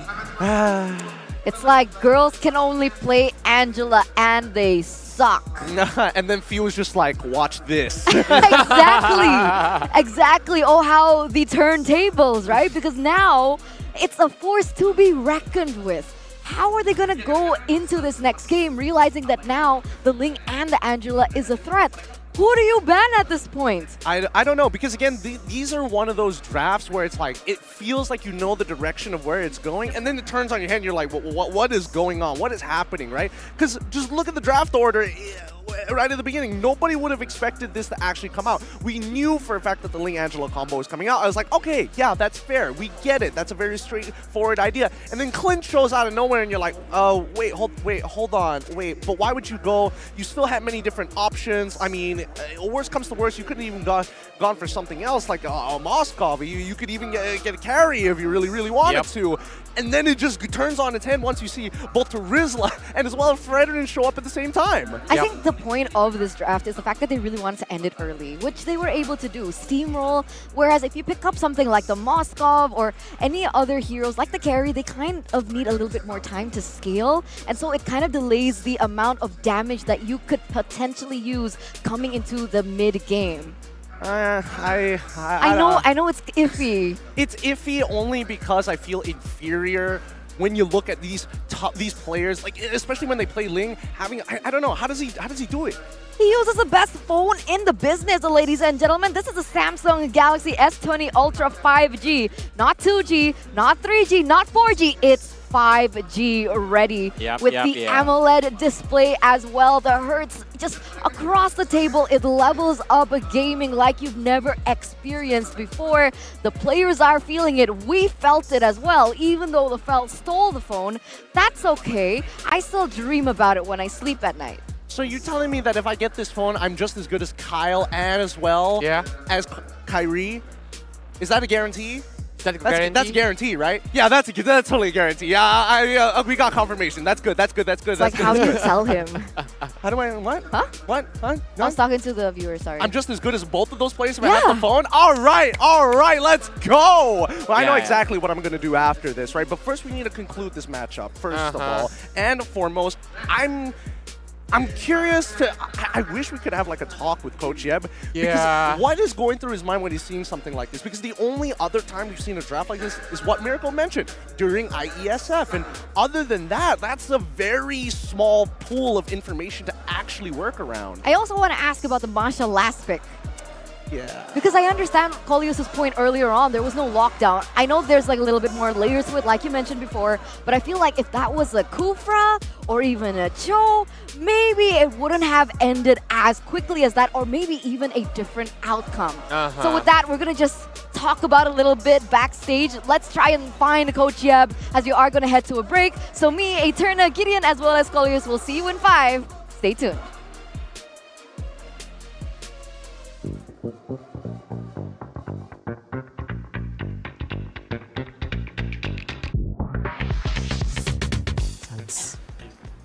We pick Sans because he is so aggressive. MPL Season 11 Final MVP. Yes. Kabuki. We pick Kabuki because he is good at mechanics. I pick Sanford because he has no fear in his body. He likes to gangster all the teams. Yun, because he's handsome. I pick Kyrie because he's the best jungler for me in Indonesia, and he's so aggressive to play, and he is so mechanical player, and he used the assassin. Yawi, because Ogwen idolize him so much. Especially in Chu. Ogwen, idol. He's afraid of Yawi. He is afraid of Yawi.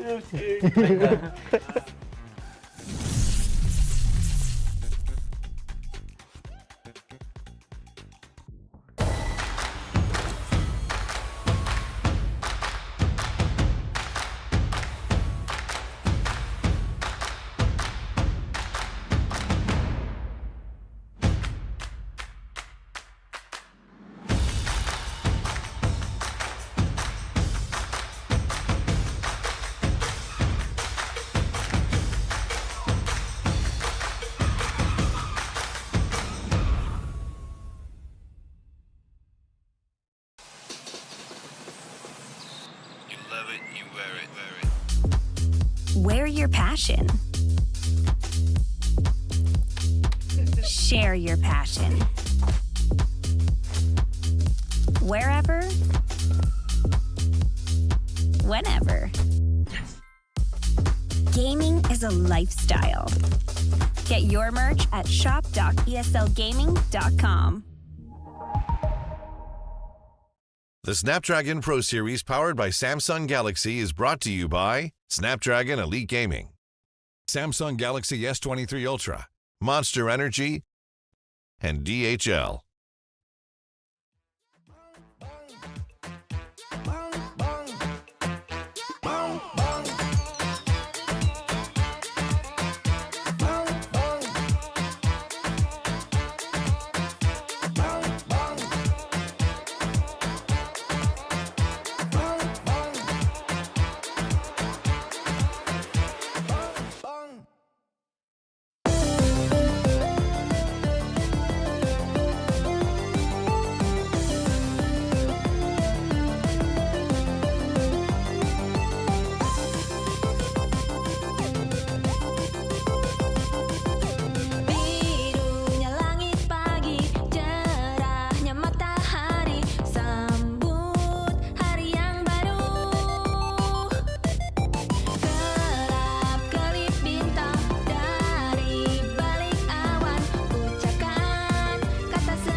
It's an amazing night here in Jakarta, Indonesia, as we head back from that short break. This is the Snapdragon Pro Series powered by Samsung Galaxy. And for those of you who just tuned in, we are at a 2-1 with Bren being able to lead this best of 5 series against Onyx. And remember, one more point and that is it for Onyx. Yeah, that's the match point for Brent, but I think Onyx will not give it easily. I don't know about that because somehow they need to kind of break this particular Yeah. draft coming in from AP Brand. There's no signals for it whatsoever. By the time you figure out what they're trying to do, it's way too late. I was even asking LaFell earlier, like, how do you call this draft? Sorry, I was just jamming to the music that we've been hearing, man. Oh yeah. I heard there was a lot of like local music like circulating around that I was like vibing to with Renmar earlier. It was It's a good been time. crazy, exactly. Man, Snapdragon Pro Series just keeps on delivering with the fact that these local artists have given us just the best of the best in music. You want a little bit of sappy? We got sappy. You want a little bit of groovy? We got groovy. And so, you know, don't forget these artists, man. I think a lot of them have been credited if you guys take a look at the screen earlier on. But yeah, I love it. I've been jamming. It's keeping me hyped, especially for this full best of 5 series. I even remember that one name, Geeks on Geeks, right? Geeks on Geeks. Because the names are so catchy. You should hear it, guys. I swear I'm not a geek. Sure. Sure. That one. Named by Geeks on Geek. Geeks on Geek. Honestly, like, I mean, throughout the entirety of the SPS, maybe you guys have caught some of the quote-unquote vibes that's been going on. The playlists have been killing it here at the Snapdragon Pro Series. And honestly, sometimes I even forget that it's local sometimes because it's just that groovy. It's super good. And talking about Geeks on Geeks, right? It's like Angela and Ling. Ooh. It's a geek on a geek. I mean, was that weird? Sorry. Oh, I don't know. Even though my prediction was leaning towards AP Brand, I felt that was a little dirty. I don't even know. I mean, as much as I was thinking throughout the break, like how exactly, not only do you call the draft, but how do you even break the draft, right? I was thinking maybe Kyrie was trying to maybe look for a flank angle to get on top of that clinch, but then that doesn't really solve the issue of Ling. That's it. Because this is Mobile Legends. It's not about the gameplay. It's not how about you play on the lane of down. But it's about decode the draft too. Right? How are you thinking like 1 step ahead or even 5 steps ahead from your opponents? What kind of heroes that do you want to use? So, here's what I'm making a quick call here. If Coach yet hasn't cracked the code just yet, I think he's going to switch to the opposite side, to blue side instead of red. If he has cracked it, he's going to stay on red. Do you think that that's wiser? I don't know. Because I like being on red side, you get to have that last pick as surprise. And I feel like Onyx have really flourished being on this side. So do you think that there's a value in blue now? Well, it's not that I think that there's value in blue, but I feel like if I was the coach of my players, I would rather my players look at a composition and feel like, oh, this is like the scrimmages. You know, this is something that we're used to playing over and over again, day in, 12 hours every single day. Well, technically 6 out of the 7 days because there's 1 day of break. I would rather them feel comfortable rather than like looking at each other. What are we supposed to do with this? Yep. I know Onyx cannot utilize the surprise pick, the last pick on the 3rd game. But we cannot judge from 1 game only. We need to see on the 4th game what kind of draft that they want to pick, especially if they still on the red side. Yes. And hopefully, you know, considering how AP Brand have been playing, it's all about just making sure map coverage, don't let them get those flank angles, don't give them that information, and then really punish them if it does come to that front to front. And with that, ladies and gentlemen, I don't really know what to say. I usually have like, all right, you know, ban this out. All right, okay, let's ban this out. But this time around, I'm not too sure. And here it is, once again. Wait, does this mean Bren is on blue side or red side? Bren is currently on blue side once again. It feels like Coach Yeb might have found a solution for this. Let's hope. With the Kaja, Fanny, and the Kadita being banned out, you can see here, it's going to be the Ling takeaway. Bren, how are they going to go about this? Are they going to let the Fanny slip through their fingers, or are they going to prioritize it this time around, realizing that Yves is also available? So this is the first time that this has happened. It's also with Kadita and Valentina. Oh, that's true. I'm sorry, Valentina, I mean. Yeah. That's why they are picking the Valentina first, because it's so versatile hero that can easily stole some enemies' utility. And yeah, Yves and Cloud is a good combination though, because Cloud is like a deny pick for Yves. Yves counter or nemesis is Cloud itself. Exactly, exactly. And even if they do want to go for something like Esmeralda, it's like, oh yeah, Yves creates a giant shield when she uses the RWM. Well, guess what? There's still the Uranus open at the same time. So with this being said, let's see how AP Brand actually wants to respond to this nice little synergy that they got going here for Onyx. So, do they let it go? I mean... Fanny, Angela, Uranus, Arlet, Fanny's banning. Paquito. Okay, Fanny's banned, but Paquito as well? I feel like Paquito's a lot more manageable, right? I feel like Paquito for sure is a lot more manageable. We see the Terizla come out again. Do we see the Fredrin coming out from AP Brand this time? I don't think it's going to come out, but yeah, there we go. Something a little bit more standard, something a little bit more comfortable for Onyx to handle. It's a Beatrix. Yeah, Arlott might be good for Onyx side right now, because with the final slash, I think it can mess up some of the formation of the AP Brain later when the team fights happens. Yeah, I agree. Laning phase is not going to be as good for the Arlet, but I understand in these team fights it is going to be extremely valuable. But with the Paquito left open, that's definitely an option that they can utilize, unless at this point they just want to go for the Fanny. I think the Fanny can disrupt the Beatrix in the backline, and they don't necessarily have lockdown just yet from their picks, aside from, of course, the zone coming in from Terizla, but that in itself is still a little bit harder for them to catch the Fanny. Totally agree with you here. I mean, Franco is still open, and once again, the Masha is going to get picked very early on, just to make sure that they can at least punish this Beatrix. And it's not like you're up against a Clint who has that true damage and can, like, you know, not necessarily kite you down, but can buy just enough time for the rest of the team to collapse on you, something that Beatrix doesn't actually have in her kit. Especially when they already have the AOECC effect from the reward manipulation. That's why Masha might be a good hero to dive into the backline to aim for the Beatrix, so the Beatrix cannot join the team fight. But if you look at the second ban right now, Grub is a good option since the Wild Charge will disturbing Cloud during his Blessing Duet phase. Yeah, there's definitely some, I would just say, highlights to allow CW to do his thing on the Claude. But this opens up still a lot of options for Bren to pick up. For the side of Bren, I think going Fanny ban is still a thing. I don't know why. I'm just still sticking to the Fanny here. What does Kyrie want to use? Joy's taken away. Ling? Oh wait, Fanny's banned. Yep, Fanny's banned, so that means the Paquito is probably the next best bet, unless we see the Lancelot. Hayabusa, Lancelot as well, agreed. I feel like Lancelot and as well as Paquito are kind of in the same position where they can still get punished by the Kufra. Unless Onyx bans it out or picks it up for themselves, it's a little tough to tell.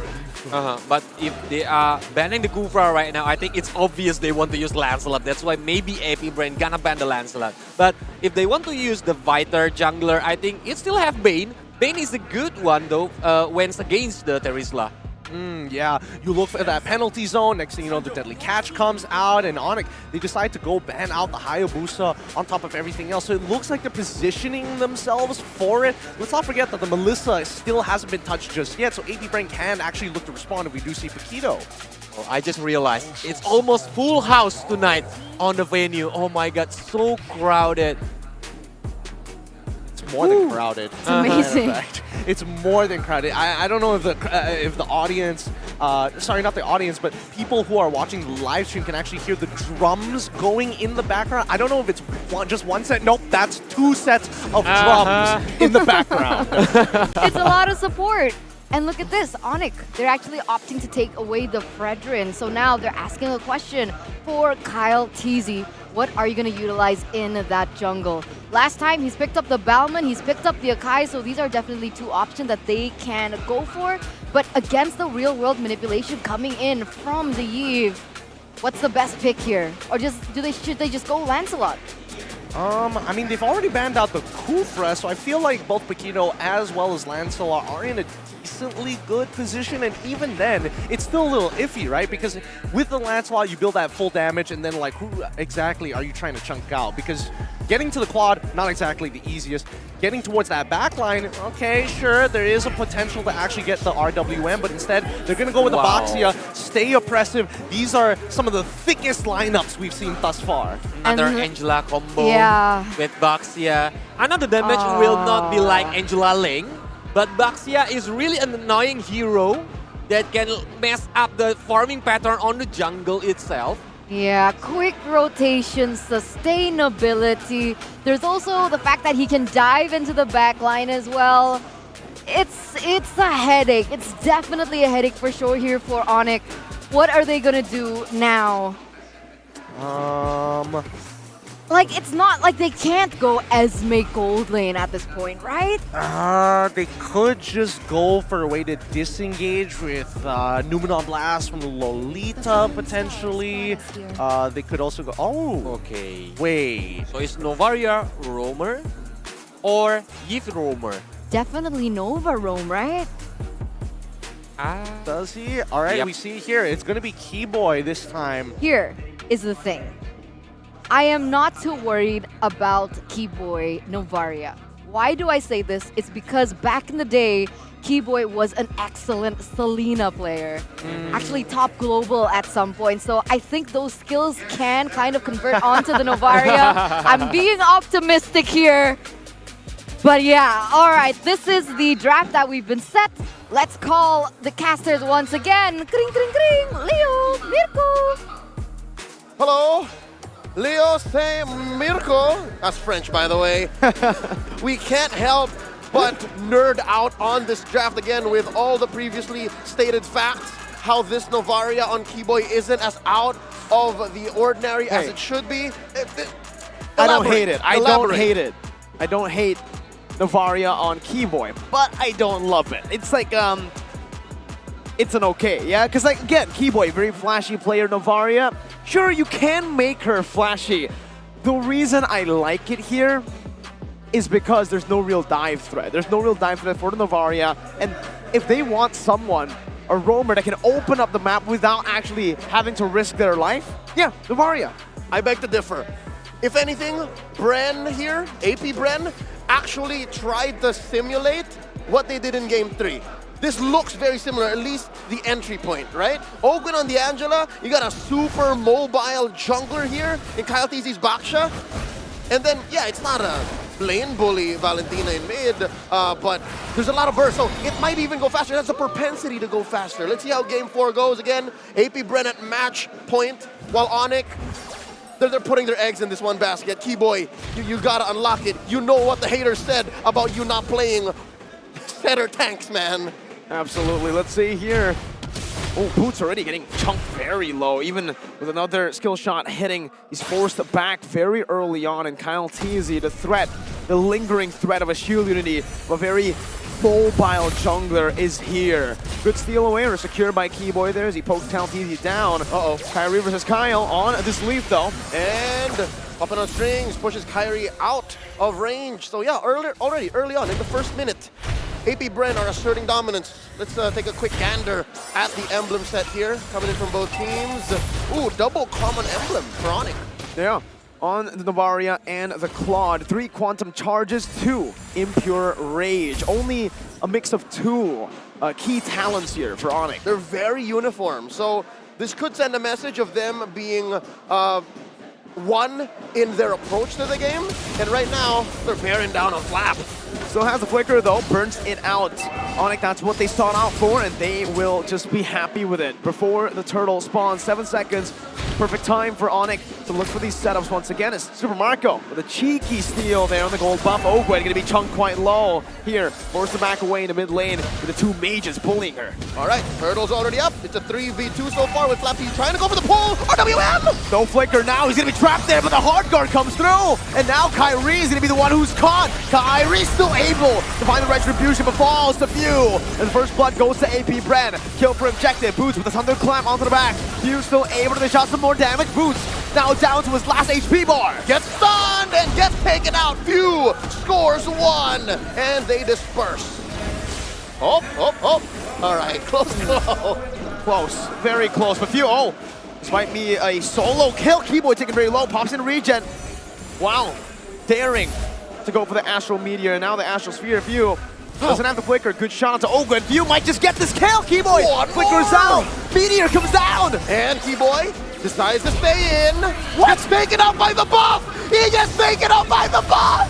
The purple buff is on AP Brent's side. Now Kyrie with the Appraiser's Rat finds the shutdown onto Few. Caltesi with the help of the penalty zone from Flap takes them out. Well, I'll be damned. I didn't wake up today expecting to see one of the greatest roamers in the game right now get taken out by a purple buff. Again, in high-stakes moments like this, sometimes all the factors just bear down on you and you lose sight of what's literally right next to you. It happens. No one expected the purple buff to be wearing the AP Brent jersey. Now, real-world manipulation into the mid lane. Ogwen taken very low, but can still sustain back up. There's no dominance eyes, no necklace of Durance just yet, and Ogwen is chill. All right, if there's anything we can say about AP Brent's lineup that's to their detriment, again, despite them being barreling on forward, 2,000 gold almost ahead here, just under 4 minutes, is the fact that their mid lane, when it's not a fight, when it's not time to engage, is relatively weak. Especially since Ogwen has to be super honest about his next moves. It's telegraphed. That's what you have. That's a problem with an Angela. You're relatively stationary. But that aside, AP Brent are leaving the laning phase here way ahead. This is their game. It's black and yellow, much like that purple buff. Yeah. Flap's easy now, though. Again, with the Brave Smite and even the help of the Hard Guard, that lingering threat, it's always kind of impossible. An impossible task to go for him. Flap's easy, looking for an engage. Keyboy gonna be dove on right now, but the Q lead locking him down. Kyrie in the midst of it all, now caught in the penalty zone. 2 for 0. AP Brent, it's domination, Leo. 4 minutes and 40 seconds in, they go straight for the turtle, converting off of Keyboy and Kyrie's deaths. And off camera, we just missed it. We just panned away, right? At least CW is winning on a 1v1 status against Super Marco. So why is that, folks? Why is that exactly? CW is behind Super Marco by about 100, 200 gold, but he built a pair of pants.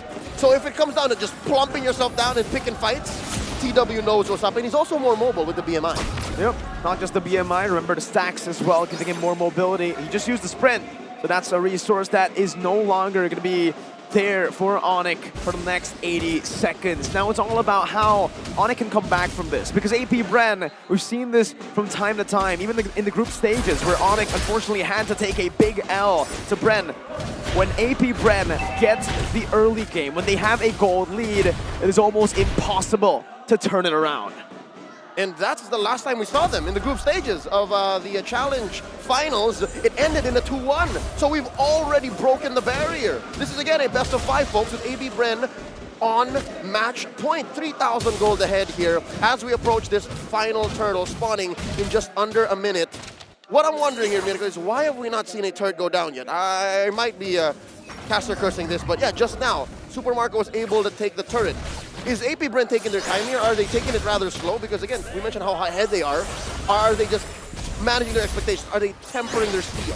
Well, you know, for now, they are using their resources a bit more efficiently, I would say, right? They're not really trying to force things out. They'd much rather just utilize this gold lead, force Onyx to make these mistakes. Meanwhile, Kyle, he just walk around through the Poisson, Flap easy with the penalty zone flicker to the back. Keyboy gonna be able to escape from that one right now. As the real world manipulation gets popped down by Saz. Appraiser's Wrath, but it's not gonna be enough to escape. Kyle Teasy has that Poisson's, the passive, to take that sustain away from Kyrie. And they're looking to punish Flap, but he walks away just like that with a flicker intact as well. Oh, close call. Ogwen very low. Doesn't get burned down. Oh, not a single G-dubs. No glowing wands yet for Onyx here as AP Brent converts straight into the last turtle. Oh, wait, in mid! Oh, not enough damage from CW. Barely gets out! Almost Super Marco with the Renner's Apathy. The confidence of Super Marco even to flicker into that.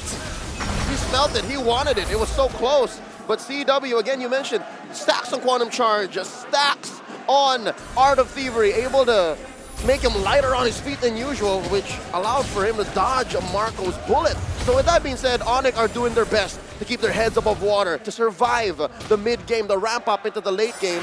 And that's to be expected, because even Keyboy, even Boots here, is a scaling hero. He's only built his first Guardian Helmet, assuming that he's going to build more, right? He has a Guardian Helmet here, has a Molten Essence, and then from there he just gets stronger and stronger. But right now, yeah, Onyx shouldn't be taking any fights. Unless it's under a turret, or unless it's as free as it gets, like a 3v1. And this is another thing right now. Wait, Chill Unity in the back, onto Sans, maybe forcing him out in real world manipulation with the Renders after he connects. And Flat TZ jumps in with a penalty zone. Kyle picks him up with the DPS, or the DOT rather, from the Tortoise's Poissons. And the Tier 2 is most probably gonna fall. Oh, and they find one in the back, stunning Kyrie, but just long enough for him to actually dash out. CW making up for lost time, pushing that Tier 1 up top. I'd like to retract my statement, ladies and gentlemen. It's never really as clean as a 3v1 against Bren right now, especially since they have the Angela. He can just hard guard in, and now Boots is in trouble! He's not even using his friend. He knows his fate here. There's no way he gets out, and he gets just sprayed down by Super Marco, who now has a Malefic Roar. That's more than enough damage here in the mid game. Malefic Roar, Blade of Despair, casual Fury Hammer, and then Swift Boots. That's as clean as it gets for Beatrix, farming up only with 1 kill, but that farm has built up. He is currently 1,500 gold ahead of CW, Super Marco. And now with another turret, that should only build up. AP Bren, 5.9k gold lead. It should be a free Lord as well. Oh, unless Onyx has something to say about it. They send 3 to check in. Kyle catches Kylie. Wow, Kyle's the one who actually zones them away now. Render's happening, gonna get that thing! With the help of the hitbox ×2! Now Kyrie caught you with a flicker. And underneath, Tier 2 in bot. Kyle TZ looking for more, very low on mana. They disengage. My goodness. Stone cold, calm and collected, AP Bren. They take their time when they have the gold lead, and that's what makes it so hard for any team to take it off of them. And because of how far ahead AP Bren is, because of how fast they can pick fights, the recovery time for Onyx isn't going to be as smooth. Yeah, you can say we're going to stay inside our base, we're not going to cross the river, we're going to protect CW as best we can. He hasn't died yet, at least they have that going for them. But when AP Bren says we were fighting now, very little can be said by Onyx. There you go, a desperate real-world manipulation placed down here to clear out the Lord. It's still okay for Onyx. They're still going to be able to micromanage these waves. They have proper wave clear. Remember, Novaria and Yves. Pretty good. Again, you're playing with 2 mages, clearing waves here. Gonna be relatively easy. Make quick work of him. Wait. Oh no. Oh, Kyle falls on their turret, shut down by Boots. Kyrie's trying to look for the re-engage. No frontliner now for the likes of AP Bren. Razor's Wrath going to be placed down now as Super Marco uses that Nibiru's passion to clear out the waves. All right, I credit that to a taunt and the Kyle TZ mismanaging the turret aggro. We took maybe 2 or 3 too many turret hits there. So great punish by Onyx, great shutdown. Where does that put them though? Again, they're still down about 7,000 gold here, 11 minutes in. What kind of gear are we playing with here? Of course, this is to be expected. All roles, player per player, across the team here. AP Bren is barreling on forward, way ahead. Now we're approaching 2,000 on Super Marco. The gains he has over CW. These are big gold leads here held by almost every single member except for the mid lane here. Few is the only lane with Sans, where Sans is able to kind of equalize that gold. Keep it close. Keep it close, but again, even in the roamers, the difference, 1.65? All the more it's clear that AP Bren want to go for the throat here. They decided to greed out. They gave the green light to Ogwin. All right, Ogwin, don't build any roamer items. You can actually go damage right now, son. You can build Enchanted Talisman into the Ice Queen Wand, and Lord knows what's next. Lord knows what his next item could be. He's sitting at 0-0 and 11. He's having a great time. He is eating good. I mean, if we look at the items, that's a build path to the Holy Crystal, man. Sure. He can even trotch if he wants. Oh man. A little naughty, a little far-fetched, but yeah, no. That's just the truth of the situation, the reality that we have here. Astral Echo shot out by Keyboy, so as to know exactly where every member of Bren is. Oh, APB. They're calling a dance. 6.5k. Gold lead held down by AP Bren. How did Onyx even win this team fight? It has to come down to a few good shots from Keyboy to make them low enough to take that damage. But even then, Winter Nature built, and yes, Holy Crystal There for it is. Open for the Angela. Yeah. He has that cheeky mana gem, but I guess it's just for sustainability. Now Kyrie engages on the flap. Lord at a third of its health. Already an ult spent in by Marco. And they engage! Oh, that splash damage! GW caught now! Kyle Teasy running him down. Oakwood picks up the kill. That Holy Crystal's big! In the back, Super Marco still able to kite away for a bit, but Boots takes him out. Meanwhile, Keyboy gets run down by Kyle Teasy. 2 for 2. And then there were 3. Out goes Ogwin. Kyrie versus Flap and Kyle. Boots all threading the needle, playing footsies. Sans in the back. Look at the positioning right now, just holding back as Boots dives in deep. All to the back. Ogwin gonna be the target now as Boots loses all of his HP bars. And now Boots down to his last one. Kyrie got some shields. If he gets a massive Appraiser's Wrath. Oh, there you go. One shot. Now you see the Angela. There you don't. Flaps easy with the penalty zone forward, getting Kyrie punishing him. And still we're at a 2v2. Boots recovers a bit. Now down to his last HP bar once more. The scrap's coming down. Boots versus Flap, and it's Flap who comes out on top. Killing spree. But within that chaos, there was so many kills, so many shutdowns. Was it ultimately worth it for Onyx? The longest sequence we've seen all series yet. And was it not a clinic in resource management? Was it not a clinic in target acquisition? Onyx are learning on the fly. And if I may, in my opinion, that was the benefit Onyx. The fact that they got some kills back against AP Bren and they bought time on the map, yes, exactly, allows for them to, yeah, delay the inevitable, but just the same, it's a non-0% chance that Onyx actually claps back. So yeah, again, as mentioned prior, they're going to make quick work of this Luminous Lord. It's going to be cleared relatively easy, and they can send Boots to clear the waves. Even CW gets some farm on this young man, this Claude, who's sitting at 4 core items right now. All the way full, but he has to. It's a desperate build, I would say, right? I mean, the Boots not completed, still have the steel leg plates, incomplete items, but it's what he can get. It's all about it now for Onyx. Kyrie still holding on to that Lord, but it charges and takes that base turret down. Oh, CW with the place to do it to the back right now. Few still able to escape with the flicker, but he gets gunned down by CW, who now jumps back to the BMI. It's desperate. You saw Few in his last moment picked up the blazing duet, so timing was off there. Onyx decided, let's pick a fight now. They're not expecting this. And they shoo away AP Bren. They stomp down the siege, and Onyx are still in this. 15 minutes in, that was a 6,000. It was a 7,000 goal lead at one point for AP Bren. Onyx are slowly getting it down, but again, the pattern. Wait, Kyrie. Haunt. Good damage from CW. They force out the Puissance. Even the real world manipulation. Hard guard comes down, but Kyrie wants to keep on going. CW in the back. Just dishing out damage, poking them down. Has to be in mind to try to dodge away from the penalty zone, and that's going to be a DPZ. Defensive! CW gets gunned down. Oh, Boots gets a shutdown. Kyrie gets the purple buff. Boots out with the sprint. He's running. Oh! He's coming out, and they disperse. Neither team want that fight. Neither team are confident in the way that went.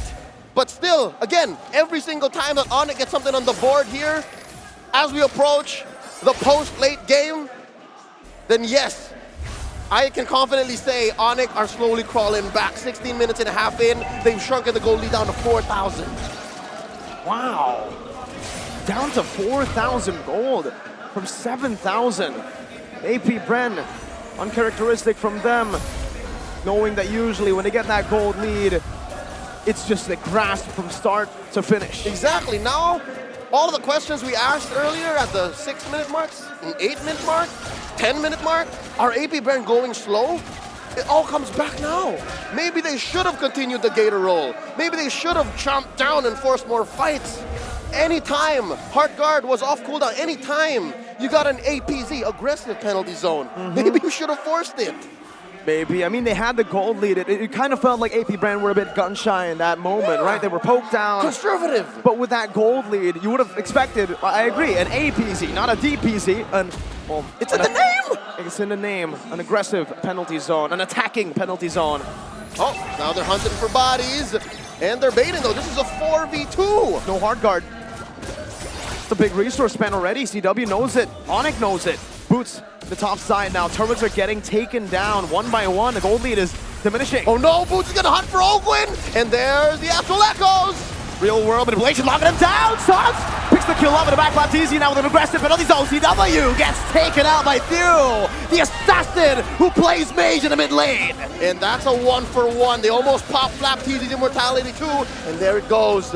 Now it's a 4v4 as we regroup. Both teams respect the resources spent and they're spacing on the map. AP Bren back on the horse as they take this evolved Lord. No roamer for AP Bren, no problem. Enemy team doesn't have a gold lane. AP Bren still holding on to the dance. If anything, in just about 10 seconds, Ogwen can come in a snap, just like that via the hard guard. So that's something Onyx have to respond to. That's something they have to respect as the dance continues. Lord at half health. Few poking boots down, taking his HP bar down to only 2. Flap TZ taking a half. Good poke down from Keyboy. Kyle TZ still running around the shield unity, coming down with a taunt. Kyrie now looking for a re-engage. CW and Ogwen both spawn back up. And Ogwen is given a task to clear up the top lane. And you can almost hear it. They make the call. Let's let it go, let's let it go, let's reset. But wait, Onyx answers back. It echoes all across the land of Dawn. They said, hey, AP Bren's letting go. Maybe we should bear down on it. Look at the Lord. Down to a third of its health. It's a ticket back into this game, but Kyle TZ will not give it that easy. Onyx still holding down Boots, pressuring that back. Meanwhile, CW in the mid lane, clearing it out. Making these forced errors happen, making Bren think. Oh, Lord's looking like it belongs to the Porcupines. Kyle TZ goes for the rollout, and he finds the angle in the back. Coming down, 50-50. Oh! He stole it away, Ogwen in the top lane pushing with a truncheon bot. Kyle TZ, he saved the game. He's denied the ticket and now Sans gets bursted down. He pops in a real world manipulation, gets out Few. Was baited into the Appraiser's wrath. Ogwen now comes the miss. CW immobilized. No PMI to go back to. Flap TZ takes him out. Oh, Flap TZ barely alive. Recovers a bit via the spell vamp. And just like that, Onyx disengages. There's a big wave up top that Ogwen has been taken care of since about a minute ago. And there's this huge evolved Lord in mid.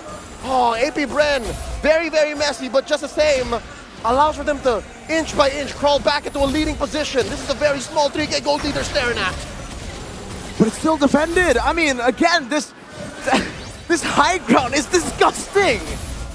They've passed the point wherein a non-setter roam matters. If anything, the vision is more important for Onyx. What the heck? The Lord was cleared out like it was nothing by just Keyboy. Sans was poking it down, but he was sent up top, so that was Keyboy, that was a roamer. Exactly. Like a bowl of hot ramen on a dark, cloudy day. Oh, that's just clearing these waves. Like, all right, what's next? I love that metaphor, man. It's perfect, right? This is a good situation you want to be in since it's been a very turbulent 19 minutes for Onyx, for all of the Sonics, for all of Onyx Sobat here inside of Sinayan Istora. They sit in anticipation. It's in the atmosphere. It's so silent, you can almost hear the hearts of the players, of the fans pounding. Oh, Astral Echo thrown out. 2 get spotted. And it comes for free, right? For Keyboy at this point. So now, if anything, it looks like it's Onyx who's holding AP Bren hostage. And now, AP Bren, CW buys the Wind Talker, interesting. Yep, we're approaching juggle territory. I believe timers need to be updated here, folks, so we're getting to that. But just the same, we can trust that Lord will be coming in about 30-something seconds from now. They're still holding on to the gold lead, but even the timer couldn't believe it, right? Yep. I mean, it was there. 22 minutes now in the game. Oh no! Thunderclap from Boots. Kyrie with a good sandwich maneuver. Real world manipulation on the flicker. Renders out with a shot by Super Marco, but it does not connect onto anyone. Oh, that's definitely a fumble. AP Bren lost big on that one. They needed Few. He got caught in a weird angle, and Kyle DZ couldn't come to the rescue. Now this Lord is looking like it belongs to Onyx. 5 seconds, no Few, no mid lane, no backline dive. Few has been the key factor as to why Keyboy hasn't been given space at all. It's him, Few. Even CW has been given a hard time in every single one of these team fights by Few. Now that he's no longer in the mix, it's all up to Kyle TZ. He did it before. Let's see if he can do it again. Yep. No more stolen Lords, Kyle. Get out of here. Last time was a fluke. And now AP Bren are staring down the barrel of a loaded gun. Onyx are gonna gun for their base. And this is, I can't believe it, from a double mage setup. Onyx survived early, mid, late, and ultra late. And now we're looking to finish. I can't believe it.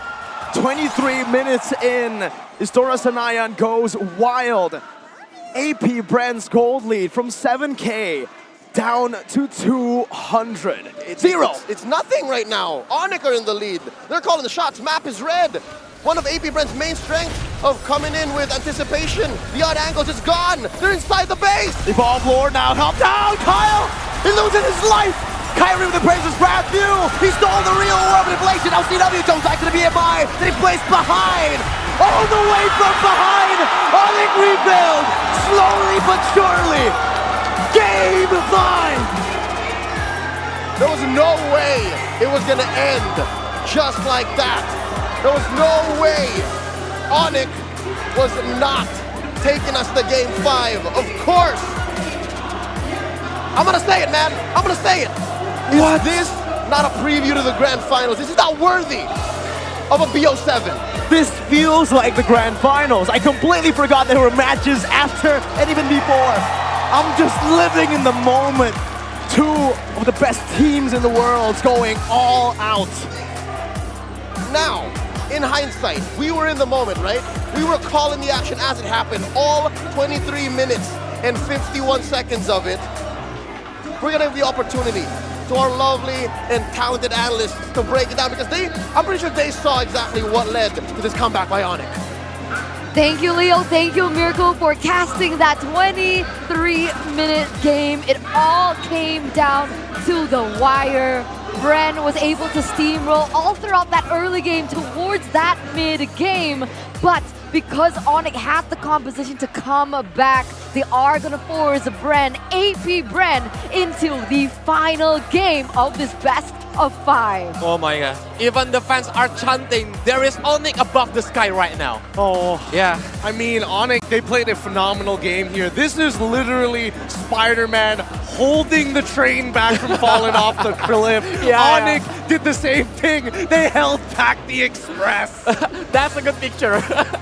Oh, it's describing the games, right? They literally took so much damage in the early game. They have harder scaling, but they needed to just get over that halfway point. And once they did, you can see that Brent clearly saw, oh, wait a minute, wait. We don't have enough damage to deal with them anymore. Yeah, which is why we kind of saw that even Ogwen on the Angela kind of built in that direction. Holy Crystal, Divine Glaive, that's not something that is common for an Angela. Usually they go for Ice Queen 1 to get a little bit more utility in, but then we saw that really huge just glass cannon build coming in from the Angela, and Kyrie comes over, walks over, and boom! Pressure rat.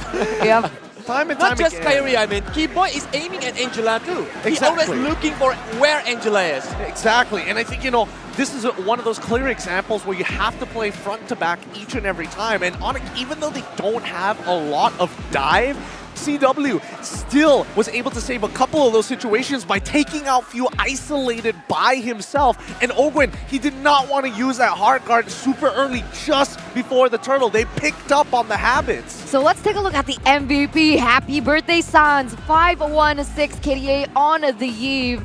Aggressive build, but also kind of utility in a sense, right? We don't see the, I would say, Holy Crystals and so on and so forth, but there is the Divine Glaive as well as a little bit more DOT damage coming in from that glowing wand. And you kind of saw it, right? With the way that AP Bren drafted, they really wanted to hedge on their mobility, their dive, especially with Kyle TZ and the Ogwen, Angela, Baxia combo. But every time Onyx opens up, every time Sans opens up that real-world manipulation, it kind of catches them a little bit and slows things down for Onyx to readjust in these team fights. Yeah, it's like Sans is like standing in the shadow, right? Because our eyes are on CW or even the Keyboy or the boots itself. But Suns is always opening the reward manipulation, always give the damage in the front line to the back line. Look, Onyx is just baking cookies here, right? They put the cookie cutter down. Every single time you see the box actually show up, AP Bren must adjust and reposition themselves as soon as possible. If not, they get chunked down one by one, and CW is allowed to actually free hit in these situations. So again, Sans playing a very big role. If he uses the RWM too soon, then he's not going to get enough value. If he uses it too late, his entire team is going to blow up before his eyes. Yeah, they're just all dead before he opens that up. But yeah, well played definitely by Onyx. But look at this. Ladies and gentlemen, the prize that you see on screen, the Snapdragon Pro Series Season 3 trophy that all these players, all these teams want to get for themselves. Remember, it's down to a best of one between both AP Bren as well as Onyx. And there's only one slot available for that first slot in the grand finals. And it's going to come down to this 50-50 between both teams. Yep. The thing that I found very unfortunate for that particular game is I loved AP Bren's draft. I felt like I understood what they were going for, but unfortunately, they couldn't close the game in that mid, right? Because that's when the power spikes from Onyx starts to show, starts to come online, and then you can see Bren being like, okay, we're here, now what? I mean, there's a very clear time limit for it, right? They didn't want to be able to drag this out any longer than they possibly could, and that's why they were taking every single fight at every single opportunity, no matter how messy it got. Because it's like a time bomb, right? Onyx just waiting for it ticking to its last minutes, and boom, it's got explode. And that's why when CW damage is enough to like bringing it to the backline, even all of the tankiness heroes, like for the Boxia or even the Fredrin. Yeah, I think towards the later stages of the game, I think it became very clear that Few didn't let go of a couple of habits, right? Being isolated by himself, and more importantly, the fact that he died to boots out of all people by himself, right?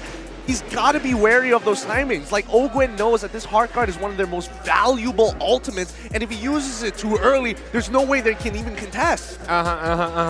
And especially the Few on the last moment when Boots comes to the Few and Onyx got the Lord, because they know there's no more Few, there's no more burst magic damage from the Valentina. Yep, and that's when you can see CW just go in, guns everybody down, no hesitation anymore. He took off the cuffs already. Yeah, you can even see in terms of their items the way that they kind of deferred, right? You can see the Claude going in for only one respect item, which was the Athena Shield, whereas if you take a look at Beatrix, has Claws, Rose Gold Meteor, and Juan. So her only damage items here is the BOD, Malefic Roar, and the DHS. So that's a lot of respect. And Claude going in full damage.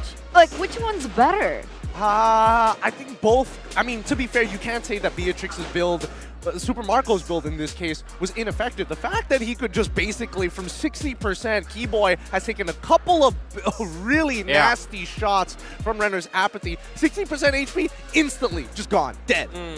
Because he knows who the opponent was, right? If he built like too much damage item, if Keyboy just got in using the Thunderclap, using the Howl Shock, it will make Super Marco die easily. That's why he needs to build some of sustainable items to just stand from Keyboy. And it's pretty cool because he doesn't even go for the Athena Shield. He just went straight for Rose Gold Meteor. I'm an analyst now. He's a beast. That player is an absolute beast. I feel like a beast too after that comment. But here you go, ladies and gentlemen. Thank you so much. I cannot stress this enough. Monster Energy up until this point, I would say like 4 days into the challenge finals, the only reason that we've been able to pull through, other than our love for MLBB, is definitely the fact that we have been supplied with unlimited Monster Energy. Yeah. Like, I'd be like kind of on the floor without Monster Energy, to be honest, seeing how intense these games get. Yep. Looking at both of the team unleashing their beast, I'm like wants the monster energy right now. Yeah. Drinking like while watching the game itself. Yep, passion takes you far, but monster energy keeps you going, man. That's how you stay on top of your game, staying as that apex predator, as the ultimate beast of the jungle. And even in this case, it feels strange to see that Kyrie, who's been playing throughout the tournament, he's had a 0% win rate on that Fredrin, now actually taking a couple of wins for himself. He's taking a step down. He understands the rest of his team is going to carry him. All he needs to do is just to hold on. And trust. So the egg just hatched, right? From 0 to how many? I don't know. Let's see what producer do later. I'm not a mathematician. Maybe 20%. I don't know. I thought you were the beast here. Yeah, I'm not a mathematics beast. All right. Fair enough. But this upcoming adaptation here, I think, you know, Coach Yep made the right call, banning out this Ling. Instead of just switching aside and completely changing the plan, it's just small alterations. I was thinking 2, 3, maybe 5 steps ahead, but really complex problems sometimes only need simple solutions. Just get rid of the Ling. Because Ling and Angela is a very crazy combo. We already seen it on the game 3. And that's why they didn't want to mid it again on the game 4. But later, on the 5th game, what kind of draft that they gonna use? What they gonna predict from the enemies itself? Are there gonna be a Ling respect again, or either the Cloud respect maybe for CW? There is a possibility. Before we even get to that, right? Before we even get to the drafts and all the technicalities of it, I'm wondering how the players and the coaches are actually feeling. This is their first best of 5 series. I've actually talked to Coach Yeb backstage, and he says that even in a best of 3, 2 matches in a row, it's tiring. He gets super tired. He gets super exhausted. And when exhaustion kicks in, that's when small mistakes happen, not just for the players, but even in the decisions coming in from the coach. Yeah, because it's different from ranked games, right? Oh, of course it's different from ranked the games. SPS tournament, you see how the big of the pressure from the opponent, and you see this is the Ovite event. A lot of audience here. If you hear the crowd cheering, it may be like disturbing you morally. It could go both ways, right? It could disturb you morally. Or just motivating you. Exactly. For AP Brand, it's probably a little disturbing, but there is some satisfaction in silencing the crowd. But on the opposite end, Onyx is just like, yes, fuel us up. And that's why every time we cut over to Onyx, and especially Coach Yeb, he's in his power pose, the draft pose. The draft pose. And that's just the home court advantage for you. And, you know, it's fine, right? Because now it's going to be in Indonesia, Jakarta, but M5... that's a different story. Yeah, because it will be held on Philippines later. Exactly. So coming into the final drafting phase, ladies and gentlemen, I cannot stress how important this is. It's either do or die for both of these teams to get that final grand final slot. Kadita, Kaja, Fanny. Ling, Minotaur, Joy. What do Bren want to pick up first this time around? There is Valentina, like the game number 4 before, if they want to use it. Because Valentina is still good, especially during the early until middle game, if I'm not wrong. But after few just got out, targeted by the Keyboy, it's just changing the game. I mean, it's not even one of those things where it's like, oh, that was a draft mistake. No. That was just a literal mistake. There's no going around that. And I think even for Coach Ducky, he's like, you better not let that happen again. This is going to be a tournament, well, not tournament lives, but our slot for the grand finals here as Onyx. Again, this is a very similar draft on both sides. Nothing has really changed just yet until maybe right here. If it ain't broke, don't fix it. For Onyx in particular.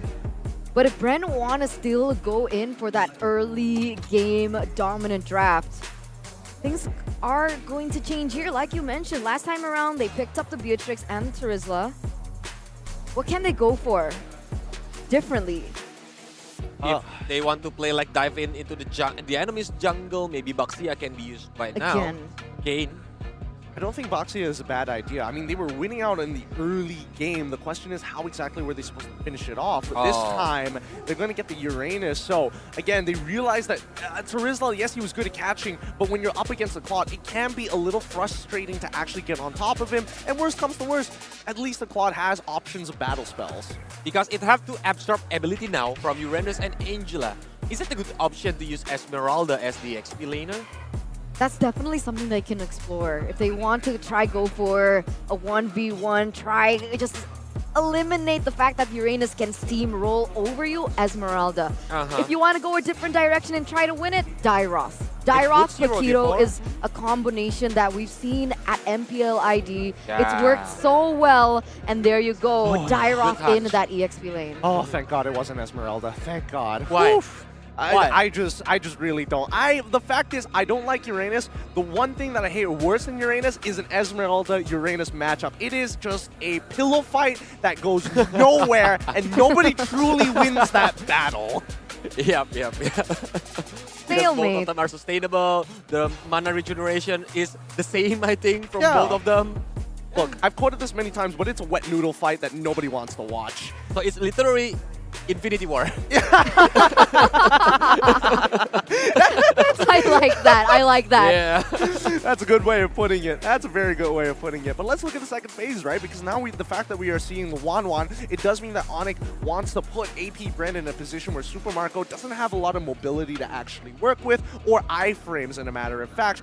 Bren also make sure that they get rid of the Paquito leading into it. The Paquito Dairoth is disgusting, man. Yep. Because it can just burst Dairoth and make Dairoth cannot move. Even just stand there and then just poof, the health is gone.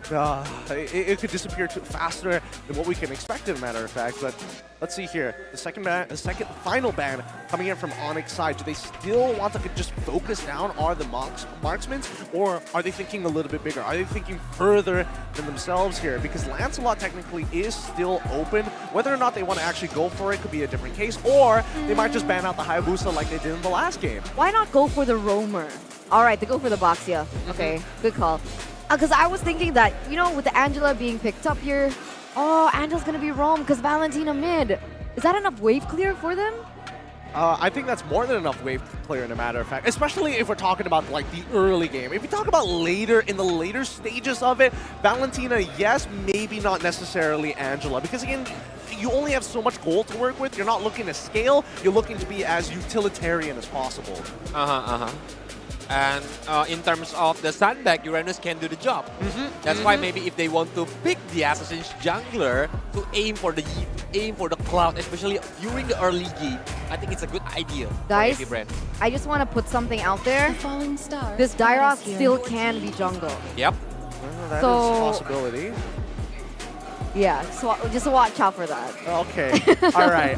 I'll keep my eyes out for it, because again, it has been a while since somebody has thrown Dairoth in towards the jungle. And look at the Onyx fans as they continue chanting, making sure that the spirits are high for the Onyx players. Novaria gets banned out, and at least this time they can actually protect the information and their positioning for the upcoming fights. Franco, I was about to call it that maybe AP Bren were looking to get some form of suppression to stop Sands for once, because I feel like he had too much free reign in the past couple of matches. That Franco is like eliminating the heroes that can dive into the backline. Maybe because like Lancelot is just using the puncher to aiming for the Yip, and the Franco here is using the Bloody Hunt to stop the Lancelot movement. I'm thinking. If they want to play with Lancelot. Martis. I think AP Bren can utilize, if they want to go for the same kind of gameplay that they did earlier on, where they just steamroll through that early game, get those objectives. They can't really be punished in a sense. But no, Hayabusa. And cleanse again. Yep. So on this side, I don't want an oppressive early game to deal with. However, if we're talking about scaling, this time AP Bren actually has some very good scaling against Onyx. I want to see what the response is going to be like, right? Because I feel like now that you have the Dairoth, now that you have the Franco as well, we need something that actually helps us out in the early game. And finally, we see the Lancelot get locked in for Onyx. Because a lot of glass cannon hero right now, I think AP Bren just love to play with the fire. Yeah, and there's no lockdown coming in from AP Bren either. So that's definitely a reason why Kyrie's like, all right, no Fredrin for me. Coach Yeb, give me Lancelot.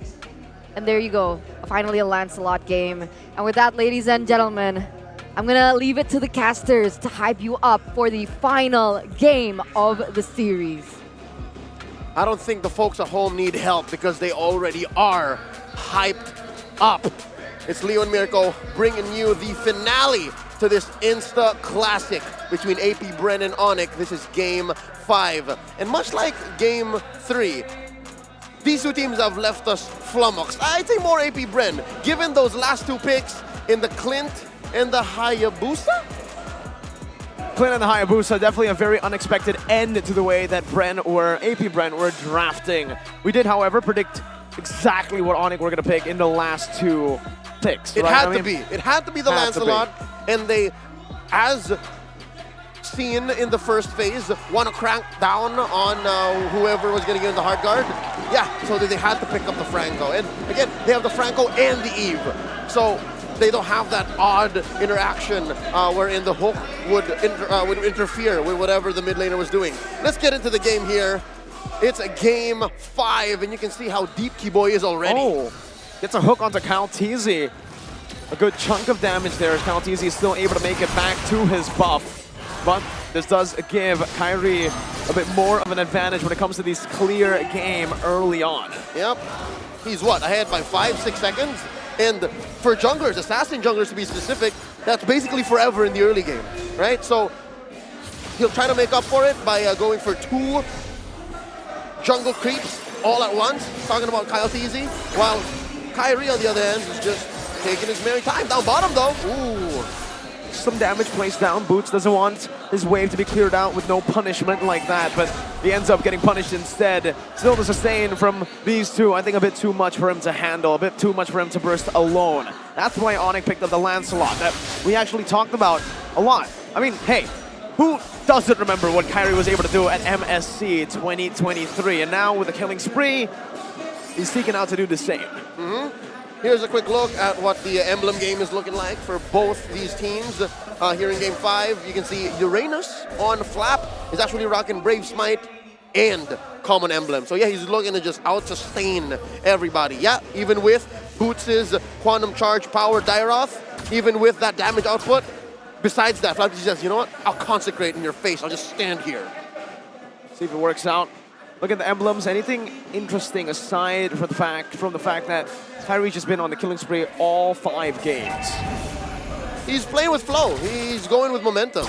If that allows him to snowball, or in the case of Game 4, mount a comeback, he was on a Fredrin, mind you, then yeah, by all means, we all know exactly what they're going with here, and as expected, Turtle priority goes over to Onyx. Clean take, but now a fight. Oh, Bloody Hunt coming down. That's a shred as well. Oh, Nickerson swipe flap. He dodges away. Few steals it away. And now it's a complete turnaround from AP Bren. Onyx take the turtle, but AP Bren get 2 on the way out. Put in a kill on both Few and Flap Teasy. We were talking about this dynamic as the draft was unfolding off the air, folks. We wish you were part of it. Wherein, yeah, this is going to be a great Dairoth game. It answers not just whatever is in the heart guard, but as well Flap Teasy Uranus, but only if Boots can be faster than those moments. If he can thread the needle and find the window, it'll be great. But in that moment there, in that first turtle take, the post-turtle take moment, AP Bren had the ace. That was such a clean sidestep. Flap Teasy utilizing the dash right as he got out the Bloody Hunt, and that was literally what gave AP Bren the win. Just him not getting bursted down fast enough. And now it's a big problem for Onyx. You'd expect the Dairoth to have a lead by now, but Flap Teasy, he's staying comfortably in the lead. Kyrie, Thorn Rose, and the Red Tree picks up the gold buff away from Kyle. All right, so elsewhere on the map, you can see AP Bren is winning, but after that death on Kyrie, that early death on this Lancelot, he's still keeping on his due diligence. He's doing the work that's needed for him to snowball out of here. He is still ahead of Kaltizi by a level, so that's something that Onyx can leverage. They can force the issue here and try to make up for this almost 1,000 gold lead AP Bren has approaching the 4-minute mark. Let's take a look. Still an 800 gold lead held down by AP Bren. Kyrie on the Lancelot though. When it comes to gold, does he have an advantage? No, just 200, or 100 rather. It's more the level. Yeah, CW though, he's picked up the DHS very early on as well. With the second turtle of the game coming up. They're trying their best to go to the bottom lane, but Flap Teasy, my goodness gracious, almost just outplays the situation, takes Boots very low, and now is looking for a cut. Oh, They're sending way too many bodies down here. And again, it's just the threat of activation. It's the fact that any time the hard guard can come in, Onyx, at least in this early stage in the game, right? They have to respect that. So it's going to be a turtle piece, it looks like, unless Kyrie has something to say. Let's see. Oh, bloody hot by both. The rover, but now it's going to be Kyrie jumping forward. Keyboy steals it away. Kyrie survives. Flapteasy takes him out of the game. But it's a 2-for-1, making 3 with a turtle secured by Mr. Boy himself. Mr. Boy, with the help of the birthday boy, help win the whole engagement for Onyx. AP Bren left reeling there. Huge trade for the Porcupine as well. The second turtle of the game. And yeah, there was a delayed trade up top, but CW's gonna make up for it as he takes the turret before Marco can. But we have to take a look at Super Marco. With him being left all alone, he's been able to free farm. He's been able to mount a pretty good early game. 500 gold. 500 gold difference. And now he has a whole BOD. We saw what the BOD was able to do in game number 3. Instantly, when he got it, the impact was felt across the map. It was a shockwave. That and the game went so fast that we really didn't see what a prime built Clint in that lineup would do. So now maybe AP Bren will be able to showcase that. We're looking at 6 minutes in, about a minute before the last turtle of the game spawns. Kyle Teasy securing his purple here, and there's a huge presence from both teams here in mid. I think they understand that the next engage is going to be coming here. It's very close. Ooh, Keyboy with a hook. Very close to hitting, but AP Bren know the distance. Taking a look at the items, seems like with the Fury Hammer, he has a lot of penetration helping him out. Endless battle though, he's looking for it next, I believe, and that's really going to cause problems to Onyx. Another big problem for Onyx is how Boots' lane has come through. As we approach the mid-game, post-laning phase, Flapteasy, give or take about 1,000 gold ahead. It's forced Boots to right now build fully defense. His first item, a dominance ice. So best case scenario, he stands there, maybe catches 1 or 2 rogue heroes from AP Bren with the Abysm Strike, and then just use that passive on the dominance ice. That aside, he really isn't dealing as much damage here. And it's still AP Bren with a good, I would say, some more pressure. Keyboy though with the conceal now. Kyrie dashing forward. Oh, he misses the puncture. Bloody Hunt gonna place down, but Kyrie, oh, he's still able to escape the Thorn Rose. Shadow kill all to the back. Good Bloody Hunt over from Few. But it's a 2-for-1. And it looks like that advantage that Boots has just by standing there, using that passive on the dominance ice is enough. Although, this trade isn't as beneficial for Onyx. They read the room, they're saying, hey, it's not as clean, maybe we should go elsewhere, find wins there, but oh no. CW just blitzing this turtle. Oh, look at how fast he's going.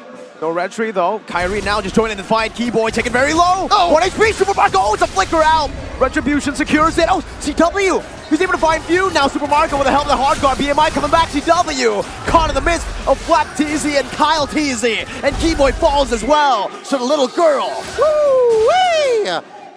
A little girl and a cowboy with forward flicker from Super Marco there. Keyboy got away the first time around, but not the second time around. Look at how far ahead Super Marco is of the farm. Again, maintaining that 500 gold lead over CW. Now it's growing slowly but surely. 6-5 here, 8 minutes in, a minute and a half until the first Lord comes up. We've missed all turtles, and not a single went to AP Bren. But I think it's all still according to plan. AP Bren have been forcing this lineup, the whole Angela-centric lineup, for 3 games straight now, and I think they've learned a lesson from game 4. I think so too. I mean, we're seeing a more, I would say, aggressive AP Bren. The aggressive AP Bren that I think we should have seen a bit more out of in game number 4 from them. With a 7K gold lead, this is what I expected from them, going ham, and honestly, Clint pick, it's kind of growing on me. Yeah, and it's coming at a cost, right? It's not as clean. We're looking at a trade 50-50 every kill. There's a clap back from Onyx, and of course, again, the aforementioned turtles. But again, it's looking better, especially as we ramp up into the mid-game. So expect more significant fights, more significant trades. And the fact is the map reflects exactly just that, right? They're trading huge objectives, turret for turret, from the long lane down bottom to top. And Few, I think he learned a lesson from game 4 as well. But wait, he gets caught out! Oh my goodness, that burst! Now Flapteasy caught in a Abysm Strike! With the Phantom Execution, Kyrie jumping forward, takes Ogun very low! Kyrie in the back! still punished down with a shadow kill from Kyle Teasy, who now has the BOD. Bo's getting gunned down by the endless battle. And that's what AP Brenner are forcing, an endless battle. Sheriff Marco's in town, and he's enforcing justice. I'm also liking it. It's amazing. With this level of peel, it's very similar to what we talked about, of how some marksmen just don't need the mobility anymore. They're just able to plop down and say, yep, this is damage, take it if you want to. Well, now, Kyle Teasy definitely has the advantage. Keyboy with a flicker forward right now. CW helping him out with a blazing duet, but I was going to be terrified. Flap Teasy on him, no death so far, except for, oh, what? CW falls, what killed him? Oh, CW! Oh, what is off a Flap? Trying to see what or a rogue bullet! It could have been a rogue bullet! I think that might be it. A ricochet! A ricochet from the Lord, perhaps. We'll have to see a replay to see what exactly happened there. I didn't quite catch it. Oh, Clear killed God. It was a ricochet! It was literally just a flicker and a gun down. Oh, Mr. Marco. Sheriff Marco to you. AP Brenner bringing the Wild West here in Jakarta, and Onyx are feeling all of its effects. Look at this. They're forced to defend. They're forced to clean up house. And AP Bren will be able to passively push down bottom. And they're taking their time. Oh, they catch Open! Oh, Open falling. Kyrie takes the purple buff now. Fuse holding on. Flap Teasy losing immortality. Keyboy looking for an angle to go for an iron hook. Kyle Teasy jumping in with the shadow kill. Now it's going to be dispersed amongst the Onyx members. 5 players trying to just soak in that damage. And AP Bren, they lose 2 members, but look at the map pressure still in their favor. We've seen AP Bren fall to this folly several times this series already. This might be another one of those moments where, yeah, they're way ahead, they got a good lead, but on an individual basis, they get sloppy. These 2 kills should not have happened. If AP Bren had their way, this would never have happened. But that's just testament to how Onyx know their outs, how Onyx are so quick to punish. And now, with just 2 turrets left, it's like Lord of the Rings up in this, man. It's like Tolkien wrote it, 2 turrets left out of their base. Onyx are looking to get their gold up. Again, it's about 2,000 between them right now, and this is huge. A majority of it is between CW and Marco. Atomization, though, look at that, man. Another power spike for Super Marco. And this is a lethal one for Cowboy, for the Cowboy, for Sheriff Marco. Berserker's Fury. Who's going to be able to withstand that damage, Leo? Nobody. No one from Onyx is built to take more than a couple of shots from Marco. So they have to make sure that when they engage, when they dive in and punish whoever the Heart Guard is sitting on, they're clear of Marco's sights. Now AP Bren, they're playing with a very small lead here, just approaching 2,000. Oh, wow. Kudos to Kyle there. Brought a huge fat wave. We're going to be able to push that tier 2 up top. And now we posture up. We wait until this next Lord up in half a minute. 25 seconds to set up for the Lord. And this time it's AP Bren who holds the cards. They have the 2.6K gold lead, they have the map pressure, and they'll certainly use it. You can already see Kyle Teasy already pressuring up top. The birthday boy, though, gotta give kudos to Gila Sands. He's been doing well to protect himself. The only deathless member of Onyx right now, and I believe he's a linchpin to whatever is coming up next, to possibly a coin flip towards a comeback. Onyx have to protect him. They have to listen to his calls. They understand that when he says it's go time, it's Onyx time. Meanwhile, for AP Bren, they got to try to scatter that. They got to try to make it chaotic so that Sans won't have what it takes to go for it. They're trying to burst it down even with a real-world manipulation. Risky play, but they get it. They do it, but now Sheriff Marco's in town. At the cost of Kyrie, AP Bren are now forcing the issue. They're coming in, they're going in, and they get the bite down. Floppy he goes, but now Keyboy gets punished. 2 for 1. And there goes Kyle. Sans, oh, he's still able to survive. One more hit would have done it. Kyle Teasy had to jump back to the quad shadow. Did AP Bren win the skirmish? Did they get it? Or is it still worth it with the Lord taken by Onyx? I'd like to think it's worth it. They're a Lord apiece, and that enhances Onyx wave, but just enough to hit equilibrium. He almost punished PW2, but he gets out. Now, they focus on what's next. It's the post-Lord take. Oh, AP Bren have to clear this Lord. They have to clear the waves. They have to manage the map. If I may say so, AP Bren's wave clear is suboptimal. Yeah. It's sitting at what, 2.53 at best.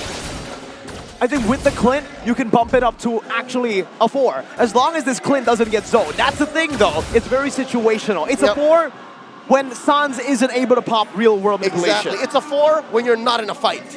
But oh, the way Onyx is posturing, folks. There is a large amount of Onyx members here! And there's the real world manipulation that we mentioned in the back as well. Now coming down into Flat CW! Gets taken out by Calteezy! Kyrie able to dash away. And now they get him! Sheriff Marco takes him down under! And now Boots trying to recall, they catch him! The quick draw, Sheriff Marco! He'll crash another criminal! Taking him out! It's a double kill for Super Marco! 3-4-0. Fastest fingers in the southeast. And with that, they take care of the Lord, get 3 kills with no clap back. They manage the waves, and AP Bren is back in the driver's seat. 15 minutes, 30 seconds in. 6-0 and 5. If there were still questions about Clint being in the meta, now there aren't. Now it's been answered. Show him the screenshot. Super Marco did it in a game. Here we go. Bren. Oh, they're looking to get a penetration here. They're looking to take at least 1 inhibitor. But it looks like they are going to temper their tempo. They'll wait until this next Lord, 40 seconds away. And they gotta watch out for this, all right? They've been getting better at this. I must say so myself. They've been getting better at watching out for Keyboy's hooks. In the mid to the late game, which we're still in now, AP Bren has been putting themselves in weird situations wherein they're baiting the hook. It's scary. Honestly, it's scary. And when Keyboy does get it, it's lethal. So if AP Bren can fix that, then it's all the more closer to impossible that Onyx mount a comeback. So yeah, watch out for the hook. That's one key for Onyx to actually get back in this game. If it was hard before to catch Super Marco out, now Sheriff Marco just got himself a Wind Talker, a bit more mobility, and a little bit more damage, I would say, just with the burst coming in. He bursts. He doesn't just DPS, he bursts people down. You don't expect it, and then your health bar just disappears. Yep, he's close as it gets to a spellcaster marksman, right? It's scary. Oh wait, they're gonna crash that on a boot! Shadow kill used up right now, the hard guard in place as well. Kyrie with Phantom Execution to the back. Bloody Hunt by Few! CW with the Blazing Duet onto the back now with a Bloody Hunt to Super Marco. But the Sheriff stays put, he guns Keyboy down! And Oakwood picks the double kill up. 3 for 2 so far in the CW and Suns. 2 major damage dealers from Onyx. Oh, they're unable to engage. They're scared of the 3 members left for AP Bren. And it looks like they want to force the issue. They're going to look for the penetration here. They're going to push mid. Sieging it down with the help of Super Marco. Takes it out. They don't go for the Lord just yet. RWM locking Super Marco down. Still has a sustain. My goodness, one shot from Super Marco takes CW to half HP. So close. That really was so close. Oh, wait, is that a penetration up top? Oh, wow. Oh, what? Onyx have done so well to hide and use sleight of hand across the map to get a cheeky push up top. So that's a little bit of breathing, no permanent damage on AP Bren's base that they'll have to constantly answer back. And just like that, it's a 50-50 once more. Lord here pulled over to AP Bren's side. With lane getting cleared out, Winter Truncheon by Sans. He's looking for an outplay moment. They're getting desperate. It's getting risky, but damn! Iron hook from Keyboy! No frontliner, Leo, what? No one home, they bursted! Flapped easy! This is difficult, and they spent the hard card too! Just like that! What? Onyx Lord chances skyrocket! My goodness! To everyone, he could have landed on. He landed on the frontliner now. Few with a brilliant real world manipulation, but there is the Winter Truncheon. Calteezy gun down! Responded over with another Blazing Duet into the back lines! Oh no, it's just Kyle Teasy left. Keyboy's body hunting. Super Marco here in this bush, playing with the shadows. It's 5v2. We're not yet, quite yet, at TikTok timers, folks. But that was a clear win by Onyx, a huge victory for the Porcupines. And with that, they're gonna make quick work of the Lord. This is an evolved Lord. Onyx scored. No way. Onyx once again They've relied on Keyboy this game to find a hook. It wasn't able to hook Super Marco, but that is to his advantage. They've taken the frontliner out, the facilitator to Sheriff Marco. Oh, 32%. That's a huge 32%. That means 1 in 3 hooks actually hit. And now they're knocking on inside AP Bren's base, and there's a fight! Real world manipulation taking few low. Still has the flicker, still has the bloody hunt, but the Evolved Lord is now coming down. Keyboy. Iron Hook not connecting. The conceal used up already. All right, AP Bren can use this to their advantage. They know that the RWM is not up. They know that Keyboy's flicker has been spent, and they just have to focus on this one big defense. Onyx, they smell blood in the water. This is very similar to what happened in the previous game. The Sheriff is now bootless, Leo. Kyrie has the immortality. Bottom lane, gonna be pushed in. Kaltizi sent to micromanage. Using Retribution already. Lord taking half HP. Flapteezy now caught in the real world manipulation as Kaltizi jumps to the back line. Lord gets cleared. Waves as well. Flapteezy down to 1/3 of his health, forced to use Consecration. And now Marco has Ogwyn in him. AP Bren able to clear the siege. Still breathing. 4 out of 5 when the real world manipulation cannot get to him. Super Marco still holding his ground. Now bootless. He's sitting down. He's in the ground. That's right. No, he's sitting right there saying, this is where the fight happens. Come get me. And throughout this whole debacle, he still has 1,000 gold ahead of CW. So that's going to come in clutch when they start juggling items. And now, the last turret left for AP Bren. Re-engage potential, few. Now, oh, with the flicker as well. CW gets caught now with the real world manipulation into the back line with Kyrie dashing. Kaltizi gets caught. Defensive execution. Marco gets a heart guard in him just in time to save himself. But just like that, Onyx disengage, but they walk away with 2 big wins. Poppin' Few and Kyle Teasy. We're still looking for more. Sheriff Marco's on the hunt. Sans is looking for a sandwich, an angle to get into another team fight. Pushing the wave, CW up top, Kyrie mid, Boots down below. 3 waves coming down on AP Bren. And this is as clean a sandwich as it gets. Again, there's only these 3 members left. It's Flapteezy, a clear peel, and the waves are crashing in. AP Bren, they gotta defend, RWM! Zoning Super Marco away, Flapteezy isolated, his immortality is gonna be popped out, Gwent flickers out! The Iron Hook from Keyboy! And the victory for Onyx! Into the grand finals they go! We went all of the way, and AP Bren could not stop the inevitable.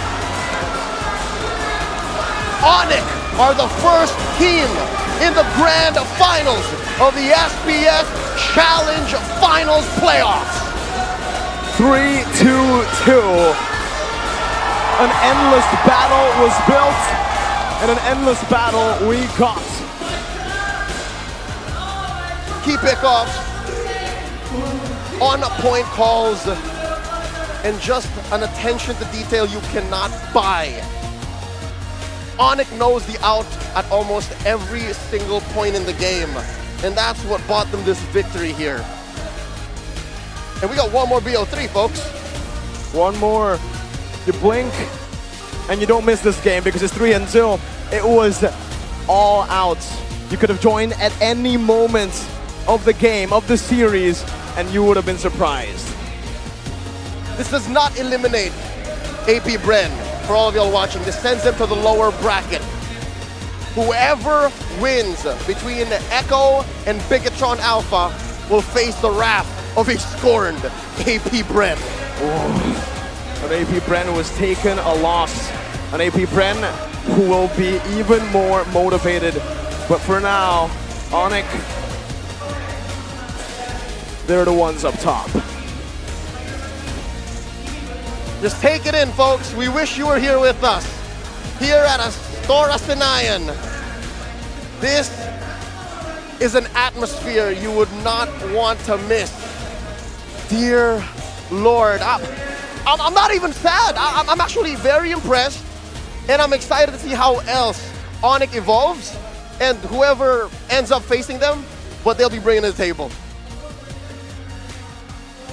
I'm honestly quite speechless, Leo, after watching that game, after casting a full best of 5 that truly was a climactic moment. That was the way, the only way it could have gone. 5 games for a matchup like this. This is the way.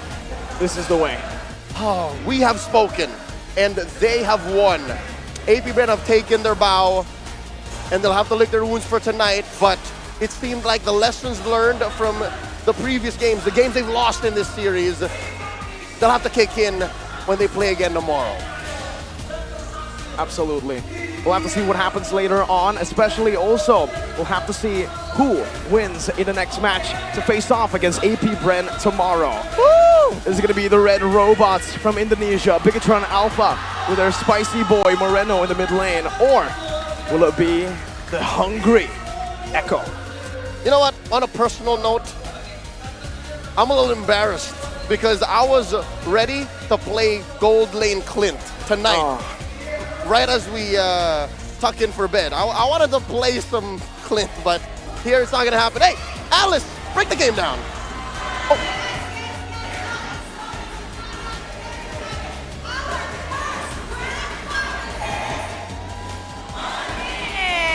Akhirnya slot sudah di-secure oleh tim Onyx. Satu Indonesia tim sudah mendapatkannya. Kita sudah berada bersama dengan Sans dan juga cewek. Final upper bracket Best of 5 series. Kalian benar-benar menghabiskan semua game dengan luar biasa dan kalian membalaskan dendam kalian saat di group stage. Gimana rasanya bisa membalaskan dendam di babak playoff ini? Kalau dari aku ya senang banget lah. Tadi agak gemeteran dikit. Sengit banget gamenya tadi. He's shaky and it's so intense the battle. Now because if you guys remembered in the group stage, Onyx fell to the hands of AP Bren, and they mentioned that they will be getting their revenge, and that they did because they managed to secure their grand final slot. Iya, dan akhirnya satu grand final slot. But di sini Budaya pengen tanya, semuanya pasti pada penasaran, apa yang kalian punya pada saat di babak playoff ini yang mungkin nggak dipunya oleh Bren? Karena kalian berhasil mengalahkan mereka dan kalian yang ngedapetin slot grand final. Cewek mungkin? Kalau dari gua mungkin Bren nggak punya Sans. Sans doang cukup nih. Apa? Kata cewek, Bren nggak punya Sans. Enggak, dia kuat juga. Orang tadi gamenya juga sengit banget. Sengit ya? Yes, Jawabannya sama-sama sengit. I understand because Clara asked, what does Onyx have that AP Bren doesn't have? And Chewe said, they don't have a Sans. But Sans obviously said that that game just now was intense. Actually, we went to the backstage like twice because the game was so close, we didn't know when it was gonna end. That's right. That's why Bude penasaran juga, gimana sih kalian bisa memanage hati yang deg-degan, minus 1 jantung, dan tetap tenang di game keempat, di game kelima kalian berhasil ngedapetin gamenya. Gimana bisa tenang, apalagi cewek kayak mukanya, tenang aja. Oke, let's go, blasting duet piu-piu-piu-piu. Gimana, We? Kalau kita ya, kita udah sering lah, maksudnya kayak match besar, kayak kemarin kita lawan Echo juga gamenya main lama, jadi ya kita udah mulai biasa. Kita terbiasa lah di playoff. Oh, they're used to it. Yes. I mean, they are our MSC champions, so they're used to the long games, intense game. They're used to exerting stamina. Okay, question. Now that you guys are in the grand finals, we have 4 more teams that we're gonna witness in 3, 4? 3. 3. Only 3. Okay. In your opinion, let me ask you first, which team do you want to face in the grand finals? BTR. Oh. Bigatron. Sans? Nah, sama, pasti mau grand final sama Indo juga, grand final BTR. They want an Indo versus Indo grand finals. It's gonna be promise. Okay, I can imagine Istora Senayan if that were to happen. Iya, dan ini mungkin juga, apakah ada boostingan ulang tahun dari Sans hari ini? Cewek, ini Onyx kasih kado apa semalam buat Sans? Apa yang kalian lakukan untuk celebrating Sans birthday di babak playoff, We? Kita rencananya mau ini sih, mau anuin Sans. Apa ini? Anuin, cewek ngomong anuin, apa ini? Mau ngapain Sans? Kamu diapain semalam Sans? Gak diapa-apain, disurprisein doang tadi malam. Oh, they make surprise for Sans birthday because today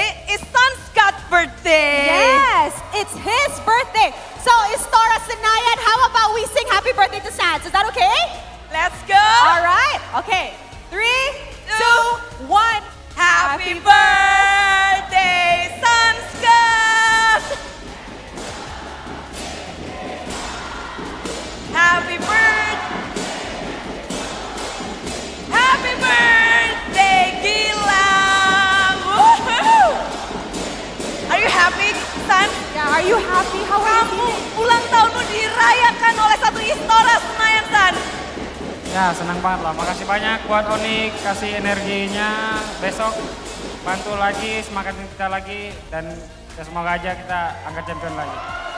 Oh, they want to lift that trophy because we can see the trophy is so close.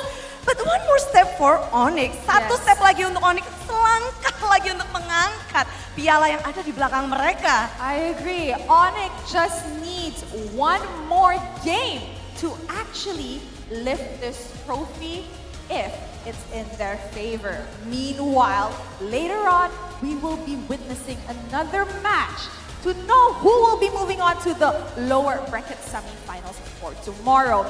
So how about last words to your fans who came to support you today? Ask them to come tomorrow. Buat semua yang udah dukung, buat keluarga juga, thank you semua yang udah dukung. Besok kita ada match lagi, match penting lah buat kita final. Jadi semoga kita bisa ngangkat piala ini buat kalian. They want to throw the trophy. They want to lift the trophy for you guys. Oh. Yes, yes. All right, so we're gonna let them rest because tomorrow is a big day for Onyx, but we are not done. So before we move on to the last match of the day, how about we throw it over to our panelists to break down what happened in that amazing best of 5 series. That's right. Panelists, kindly take it away. I really hope for everyone's sake that they don't throw the trophy. I hope they Alright? don't. Please don't. Please don't. Yeah, Please Just don't. leave it. If you throw it, it's gonna like hitting someone's head maybe. Yeah. On the audience chair, but yeah. Yeah, and there's no like reverse time in real life. All right, so let's focus on the items here. 22 minutes of the game, 18 and 18, and even San said on the stage that it was as close as it could have gotten. Yeah, it was a really tough game, I'm not gonna lie. It was dead even 18 to 18, and finally Onyx closed it out at the very end, and I wouldn't even say it was a blunder, it was a little unlucky. They caught Kyle Teasy lacking. Oh my god. I thought it's gonna be a greedy drop from AP Brand since a lot of Glass Cannon heroes has been picked from AP Brand, but it looked like it worked on the game number 5.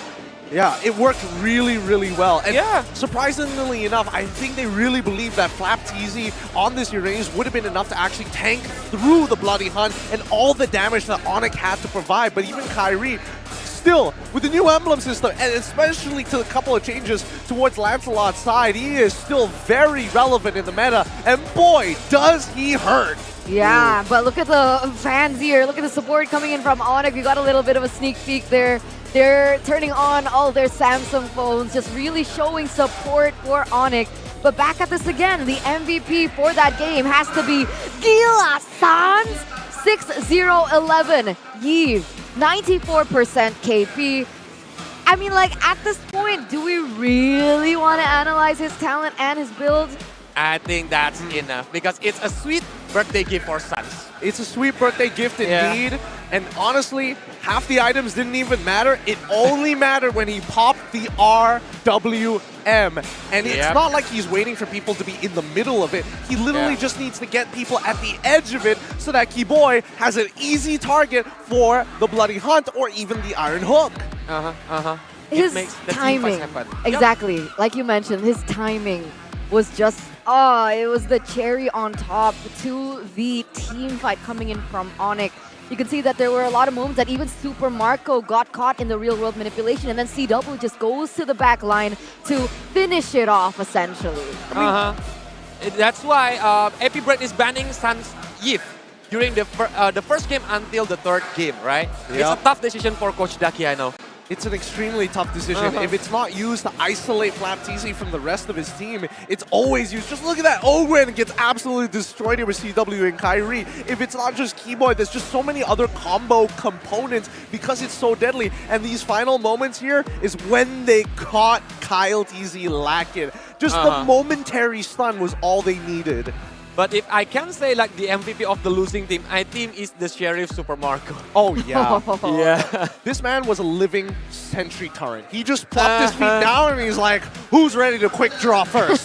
Yeah, just kill me if you can. Oh my god. man did not break a sweat. Every single time, the only thing that really threatened him was either number one, the Bloody Hunt, or the RWM. And each and every time he's trying to position himself to make sure that if they do use one of those ultimates, they gotta go really far out of their way to make it happen. Another congratulations to Onyx once again, being able to rewrite the script a little. Remember the last time that they did met, it was 2-1 for Bren, and here it is, Onyx learning from their mistakes, reading their enemies' patterns, being able to push it to 3-0 with them, being able to come out on top, and securing that ticket to the grand finals. If we got a little flashback, I think, during the MSC Grand Final, the score is 4-2, right? Not even like the opponent is not getting 3 games, the blacklist. But this time, the brand, it makes the games really tight. Look, I don't know about you guys, but at the very least, this is a double elimination format. So we still need to figure out in the next upcoming best of 3, who's actually going to win that one to face off against AP Brand. And if AP Brand wins that, then it's going to be a repeat. But this time, instead of a best of 5, that will be a best of 7. So they're going to play a total of potentially 12 games. 12 game by tomorrow. Yeah, 12. Sorry, I got a little sidetracked there. I mean, hi! Hi, everyone. Yeah, a total of 12 games. Can you imagine how tired they must feel after already going a full best of 5 against Onyx? Super close in that sense. No, I don't think they'll be tired. They will be motivated. They will be a little tired, but they will going to be fueled by rage and monster energy. All right, that's true. Can't deny that. Yeah, that's kind of an unfair advantage when you're playing this tournament with monster energy. I mean, come on. So now the question is, who is going to be going head-to-head against AP Bren tomorrow in the final lower brackets? Is it going to be Echo or is it going to be Bigatron Alpha? Ooh. Either way, it's a tough one. Exactly. Yeah. But if we analyze the draft, at least there are some tidbits that we actually can take for ourselves and apply to our own game, because the meta is super diverse right now. And I think it feels like 5 bans. It almost feels like 5 bans isn't enough, right? It's not enough, I think. Maybe Munton, maybe add more 5. So the total will be like 20 bans? 20 bans in total. That would be insane. Or this could be the setup for global bans in the future, which I hope that doesn't come true. I really don't like global bans because there's just way too many things to keep track of. Guys, come on. Are you forcing me to buy the Tab S8? Oh. Because like, I mean, if it's 20 bands, I can't keep track. My notebook isn't enough. See, if you guys are curious how I memorize everything, it's a notebook, right? I don't have a good memory, so then I'd have to buy a Tab S8. Actually, that's not a bad idea. I mean, I'll think about it. Look, if you're not looking to get into a Tab, how about you just get the regular Galaxy? I mean, the Galaxy 20 fans on it. Ultra it's good enough. It's good enough. Why not both? You know, honestly, get both because they are interfaceable. Exactly. Why choose one? Take both home. That's a lesson to everyone at home. Don't choose one, choose more than 2. And more so, you gotta drop that notebook at some point. No. Yeah. No. I'm loyal to a fault. But with that, ladies and gentlemen, that is going to come to the end of that best of 5. We do still have one more match remaining to see who is going to be the final boss against AP Bren here, if they still want to make it to the grand finals. With that, me, Eterna, Gideon, as well as Goliath, will see you after this short break. Short break. Stay tuned.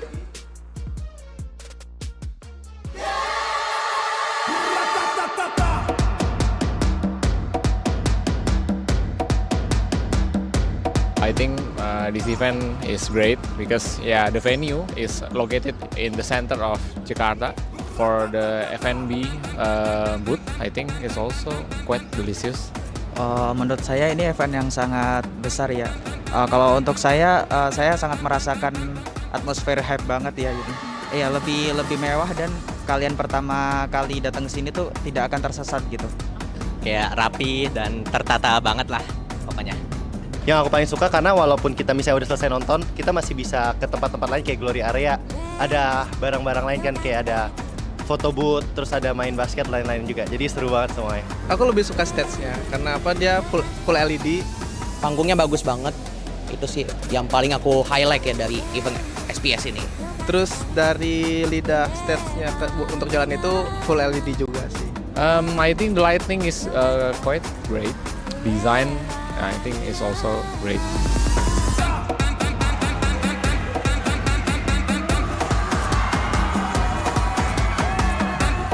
Yang membuat acara ini berbeda dengan acara turnamen lainnya, mungkin ada acara signing session-nya itu. Kalau di event ini kan ada kayak bisa minta tanda tangan, kayak Marsha gitu-gitu, bisa foto bareng sama misalkan player Onyx gitu. Mempertemukan pro player dengan fans-fansnya, itu menurut aku suatu hal yang baru dan bagus banget yang bisa ditiru di turnamen lain. Untuk yang belum pernah datang ke sini, disarankan kalian datang ke sini karena event SPS ini seru banget kayak gitu. The next SPS I will join, definitely. Saya pengen untuk acara SPS adakan lagi sih, kayak gitu. Untuk game-game yang lainnya, seperti itu. Nggak cuma Mobile Legends doang. SPS 2023, semangat! Oke, thank you.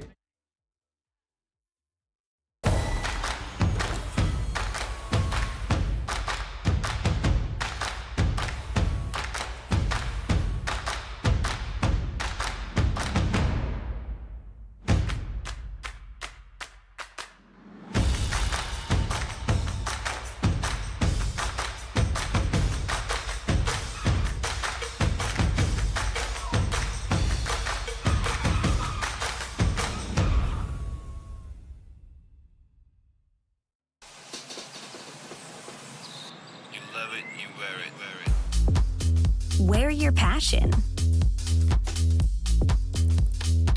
Share your passion. Wherever, whenever. Gaming is a lifestyle. Get your merch at shop.eslgaming.com. The Snapdragon Pro Series powered by Samsung Galaxy is brought to you by Snapdragon Elite Gaming, Samsung Galaxy S23 Ultra, Monster Energy, and DHL.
juga.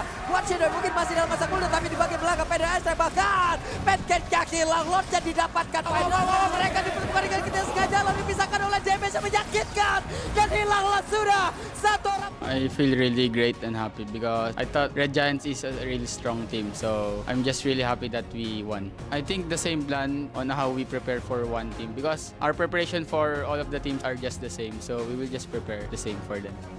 Tapi Super dengan speedy lagu ini diaktifkan dan ada satu lagi Winter yang dikeluarkan. Petrify udah terkena pula ke dalam satu tubuh player tersebut. Lejaplah sudah, Super menjadi orang terakhir dan game. Perasaan gue jujur sangat senang karena emang gimana ya jelasinnya, karena kita masih bisa lanjut di turnamen inilah, kayak masih dikasih kesempatan. Jadi ya untuk kedepannya kita bakal tetap lakuin yang terbaik. Persiapan buat lawan mereka ya kita karena lebih pengen enjoy aja sih. Jadi kayak kita nggak mau mikirin lawan kita siapa, ya kita cuma mikirin tim kita dan gimana nanti cara kita main dan menang. Tapi Roduknya berhasil didapatkan pula sakit. Telah terjadi aksi penculikan terang-terangan ada Winter Trenches di depan umum yang memang sudah terhadap blessing to it for winning di game yang pertama untuk Bigetron. I think BTR is strong ever since Bin came to the lineup. Menurut gue timnya bagus dalam pick off, jadi itu yang hal yang kita waspadai. I think we can win. I trust my teammates. Bisa sih kayaknya antar kita lawan Marco terus pas menang mungkin ntar lawan Brand pokoknya kita bangga semua PH.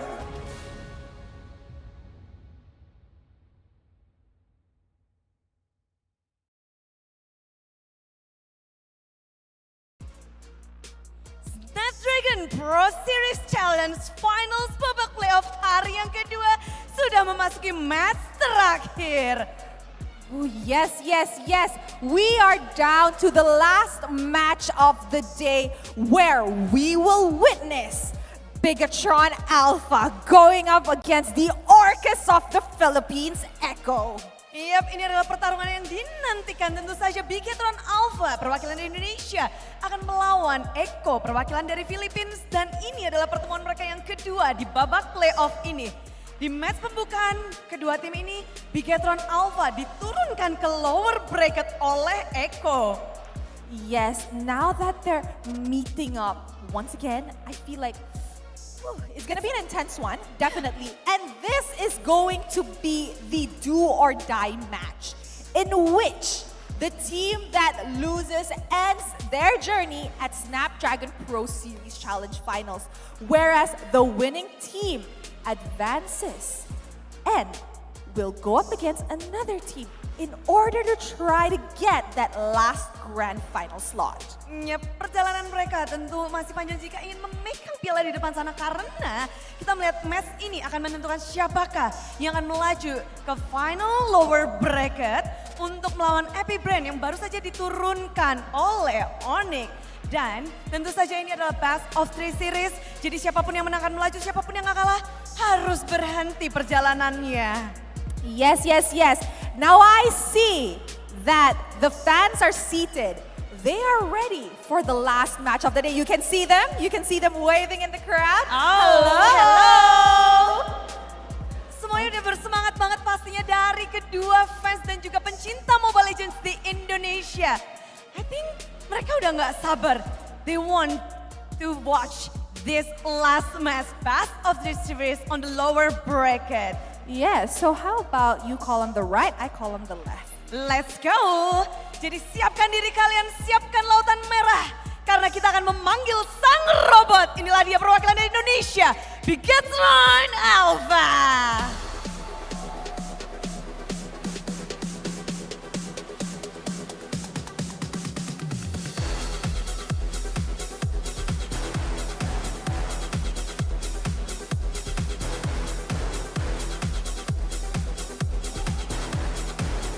Bigetron, well, Bigetron win! Inilah dia Bigetron Alpha.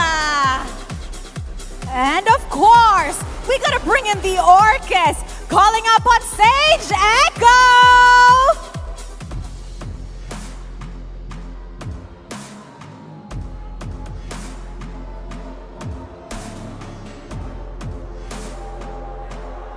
The boys are here, Echo loud, Echo proud. Give it up once again for Echo!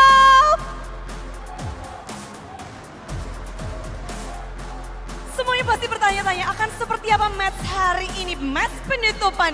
Akankah ada pembalasan dendam atau akan ada pembuktian? Now remember, after Bigatron Alpha sent RSG Philippines back in their bags, what did they say? They say they will be sending all of the Filipino teams home. So, will the Orcas actually prove them wrong, or will they send Echo home? I think it's about time we find out who's sending who home. So, panelists, it is now time to shine. Panelists, take it away. Mari, mari, mari. We're given a different side of the coin this time, ladies and gentlemen. Earlier on, it was a ticket to the grand finals. Now, it's a ticket to continue on in their SPS journey, as we are going to witness once again Echo as well as a Bigatron Alpha. Here on the caster desk, it's me, Eterna, alongside Reptar, as well as I was gonna say Gideon, I'm sorry. Gani over there. Sorry, I was used to Gideon being here, but it is going to be you guys. Definitely, I couldn't ask for a better lineup here.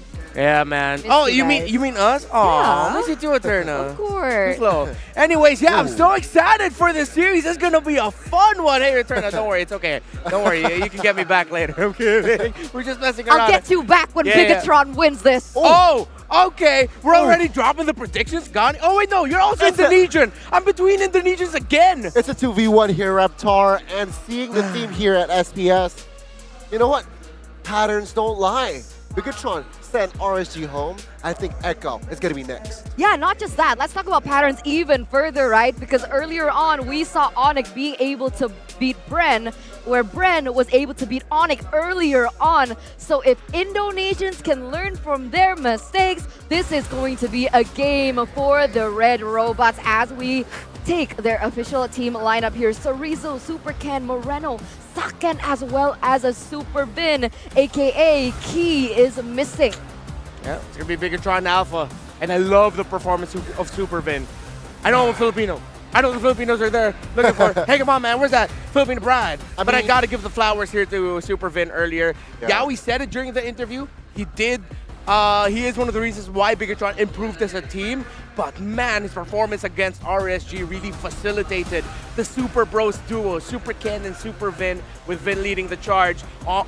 Echo's gonna have to watch out for this roamer. I mean, again, a Super Vin here providing a lot of hero pools as well, providing a lot of macro plays, decision making, and combined with Moreno in that mid, it's going to be very deadly as well. I mean, Moreno proven very lethal on the mages. I hope Echo has learned that don't let Valentina go if you're going up against a Moreno. Take a look, 71%. Yves also very positive. Perhaps they might want to force Moreno on the far side. Yeah, just give it. All right, let's ban Yves, let's ban Valentina. It's okay, pick up the Farsa, right? Because I guess that's what we can take from Moreno's playstyle, his gameplay. The fact that he's very aggressive. It's very difficult when he's given an artillery mage that has to keep his positioning proper, as well as being as vulnerable as the Farsa, who's a sitting duck practically. Yeah, that's true. Actually, the last time these two teams met, the heroes that Moreno got to play were only the Faramis and the Novaria. There has to be some changes into the draft as Echo fields their lineup. Same Echo that we saw earlier today. Sanford, Zaida, Sanji outplayed, and Yawi stepping in. Big brother Yawi. Yep. Lover boy Yawi. Lord Taker Yawi. You know, I guess the titles just keep on going for this man, because I think a lot of people have doubted earlier on the synergy that he has with the two MDL players, and that is why JP was actually subbed in. But now, with Yawi back in there is just a taste of experience that he does bring as we take a look at the statistics. Well, looking at the statistic, right? If you're talking about Yawi here, he really is banking on the pick-off hero. Let's talk about Kaja, Kufra as well. And it seems like it wasn't necessarily comfortable for the other two members of MDL, Zaida and as well as Outplay. But what do you think about this, Reptar? The synergy between Yawi and those two. Oh, well, yeah, there's still a lot of lapses on there based on what we saw earlier up against Yudu Red Giants. but they make up for it really well. One player on the side of Echo that makes up for the errors or has become as one of the linchpins of just being an anchor for the team is a man you just see on your screen right now, Sanji. And I like that we're giving focus on this mid matchup. Sanji versus Moreno, their positioning, who they're going to end up picking, the fight for Valentina, Eve, Farsa, maybe even a Novaria, Faramis, all those heroes. Maybe even the Kadita. They mentioned pickoffs, Bigatron, they're watching from that, coming from Echo. Yeah, and you see the heroes that they're going to be fighting for. Oh, yeah. I mean, last time around, the opponent who went face-to-face against Echo prioritized 3 bans towards Sanji. Yeah. No Eve, no Farsa, no Kadita for you, Sanji. You need to pick a hero that cannot facilitate your crazy calls in game. What the heck? This guy has been insane. An anchor towards this team. And he also has the experience above Moreno. Yeah, and Moreno's gonna have to play the game of his life again here. Again, the last time they faced up against each other, it was a very close game. 2 MVPs for Zyda, but as we get a closer look to head-to-head, look at that. In terms of the statistics, very close. But Bigatron have different priorities. They prioritize the Melissa, which is why it's constantly banned against them, and the Lancelot for Super Ken. Meanwhile, Echo, we know how much Outplayed loves the Claude and how much Sanji loves that Eve. And perhaps that might be the theme here for the series. Seeing the mages, the unconventional mages pop out again. I mean, we saw multiple Angela mid forced on towards the mid laners, so expect perhaps the same area concept here for Moreno and as well as Sanji, because it seems like both of the players really likes those conventional mages, right? The Valentina, the Yi, the Farsa conventioning. So perhaps both coaches are eyeing to, force the mid laners on a uncomfortable or unconventional hero. Yeah, I agree. Faramis, I think that's something that we've seen quite a bit. Novaria as well. And I know we're kind of explaining the fact that these mid laners are definitely the anchor for both of these teams, but let's head over to the EXP lane, because I think this is where things are really going to go down.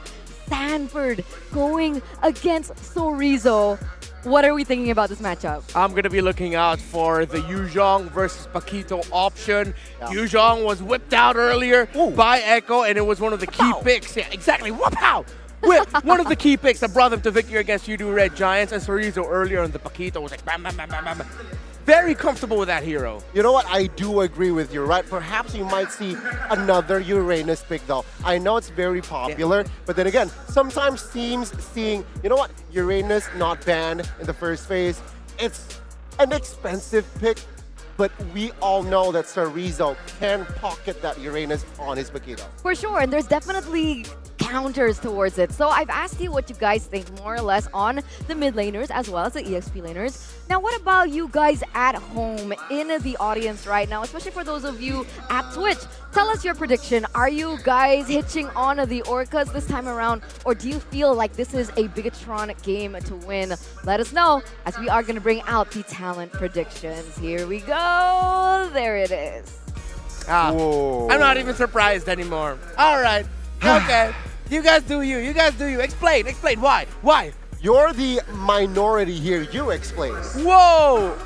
I mean, why else do I have to explain myself? But I mean, 3 games I think we can all agree on. The winner, we can agree to disagree there.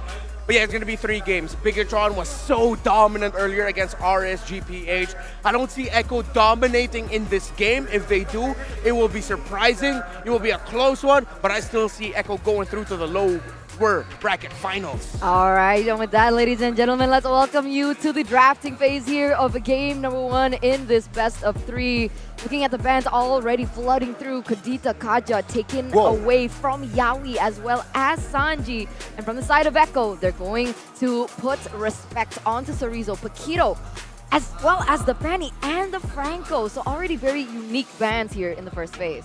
I mean, looking at the 3 heroes banned out from side of Echo, it's all respect, right? We saw how Super Ken was able to just deliver on that Fanny. Not as Kyrie level, but it's still so reliable. Again, as Super Vin, we touched on his Franco. Very annoying and a nuisance. But of course, the Paquito is all respect as well. Now, Big Atron will also respect a hero that we touched on earlier. Paquito, and Uranus. Yeah, okay, so Bigatron banning the Uranus here. I feel like it's a ban that as the series goes on, they might decide to let go of. But then again, I also remember that Echo does love the Angela pick lately. So maybe that's why we saw how strong the Angela and the Uranus combo is earlier in the AP Brand versus Onyx matchup. Now for the first pick, most likely either going to be a Valentina or a Fredrin. If it's going to be an Arlott, I feel like it's a little bit too anti-Cerezo focused for my taste. One of those two heroes, Valentina and the Fredrin, probably is going to be the first pick. I'm actually quite concerned about the Joy being left open here, right? Because both of these teams can utilize that. But instead, they actually prioritize the Yi for Sanji first. Now, Bigatron, they can actually pick up the Joy, and they can use it as a flex in their draft. Yeah, I think Joy here, being Kaja and Franco already taken away by both teams, you know what? Joy seems a very juicy hero here to be picked up. So Joy and Valentina here, I suppose, can be the way. Or later. Pick the Valentina later, right? Because true. Eve already being picked up. Pick up an XP, perhaps. Joy. Arlott. Or even Claude earlier on. I think that's a huge hero for Saken. Yeah, you're right. I agree with the Joy Claude first two picks here for BTR. If they're going to change one of those two, it might actually be the Joy, but the Joy just looks so good right now. Alongside the Claude, you take it out from the hands of Outplayed, but nope, it's going to be the Angela Claude actually that they're going to be going for. So if ever, they can actually slot a Ling here, and this might have forced out a reaction from Echo to pick up the Ling right now. Okay, very good read there, right? I mean, with the Claude and Angela picked up, it's going to be... It's good. It's kind of asking Echo a question, right? Yeah. Are you going to pick up the Ling? Are you going to commit another hero? There you go. Joy left open. They will pick it up. Asking back Bigatron a question. What are you going to control this Joy? With what hero are you going to use to control this Joy? Yeah, they definitely need lockdown at this point, right? And the options are going to get even slimmer coming into the second phase of the drafts. Echo, they're going to go an extra mile here, picking up the Baxia. Just really doubling down on the fact that they want to take this early game as fast as possible. They want Bigatron to be stuck on the Echo Express, but then there's no room for flex, right? Baxia jungle, Joy in the EXP lane, and now Coach Aldo, he has a chance to try win these lanes out. Yeah. I wonder if Bigatron are even going to consider stealing away a roamer now, or if they're going to lock in a high prio pick here. If they're going to be going up against a Baxia, a Joy, an Eve, I want to see them consider something else. Nope, they're going to go for power picks. They pick up the Valentina. Now, I'm already looking towards what the jungle might be here for BTR. If ever Echo takes out the typical Super Ken picks such as the Lancelot, maybe even the Hayabusa, we might end up seeing BTR whip out Bane jungle. Alice. To make sure they'll have some control. And maybe even Alice. Alice jungle? Alice? Oh, yo, Alice with an Angela just sounds good. I don't like it. A bit too slow. Yeah. A bit too scaly, maybe? Yeah. Scaly is what I'm worried about, right? Yeah. Again, Alice jungle, small window of opportunity. You need to be able to rotate around the map, get as many creeps as possible to be able to stack it. Unfortunately, going against a Baxia who's going to definitely out-rotate you, I think it's a little bit too difficult for Bigatron to pull off here in this particular situation. Here, Bigatron in the second phase, they're going to prioritize taking away the Cho, and Echo go for the Ling ban. And I think that's a really good ban. That is right. I mean, considering that you said mobility is going to be key for the side of Baxia, and a hero that can equalize in that department, mobility is that link. So a good ban from the side of Echo. But it seems like Bigatron, they realize that they lack in that range department, being that Yves is on the opponent's side. So they ban another hero that has range, and that is the Leslie. The bans here from both teams and the picks. There's an Angela on the other side. The Baxia on the third pick turns off the idea of potentially BTR slotting in an Esme or anything that just relies on even more heal, unless BTR are gonna surprise us all with their roamer pickup. I mean, with the Kadita, Kaja, Franco gone, a lot of Super Vince main heroes are gone. Although that Angela, is gonna be going to the hands of Super Vince. So BTR need way more tankiness here in the jungle. They might actually whip out a Martis with the Assassins getting taken away. I like the Martis as a potential pickup here for BTR. Okay here. So, again, asking a question here. If we're talking about Assassins, I mean, Hellcat is still on the board here. I feel like it can be pulled off considering later on Hellcat will build DHS, potentially see a Halberd, but that early game here, Bigatron really needs to secure a hero to Hellcat just to stay farm if they really want to commit an assassin. Yeah. Yeah, I hear you. Bigatron now, I honestly would pick up the Esmeralda. I would utilize that jungle as a flex at this point. Leave it to the last surprise pick. Yeah. Esmeralda? Fredrin. No, Fredrin. All right, so a lot safer. Flexibility still can go to the EXP or even in the jungle. Yeah, I'm thinking Echo if they're going to consider picking up a Harith here. Ooh. So they're just going to have a Harith, a Joy, and an Eve. Going to be very... It's a greedy lineup, but it's something that can scale extremely fast if BTR don't handle their transition into the mid-game well. I'm leaning towards a Harith, but it might still be a marksman for Outplayed. Yeah, I mean, Beatrix is still open. Conventional marksman perhaps might be the pickup here. Yeah, if it's going to be a Harith, then they're going to pick up a Kufra for Yawi also. Oh. Beatrix? But what are we thinking here? Beatrix, Brody, Melissa. Yeah, a lot of conventional marksmen still open. Melissa would be great. Beatrix has the wave clear, so they bring it up. And it's a Minotaur. Right. So good. So good here from side of Echo. I really like the Minotaur pick here. It just adds more stability. Again, they need someone that can soak in the damage alongside with Baksha. And let's not forget, Minotaur can heal, so sustainability is also there. Asking a big question here. What are you going to do? Because it seems like they lack burst from the side of Bigatron. They need another anchor here. I think Martis. Yeah, Martis. Martis and Fredrin as the last two picks would be great. Get them tanky boys, but nope, that's a Khalid. That's a Khalid. Fredrin jungle. Fredrin jungle and a Khalid in the XP lane. Interesting. Wow. Very, very interesting. I mean, it's cool that you don't see that Echo's putting all their eggs in one basket, meaning that they're not going so much in the early game. Like, just in case this goes mid to late, they do still have the Beatrix and the Minotaur in these team fights if Bigatron want to get overly aggressive. And with that, ladies and gentlemen, let's throw it over to the casters to bring you and walk you through game number 1.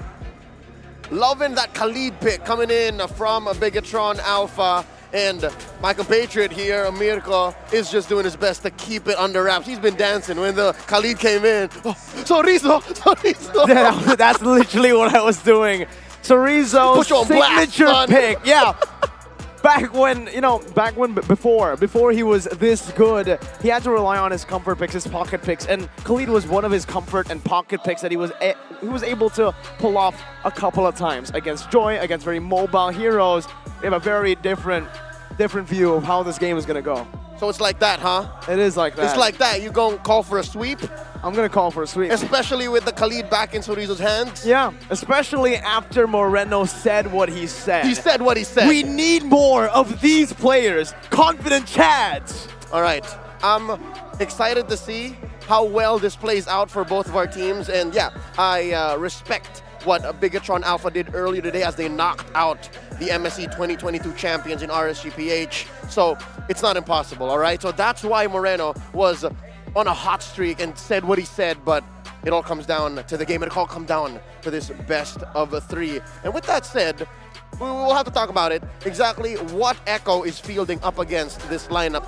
Sure, there is a Khalid, but as always, you got to talk about how you stop that quicksand guard. And Coach Aldo read into it. Man, the Architect. Look, there's only 2 ways they can stop it. That jump from Zaida and the Minoan Fury. Let's see how it'll play out. And one more, maybe the Desperation Stop. Let's get into game 1 here into the Land of Dawn. It's an orange start for both Super Ken and Zaida. Okay, for Zaida, he actually already cleared it out much faster with the Season Hunter and just on this Baksha.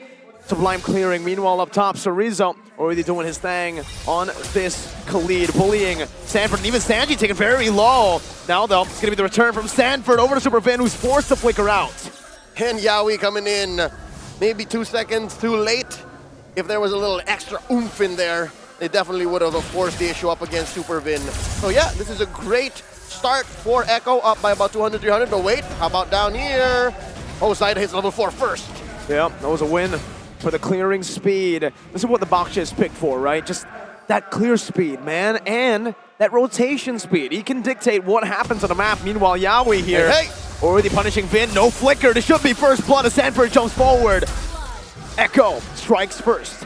Sorizo here just doesn't quite have his ult just yet, so these big engagements, best believe, folks, it will hit a power spike when he does. Looking at the emblems, yeah, this is as usual and as basic as it gets. Nothing quite out of the ordinary. Again, the fact that we're looking at a Khalid here in 2023, rocking lethal ignition means Sorizo will build in damage.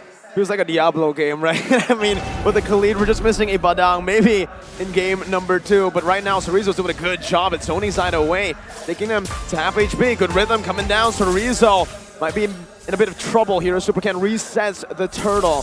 Doesn't want to take this risk just now. No mid control. Huge presence from Echo here. It's a 4-man pursuit. They're trying to get this. Sanford dives in the back. Oh, Raging Storm on the back line. Moreno following through. Supercan finds the retribution on the turtle. And just like that, Yawi is now caught. 3 members of Bigatron Alpha takes him out. They've deserted Yawi. It was a good engage. It looked good. They could have gone with the trampoline. Zaida's in trouble. Double kill for Sorizo. The real world manipulation stops them now. Rhythm coming down. Supercan still able to find the purple buff. And he finds Super Vin, but Sorizo once more. He can't be stopped. He goes for a triple. Sorizo on the Khalid. Mirgo's dancing, man, and it's not Takaldag, not quite yet. And Echo are making up for some lost time on the map. They take Little Wanderer, and they're given outplayed here as much on the map as possible. So we're waiting for these goal leaders to come into play. We haven't really talked about outplayed and Sakin much. And again, you'll see the trademark Brave Smite on a Claude. Again, it's all in the name of sustainability. Yeah, I think this is going to be a very good emblem to take for Sakin. Understanding that Beatrix can actually have a pretty good say as to what's to come later on as well in these skirmishes. We saw in the previous series, Super Marco was able to utilize this Beatrix to completely, I would say, take control of CW on the Claude, who was using the Quantum Charge. You can get out, but these basic attacks, you can't dodge away from them, so you might as well just try to sustain from them. Yep, and again, the killer instinct in Sorizo. It's either killer instinct or just the eagerness to look for a fight. Oh, down bottom. Sakin spends something to do to help clear. Now Zaida meets up with Supercan and Sorizo. Raging Storm, the taunt comes down. Now the hard guard as well. Zaida, sort of the boy Sans, but he's going to be slain by Super Ken. The 2 blades from the Khalid and the Fredrin. And not to mention, Super Vin was in there. It's so difficult playing an Angela. This definitely is the Angela meta. RWM from Moreno. Stolen away, now Sanji's zoned out. And now the gold lead, the XP lead for Super Ken it has increased. Now, honestly, free turtle. It's huge. 4 minutes and a half in, and it seems like Bigatron Alpha have gotten into lockdown protocol. They're gonna start shutting down everything Echo will try to do. Bottom lane, gold lane seems to be the last bastion. It seems to be the last place where Echo can find farm. And I would not be surprised if slowly but surely Bigatron, especially as we enter the post-early game, they start to crack down there too. All played already sent into this mid lane as well. They're trying to just funnel it outplayed now. They understand that, you know what, Bigatron Alpha have been taking a little bit too much from us, but they haven't been able to touch outplayed. So now we played for him. Hard guard coming down, Terrify as well. Sorizo jumping back in with a Raging Storm. Zaida, good sidestep away. Real world manipulation, locking him down. He's still able to escape now. He gets taken out. Yawi is the one who gets the shutdown. Here comes Stanford coming in from the north. A delayed response. Tries to pop Super Vin. Will eventually find him. Lender's apathy coming down, but Stanford's the one who picks up the killing spree. Vengeance now with Blazing Duet melts through him. Shut down for Moreno. And Super Ken with the Appraiser's Wrath takes a big chunk out of Outplayed's HP bar. 2 for 2. And Bigatron are happy to take these trades. Again, despite the early game having been all for Bigatron Alpha, and when a team that wants to scale up gets trades and delay the game, that's usually for the losing team. But here, Bigatron Alpha, again, they're coming in to shut down protocol. They want to take everything away, and yeah, that engage was so good. And here, even with Stanford coming in from the north, yeah, they get a kill, but It's so difficult. The fact that even Outplayed can't get the farm he wants. Yeah, he go for even more here in the back. Outplayed still able to kite away. Nibiru's Passion not quite landing now. So Rizzo jumps back in. Yaoi's taken out. Zaida forced to go out to run away with the Tortoises Poissons. Meanwhile, here even with the real world inflation, Moreno out damages Sanji. Super Vin has found the kill. So Rizzo in the back forces Zaida away. Huge 3,000 gold lead. You definitely feel that BTR are outgunning Echo. And here, I can't even imagine a world where Echo thinks of contesting. So yeah, last hurdle of the game, gonna give it over to BTR. I'm thinking of the outs for Echo, like where do they find a win? Because Chorizo is nigh unstoppable, 5-1-1. He's got the Heptas, he's on his way to an Oracle. There he is, he picked it up. My goodness, this slow snowball. I would say a death ball. Bigatron Alpha were able to utilize exactly that. That made RSGPH a special team back in MSC 2022. Wait, are you saying BTR is like Mega Man? After defeating an opponent, they take their powers? Yes, sir. That's exactly what it seems like. I mean, Bigatron Alpha have been improving constantly. Supercan now jumping in the middle of this turret. Retribution used up by Zaida to clear up ways, but Supercan is still at full HP. Got the hard guard in, and of course just get that emotional damage in with the TPs. And Moreno waiting in the bush, looking for the punish. Oh, spotted. The Echo is so hungry for resources. And now the engage by Yaoi. Taunts it up now, forced to come back, forced to get chunked. As they look for a siege, they start grouping up in the mid lane. Zaida can no longer defend this. Supercan jumps in again, zoning the members away. They've gotten what they sought out for. Zaida, shield unity, not quite going to be able to utilize that to connect to any of the members. And in 8 minutes, it's a 4,000 gold lead. It's a very clean game, clinical from the robots. Yep. It's laser precise, everything they've done so far. Even with 4 deaths coming in, 4 kills from Echo, they're all calculated. It's all worth it. They're all trades. Not a single turret, not a single turtle given over to the Orcas. And now I see, now I understand, now we respect it. Mirko, I understand now the Khalid on Chorizo. It rivals even El Diablo. Oh, Yaoi now caught. Oh my goodness. Pops into Minu's Fury in desperation. Supercan jumps in, eats up the Venus Rage. Now punished, but Minu and Fury from Moreno. Onto the back with the helm of the Raging Storm. Now Chorizo soaking all the damage. Jumping back in will fall to the likes of Outplayed. As that's a 1-for-1. Oh no! 40 gets caught out by Sakin. Pops the Vengeance. That took so long to kill Chorizo. Just Chorizo, 3 members of Echo. Imagine that. They had to use a lot of ultimates, a lot of resources. Even Sanford, he dove deep to buy some time. But he had to pop the Vengeance, the rhythm as well. Now BTR are clearing mid. They know how to play this Lord Dance, and they are tangoing with Zaida. Oh, this is what they call the robot. As Supercan goes for the pull, Zaida making some space here. I wonder if BTR knows that Yaoi's in this bush. They spotted Sanji definitely walking into it. Now Chorizo. In that whole engagement, I just gotta say, the fact that there was already so much going on for BTR, and Chorizo hasn't even jumped in, makes it all the more a worse situation. Now they spot him. They're just baiting out the ult. They're baiting out the Sandstorm. Sakin gets a hard guard. With the hard guard, he just walks up. He knows he can take anything that Echo throw at him. And all that was just to buy time for Supercan. Get some space. They're taking it real slow. They want to time it really well for the minions to spawn next wave. For the Lord to spawn with the minions next wave. Yep, so it's coming in about 30 seconds, folks. 10:45. And just like that, Echo may have spent maybe 4 or 5 seconds too long because they know they weren't going to contest anyways. Wow. And nope, nothing. You get nothing, sir. Supercan comes in, engages on Zaida. Oh, they forced the Tortoises Poissons already. Before the siege, before the Lord. Leo, that's going to be on cooldown for the next skirmish, for the next team fight. Yep, going to be a huge detriment. A resource they definitely could have held on for. And here we see Lord now marching through bottom lane. Bigatron got their eyes on tier 2, not just in mid, but also up top. They're looking to break into Echo's base using this huge 7K gold lead.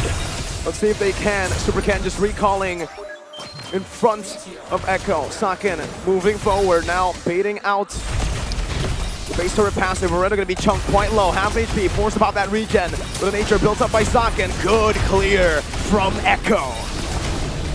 Great way of deterring a forced siege. So we can say that Echo are still breathing, or in their case, the Orcas, they're still getting oxygen from the ocean. And now here in mid, once more, it happened already, inevitable. All outside base turrets have been taken down, and here's another one, RWM by Moreno! On the Sanji, taking him very low. His real-world inflation is not off cooldown just yet, but Bigatron Alpha, they're unable to crack a single base turret. Echo still holding on to the game. But BTR, they will take what they can, and right now, they can take everything in the jungle. Man, it's not so often that the predator becomes prey. And here it looks like technology reigns supreme. The architect's blueprints put to reality on the Land of Dawn. And again, another buff denied from Zyda. He's so hungry, he's starving right now. What's the goal difference between these two? Dear Lord, almost 2,000. What's interesting is we saw the opposite when they first met in the playoffs. It was Echo, it was Zyda, who took everything away from Super Ken, and now it feels like it's a revenge arc. It's Super Ken's a villain arc. He's coming back with vengeance, and so far, he's getting exactly what he's coming to do. Evil era. It's the robot overlords here, with Echo, oddly enough, becoming the underdogs. Let that sit, folks. The M4 World Champions, the MDL PH and MPL PH champions are the underdogs here, facing off against Bigatron Alpha. Looking at a 7,000 gold lead. Luminous Lord within arm's reach for BTR, and Echo can barely leave their base. 7.2k. Bigatron Alpha can just play it slow as they can, as efficient. Robotic even, these movements from Bigatron Alpha. Here we see the blitz coming in from Sakin and Super Ken, while Sorizo and Moreno put up a barricade, a perimeter. No members of Echo allowed here. Robots only. Lord Slain, it'll be spawned in about 5 seconds. Let's take a look, take a peek at Outplayed. What does he have in his inventory? Still 1,000 gold behind, but he has reached his power spike. That's respectable. Respectable, yeah. Given what Echo has been through, the fact that he's just 1,000 behind and not a single death quite yet. So maybe that's what they're holding on for in this rainy day. That little bit of sunshine in their pockets as all lanes are synced in. BTR marching in. And Lord down below, gonna be charging, gonna be taking the base turret down for free. Bigatron Alpha, they put their resources into the mid lane now, trying to get two. But Echo have dispersed, haven't able to micromanage. A good steal for the real world manipulation. Well used. Now Moreno can just hold the RWM, wait for this big fat wave in mid, and Sanji pops his own.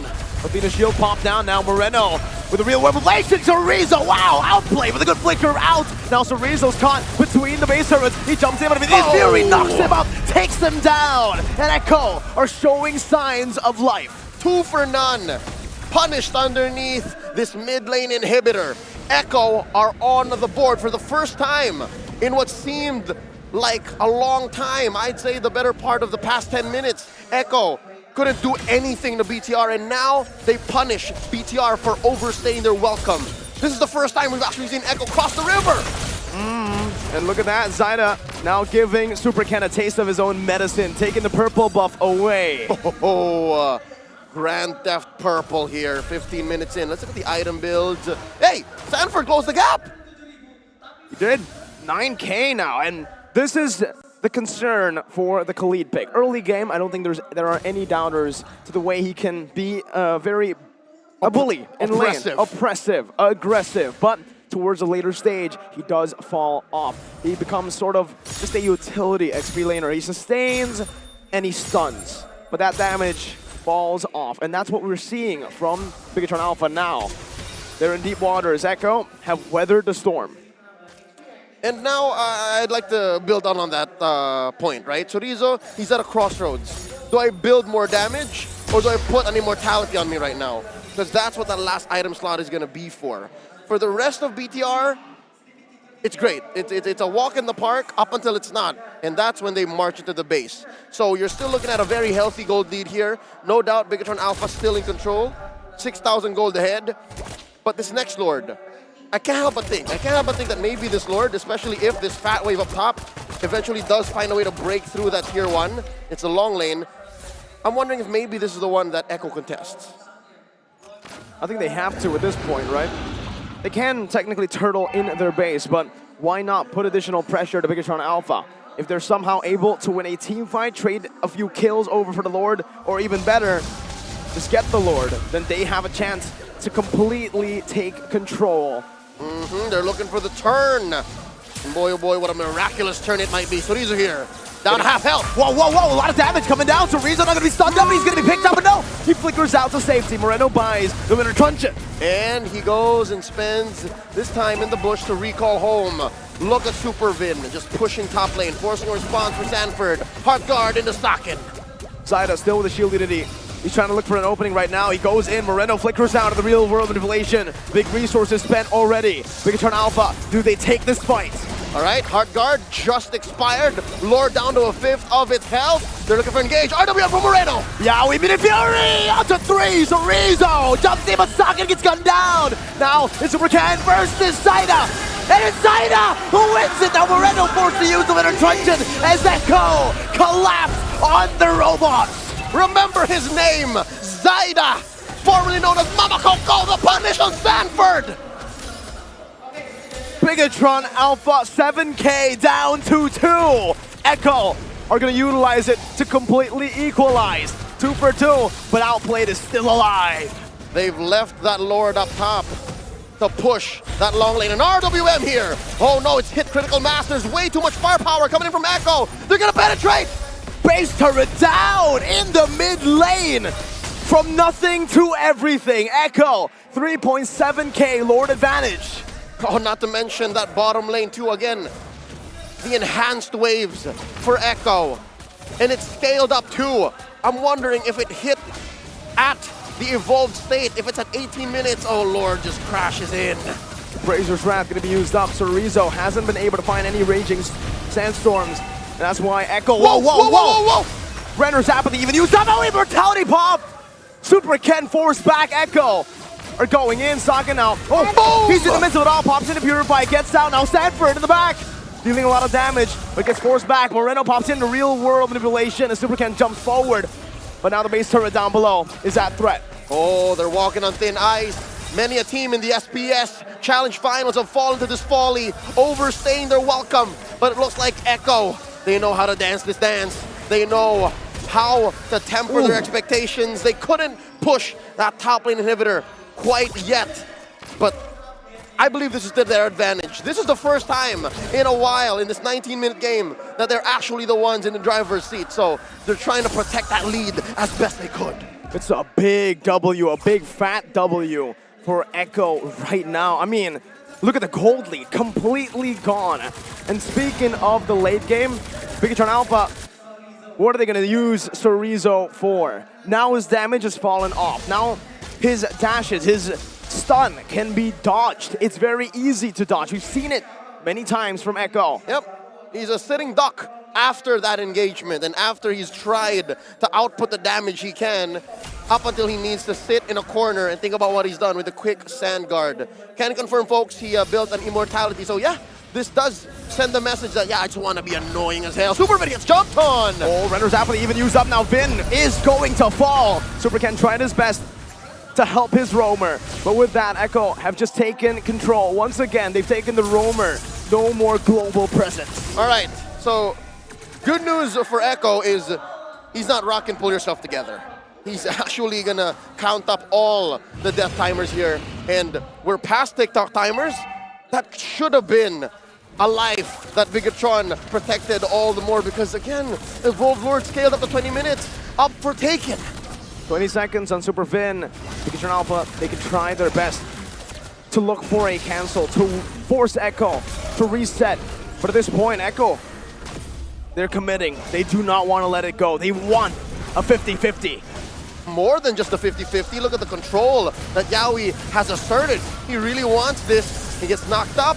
Gets the heal. Ooh. Oh, Super Ken comes in, but Zaida scores. Big damage coming in, but now again, it's going to be Super Ken who falls in the front, even in the back. Sanford, beautifully done, distracting and zoning the back line. Moreno and Saken were a non-factor in the team fight. I can only imagine there must have been a gap in the communication. Super Ken was a little in too deep, and I'm guessing he was making the call to Super Vin. Hearthguard now! Hearthguard now! It was a bit too late at that point. Saken dealing some damage, but now with the Evolved Lord, Echo are just marching down. They want to play with the damage reduction. Saken gonna be chunked. They're coming in. Lord, just a breath away from their base. Hearthguard on Saken. Whoa, outplay! Dodges away, flickers out. Blazing Duet comes out from Saken right now. He's able to gun down the members. But now the real world manipulation popped in. Now it's gonna be the Lord chunking the base quite low. So Rizzo coming back, looking for some more damage. Mid waves as well for Echo. 40 very low. The base at a third of his health. They pop some immortalities. Yowie goes. With an nature popped in now for Saken. He's gonna be engaged on Minion Fury. Not with the flicker this time. Super Ken respawning with a taunt. Yowie gonna be brought back to the team as Saken picks up the kill. Sanji in outplayed, not given the space to go for the base. And Bigatron Alpha have defended. Oh, outplayed! He gets caught! Oh. Immortality popped! No immortality, knocked up, shut down! Moreno has taken outplay down, now going forward. Real world manipulation from Moreno. As Sanford dives in deep, now looking for the damage. Winner Chunching gonna be bought in time. Gonna be selling it to the immortality. Moreno was baited, Sanford! It's a bait on a bait! And with that, patience wins! Bigatron Alpha with the wipeout! What a game! Again, it will always begin like this. It happened for Onyx versus AP Bren, and Bigatron Alpha have coin flipped back to a victory. 1-0! BTR takes the opening game. What is Moreno? If Onyx have Gila Sans, I'm trying to make a nickname for Moreno, but it'll come. What the hell? Winner, immortality swap, base Sanford in, takes Sanford out, the game-winning play, Leo. There's gotta have been massive calculations in the split seconds that they were making those calls, and yeah, it could have been as beautiful and as clean for Echo, but just the same, they were closer to BDR's base. The respawns, time was on their side, space was on their side. And that's what bought them this victory. That's what earned them this win. Oh, the momentum that Onyx has bought for their national, the countrymen here in BTR. I love it. It's not every day that you get to see a mid laner outclassing Sanji. Doesn't happen as often. Analysts, break the game down for us. I have a nickname for Moreno. What is it? More, yes. More like yes. Yeah, let's workshop it a little bit. No, I see we don't where like you're going it? there. I see where you're going there. I'm not saying I don't like it. I'm just saying we gotta workshop it a little bit more. A little bit more brainstorming. You're trying, and we appreciate the effort, Eterna. Okay, and you know Echo's also trying, right? There was a moment in that game where it was like, all right, Bigatron have overstayed their welcome. They had a really good idea in that early game, but Echo had the better team fight. And then it was a different coin flip again, and it was Echo overstaying their welcome. I could even hear the screams coming in from Reptar saying, stop, reset, reset, reset. Yeah, I was screaming, reset, reset. The Filipino, uwe, go home, because you won't be able to end it there. BTR, this lineup that they drafted, and this is something that BTR, after I saw that X-Borg pick earlier showed up by them against RSGPH, I feel like they found an identity for themselves in terms of how they want to draft for XP. They will pick up an EXP laner who, like Uranus, is difficult to take down because they thrive in longer and extended team fights. This lineup with all those pieces is actually for Saken and Moreno to thrive because we know Moreno and that Valentina will have the real-world manipulation of that Eve.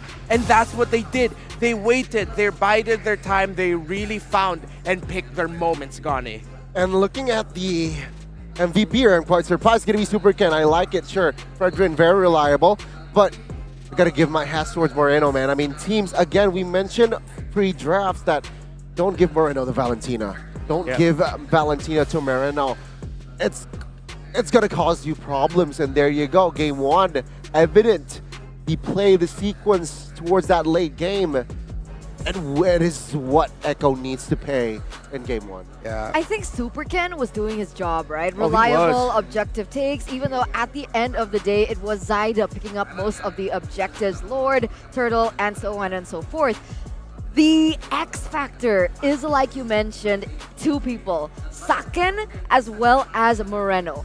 There's not much of flexibility in the gameplay of Saken because he was given a Claude, but because Moreno was given the Valentina, we saw at the very end what he was able to do. Yeah. And it's tough, right? Because in that moment, in that decision, and in every situation, you are given a choice. Do I pick this ultimate up or not?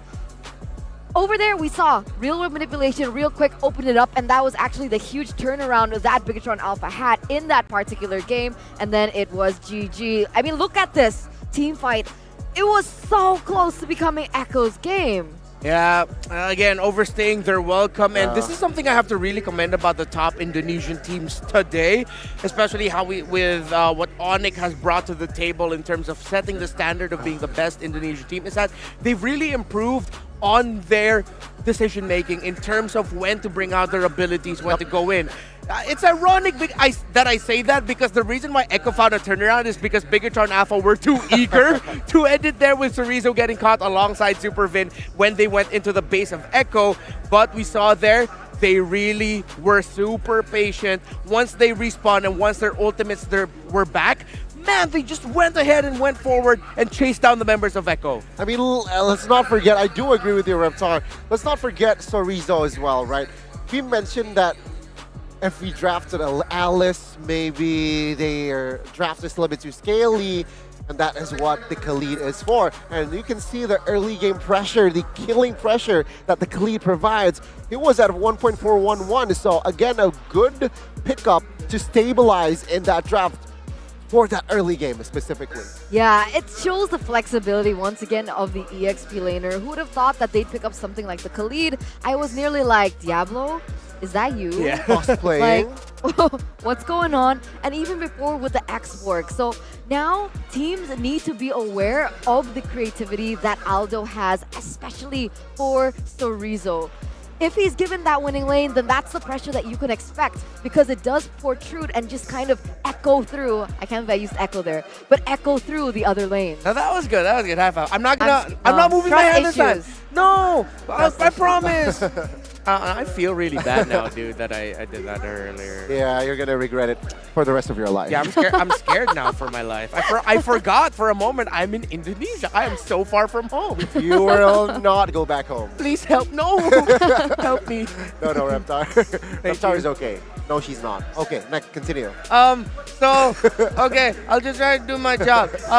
This Bigatron Alpha, what they've showed, or again, earlier with their X-Borg pickup, now with their Khalid pickup, I feel like they're now trying to build themselves an identity of, number one, if it's not going to be, if those unique EXP laners won't win the laning phase, at least at around minute 4, minute 5, they can initiate something that would eventually turn around and snowball, and you're gonna see that XP lane pick, because with how difficult it is to take down earlier the X board, now the Khalid, you're gonna try to bait out abilities from your opponents, and that's what Bigatron are so good at doing, just baiting out and saying, hey, look at us, and then suddenly they'll turn it around. This is just, I feel, a typical Aldo draft. Yeah. Aldo, the architect, just really delivering brilliance when he goes in for that creative picks. Just like a DHL can give you the best, most pristine delivery service, worldwide renowned as well. Quick shout out, thank you so much for making all this possible, because we know, you guys know, the players know, just everyone in general knows that this has been an amazing tournament so far. We love you, DHL. Thank you, DHL. And let's deliver more games. Yeah, go. I mean, what happened in game one again, it was the team that was the more patient one got the dub. Yeah. Does that make sense? Yeah. Is that fair to say? Yeah. That ended up becoming the theme of this game, really, patience. Echo were patient, they found an opening, they went forward. That's how it got to the point where they almost won the game. Then BTR were patient, went forward, and then that's how they won the game. Echo went impatient. Yeah, Echo. I would say. Yeah, they were. Yeah. Because if they didn't do that, I don't think it would have ended that way. Yeah, definitely. Wait, do the viewers know what I'm saying?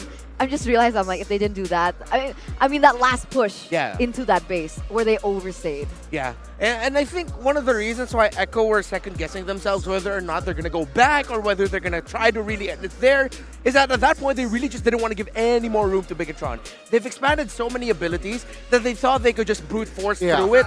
But then I feel like that's something that we're seeing more from Filipino teams, especially from what I remember in not only in MSC but also in the MPLPH playoffs, where that's becoming a trend now that we're starting to get a little bit more impatient with ending games. There's so many games were turned around because teams were impatient to end it. I mean, a little too hasty, right? From yeah, side of hasty, Echo. exactly. I think what happened was they miscalculated the minion spawn time. Yeah. That they thought their minion will touch the base of Bigatron. Yeah. But then there you go. The spawn minions was there to save Bigatron's day.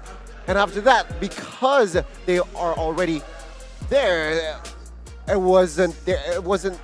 it doesn't make sense if they go back. Yeah, I think that's. I just really want to say though, we've been talking a lot about how well Bigatron played this. I really want to commend Echo in showing that they can find a way to make a comeback. Dude, what they did to make it reach to that point was so difficult. It was, again, very surprising for everyone right now in the Taurus 9 and the world that they were able to force and make it look like they were going to win it. So I think Echo still has, just need to iron out some kinks because they're doing really good. What they did to try and make a comeback was amazing. I think just decision making. Yeah. If decision making is on point, then this looks like that is going to go full best of 3. Yeah. In my opinion. I mean, Echo strong. We're just down Echo to loud. 4 teams, right? We're down to 4. We're down to 4. So, Onyx, Bren, Echo, Bigatron. 2 PH to Indo, basically. And it's going to be another interesting game here. What do we expect from game 2 is the question. You know what? I expect Echo to limit the hero of Moreno here. Don't give him the Valentina again.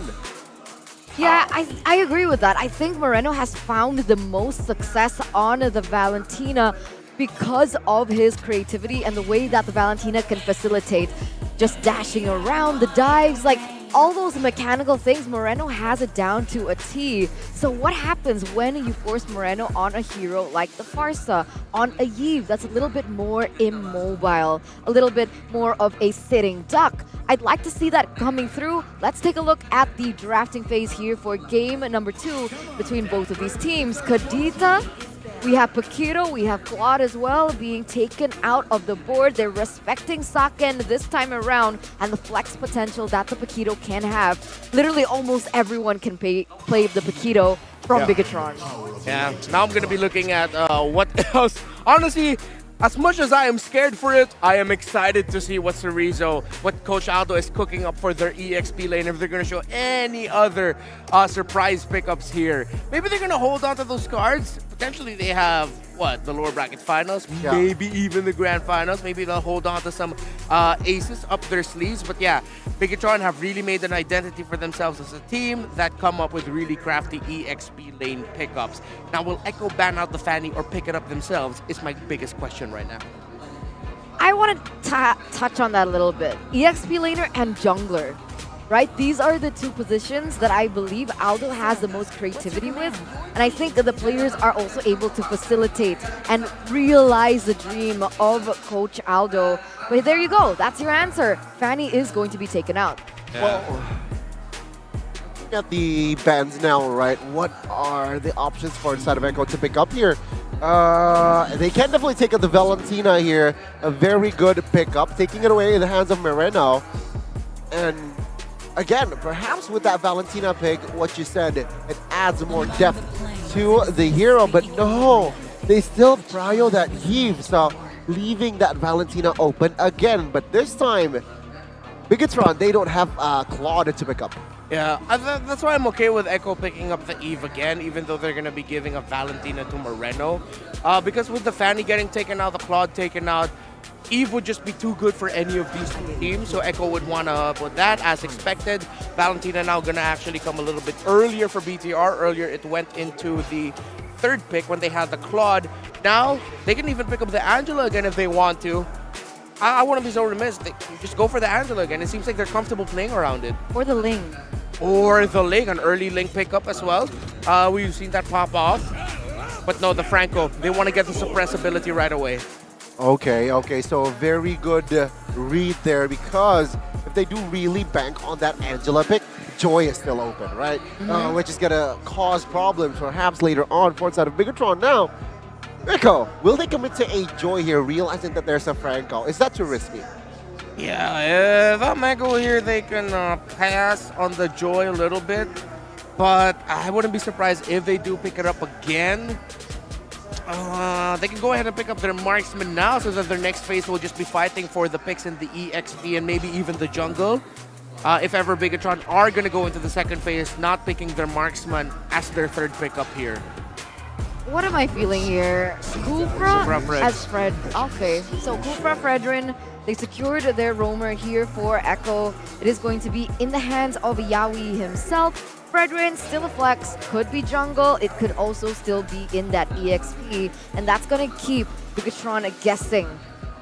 Do they want to go for Ling here? Either assassin or marksman here, right? I feel like for side of Bigatron. I think picking up a marksman, very smart, considering that the second phase is next to. Won't limit the option for marksman here for inside of Echo. So perhaps I'm looking at a Beatrix if they really want to go conventional. Not good going up against a Kufra and Yves. How's Melissa? Melissa. Oh, Melissa, okay. 1-1, yeah. But no. They're going to pick up the Joy. The Joy left open here. That's why they picked up the Kufra and the Fredrin.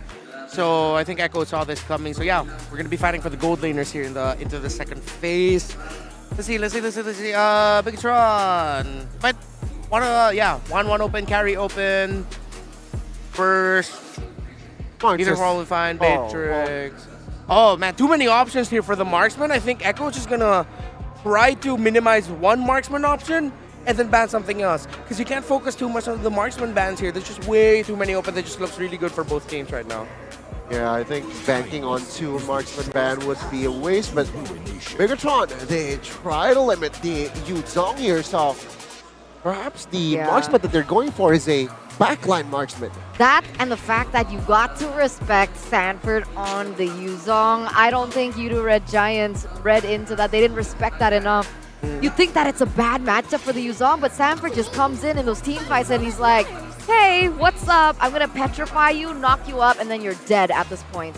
Yeah. So 1-1 being taken out here, I do believe that is a power pick for Saken. I understand as well the impact that it can have. Bigatron now, they're caught in a tough position because not only does Bigatron have to flex with a Joy, but Echo does as well. Do they want to go for an EXP lane ban or a jungle ban? So they opt for the Arlet here, just trying to pressure this Fredrin to be placed in that EXP lane. But remember, Sanford does still have the Terizla. Yeah, Terizla's available, Lapu Lapu's available for him as well. So, wow, that's 2 series in a row now. Bigatron are just coming into an EXP lane-focused drafting strategy. They respected Nath and what he brings to the table for RSGPH earlier, and then now they're doing the same thing to Sanford. And Echo, correct me, they ended up banning out 2 marksmen here. They're just minimizing it. Melissa's still open. Saken has shown that he can play a gold lane Bane if they want to. But they will need a marksman at this point. If it's going to be a Bane, then I guess this is going to be the Ling going in the jungle, even though he's up against some tough competition right now. Angela, Ling, available. Oh, no. They can't slot in Angela anymore. Well, looking at the options left, right? Marcus, the there Melissa it is, here. as expected.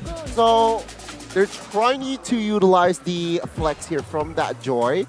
Again, XP or jungle here. I mean, looking at the heroes that are left outside of Echo, what is left as well? They need a marksman. Honestly, Arlet is really good against the Melissa. Banned out though. Oh, you're right. Lapu Lapu then. Lapu Lapu, Ling, okay. They take away the Ling. You know what? If Bigatron really wants to go crazy, go for the Hellcurt. I don't know. They're going to have to put the Joy in the EXP lane. A bit too greedy for my taste. I think they're going to be looking for more control here. I mean, the Hellcurt theoretically does make sense. Marches then, if not the Hellcurt. Yeah. Do you prefer this Joy in that jungler though? I prefer in the EXP lane. So, yeah, you said Martis. I'm liking the Martis jungle here for Bigatron. Unless you're going to go just anime fight and either go Hayabusa, but it's also going to be very greedy. Or the Lancelot. Yeah. X-Borg again. Oh no, it's going to be a Grok. Oh, it's going to be the Grok. So, Joy Jungle, EXP Grok. Yeah. Is the answer here for the side of Sorizo. Billing damage, I suppose. Yeah, I forgot about the existence of an XP lane Grok. So now, yeah, I like the Joy Jungle. All right, let's see if the casters like the Joy Jungle. Ring, ring, ring. Leo, Mirko. Hello, what's up? You've reached the office of Joy Jungle enjoyers. I don't know. Is it just me? I'm a big fan of Jungle Joy now, especially if you have such an awesome side lane comp that is the XP lane Grok and the Melissa, which you saw coming from a mile away. Yeah, I mean, with the bans going through, the Yu Song and the Arlet, the Lapu has really fallen off in this meta, in this patch, and that's why they didn't go for the ban there. With those two banned out, especially the Arlet, that really gave it away for me. I was really surprised to see Echo ban out the carry instead of the Melissa. So they have it planned out as well. There's no way that they will oversee it. They know that the Melissa was coming, and they want to try to counter it instead of banning it. How about 40 on a hero that's not as easy to cut right through the lineup? He's so honest. It's very rare that we see Sanford on a Fredrin, which they invested in later on. But just as well, it's possible that maybe somewhere in the draft, they flip the switch. Coach Treb says, hey, Zaida, you feeling the Ling? To be completely honest with you, I'm a fan of Zaida's Ling. Not a fan of Sanford being placed down on these heroes. Fredrin, oh, I hate Fredrin in the XP lane so much. I have a personal vendetta against this Fredrin XP. It was good until it wasn't, because we've seen a lot of XP lane Fredrin do well in the groups of SPS challenge season, especially post-patch. But here we'll see if it's worth it, right? Especially putting it on a player like Sanford. It's an orange start for Zaida. Superken goes for the purple.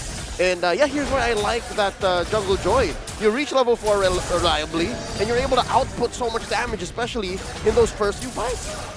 Let's see now Zaida on to the purple buff. Let's take a look at the emblems here. Sakan with the Quantum Charge. Sorizo also with the Quantum Charge. Despite going on the Grok here. We've seen a lot of different emblems before on the Grok. I think Wolf is a big hater on the Lethal Ignition. Big no-no for him, for Grok. Yeah. So here, it having Quantum Charge allows for him to, you know, stay on targets a little better with those auto attacks, keeping him up, topped up and ready, just to, you know, get more Power of Nature's on. Something to note as well, Vince Franco actually is rocking the common emblem. Yeah. So he really wants to stay in. He wants that mana filled all the time, so he's ready to bite down when the rest of BTR calls for it.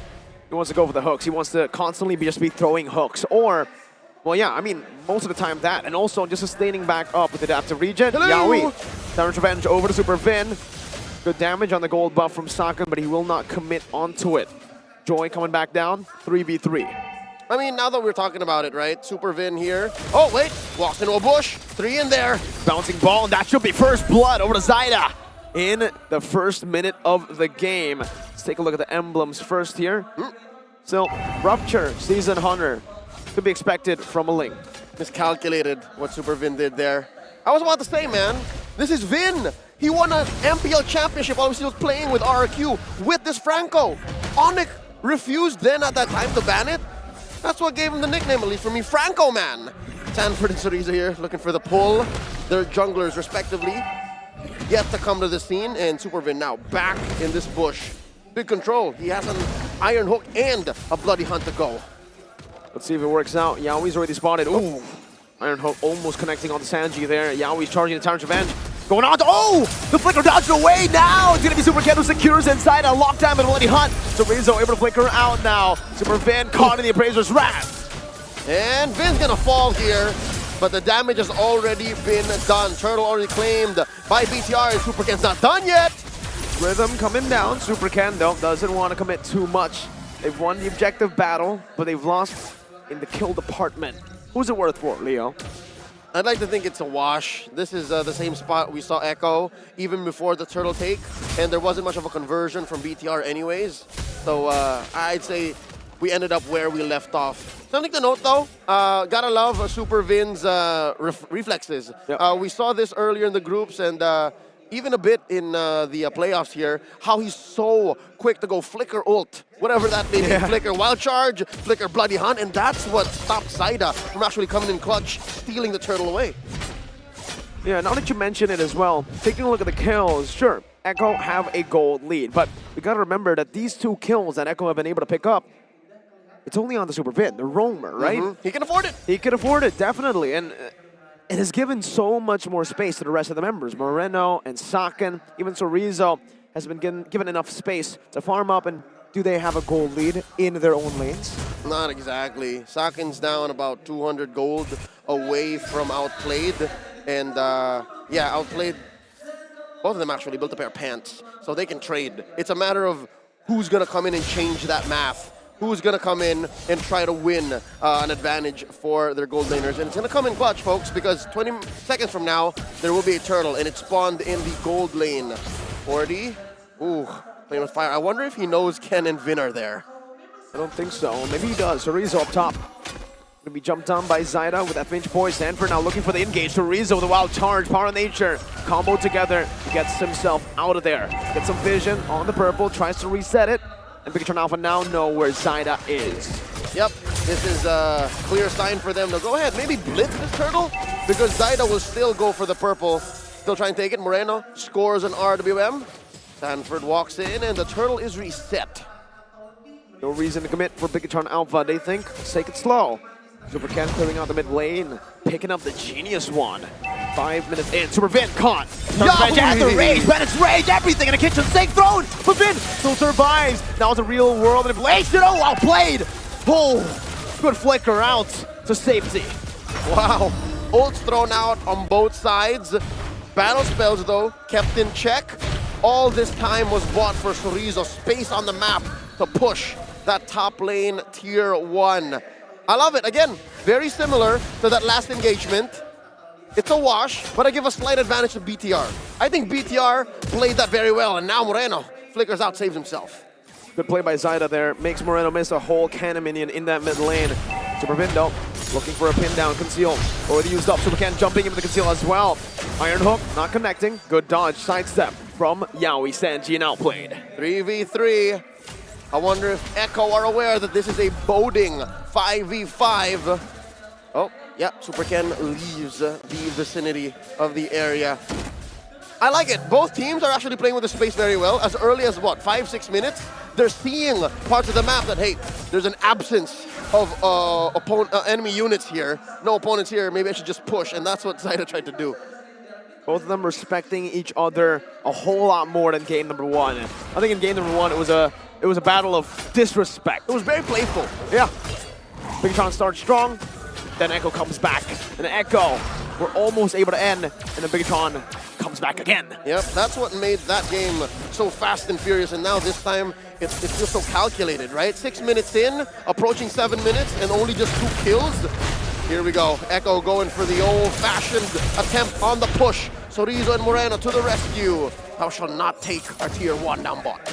Wow, good defense from Sorizo, who's had a consistent performance all throughout this tournament. One of the standouts for BTR Alpha, alongside Moreno, who has not been playing every single game for BTR Alpha. Funnily enough, seeing how good he is now, you would expect, maybe he should get more games. Definitely. This is more than enough evidence that Moreno is coming into shape here. Part of the main lineup of BTR Alpha. Now, last turn of the game spawned, down to a fourth of its health. No dice. BTR Alpha concedes it. Echo scores.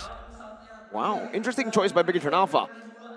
Feels like, again, they're trying to weather the storm. They're trying to wait for these item power spikes. And looking at the items, I think I know exactly what they're waiting for. Saken, Golden Staff, it's going to be the moment where they can look for these 5v5s, these neutral objective contests as well. And now up top, they engage on the 40. Ken pops the rhythm and beats. Big bush there. Oh, oof. Big damage, good iron hook, and that's a wild charge, but it's only on the Sanford with the flicker as well. Power Nature gonna be used now. Super Vin engaged on. And there's the RWM keeping Sakin in place. He gets the go away, but he goes down. 2 for 0. Echo outplay Bigatron Alpha. Now, Charge Revenge and the Rage. Super Ken is down. Yaoi picks the kill up, and it's all Echo. Must have been something wrong with the circuitry or the communication, more specifically, because that was very un-Bigatron-like. They were spread out, stood around, stayed where they shouldn't have been, and even after one fell, the others didn't follow through. So yeah, now Echo have a great lead, a big lead, 3,000 in, and they're pushing 2 turrets in mid straight. Mid lane tier 2 gonna fall despite Moreno trying to savor it. And now it's a 4,000 gold lead. Exactly what Bigatron Alpha were able to do to Echo, but now reversed. It's Echo. Look at the gold difference between Zyda and Super Ken. 1.6k. Huge. And not to mention the gap between Outplayed and Sakin. He's gonna force Sakin to respond here and play safe. Prior to that last engagement, maybe Sakin had hopes of greeding out, but now he has to respect the damage output of Outplayed. Maybe even expedite building a Wind of Nature, because anything less would mean doom, would mean that he wouldn't scale up and put up a fight as well as Outplayed could. Mirko, you're looking at 5-0 in under 10 minutes and a 5k gold lead. It's a big gold lead, a big chunky one for Echo, especially considering it's placed on the right targets. It isn't Yaoi, it isn't Sanford, it isn't even Sanji who's holding it. It's the new recruits, the MDL players for Echo, Zyda and Outplayed, who both had phenomenal performances. The cores, if you will, and now they're looking to blitz this Lord. Super Ken and Vin. Yaoi's gonna try to stop him though. Retribution, Super Ken, what? He steals it, Bigatron Alpha disengage. It's a hit and run, and they skedaddle away. We're all left in disbelief, but that just happened, folks. Despite Yaoi jumping in, Super Ken just walks in. Bright as day. Highway robbery. Thank you very much. There were setups placed by Echo. They had everything right. Yaoi was waiting. Everybody was waiting for a charge. They were waiting for Bigatron Alpha to just bite on the bait. But they didn't just bite the bait. They took the rod away. It wasn't even punished. Bigatron Alpha paid nothing there. What? This is worse than just being caught on CCTV red-handed. They did it right in front of them, and now it breaks out up top. Wow, Superfin's still able to escape. Real world manipulation committed in. 3 ultimates though used up. Zyda now jumping forward. What? Defiant Blade already used up as well. Top of the blades coming down. Moreno looking for the damage. Sakin with a muddle. Placement on point. Mid lane gonna be cleared out. Super Ken's waiting in that bush. Sanford finds it. Super Ken doing some damage onto the back, onto Sanford and Yaoi. Zyda going into Pacer's Wrath with a wild charge by Storizo! A stolen RWM from Moreno, swiping away, go away by Sakin. Oh, they're just holding on for dear life. Down goes Storizo. Inspired Euro Sanji saves his gold later, and Outplayed is able to out-sustain. Moreno now caught in the 1v2. 4 for 1, Echo. Huge gains here for Echo, despite the stumble, despite the roadblock that was Super Ken's steal on the Lord. And the good news is, BTR is on the map, they're on the board here, 1 kill, but Echo punished so hard, delayed gratification, that's what the Orcas were looking for. Oh, look at Super Vin. Calm, collected. Stone cold. Stone cold. But for the chat, there's only one thing that Super Vin is doing, AFK. He's still there, can confirm. Yeah. He's just buying time. He's protecting the buffs, and he's making sure that he remains scarce.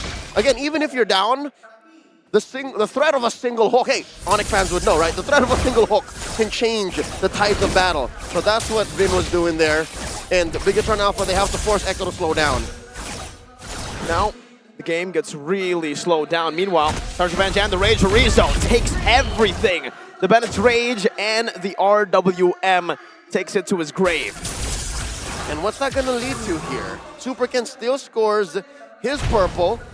They're gonna threaten a take on tier 2 down bottom. It looks like Bigatron's gonna save it. Sanji, oh, he's baiting, he's baiting! Oh, Terror's Revenge by Yaoi, but Super Ken is able to escape. Pops in that rhythm. Zyda is going around. Super Vin trying to get a cheeky little iron hook down to Zyda. But no, Echo denies it away from Bigatron. They say, no, we're not going to fight. We want the Lord. Here comes the Luminous Lord, and in the long lane, Echo was able to leave a big fat wave there, taking down that tier 2. So yeah, that's more of the map that Echo have control of. Less for Bigatron Alpha to get space and gold from, to give to Sakin, to give to Moreno, and now they gotta be careful, man. Super Ken, he can just steal from anywhere. Yowie, revenge at the rage, and even the Bruce Passions for Rizzo flickers, but it's not to connect to anyone. Outplay with a mega kill. Sakin dealing damage, but it's not enough to take anyone down. Sanford with a taunt, knocking Sakin down, surviving for a bit. But now he falls, but Sakin follows. Moreno. Stolen Tempest Blade keeps him alive for just 2 seconds longer as Outplay pops him.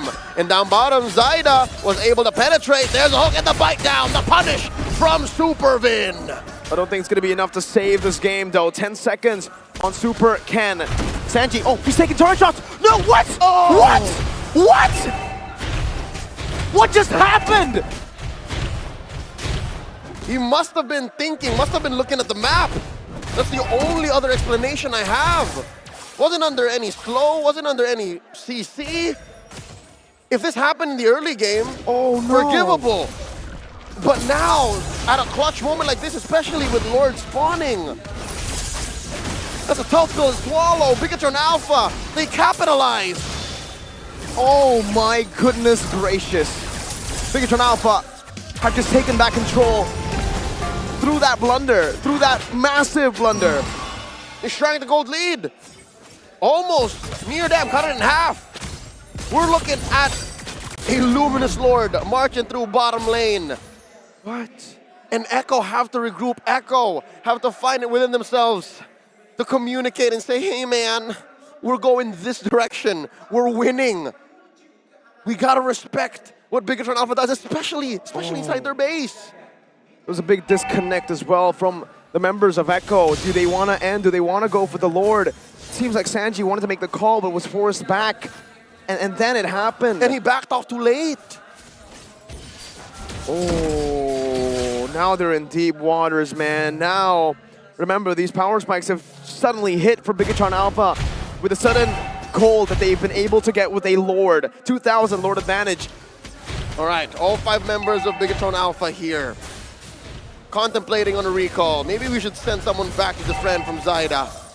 Now Lord threatening to take. RWM coming in. Yowie, no one home. Too big answer from Moreno. 2 big resources, Leo. The Lord not able to take the turret down. Now Supervin going to be engaged on Venice Ridge. Coming down, Supervin still able to flicker. Yowie, no flicker on his side. Good Iron Hook to bring it down the ring. Oh!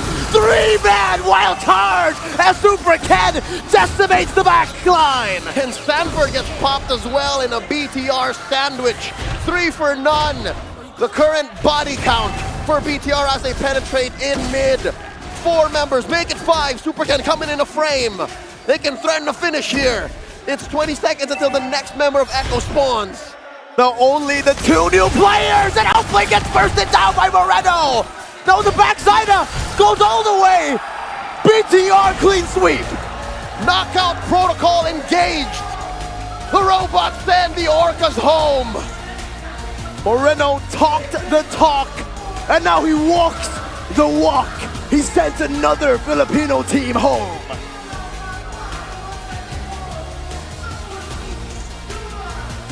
There definitely seems to be something in the air. And BTR are living for it. They have eliminated Echo, definitely still one of the powerhouses in the realm of international MLBB eSports. But now it's all about the red robots. Bigot Troopers here in Istora, Sinayan. Bigot Troopers all around the world rejoice. The thrill and the agony, though, experience for these new players on Echo. Defeat in the international stage, their first ever elimination from the international stage, but there is no doubt that Echo have these young prodigies full of potential. The future's bright, definitely. I can say so still for Zaida and Outplayed. But this definitely is a wake-up call, a reality check, straight from the architect himself, Coach Aldo, coming in to the Echo booth. congratulating them for a great run. Echo here finishes in the top 4. Top 4 for Echo. Bigatron Alpha moves forward to top 3 as they face off against AP Bren. It's scary. I don't want to ask Moreno about my future now. Don't. It's scary. It's impressive and it's scary what they're able to do with the scraps they find in the late game. Especially they won that from behind. They won that with a bottom lane inhibitor taken down. Echo could have sworn they were going to live inside their base, but again, with the communications breakdown and the accumulated little wins that BTR scored there, it was inevitable, especially after that wipeout. My goodness. I mean, again, right? I mean, we have to address the elephant in the room, Leo. The fact that that happened. When I say that, we all know what happened. Very rarely do we see Sanji make a mistake even. He made one mistake throughout the game. He played it perfect otherwise, and it's what costed them the game. That and a couple more major factors for sure. We don't want to pin all of this on the young prodigy, the mid laner from Echo, but it's clear. You can watch it, and in just a few, we will send it over to the analysts after an interview with our winning team. But again, there are so many questions to ask, and we're all here for it. That's what makes this amazing. That's what makes the playoffs for SPS Challenge Finals so amazing, is questions upon questions upon questions, and we do get some conclusions, but we're here for more. And with that being said, we'll throw it over to the stage. Chochi luar biasa sekali dan inilah dia 2-0 untuk Bigatron Alpha. Mereka memulangkan satu tim Filipina lagi dan mereka akan melunjak untuk esok hari untuk final lower bracket. Yes, as what Clara said, Bigatron Alpha once again swept another Filipino team, making them pack their bags and go home. So I guess what he said earlier on was right. Ya, Moreno tadi bilang di interview sebelumnya dan itu terbukti. Kalian membuktikan ucapan kalian, Moreno. Sejago itu kalian sekarang. Ya, gimana ya, mungkin lagi improve aja sih. Makanya kita bisa ngalahin PH atau mungkin ya Indo sekarang lebih kuat lah daripada PH. He said that maybe Indonesia is stronger than Philippines now. Wow. That's a statement. Now that's a statement. Yeah, and they prove it. Tomorrow, they will be facing another Filipino team.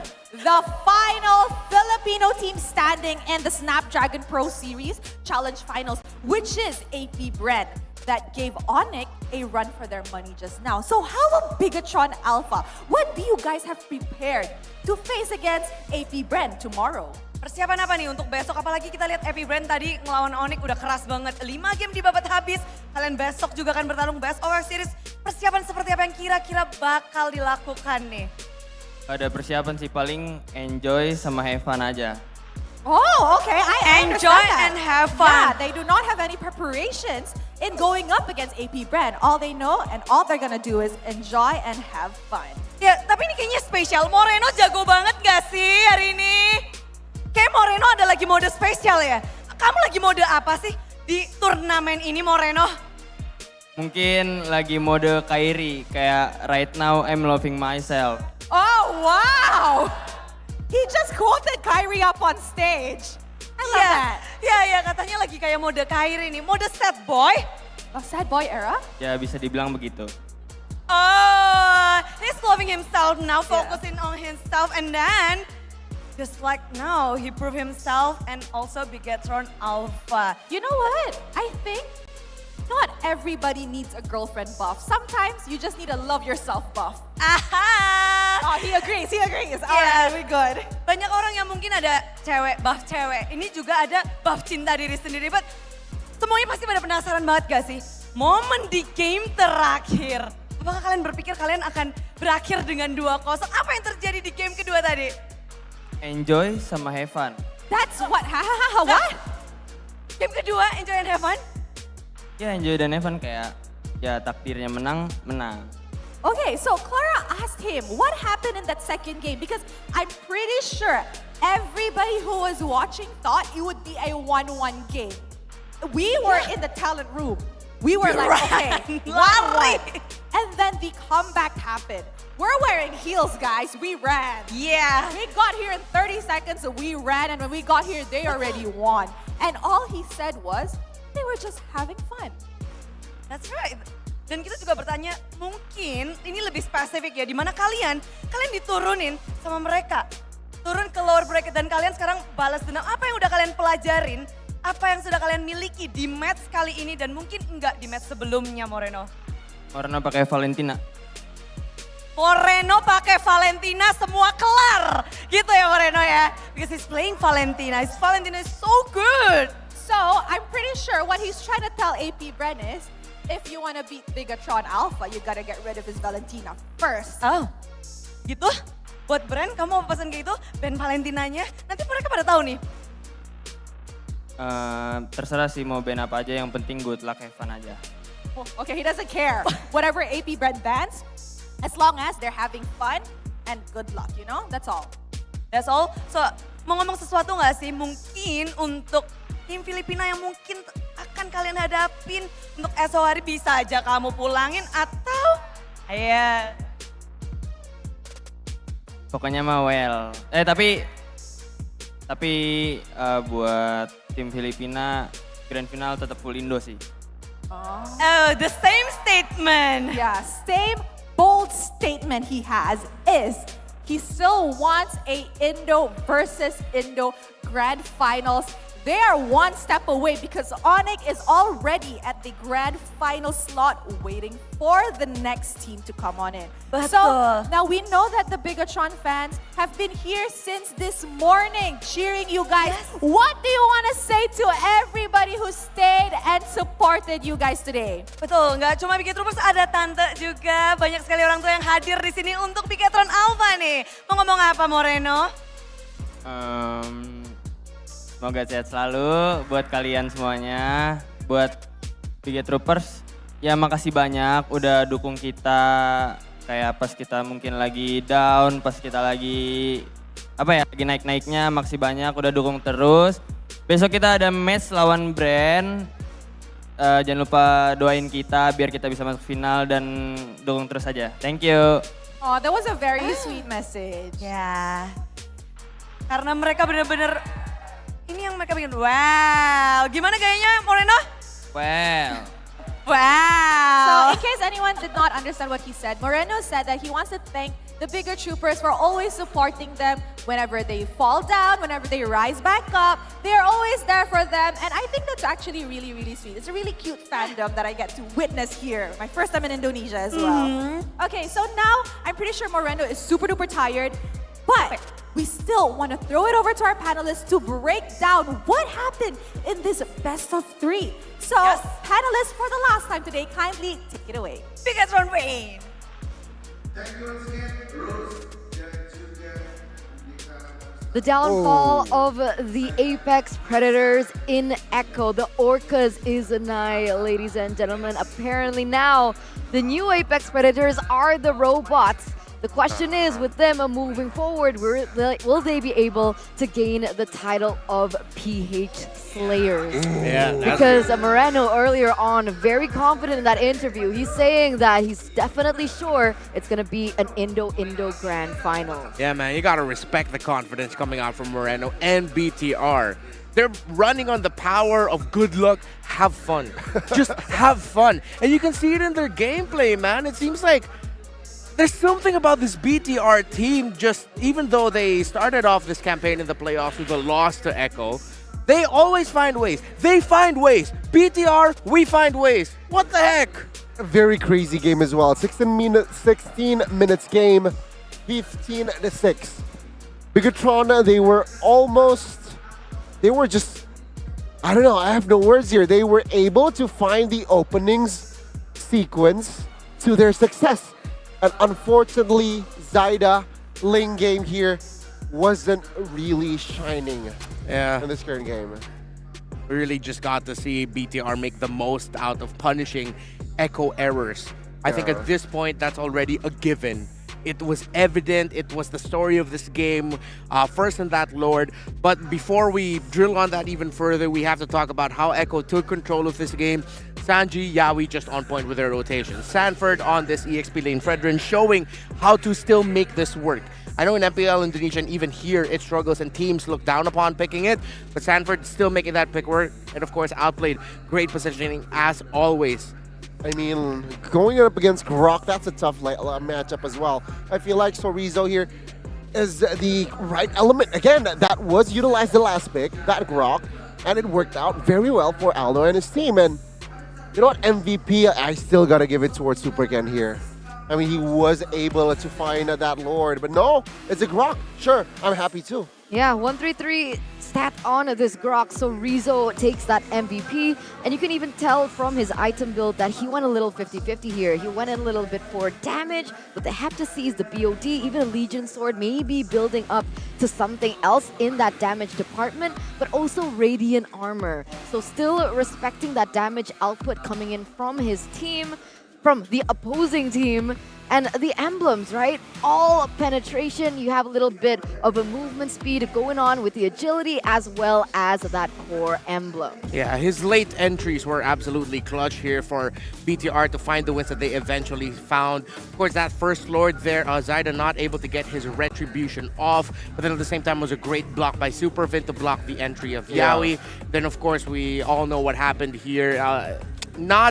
It's difficult to assume what exactly happened. All we can see is it was a massive mistake and a costly error for the side of Echo. And you saw that there. Sorizo, his late entry, wild charge, again, just punishing Echo's desire to fight outside of their base. I mean, he facilitated that play very, very well. With that wild charge, it just breaks the momentum that was perhaps from the side of Echo they were trying to establish. And with that massive crowd control with that wild charge, they weren't able to find the right openings. Bigatron Alpha wiping out their opponent in that game, and it's a 2-0 victory. Wow. Yeah, I don't think anyone expected this, right? 2-0 in this matchup. Like at maximum, even if Bigatron Alpha take the series, 2-1, because how competitive everything has just become. But it's so crazy that we're already this deep into the brackets and 2-0 from Bigatron. It's insane. I am at a loss for words. Yeah, man. I bet Mirko's dancing like a madman right now. I think he's the only one who expected it. He changed his prediction last minute right before the casters came on in our group chat. Yeah, he was like, yo, I'm going to change my prediction. 2-0, BTR is going to win this. And then even our producers asked, yo, how confident are you? 100%? 100%. And yeah, Mirko, I'm sure he's dancing back in the talent room right now. All right, so was it 2-1 earlier? Yeah, I think he voted 2-1, but now he was just like, oh no, there's 2-0. Confidence even from the Bigot Troopers. Mirko himself, yeah, you're right, he must be ecstatic. But this does mean that this is the end of the journey for Echo here in the Snapdragon Pro Series. They were able to claim a top 4 with 2 MDL players, so that in itself definitely shows potential from the younger generation stepping up. Yeah, and I'm sure now, I think we're starting to see something, a new age in terms of like what to expect from Indonesian teams. Don't count them out. They will find ways. They will find and make the most out of the errors that you make, the holes you have in your defense or your offense. They're always looking to punish the mistakes that you will make. You know what? I love the Indo teams / players. I feel like they have matured, but hopefully there's more to come here because I know they're such a hungry team, hungry individuals as well. And you know, the target is that M series coming in your hometown. Hopefully an Indo team will, you know, take the chance. Slow your roll. Slow your roll, brother. Slow your roll. Yeah, I think like at this point, it's a little bit too premature to say that Indonesia is the better country at MLBB. Looking at the accolades and the accomplishments that the Philippines have brought up. Don't y'all forget. But, right, I think one of the things that I've noticed coming into SPS is the fact that, actually I'm not an analyst, I don't want to say it. Go. I'll do it. Really? You've already set yourself up. No, it's not a mean thing. You've already set yourself up. Like, Indonesians, we love chaos. We love team fights. We love setting the tempo. And if the Philippines fall into the trap of the tempo and they don't use that macro capacity that they are so known for, then this is kind of the output that you can expect. As we take a look here at the brackets, and it's been a long day. We had 4 matches, 3 best of 3s, 1 a best of 5. Echo, unfortunately, falling down to the lower bracket, being able to send U2 Red Giants home earlier on 2-1, but they in turn were sent home by Bigatron 2-0. Yeah, watch out for Bigatron Alpha. This is a team that you gotta really respect. Creative in their drafting, ruthless in their error punishments. This BTR team just want a fan in me. With that in mind, it's going to be, there you go, the 4th team concluded. Echo will grab that spot. Meanwhile, 1st, 2nd, and 3rd is still up in the air. You know, I love only if Bigatron wins going up against Bren. It's then Aldo going up against his former team again. Bittersweet indeed. But no matter the outcome for Onyx in particular, they're either going to walk away with 32K USD or 65K, which is double. Yeah, true. A lot of money. So let's take a look of what's happening tomorrow. And I'm sure everybody knows we are going to finalize that lower bracket finals. Best of 5 between Bigatron Alpha as well as AP Bren. And whoever wins that one is going a step forward to claim their prize there, as well as that matchup coming in against Onyx. Bigatron Alpha versus AP Bren, a rematch from the group stage. The last time these two met, it was actually Bigatron who won against AP Bren 2-1. So now, earlier, Onyx was looking for a revenge against AP Bren. Now it's going to be AP Bren looking for revenge against BTR. Very interesting again. Now let's take a look at this leaderboard here. You still see 4 members of U2 in the top 10, in the top 8, even top 7. Meanwhile, Ogen and Supervin is moving up, catching up. That's still U2 Red Giants #1 and #2. Pancake up there in the air, 69% as well on the assist ratio. Nice. I'm impressed. I'm impressed. I think a lot of people have picked up on the fact that Pancake likes to make little minuscule errors when he goes in. I don't think he likes that he makes errors but sometimes. even then, still #1 on the assist leaderboard. And then U2 Red Giants, I think we were talking about it in the panel really well in their series against Echo, that they are a team to watch out for. They make us excited even more so for MPL Malaysia Season 12. Red Giants might just be the future of Malaysia. Oh, I like that. Let's take a look at the kills leaderboard here, though. Still, look at that. Same. Sakai's and a Super Red, a top 2, still from the U2 Red Giants. Wow, almost what, a 30 gap, 35 gap here for Superkin to catch up to the U2 Red Giants gang. Meanwhile, another contender is Super Marco with 103 kills, perhaps creeping up to, you know, take the top 2 or top 1. Yeah, there's something about Red Giants.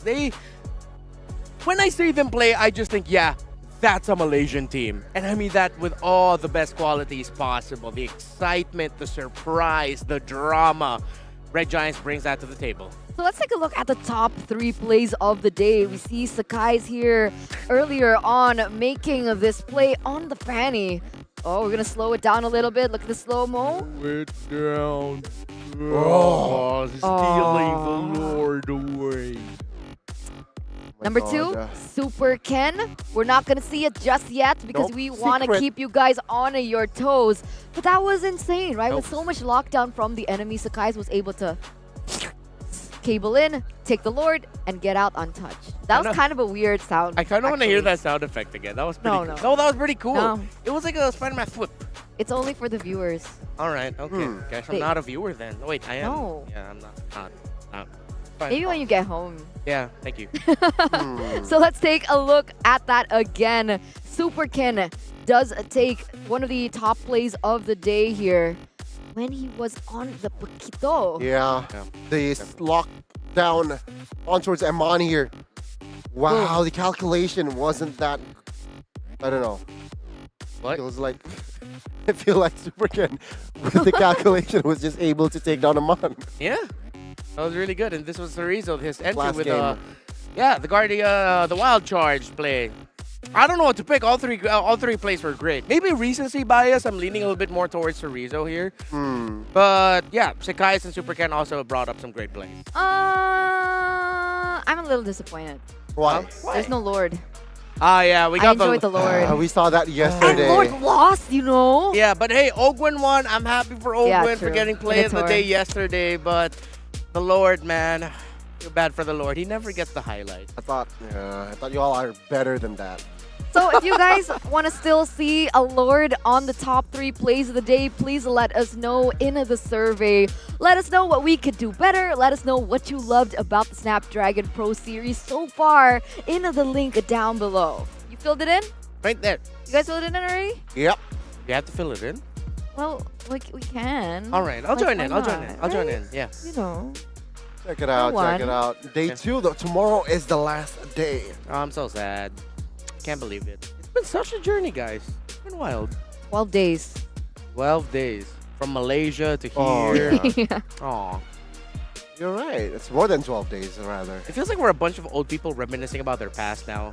Yeah. Yeah. No, I don't. No, I'm not in that boat with you. Okay. All I guess right. it's just me then.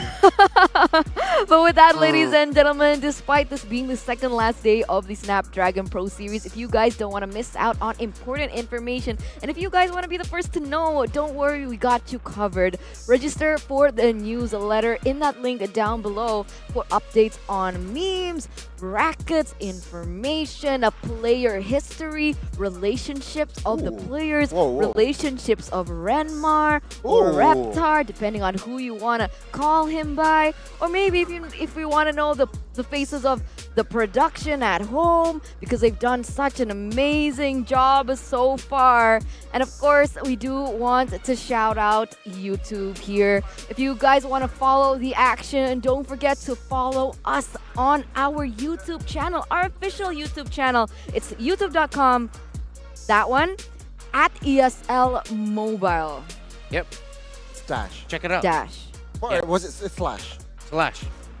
There's a lot of content we have. You've been seeing it all throughout. And if you want to see it, follow the links that we all just showed you. For sure. You'll even see some Renmar content there. Ooh. There really isn't. I love some Renmar She's content. overselling it. Why am I always the butt of the joke with you two guys? I'm out of here. I still see you. It's because you didn't do the high five earlier on. Yeah, okay, I deserve it, I guess, for what I did to you. It's fine. Okay, you want to shake on it? Yeah. Okay. I got you. Alright. Oh, you were too slow. I wasn't going to. I wasn't going to dodge. No. All right. We gotta settle this off screen. But there you go, ladies and gentlemen. This is the Snapdragon Pro Series powered by Samsung Galaxy. We do still have the 2 matches tomorrow, so don't forget to stay tuned. And of course, if you guys can, please come to the venue so you can watch all the action live. I promise you, the whole atmosphere is going to blow your mind away.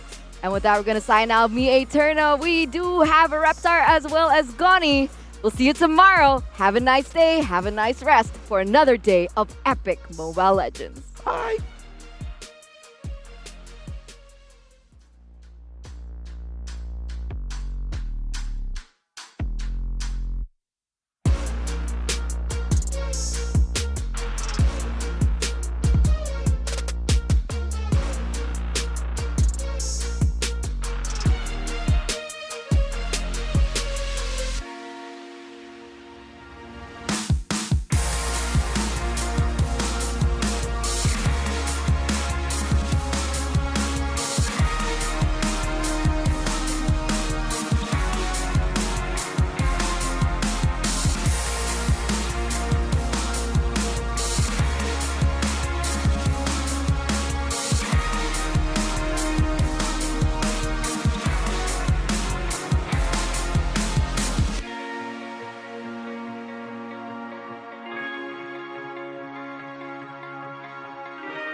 Every day of the week, I ain't come out, we feeling lively. On the dance floor, where you gonna find me? Here comes the drop, it's time to party. Here comes the drop, it's time to party.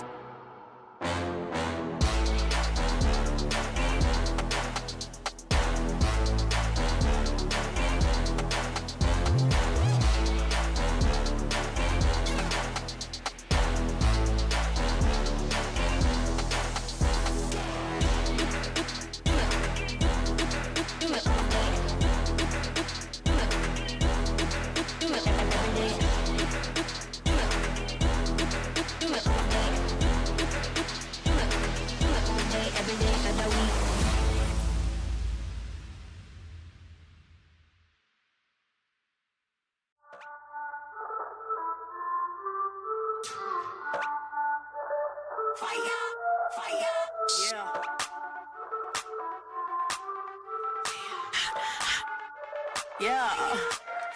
We be hot, mama got game. Check my team, we like the flame. We be bougie, y'all sound the same. We be, mama got game. We be hot, mama got game. Check my team, we like the flame. We be bougie, y'all sound the same. We be, mama got game. Yeah.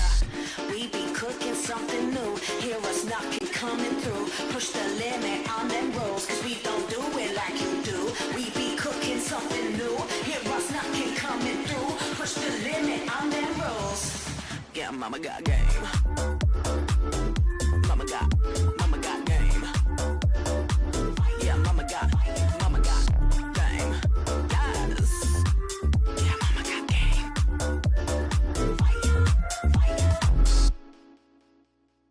Rockin' be rockin' the game. Hear them screaming, they screaming my name. We be up on the fame. We be all of the power, we reign. Rockin' be rockin' the game. Hear them screaming, they screaming my name. We be up on the fame. We be all of the power, we reign. We be cooking something new. Hear us knocking, coming through. Push the limit on them rolls, cause they don't do it like we do. We be cooking something new. Hear us knocking, coming through. Push the limit on them rolls. Yeah, mama got game. Mama got game. Yeah, mama got game. Yes. Yeah, mama got game.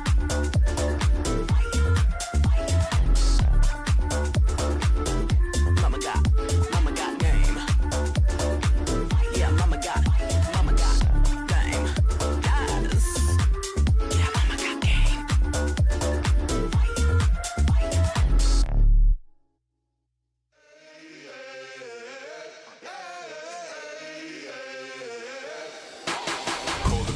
Call the priest, back to life, I'm undeceased. Breaking the chain, unleashed, my true power released. Reached my hand into the sky and made the stars align. Cause when I left it down to fate, it was taking up too much time. It's a miracle, it's a curse, I will not be deterred. If you predicted the worst, bon appetit, eat your words. Keep my score, fire the gun, watch me how I overcome. What they said could not be done, I did it, now sing it.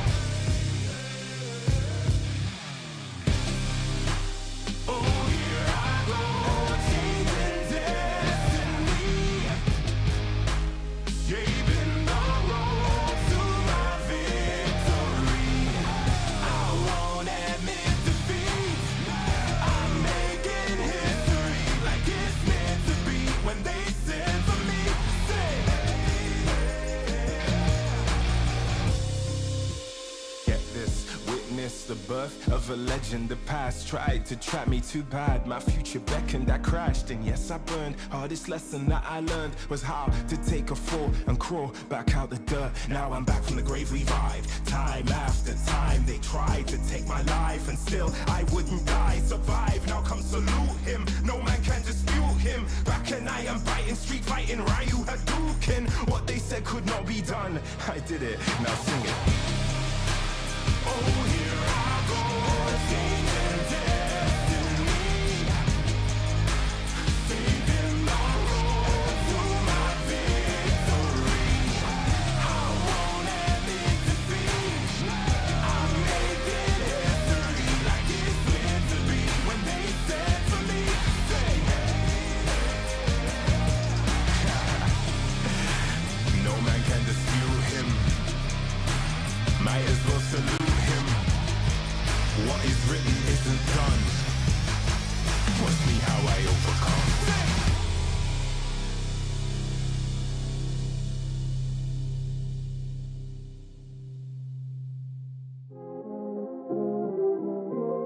You already know what time it is, right? It's your boy Eclipse Darkness. I do this for my people. How I like that. I'm a black strong man, they can't tell me nothing. What I represent, they try to keep it from me. I done turn a lot of nothing into something. And I'm still out here pushing all they buttons. They can't hold me down, yeah, for nothing. So I'ma stand up, They can't hold me down, yeah, for nothing. I'ma stand up, yeah, for something. Cause they can't hold me down. I done seen it all. Came up from the gutter, baby, now I'm here to ball. I've been talking in my ear, so now they wanna call. They got my line tap, oh yeah, they tryna take it off. Oh no, here we go again. Pull me over, let me guess, it's cause my melanin. Asking questions, me and you both know irrelevant. But I stay cool and collected cause I'm heaven sent. They hate it, I love it, they know that there's no one above it except for God. Steady be coming with negative energy, I gotta move and die. Give me that back, can't touch my crown, I'm a king and yeah, you know that. Talk about giving it back, I'ma come and take that. Yeah, I'm a black strong man, they can't tell me nothing. What I represent, they try to keep it from me. I done turn a lot of nothing into something. And I'm still out here pushing all they buttons. They can't hold me down, yeah, for nothing. So I'ma stand up. They can't hold me down, yeah, for nothing. I'ma stand up, yeah, for something. Cause they can't hold me down. Yeah, they know I be about it. I don't do a lot of talking, come and see about it.